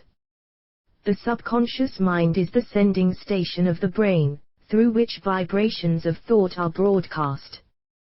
The creative imagination is the receiving set through which the vibrations of thought are picked up from the ether. Along with the important factors of the subconscious mind, and the faculty of the creative imagination, which constitute the sending and receiving sets of your mental broadcasting machinery, consider now the principle of autosuggestion, which is the medium by which you may put into operation your broadcasting station. Through the instructions described in the chapter on autosuggestion, you were definitely informed of the method by which desire may be transmuted into its monetary equivalent. Operation of your mental broadcasting station is a comparatively simple procedure. You have but 3 principles to bear in mind, and to apply, when you wish to use your broadcasting station: the subconscious mind, creative imagination, and autosuggestion. The stimuli through which you put these 3 principles into action have been described. The procedure begins with desire. The greatest forces are intangible. The Depression brought the world to the very borderline of understanding of the forces which are intangible and unseen. Through the ages which have passed, man has depended too much upon his physical senses, and has limited his knowledge to physical things, which he could see, touch, weigh, and measure. We are now entering the most marvelous of all ages, an age which will teach us something of the intangible forces of the world about us. Perhaps we shall learn, as we pass through this age, that the other self is more powerful than the physical self we see when we look into a mirror. Sometimes men speak lightly of the intangibles, the things which they cannot perceive through any of their 5 senses, and when we hear them, it should remind us that all of us are controlled by forces which are unseen and intangible. The whole of mankind has not the power to cope with, nor to control the intangible force wrapped up in the rolling waves of the oceans. Man has not the capacity to understand the intangible force of gravity, which keeps this little earth suspended in midair, and keeps man from falling from it, much less the power to control that force. Man is entirely subservient to the intangible force which comes with a thunderstorm, and he is just as helpless in the presence of the intangible force of electricity. Nay, he does not even know what electricity is, where it comes from, or what is its purpose. Nor is this by any means the end of man's ignorance in connection with things unseen and intangible. He does not understand the intangible force and intelligence wrapped up in the soil of the earth, the force which provides him with every morsel of food he eats, every article of clothing he wears, every dollar he carries in his pockets. The dramatic story of the brain. Last, but not least, man, with all of his boasted culture and education, understands little or nothing of the intangible force, the greatest of all the intangibles, of thought. He knows but little concerning the physical brain, and its vast network of intricate machinery through which the power of thought is translated into its material equivalent, but he is now entering an age which shall yield enlightenment on the subject.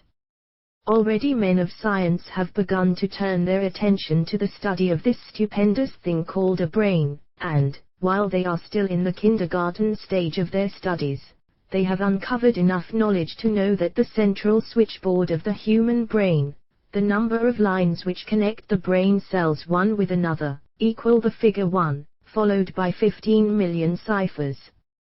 The figure is so stupendous, said Dr. C. Judson Herrick, of the University of Chicago, that astronomical figures dealing with hundreds of millions of light years become insignificant by comparison. It has been determined that there are from 10 billion to 14 billion nerve cells in the human cerebral cortex, and we know that these are arranged in definite patterns. These arrangements are not haphazard. They are orderly. Recently developed methods of electrophysiology draw off action currents from very precisely located cells, or fibers with microelectrodes, amplify them with radio tubes, and record potential differences to a millionth of a volt. It is inconceivable that such a network of intricate machinery should be in existence for the sole purpose of carrying on the physical functions incidental to growth and maintenance of the physical body. Is it not likely that the same system, which gives billions of brain cells the media for communication one with another, provides also the means of communication with other intangible forces? After this book had been written, just before the manuscript went to the publisher, there appeared in the New York Times an editorial showing that at least one great university, and one intelligent investigator in the field of mental phenomena, are carrying on an organized research through which conclusions have been reached that parallel many of those described in this and the following chapter.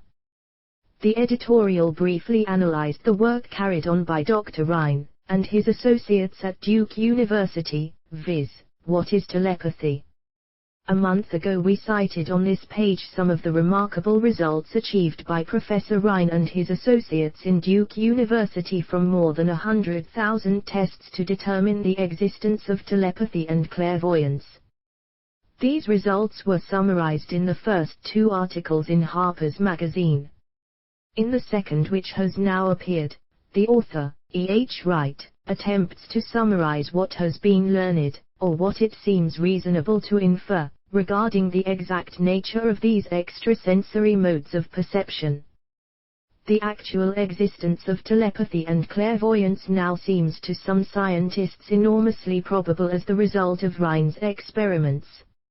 Various participants were asked to name as many cards in a special pack as they could without looking at them and without other sensory access to them. About a score of men and women were discovered who could regularly name so many of the cards correctly that there was not one chance in many a million of their having done their feats by luck or accident. But how did they do them? These powers, assuming that they exist, do not seem to be sensory. There is no known organ for them. The experiments worked just as well at distances of several hundred miles as they did in the same room. These facts also dispose, in Mr. Wright's opinion, of the attempt to explain telepathy or clairvoyance through any physical theory of radiation. All known forms of radiant energy decline inversely as the square of the distance traversed. Telepathy and clairvoyance do not. But they do vary through physical causes as our other mental powers do. Contrary to widespread opinion, they do not improve when the percipient is asleep or half asleep, but, on the contrary, when he is most wide awake and alert. Rhine discovered that a narcotic will invariably lower a percipient's score, while a stimulant will always send it higher. The most reliable performer apparently cannot make a good score unless he tries to do his best. One conclusion that Wright draws with some confidence is that telepathy and clairvoyance are really one and the same gift.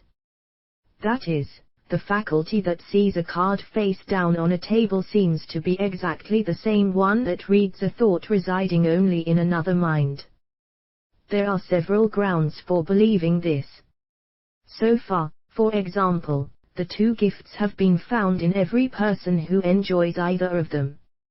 In every one so far the 2 have been of equal vigor, almost exactly. Screens, walls, distances, have no effect at all on either. Wright advances from this conclusion to express what he puts forward as no more than the mere hunch that other extrasensory experiences, prophetic dreams, premonitions of disaster, and the like, may also prove to be part of the same faculty. The reader is not asked to accept any of these conclusions unless he finds it necessary, but the evidence that Rhine has piled up must remain impressive.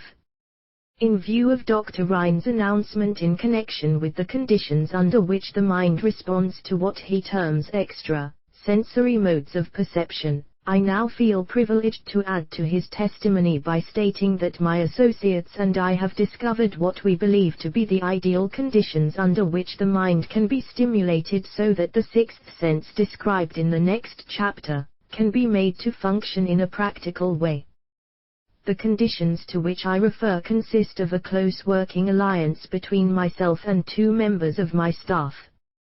Through experimentation and practice, we have discovered how to stimulate our minds, by applying the principle used in connection with the invisible counselors described in the next chapter, so that we can, by a process of blending our 3 minds into one, find the solution to a great variety of personal problems which are submitted by my clients. The procedure is very simple. We sit down at a conference table, clearly state the nature of the problem we have under consideration, then begin discussing it. Each contributes whatever thoughts that may occur.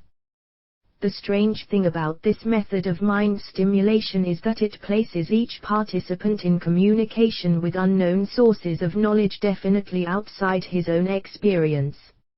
If you understand the principle described in the chapter on the mastermind, you of course recognize the round table procedure here described as being a practical application of the mastermind.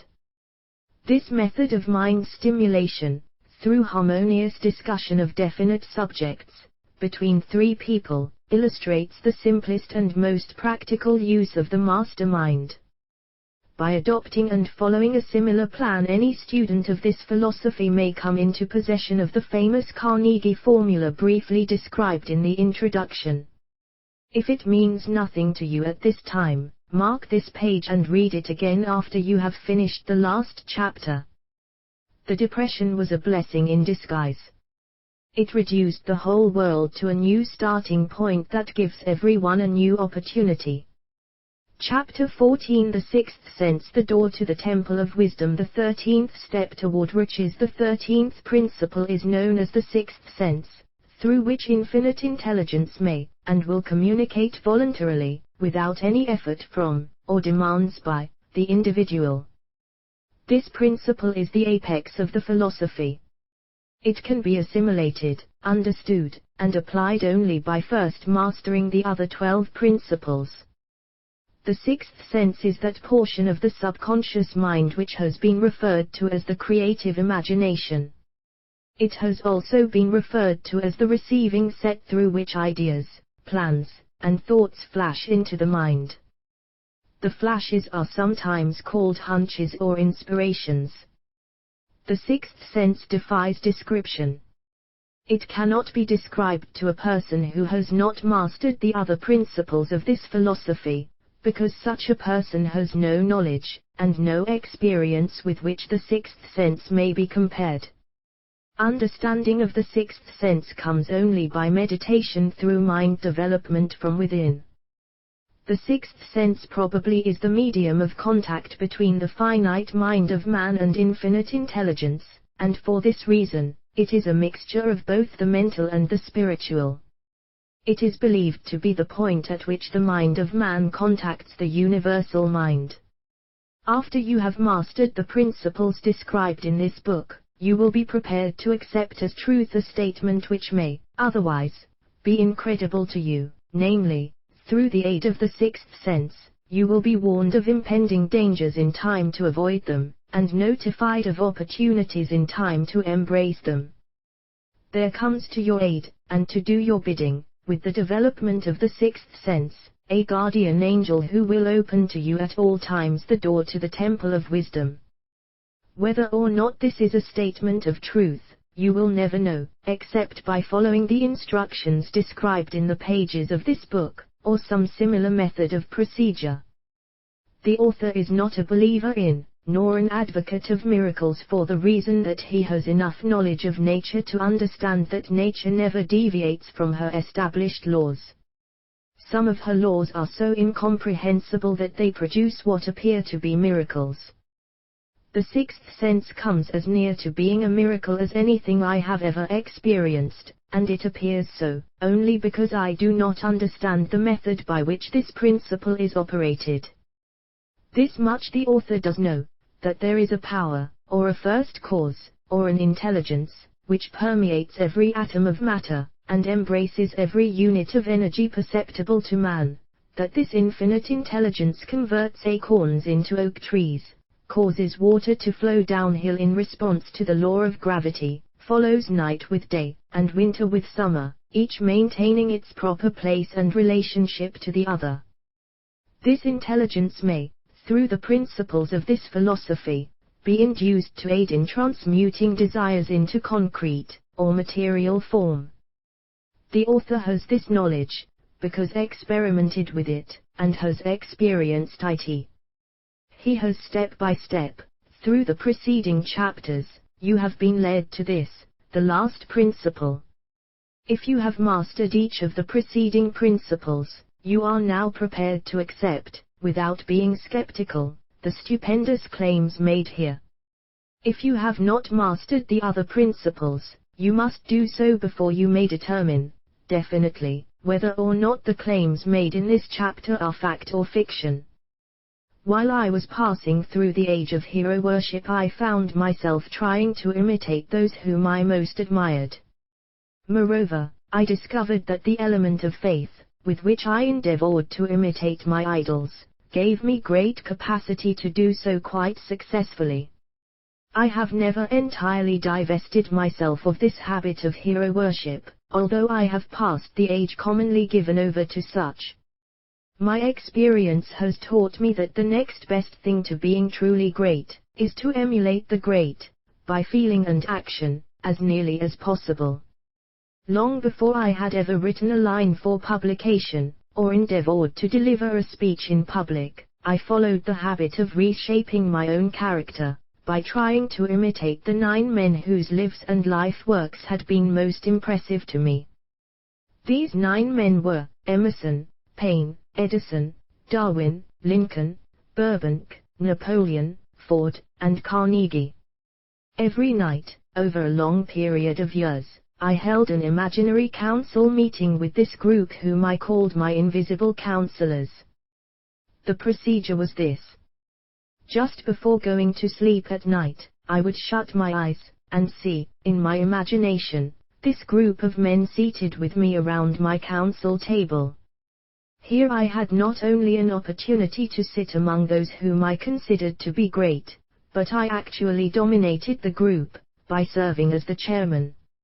I had a very definite purpose in indulging my imagination through these nightly meetings.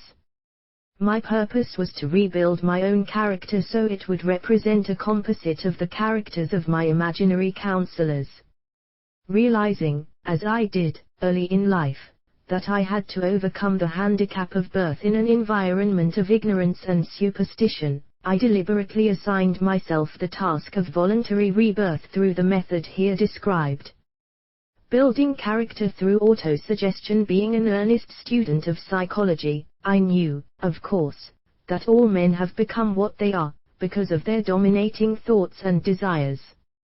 I knew that every deeply seated desire has the effect of causing one to seek outward expression through which that desire may be transmuted into reality. I knew that self-suggestion is a powerful factor in building character, that it is, in fact, the sole principle through which character is built. With this knowledge of the principles of mind operation, I was fairly well armed with the equipment needed in rebuilding my character. In these imaginary council meetings I called on my cabinet members for the knowledge I wished each to contribute, addressing myself to each member in audible words, as follows: Mr. Emerson, I desire to acquire from you the marvelous understanding of nature which distinguished your life. I ask that you make an impress upon my subconscious mind, of whatever qualities you possessed, which enabled you to understand and adapt yourself to the laws of nature. I ask that you assist me in reaching and drawing upon whatever sources of knowledge are available to this end. Mr. Burbank, I request that you pass on to me the knowledge which enabled you to so harmonize the laws of nature that you caused the cactus to shed its thorns, and become an edible food. Give me access to the knowledge which enabled you to make 2 blades of grass grow where but one grew before, and helped you to blend the coloring of the flowers with more splendor and harmony, for you, alone, have successfully gilded the lily.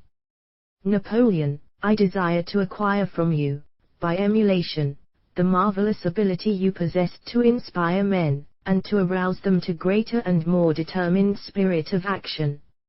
Also to acquire the spirit of enduring faith, which enabled you to turn defeat into victory, and to surmount staggering obstacles.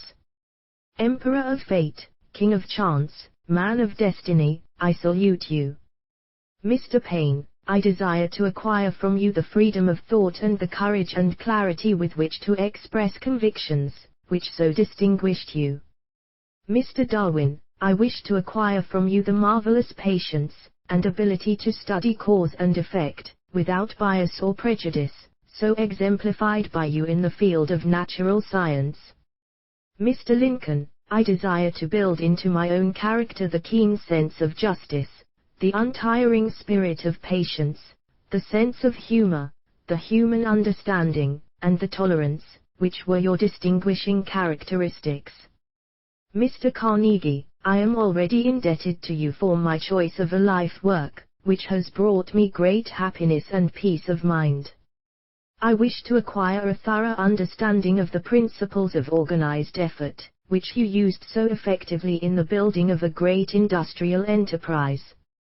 Mr. Ford, you have been among the most helpful of the men who have supplied much of the material essential to my work. I wish to acquire your spirit of persistence, the determination, poise, and self-confidence which have enabled you to master poverty, organize, unify, and simplify human effort, so I may help others to follow in your footsteps.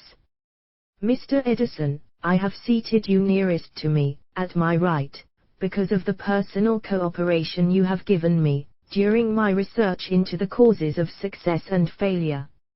I wish to acquire from you the marvelous spirit of faith, with which you have uncovered so many of nature's secrets, the spirit of unremitting toil with which you have so often wrested victory from defeat. My method of addressing the members of the imaginary cabinet would vary, according to the traits of character in which I was, for the moment, most interested in acquiring. I studied the records of their lives with painstaking care. After some months of this nightly procedure, I was astounded by the discovery that these imaginary figures became, apparently real. Each of these 9 men developed individual characteristics, which surprised me. For example, Lincoln developed the habit of always being late, then walking around in solemn parade. When he came, he walked very slowly, with his hands clasped behind him, and once in a while, he would stop as he passed, and rest his hand, momentarily, upon my shoulder. He always wore an expression of seriousness upon his face. Rarely did I see him smile. The cares of a sundered nation made him grave. That was not true of the others. Burbank and Payne often indulged in witty repartee which seemed, at times, to shock the other members of the cabinet.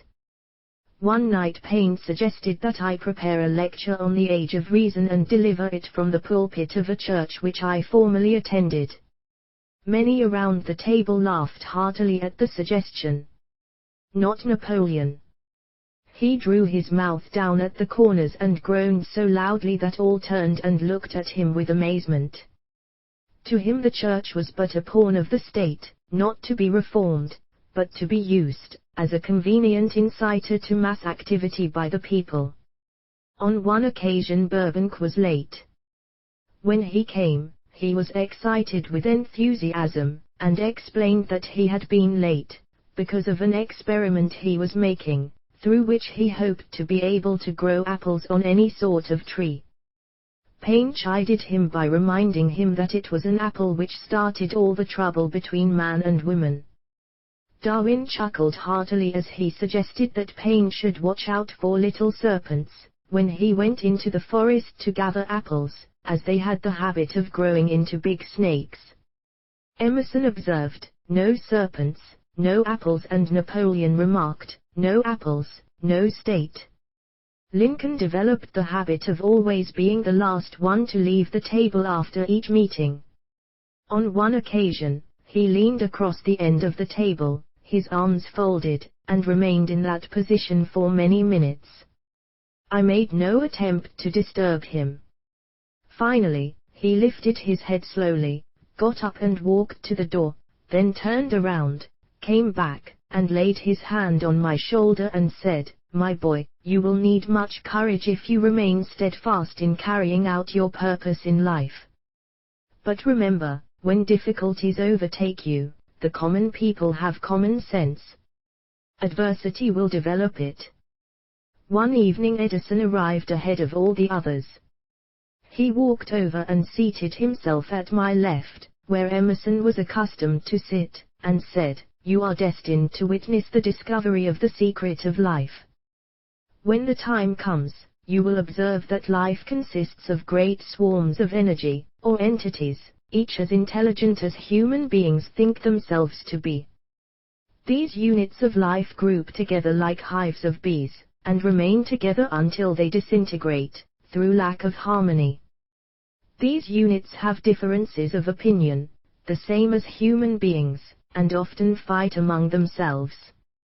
These meetings which you are conducting will be very helpful to you. They will bring to your rescue some of the same units of life which served the members of your cabinet, during their lives. These units are eternal. They never die. Your own thoughts and desires serve as the magnet which attracts units of life, from the great ocean of life out there. Only the friendly units are attracted, the ones which harmonize with the nature of your desires. The other members of the cabinet began to enter the room. Edison got up, and slowly walked around to his own seat. Edison was still living when this happened. It impressed me so greatly that I went to see him, and told him about the experience. He smiled broadly, and said, "Your dream was more a reality than you may imagine it to have been." He added no further explanation to his statement. These meetings became so realistic that I became fearful of their consequences, and discontinued them for several months. The experiences were so uncanny, I was afraid if I continued them I would lose sight of the fact that the meetings were purely experiences of my imagination. Some 6 months after I had discontinued the practice I was awakened one night, or thought I was, when I saw Lincoln standing at my bedside. He said, "The world will soon need your services. It is about to undergo a period of chaos which will cause men and women to lose faith, and become panic-stricken. Go ahead with your work and complete your philosophy. That is your mission in life. If you neglect it, for any cause whatsoever, you will be reduced to a primal state, and be compelled to retrace the cycles through which you have passed during thousands of years." I was unable to tell, the following morning, whether I had dreamed this, or had actually been awake, and I have never since found out which it was, but I do know that the dream, if it were a dream, was so vivid in my mind the next day that I resumed my meetings the following night. At our next meeting, the members of my cabinet all filed into the room together, and stood at their accustomed places at the council table, while Lincoln raised a glass and said, "Gentlemen, let us drink a toast to a friend who has returned to the fold." After that, I began to add new members to my cabinet, until now it consists of more than 50, among them Christ, St. Paul, Galileo, Copernicus, Aristotle, Plato, Socrates, Homer, Voltaire, Bruno, Spinoza, Drummond, Kant, Schopenhauer, Newton, Confucius, Elbert Hubbard, Brown, Ingersoll, Wilson, and William James. This is the first time that I have had the courage to mention this. Heretofore, I have remained quiet on the subject, because I knew, from my own attitude in connection with such matters, that I would be misunderstood if I described my unusual experience. I have been emboldened now to reduce my experience to the printed page, because I am now less concerned about what they say than was in the years that have passed. One of the blessings of maturity is that it sometimes brings one greater courage to be truthful, regardless of what those who do not understand may think or say. Lest I be misunderstood, I wish here to state most emphatically that I still regard my cabinet meetings as being purely imaginary, but I feel entitled to suggest that, while the members of my cabinet may be purely fictional, and the meetings existent only in my own imagination, they have led me into glorious paths of adventure, rekindled an appreciation of true greatness, encouraged creative endeavor, and emboldened the expression of honest thought. Somewhere in the cell structure of the brain is located an organ which receives vibrations of thought ordinarily called hunches. So far, science has not discovered where this organ of the sixth sense is located, but this is not important. The fact remains that human beings do receive accurate knowledge through sources other than the physical senses. Such knowledge, generally, is received when the mind is under the influence of extraordinary stimulation. Any emergency which arouses the emotions, and causes the heart to beat more rapidly than normal may, and generally does, bring the sixth sense into action. Anyone who has experienced a near accident while driving, knows that on such occasions, the sixth sense often comes to one's rescue, and aids, by split seconds, in avoiding the accident.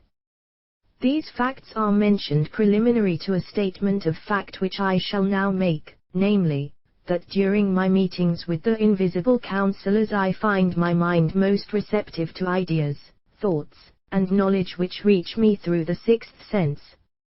I can truthfully say that I owe entirely to my invisible counselors full credit for such ideas, facts, or knowledge as I received through inspiration. On scores of occasions, when I have faced emergencies, some of them so grave that my life was in jeopardy, I have been miraculously guided past these difficulties through the influence of my invisible counselors. My original purpose in conducting council meetings with imaginary beings was solely that of impressing my own subconscious mind, through the principle of autosuggestion, with certain characteristics which I desired to acquire. In more recent years, my experimentation has taken on an entirely different trend. I now go to my imaginary counselors with every difficult problem which confronts me and my clients. The results are often astonishing, although I do not depend entirely on this form of counsel. You, of course, have recognized that this chapter covers a subject with which a majority of people are not familiar. The sixth sense is a subject that will be of great interest and benefit to the person whose aim is to accumulate vast wealth, but it need not claim the attention of those whose desires are more modest. Henry Ford undoubtedly understands and makes practical use of the sixth sense. His vast business and financial operations make it necessary for him to understand and use this principle. The late Thomas Edison understood and used the sixth sense in connection with the development of inventions, especially those involving basic patents, in connection with which he had no human experience and no accumulated knowledge to guide him, as was the case while he was working on the talking machine, and the moving picture machine. Nearly all great leaders, such as Napoleon, Bismarck, Joan of Arc, Christ, Buddha, Confucius, and Mohammed, understood, and probably made use of the sixth sense almost continuously. The major portion of their greatness consisted of their knowledge of this principle. The sixth sense is not something that one can take off and put on at will. Ability to use this great power comes slowly, through application of the other principles outlined in this book. Seldom does any individual come into workable knowledge of the sixth sense before the age of 40. More often the knowledge is not available until one is well past 50, and this, for the reason that the spiritual forces, with which the sixth sense is so closely related, do not mature and become usable except through years of meditation, self-examination, and serious thought. No matter who you are, or what may have been your purpose in reading this book, you can profit by it without understanding the principle described in this chapter. This is especially true if your major purpose is that of accumulation of money or other material things. The chapter on the sixth sense was included, because the book is designed for the purpose of presenting a complete philosophy by which individuals may unerringly guide themselves in attaining whatever they ask of life. The starting point of all achievement is desire. The finishing point is that brand of knowledge which leads to understanding, understanding of self, understanding of others, understanding of the laws of nature, recognition and understanding of happiness.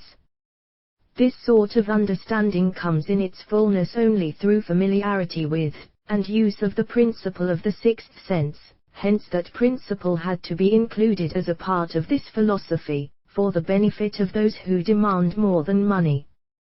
Having read the chapter, you must have observed that while reading it, you were lifted to a high level of mental stimulation. Splendid! Come back to this again a month from now, read it once more, and observe that your mind will soar to a still higher level of stimulation. Repeat this experience from time to time, giving no concern as to how much or how little you learn at the time, and eventually you will find yourself in possession of a power that will enable you to throw off discouragement, master fear, overcome procrastination, and draw freely upon your imagination. Then you will have felt the touch of that unknown something which has been the moving spirit of every truly great thinker, leader, artist, musician, writer, statesman. Then you will be in position to transmute your desires into their physical or financial counterpart as easily as you may lie down and quit at the first sign of opposition. Faith vs. Fear. Previous chapters have described how to develop faith, through autosuggestion, desire and the subconscious. The next chapter presents detailed instructions for the mastery of fear. Here will be found a full description of the 6 fears which are the cause of all discouragement, timidity, procrastination, indifference, indecision, and the lack of ambition, self-reliance, initiative, self-control, and enthusiasm. Search yourself carefully as you study these 6 enemies, as they may exist only in your subconscious mind, where their presence will be hard to detect. Remember, too, as you analyze the 6 ghosts of fear, that they are nothing but ghosts because they exist only in one's mind. Remember, also, that ghosts, creations of uncontrolled imagination, have caused most of the damage people have done to their own minds. Therefore, ghosts can be as dangerous as if they lived and walked on the earth in physical bodies. The ghost of the fear of poverty, which seized the minds of millions of people in 1929, was so real that it caused the worst business depression this country has ever known. Moreover, this particular ghost still frightens some of us out of our wits. Chapter 15: How to Outwit the 6 Ghosts of Fear. Take inventory of yourself, as you read this closing chapter, and find out how many of the ghosts are standing in your way before you can put any portion of this philosophy into successful use. Your mind must be prepared to receive it. The preparation is not difficult. It begins with study, analysis, and understanding of 3 enemies which you shall have to clear out. These are indecision, doubt, and fear. The 6th sense will never function while these 3 negatives, or any of them, remain in your mind.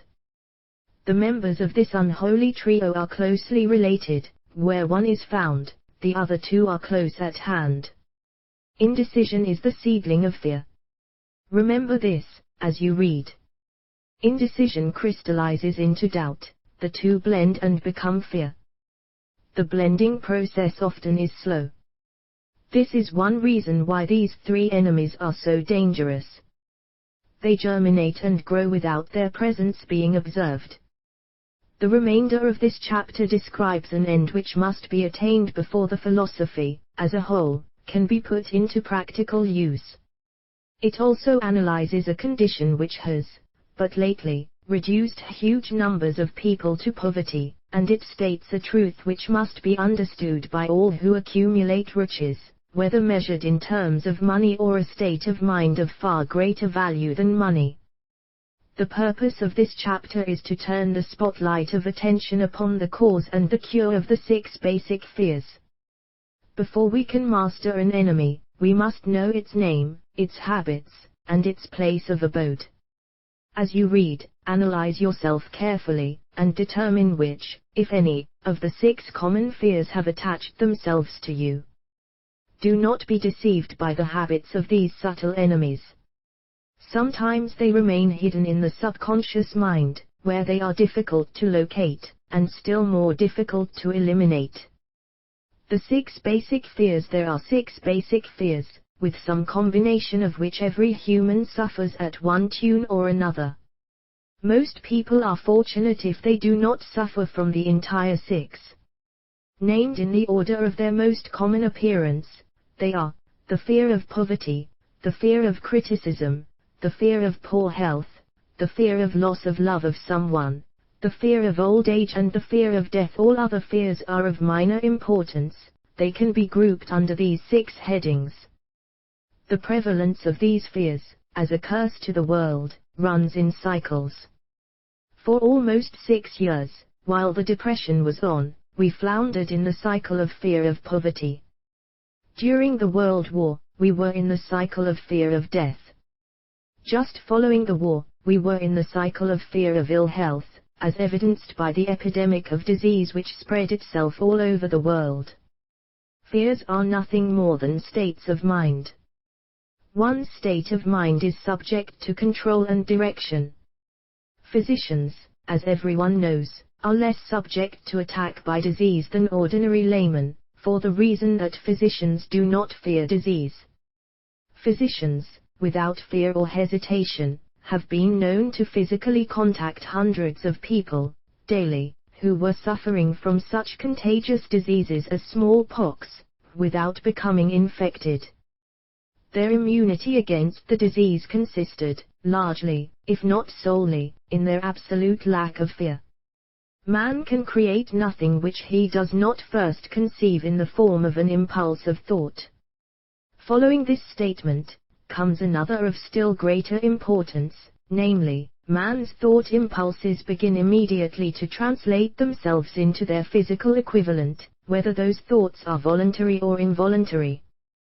Thought impulses which are picked up through the ether, by mere chance, thoughts which have been released by other minds, may determine one's financial, business, professional, or social destiny just as surely as do the thought impulses which one creates by intent and design.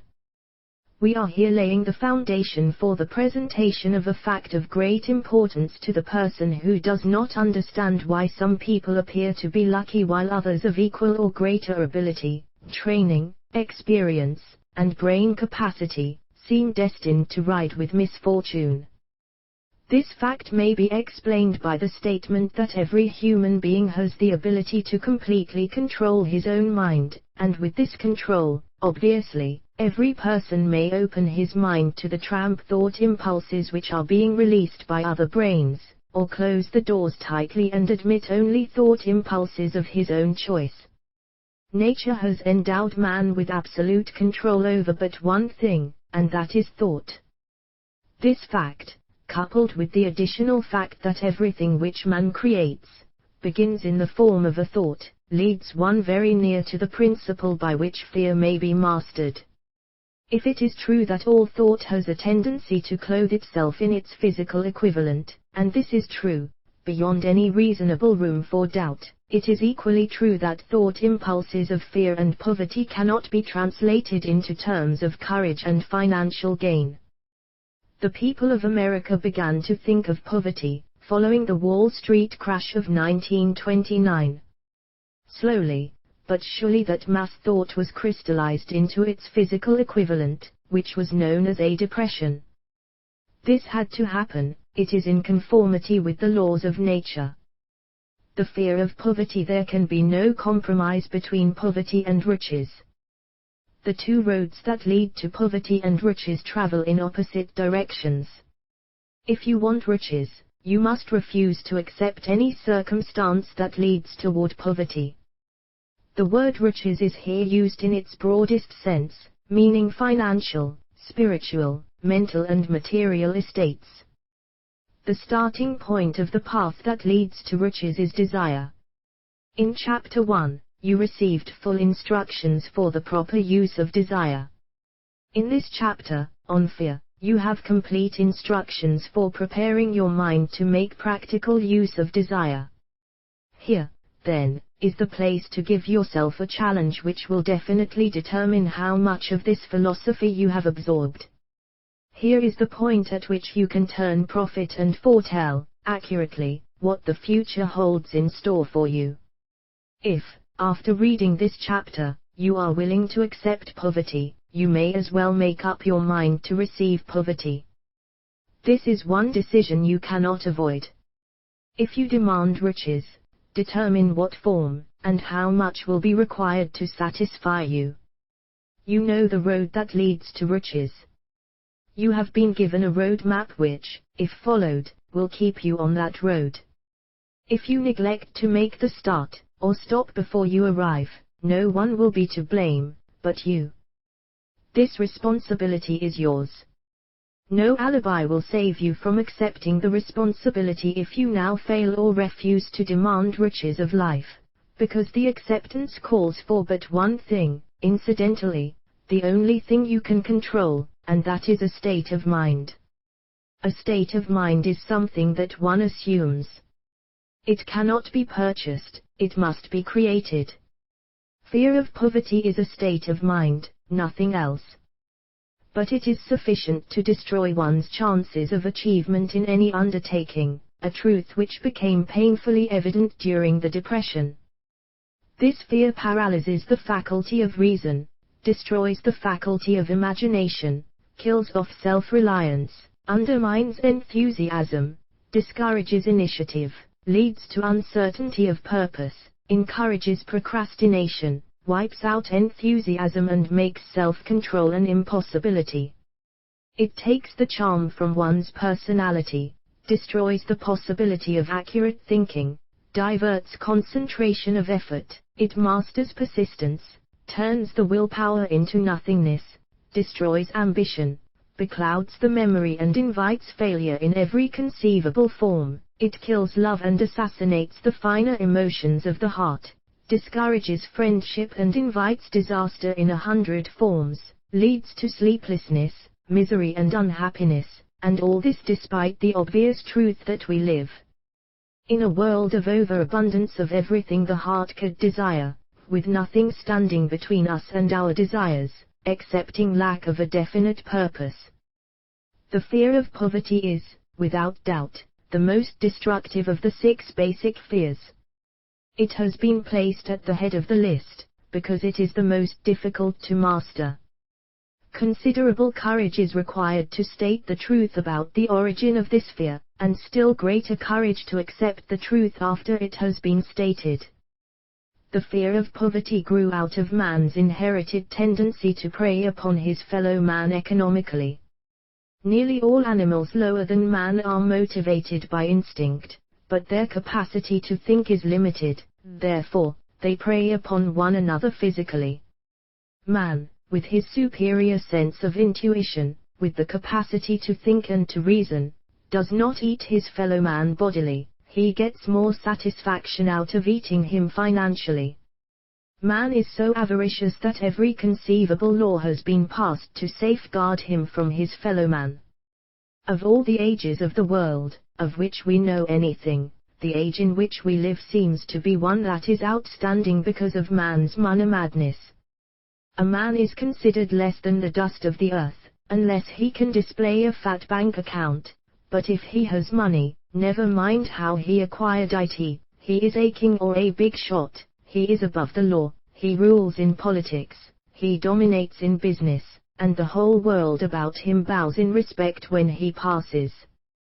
Nothing brings man so much suffering and humility as poverty.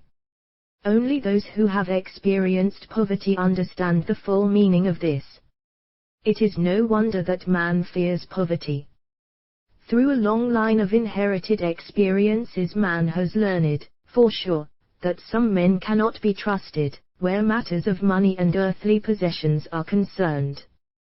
This is a rather stinging indictment, the worst part of it being that it is true.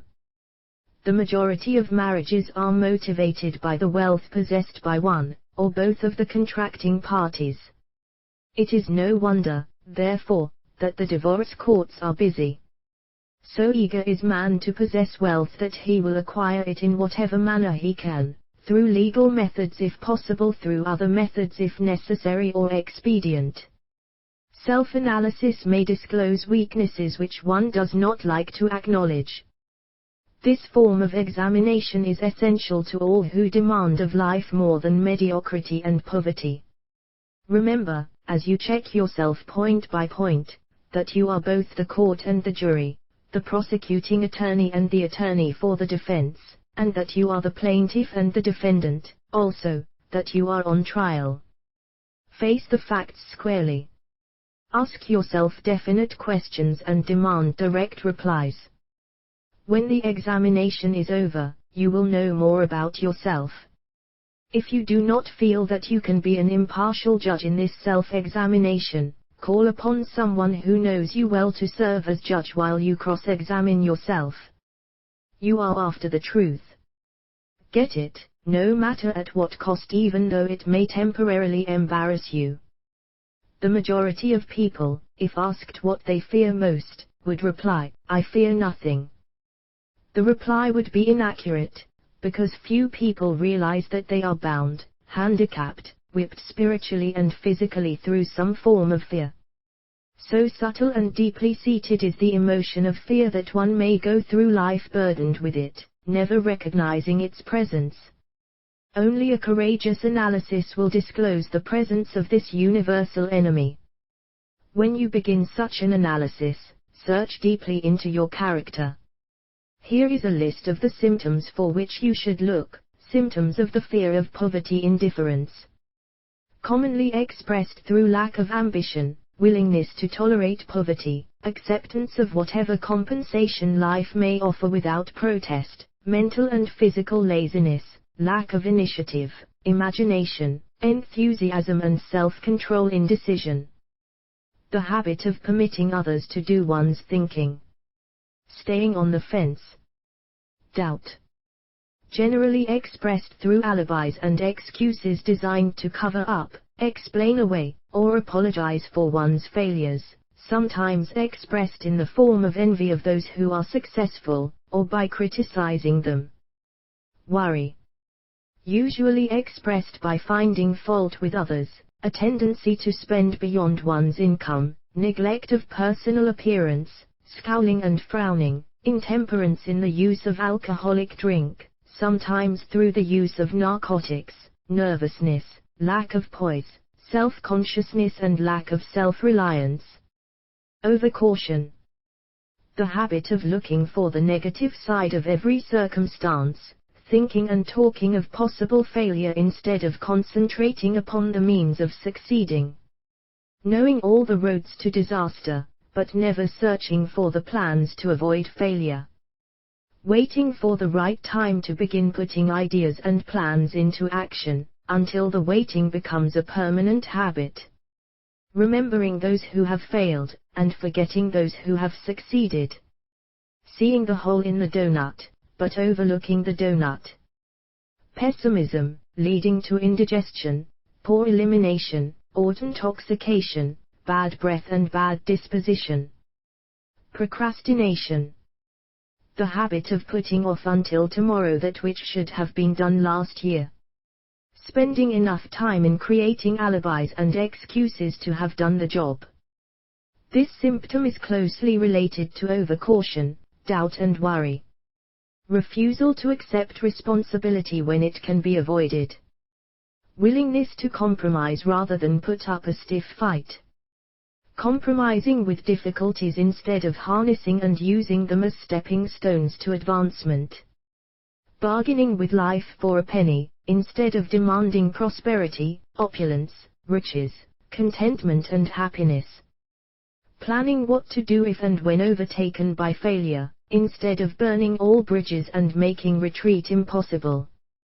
Weakness of, and often total lack of self-confidence, definiteness of purpose, self-control, initiative, enthusiasm, ambition, thrift and sound reasoning ability. Expecting poverty instead of demanding riches. Association with those who accept poverty instead of seeking the company of those who demand and receive riches. Money talks. Some will ask, why did you write a book about money? Why measure riches in dollars alone? Some will believe, and rightly so, that there are other forms of riches more desirable than money. Yes, there are riches which cannot be measured in terms of dollars, but there are millions of people who will say, give me all the money I need, and I will find everything else I want. The major reason why I wrote this book on how to get money is the fact that the world has but lately passed through an experience that left millions of men and women paralyzed with the fear of poverty. What this sort of fear does to one was well described by Westbrook Ptler, in the New York World Telegram, viz., money is only clamshells or metal discs or scraps of paper, and there are treasures of the heart and soul which money cannot buy, but most people, being broke, are unable to keep this in mind and sustain their spirits. When a man is down and out and on the street, unable to get any job at all, something happens to his spirit which can be observed in the droop of his shoulders, the set of his hat, his walk and his gaze. He cannot escape a feeling of inferiority among people with regular employment, even though he knows they are definitely not his equals in character, intelligence or ability. These people, even his friends, feel, on the other hand, a sense of superiority and regard him, perhaps unconsciously, as a casualty. He may borrow for a time, but not enough to carry on in his accustomed way, and he cannot continue to borrow very long. But borrowing in itself, when a man is borrowing merely to live, is a depressing experience, and the money lacks the power of earned money to revive his spirits. Of course, none of this applies to bums or habitual ne'er-do-wells, but only to men of normal ambitions and self-respect. Women conceal despair. Women in the same predicament must be different. We somehow do not think of women at all in considering the down and outers. They are scarce in the breadlines, they rarely are seen begging on the streets, and they are not recognizable in crowds by the same plain signs which identify busted men. Of course, I do not mean the shuffling hags of the city streets who are the opposite number of the confirmed male bums. I mean reasonably young, decent and intelligent women. There must be many of them, but their despair is not apparent. Maybe they kill themselves. When a man is down and out, he has time on his hands for brooding. He may travel miles to see a man about a job and discover that the job is filled, or that it is one of those jobs with no base pay but only a commission on the sale of some useless knick-knack which nobody would buy, except out of pity. Turning that down, he finds himself back on the street with nowhere to go but just anywhere. So he walks and walks. He gazes into store windows at luxuries which are not for him, and feels inferior and gives way to people who stop to look with an active interest. He wanders into the railroad station or puts himself down in the library to ease his legs and soak up a little heat, but that isn't looking for a job, so he gets going again. He may not know it, but his aimlessness would give him away even if the very lines of his figure did not. He may be well dressed in the clothes left over from the days when he had a steady job, but the clothes cannot disguise the droop. Money makes difference. He sees thousands of other people, bookkeepers or clerks or chemists or wagon hands, busy at their work and envies them from the bottom of his soul. They have their independence, their self-respect and manhood, and he simply cannot convince himself that he is a good man, too, though he argue it out and arrive at a favorable verdict hour after hour. It is just money which makes this difference in him. With a little money he would be himself again. Some employers take the most shocking advantage of people who are down and out. The agencies hang out little colored cards offering miserable wages to busted men, $12 a week, $15 a week.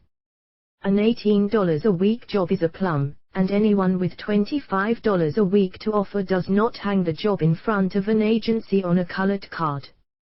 I have a want ad clipped from a local paper demanding a clerk, a good, clean penman, to take telephone orders for a sandwich shop from 11 a.m. to 2 p.m. for $8 a month, not $8 a week but $8 a month. The ad says also, state religion. Can you imagine the brutal effrontery of anyone who demands a good, clean penman for 11 cents an hour inquiring into the victim's religion? But that is what busted people are offered. The fear of criticism. Just how man originally came by this fear, no one can state definitely, but one thing is certain, he has it in a highly developed form. Some believe that this fear made its appearance about the time that politics became a profession. Others believe it can be traced to the age when women first began to concern themselves with styles in wearing apparel. This author, being neither a humorist nor a prophet, is inclined to attribute the basic fear of criticism to that part of man's inherited nature which prompts him not only to take away his fellow man's goods and wares, but to justify his action by criticism of his fellow man's character. It is a well-known fact that a thief will criticize the man from whom he steals, that politicians seek office, not by displaying their own virtues and qualifications, but by attempting to besmirch their opponents. The fear of criticism takes on many forms, the majority of which are petty and trivial. Bald-headed men, for example, are bald for no other reason than their fear of criticism. Heads become bald because of the tight-fitting bands of hats which cut off the circulation from the roots of the hair. Men wear hats, not because they actually need them, but mainly because everyone is doing it. The individual falls into line and does likewise, lest some other individual criticize him. Women seldom have bald heads, or even thin hair, because they wear hats which fit their heads loosely, the only purpose of the hats being adornment. But, it must not be supposed that women are free from the fear of criticism. If any woman claims to be superior to man with reference to this fear, ask her to walk down the street wearing a hat of the vintage of 1890. The astute manufacturers of clothing have not been slow to capitalize this basic fear of criticism, with which all mankind has been cursed. Every season the styles in many articles of wearing apparel change. Who establishes the styles? Certainly not the purchaser of clothing, but the manufacturer. Why does he change the styles so often?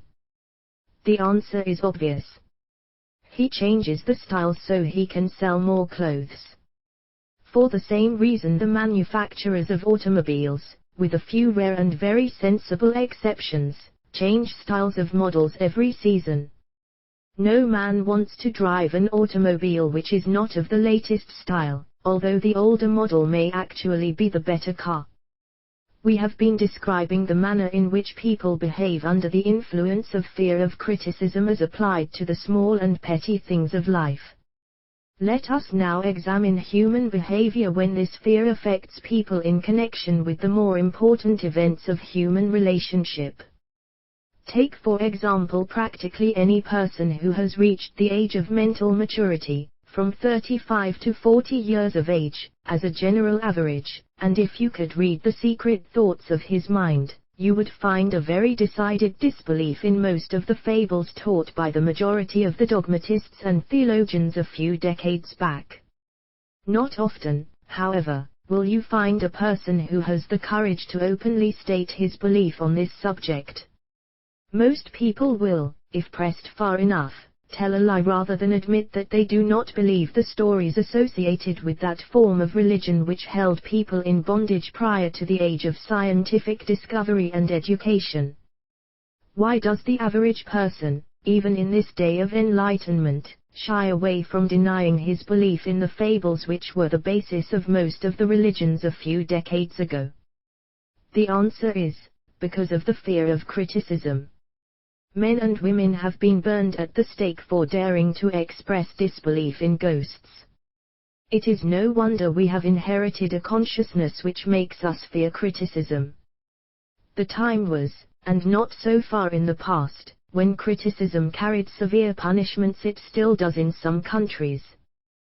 The fear of criticism robs man of his initiative, destroys his power of imagination, limits his individuality, takes away his self-reliance, and does him damage in 100 other ways.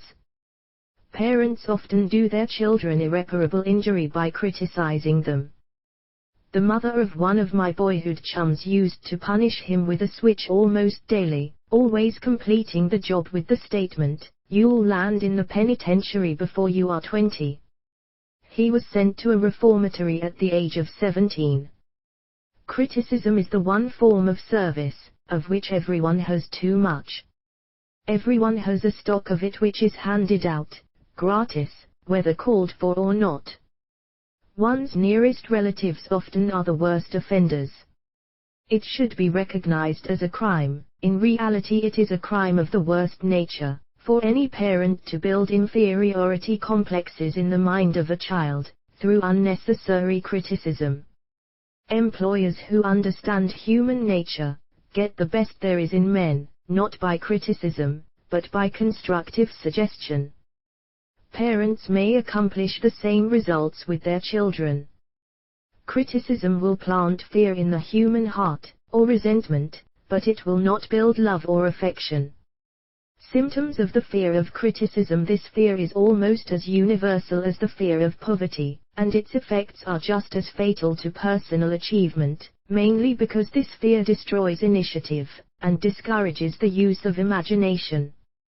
The major symptoms of the fear are self-consciousness, generally expressed through nervousness, timidity in conversation and in meeting strangers, awkward movement of the hands and limbs, shifting of the eyes, lack of poise, expressed through lack of voice control, nervousness in the presence of others, poor posture of body, poor memory. Personality, lacking in firmness of decision, personal charm, and ability to express opinions definitely. The habit of sidestepping issues instead of meeting them squarely. Agreeing with others without careful examination of their opinions. Inferiority complex. The habit of expressing self-approval by word of mouth and by actions, as a means of covering up a feeling of inferiority. Using big words to impress others, often without knowing the real meaning of the words. Imitating others in dress, speech and manners. Boasting of imaginary achievements. This sometimes gives a surface appearance of a feeling of superiority. Extravagance. The habit of trying to keep up with the Joneses, spending beyond one's income. Lack of initiative. Failure to embrace opportunities for self-advancement, fear to express opinions, lack of confidence in one's own ideas, giving evasive answers to questions asked by superiors, hesitancy of manner and speech, deceit in both words and deeds. Lack of ambition. Mental and physical laziness, lack of self-assertion, slowness in reaching decisions, easily influenced by others, the habit of criticizing others behind their backs and flattering them to their faces, the habit of accepting defeat without protest, quitting an undertaking when opposed by others, suspicious of other people without cause, lacking in tactfulness of manner and speech, unwillingness to accept the blame for mistakes. The fear of ill health. This fear may be traced to both physical and social heredity. It is closely associated, as to its origin, with the causes of fear of old age and the fear of death, because it leads one closely to the border of terrible worlds of which man knows not, but concerning which he has been taught some discomforting stories. The opinion is somewhat general, also, that certain unethical people engaged in the business of selling health have had not a little to do with keeping alive the fear of ill health.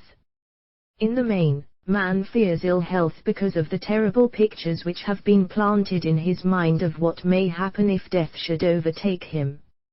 He also fears it because of the economic toll which it may claim.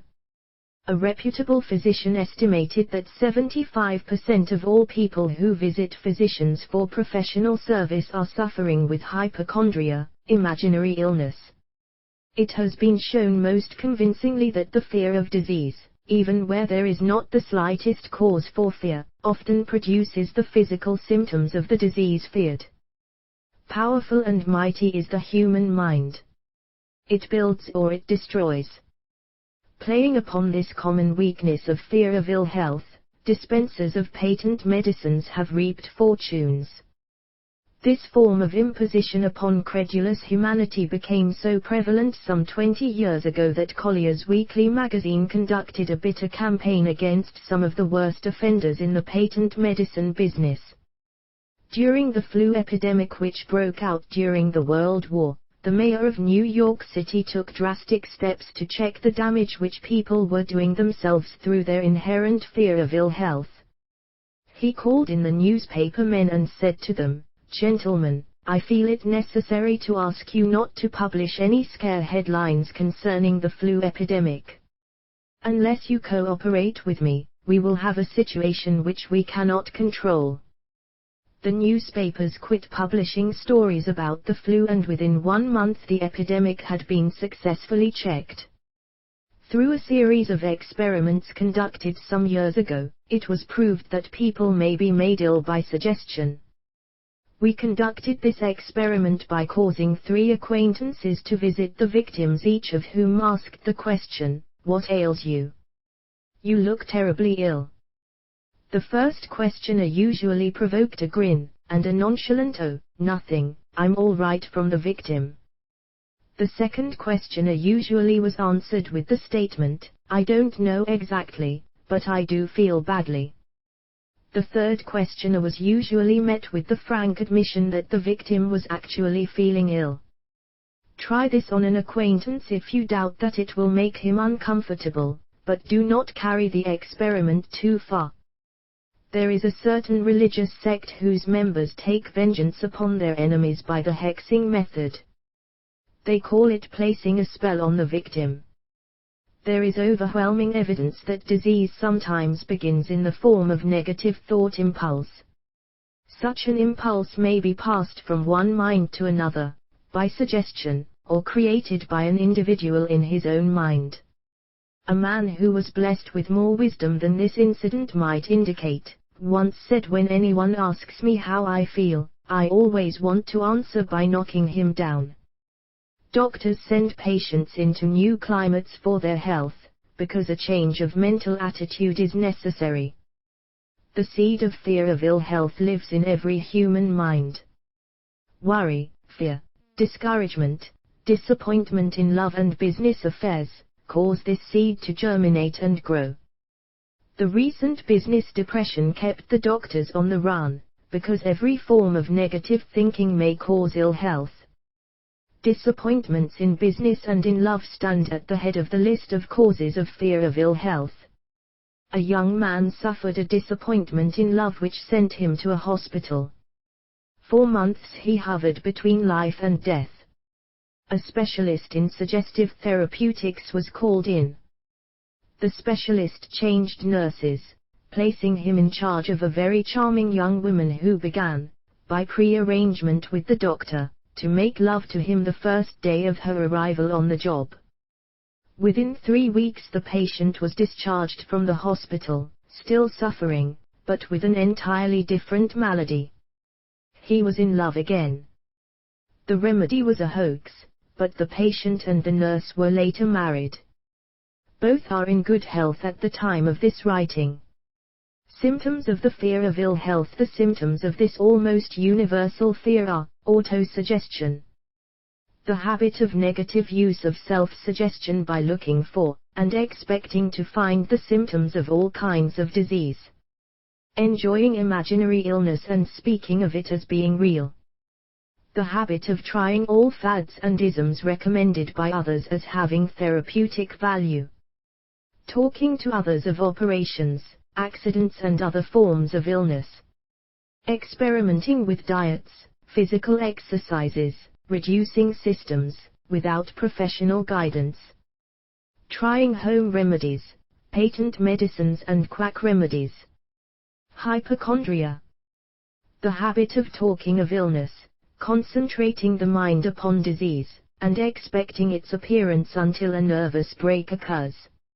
Nothing that comes in bottles can cure this condition. It is brought on by negative thinking, and nothing but positive thought can effect a cure. Hypochondria, a medical term for imaginary disease, is said to do as much damage on occasion as the disease one fears might do. Most so-called cases of nerves come from imaginary illness. Exercise. Fear of ill health often interferes with proper physical exercise, and results in overweight, by causing one to avoid outdoor life. Susceptibility. Fear of ill health breaks down nature's body resistance, and creates a favorable condition for any form of disease one may contact. The fear of ill health often is related to the fear of poverty, especially in the case of the hypochondriac, who constantly worries about the possibility of having to pay doctor's bills, hospital bills, etc. This type of person spends much time preparing for sickness, talking about death, saving money for cemetery lots, and burial expenses, etc. Self-coddling. The habit of making a bid for sympathy, using imaginary illness as the lure. People often resort to this trick to avoid work. The habit of feigning illness to cover plain laziness, or to serve as an alibi for lack of ambition. Intemperance. The habit of using alcohol or narcotics to destroy pains such as headaches, neuralgia, etc., instead of eliminating the cause. The habit of reading about illness and worrying over the possibility of being stricken by it. The habit of reading patent medicine advertisements. The fear of loss of love. The original source of this inherent fear needs but little description, because it obviously grew out of man's polygamous habit of stealing his fellow man's mate, and his habit of taking liberties with her whenever he could. Jealousy, and other similar forms of dementia precox grow out of man's inherited fear of the loss of love of someone. This fear is the most painful of all the 6 basic fears. It probably plays more havoc with the body and mind than any of the other basic fears, as it often leads to permanent insanity. The fear of the loss of love probably dates back to the Stone Age, when men stole women by brute force. They continue to steal females, but their technique has changed. Instead of force, they now use persuasion, the promise of pretty clothes, motor cars, and other bait much more effective than physical force. Man's habits are the same as they were at the dawn of civilization, but he expresses them differently. Careful analysis has shown that women are more susceptible to this fear than men. This fact is easily explained. Women have learned, from experience, that men are polygamous by nature, that they are not to be trusted in the hands of rivals. Symptoms of the fear of loss of love. The distinguishing symptoms of this fear are jealousy. The habit of being suspicious of friends and loved ones without any reasonable evidence of sufficient grounds. Jealousy is a form of dementia precox which sometimes becomes violent without the slightest cause. The habit of accusing wife or husband of infidelity without grounds. General suspicion of everyone, absolute faith in no one. Fault finding. The habit of finding fault with friends, relatives, business associates and loved ones upon the slightest provocation, or without any cause whatsoever. Gambling. The habit of gambling, stealing, cheating, and otherwise taking hazardous chances to provide money for loved ones, with the belief that love can be bought. The habit of spending beyond one's means, or incurring debts, to provide gifts for loved ones, with the object of making a favorable showing. Insomnia, nervousness, lack of persistence, weakness of will, lack of self-control, lack of self-reliance, bad temper. The fear of old age. In the main, this fear grows out of two sources. First, the thought that old age may bring with it poverty. Secondly, and by far the most common source of origin, from false and cruel teachings of the past which have been too well mixed with fire and brimstone and other bogies cunningly designed to enslave man through fear. In the basic fear of old age, man has two very sound reasons for his apprehension, one growing out of his distrust of his fellowman, who may seize whatever worldly goods he may possess, and the other arising from the terrible pictures of the world beyond, which were planted in his mind, through social heredity before he came into full possession of his mind. The possibility of ill health, which is more common as people grow older, is also a contributing cause of this common fear of old age. Eroticism also enters into the cause of the fear of old age, as no man cherishes the thought of diminishing sex attraction. The most common cause of fear of old age is associated with the possibility of poverty. Poor house is not a pretty word.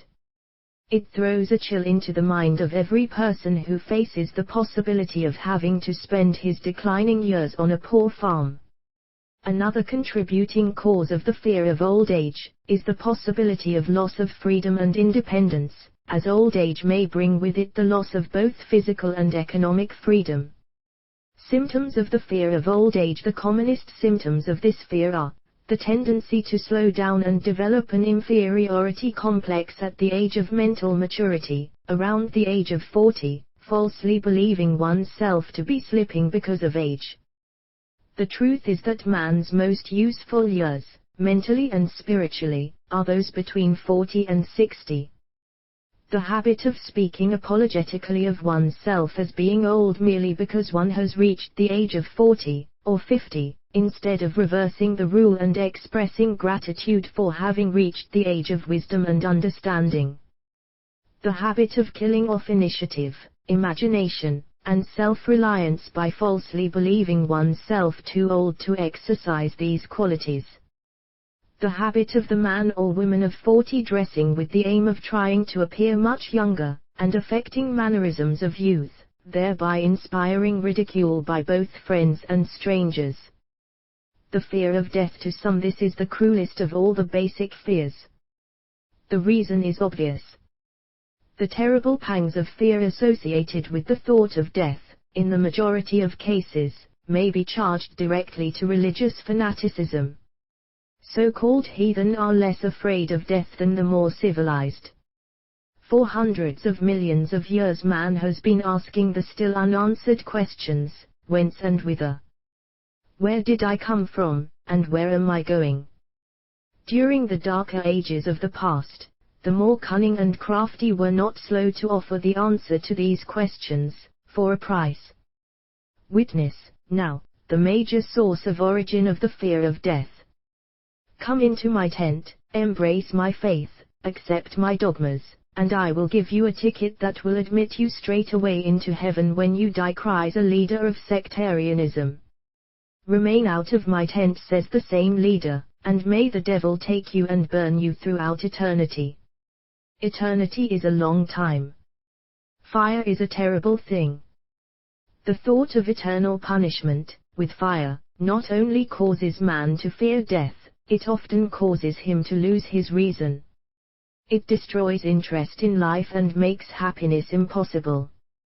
During my research, I reviewed a book entitled A Catalogue of the Gods, in which were listed the 30,000 gods which man has worshipped. Think of it. 30,000 of them, represented by everything from a crawfish to a man. It is little wonder that men have become frightened at the approach of death. While the religious leader may not be able to provide safe conduct into heaven, nor, by lack of such provision, allow the unfortunate to descend into hell, the possibility of the latter seems so terrible that the very thought of it lays hold of the imagination in such a realistic way that it paralyzes reason, and sets up the fear of death. In truth, no man knows, and no man has ever known, what heaven or hell is like, nor does any man know if either place actually exists. This very lack of positive knowledge opens the door of the human mind to the charlatan, so he may enter and control that mind with his stock of legerdemain and various brands of pious fraud and trickery. The fear of death is not as common now as it was during the age when there were no great colleges and universities. Men of science have turned the spotlight of truth upon the world, and this truth is rapidly freeing men and women from this terrible fear of death. The young men and young women who attend the colleges and universities are not easily impressed by fire and brimstone.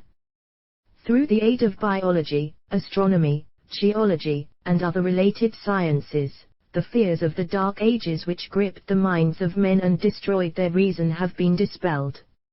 Insane asylums are filled with men and women who have gone mad, because of the fear of death. This fear is useless. Death will come, no matter what anyone may think about it. Accept it as a necessity, and pass the thought out of your mind. It must be a necessity, or it would not come to all. Perhaps it is not as bad as it has been pictured.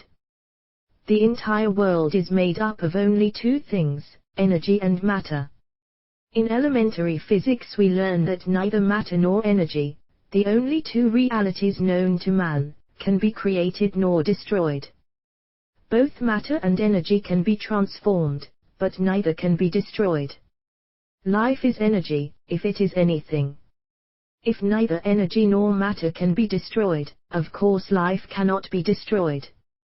Life, like other forms of energy, may be passed through various processes of transition, or change, but it cannot be destroyed. Death is mere transition. If death is not mere change, or transition, then nothing comes after death except a long, eternal, peaceful sleep, and sleep is nothing to be feared. Thus you may wipe out, forever, the fear of death. Symptoms of the fear of death. The general symptoms of this fear are the habit of thinking about dying instead of making the most of life, due, generally, to lack of purpose, or lack of a suitable occupation. This fear is more prevalent among the aged, but sometimes the more youthful are victims of it. The greatest of all remedies for the fear of death is a burning desire for achievement, backed by useful service to others. A busy person seldom has time to think about dying. He finds life too thrilling to worry about death. Sometimes the fear of death is closely associated with the fear of poverty, where one's death would leave loved ones poverty-stricken. In other cases, the fear of death is caused by illness and the consequent breaking down of physical body resistance. The commonest causes of the fear of death are ill health, poverty, lack of appropriate occupation, disappointment over love, insanity, religious fanaticism. Old man worry. Worry is a state of mind based upon fear. It works slowly, but persistently. It is insidious and subtle. Step by step it digs itself in until it paralyzes one's reasoning faculty, destroys self-confidence and initiative. Worry is a form of sustained fear caused by indecision, therefore it is a state of mind which can be controlled. An unsettled mind is helpless. Indecision makes an unsettled mind. Most individuals lack the willpower to reach decisions promptly, and to stand by them after they have been made, even during normal business conditions. During periods of economic unrest, such as the world recently experienced, the individual is handicapped, not alone by his inherent nature to be slow at reaching decisions, but he is influenced by the indecision of others around him who have created a state of mass indecision. During the Depression, the whole atmosphere, all over the world, was filled with fear and worry, the two mental disease germs which began to spread themselves after the Wall Street frenzy in 1929. There is only one known antidote for these germs. It is the habit of prompt and firm decision. Moreover, it is an antidote which every individual must apply for himself. We do not worry over conditions, once we have reached a decision to follow a definite line of action. I once interviewed a man who was to be electrocuted 2 hours later. The condemned man was the calmest of some 8 men who were in the death cell with him. His calmness prompted me to ask him how it felt to know that he was going into eternity in a short while. With a smile of confidence on his face, he said, "It feels fine. Just think, brother, my troubles will soon be over. I have had nothing but trouble all my life. It has been a hardship to get food and clothing.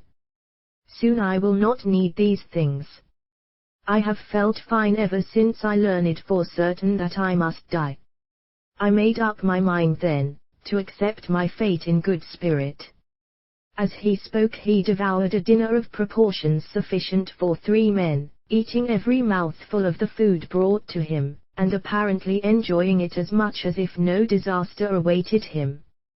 Decision gave this man resignation to his fate. Decision can also prevent one's acceptance of undesired circumstances. The 6 basic fears become translated into a state of worry, through indecision. Relieve yourself, forever, of the fear of death, by reaching a decision to accept death as an inescapable event.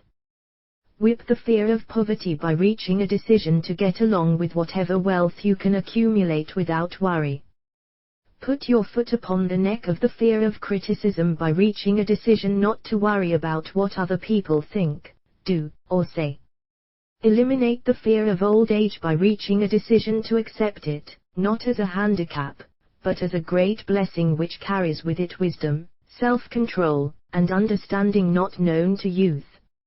Acquit yourself of the fear of ill health by the decision to forget symptoms. Master the fear of loss of love by reaching a decision to get along without love, if that is necessary. Kill the habit of worry, in all its forms, by reaching a general, blanket decision that nothing which life has to offer is worth the price of worry. With this decision will come poise, peace of mind, and calmness of thought which will bring happiness. A man whose mind is filled with fear not only destroys his own chances of intelligent action, but he transmits these destructive vibrations to the minds of all who come into contact with him, and destroys, also, their chances. Even a dog or a horse knows when its master lacks courage. Moreover, a dog or a horse will pick up the vibrations of fear thrown off by its master, and behave accordingly. Lower down the line of intelligence in the animal kingdom, one finds this same capacity to pick up the vibrations of fear. A honeybee immediately senses fear in the mind of a person. For reasons unknown, a bee will sting the person whose mind is releasing vibrations of fear, much more readily than it will molest the person whose mind registers no fear. The vibrations of fear pass from one mind to another just as quickly and as surely as the sound of the human voice passes from the broadcasting station to the receiving set of a radio, and by the self-same medium. Mental telepathy is a reality. Thoughts pass from one mind to another, voluntarily, whether or not this fact is recognized by either the person releasing the thoughts, or the persons who pick up those thoughts. The person who gives expression, by word of mouth, to negative or destructive thoughts is practically certain to experience the results of those words in the form of a destructive kickback.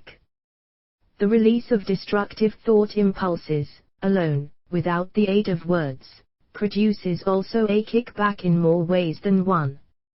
First of all, and perhaps most important to be remembered, the person who releases thoughts of a destructive nature must suffer damage through the breaking down of the faculty of creative imagination. Secondly, the presence in the mind of any destructive emotion develops a negative personality which repels people, and often converts them into antagonists.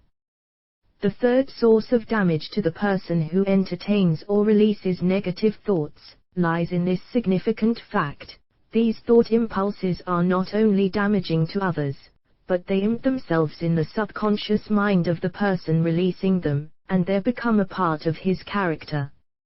One is never through with a thought, merely by releasing it. When a thought is released, it spreads in every direction, through the medium of the ether, but it also plants itself permanently in the subconscious mind of the person releasing it. Your business in life is, presumably, to achieve success. To be successful, you must find peace of mind, acquire the material needs of life, and above all, attain happiness.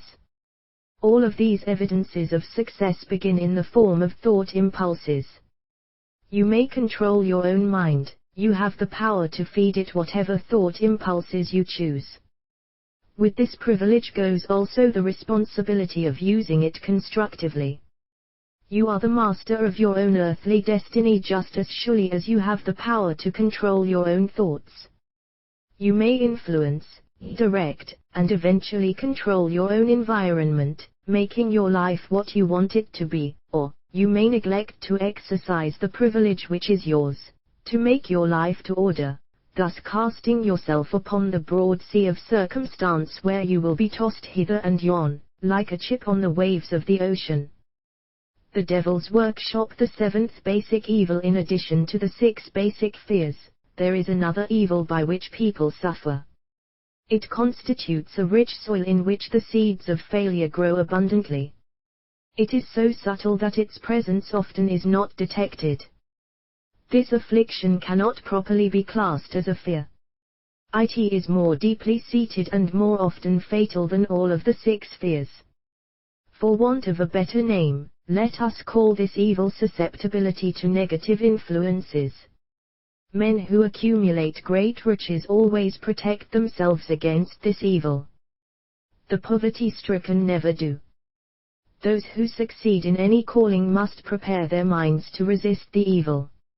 If you are reading this philosophy for the purpose of accumulating riches, you should examine yourself very carefully, to determine whether you are susceptible to negative influences. If you neglect this self-analysis, you will forfeit your right to attain the object of your desires. Make the analysis searching. After you read the questions prepared for this self-analysis, hold yourself to a strict accounting in your answers. Go at the task as carefully as you would search for any other enemy you knew to be awaiting you in ambush, and deal with your own faults as you would with a more tangible enemy. You can easily protect yourself against highway robbers, because the law provides organized cooperation for your benefit, but the 7th basic evil is more difficult to master, because it strikes when you are not aware of its presence, when you are asleep, and while you are awake.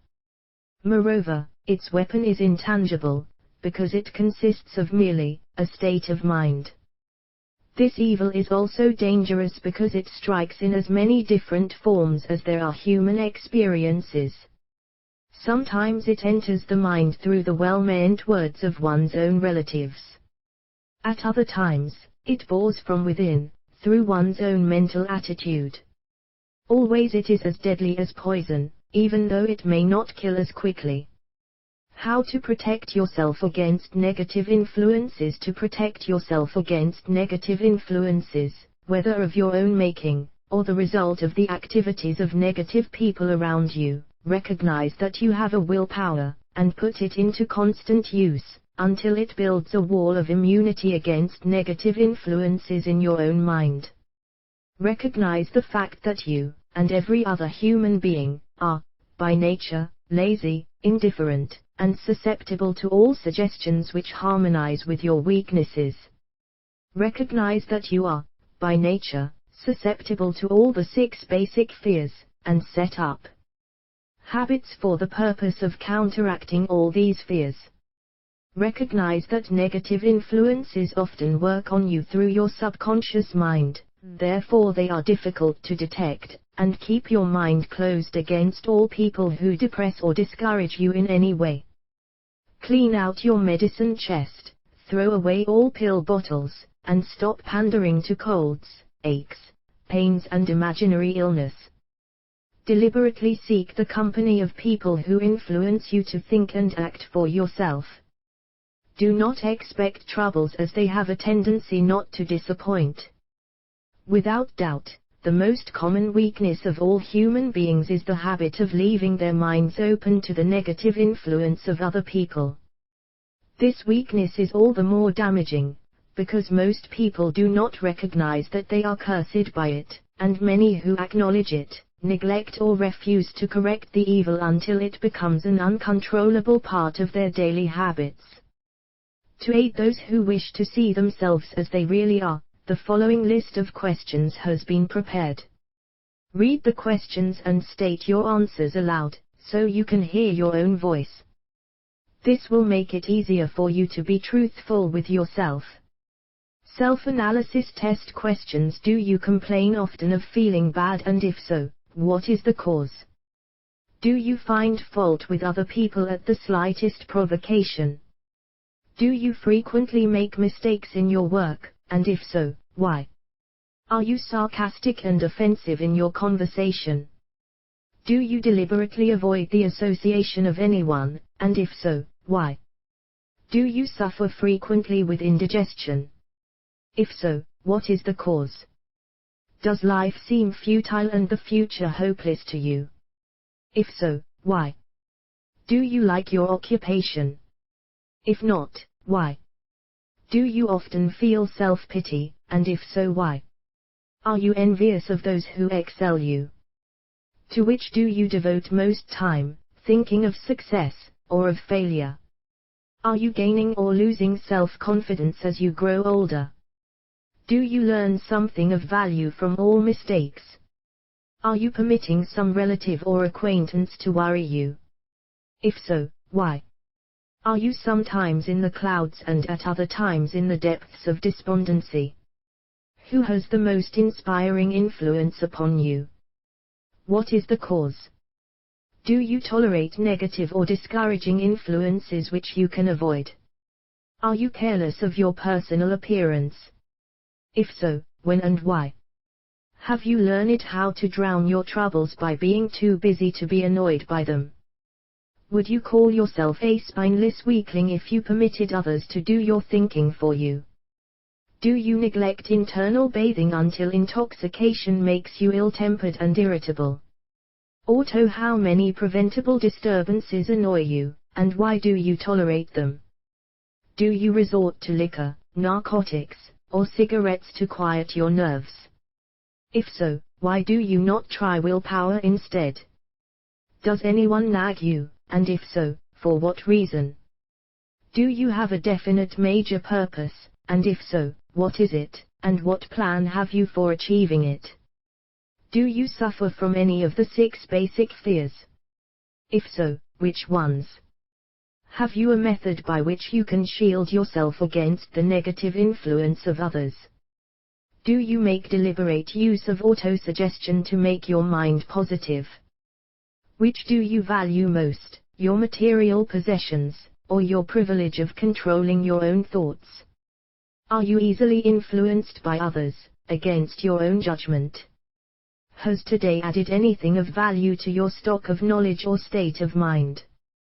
Do you face squarely the circumstances which make you unhappy, or sidestep the responsibility? Do you analyze all mistakes and failures and try to profit by them, or do you take the attitude that this is not your duty? Can you weaknesses? Name 3 of your most damaging. What are you doing to correct them? Do you encourage other people to bring their worries to you for sympathy? Do you choose, from your daily experiences, lessons or influences which aid in your personal advancement? Does your presence have a negative influence on other people as a rule? What habits of other people annoy you most? Do you form your own opinions or permit yourself to be influenced by other people? Have you learned how to create a mental state of mind with which you can shield yourself against all discouraging influences? Does your occupation inspire you with faith and hope? Are you conscious of possessing spiritual forces of sufficient power to enable you to keep your mind free from all forms of fear? Does your religion help you to keep your own mind positive? Do you feel it your duty to share other people's worries? If so, why? If you believe that birds of a feather flock together, what have you learned about yourself by studying the friends whom you attract? What connection, if any, do you see between the people with whom you associate most closely, and any unhappiness you may experience? Could it be possible that some person whom you consider to be a friend is, in reality, your worst enemy, because of his negative influence on your mind? By what rules do you judge who is helpful and who is damaging to you? Are your intimate associates mentally superior or inferior to you? How much time out of every 24 hours do you devote to A. Your occupation, B. Sleep, C. Play and relaxation, D. Acquiring useful knowledge, E. Plain waste? Who among your acquaintances A. encourages you most, B. cautions you most, C. discourages you most, D. helps you most in other ways? What is your greatest worry? Why do you tolerate it? When others offer you free, unsolicited advice, do you accept it without question, or analyze their motive? What, above all else, do you most desire?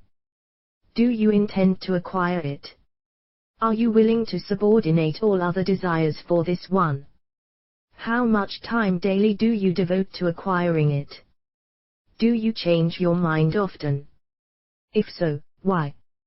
Do you usually finish everything you begin? Are you easily impressed by other people's business or professional titles, college degrees, or wealth? Are you easily influenced by what other people think or say of you? Do you cater to people because of their social or financial status? Whom do you believe to be the greatest person living?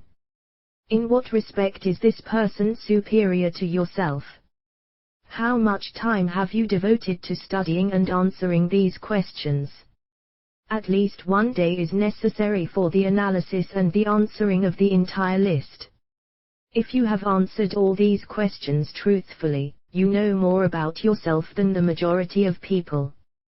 Study the questions carefully, come back to them once each week for several months, and be astounded at the amount of additional knowledge of great value to yourself you will have gained by the simple method of answering the questions truthfully.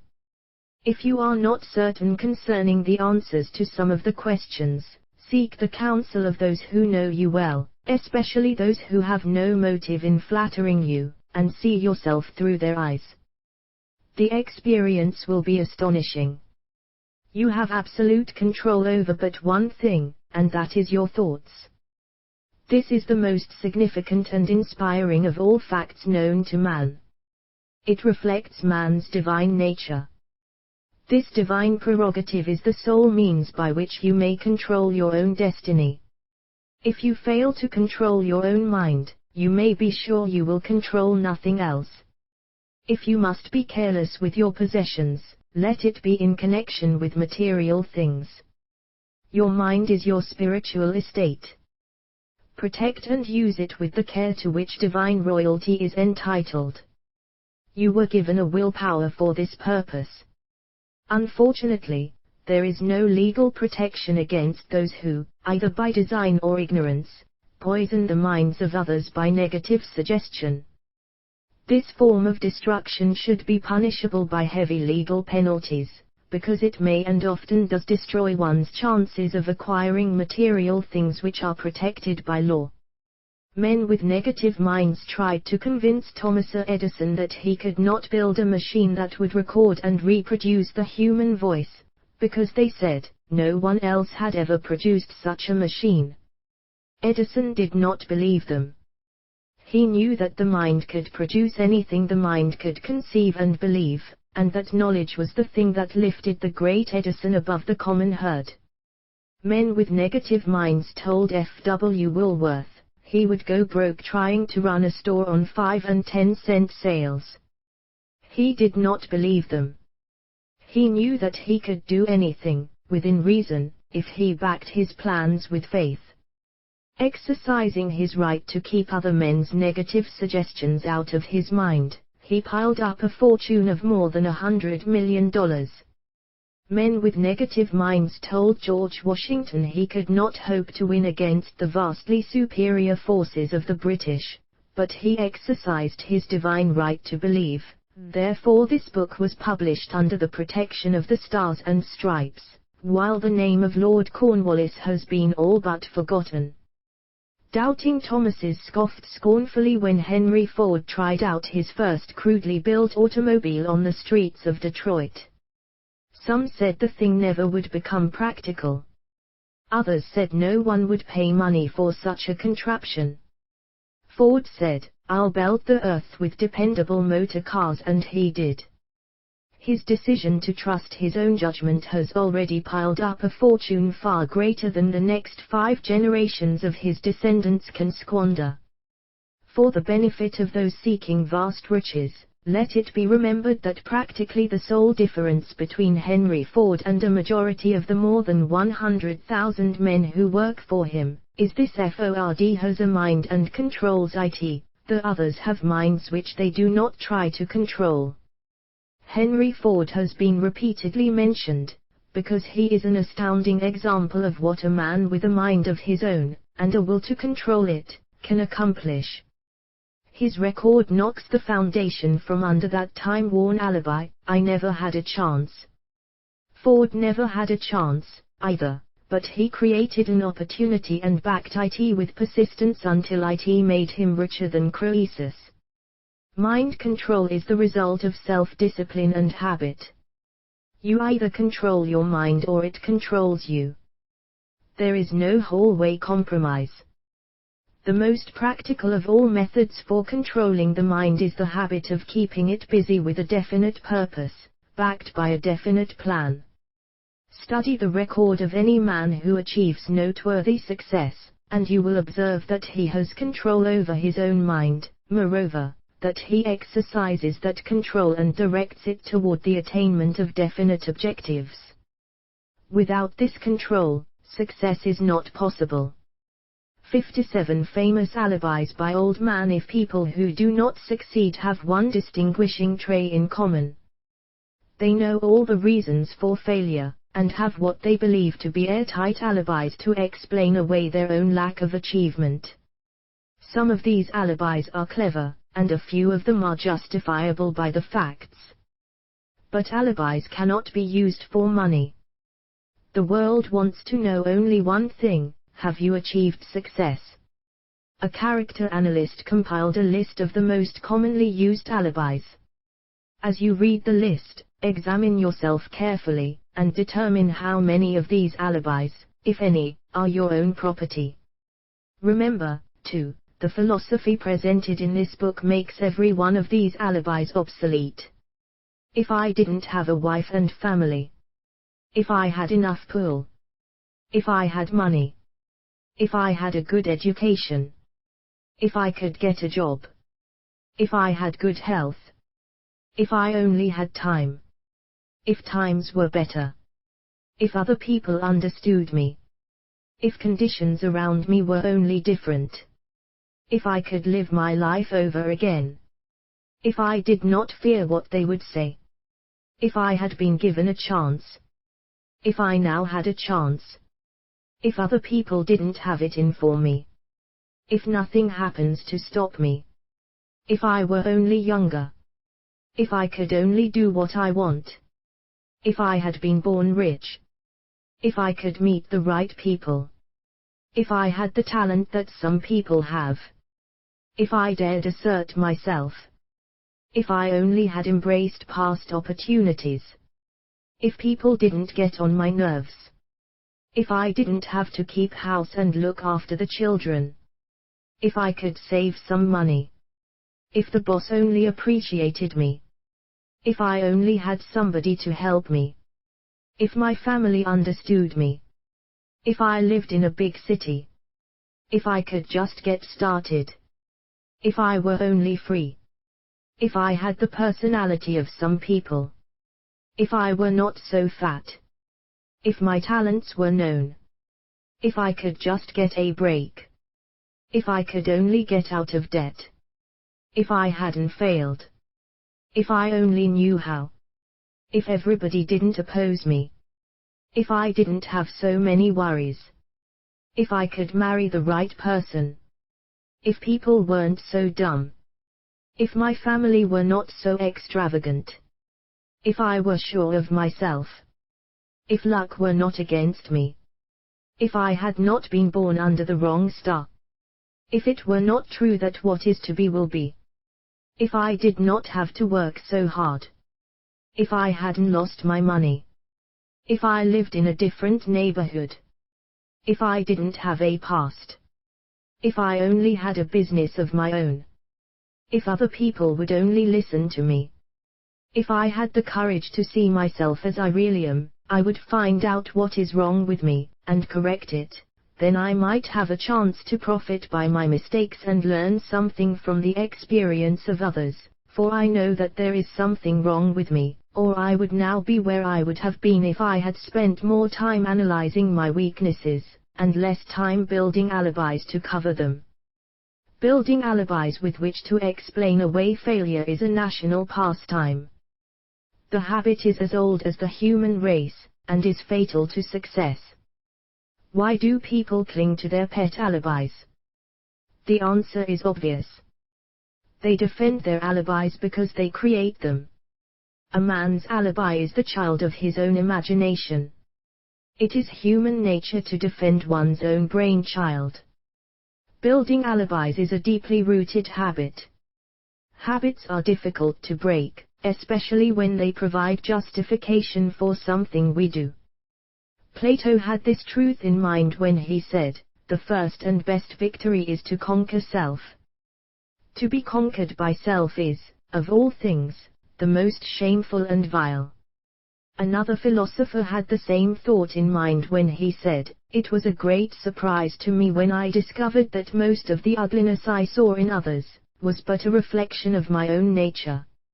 "It has always been a mystery to me," said Elbert Hubbard, "why people spend so much time deliberately fooling themselves by creating alibis to cover their weaknesses.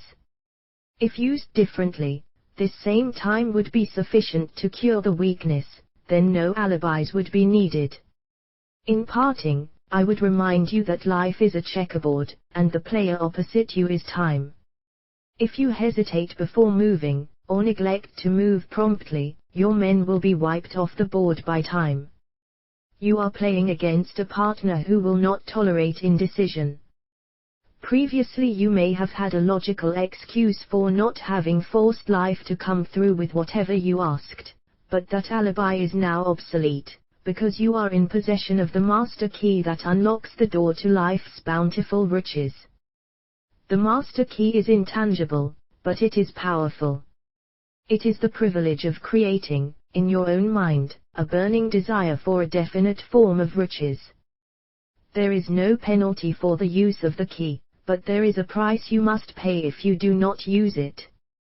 The price is failure. There is a reward of stupendous proportions if you put the key to use. It is the satisfaction that comes to all who conquer self and force life to pay whatever is asked. The reward is worthy of your effort. Will you make the start and be convinced? "If we are related," said the immortal Emerson, "we shall meet." In closing, may I borrow his thought, and say, if we are related, We have, through these pages, met the end.